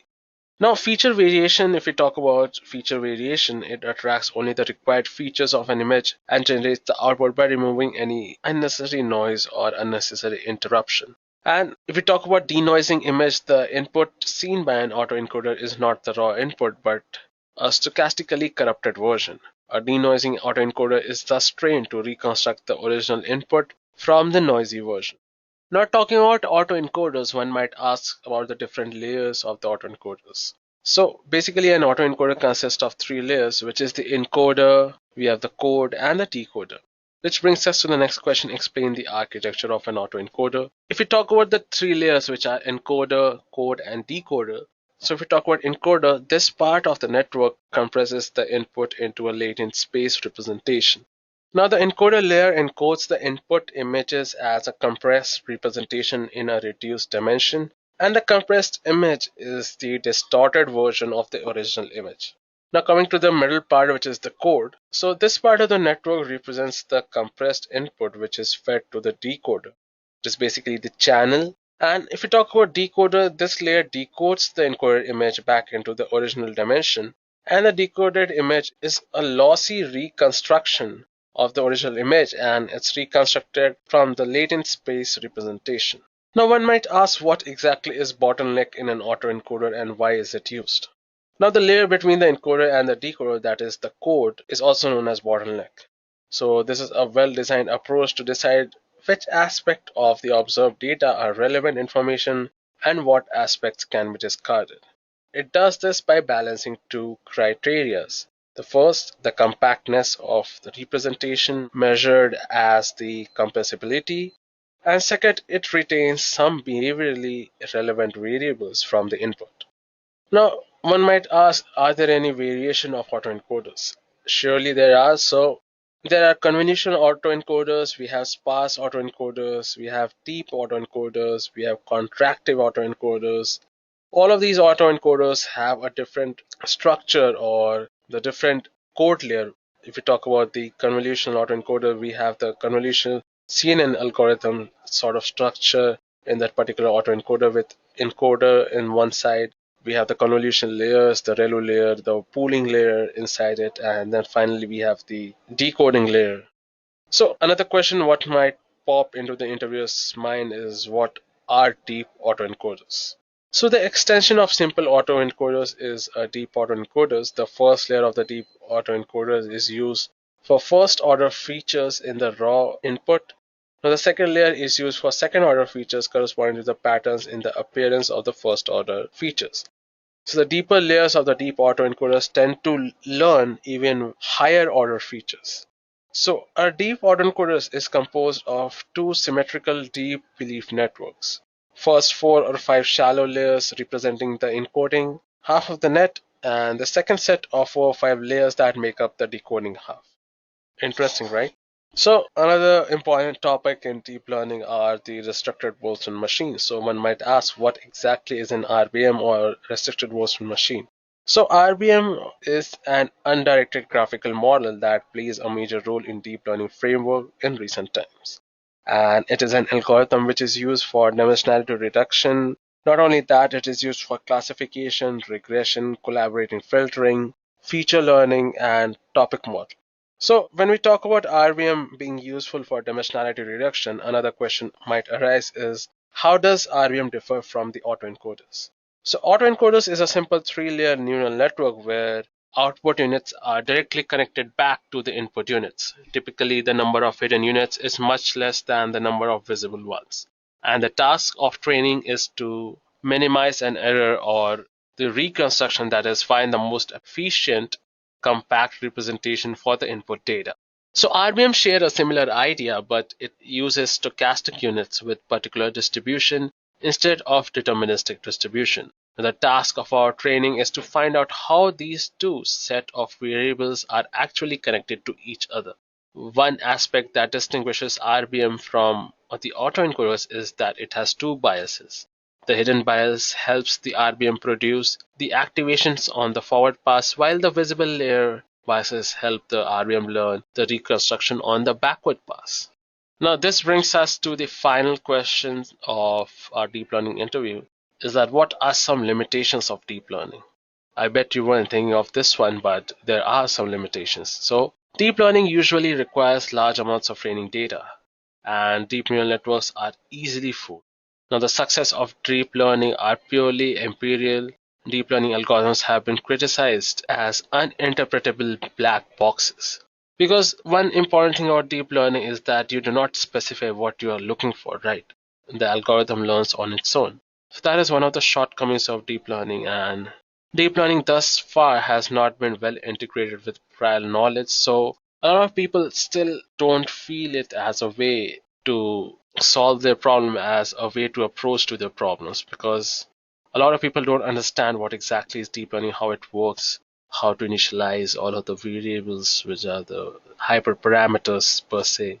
These all things are some limitations of deep learning as of now, and we hope by the time technology advances, people get to know more about what deep learning is, how artificial intelligence can be achieved through deep learning. They'll be more open to this, and all of these limitations will be laid off. So guys, that's it from my side, and I hope you got to know a lot about deep learning interview questions, which might help you in cracking the interviews and landing a great job as data scientists, machine learning engineers, or artificial intelligence engineers, as a matter of fact. And one important thing what I would like to say is that data scientists role are somewhat, industry specific, or I would say, if you are working in healthcare, you should know about healthcare industry too, rather than just knowing about the data and the numbers. So if you are working in, suppose, imagery, so you should know about images, you should know what you're dealing with. So a good knowledge of the particular industry which you're working for will also provide you a great advantage over other competitors. And since you know a lot of these stuff with this video, I'm sure you might be able to land a great job in any of these industries. And with this, we have come to an end to this full course on NLP. If you enjoyed listening to this full course, please be kind enough to like it And you can comment on any of your doubts and queries. We will reply to them at the earliest.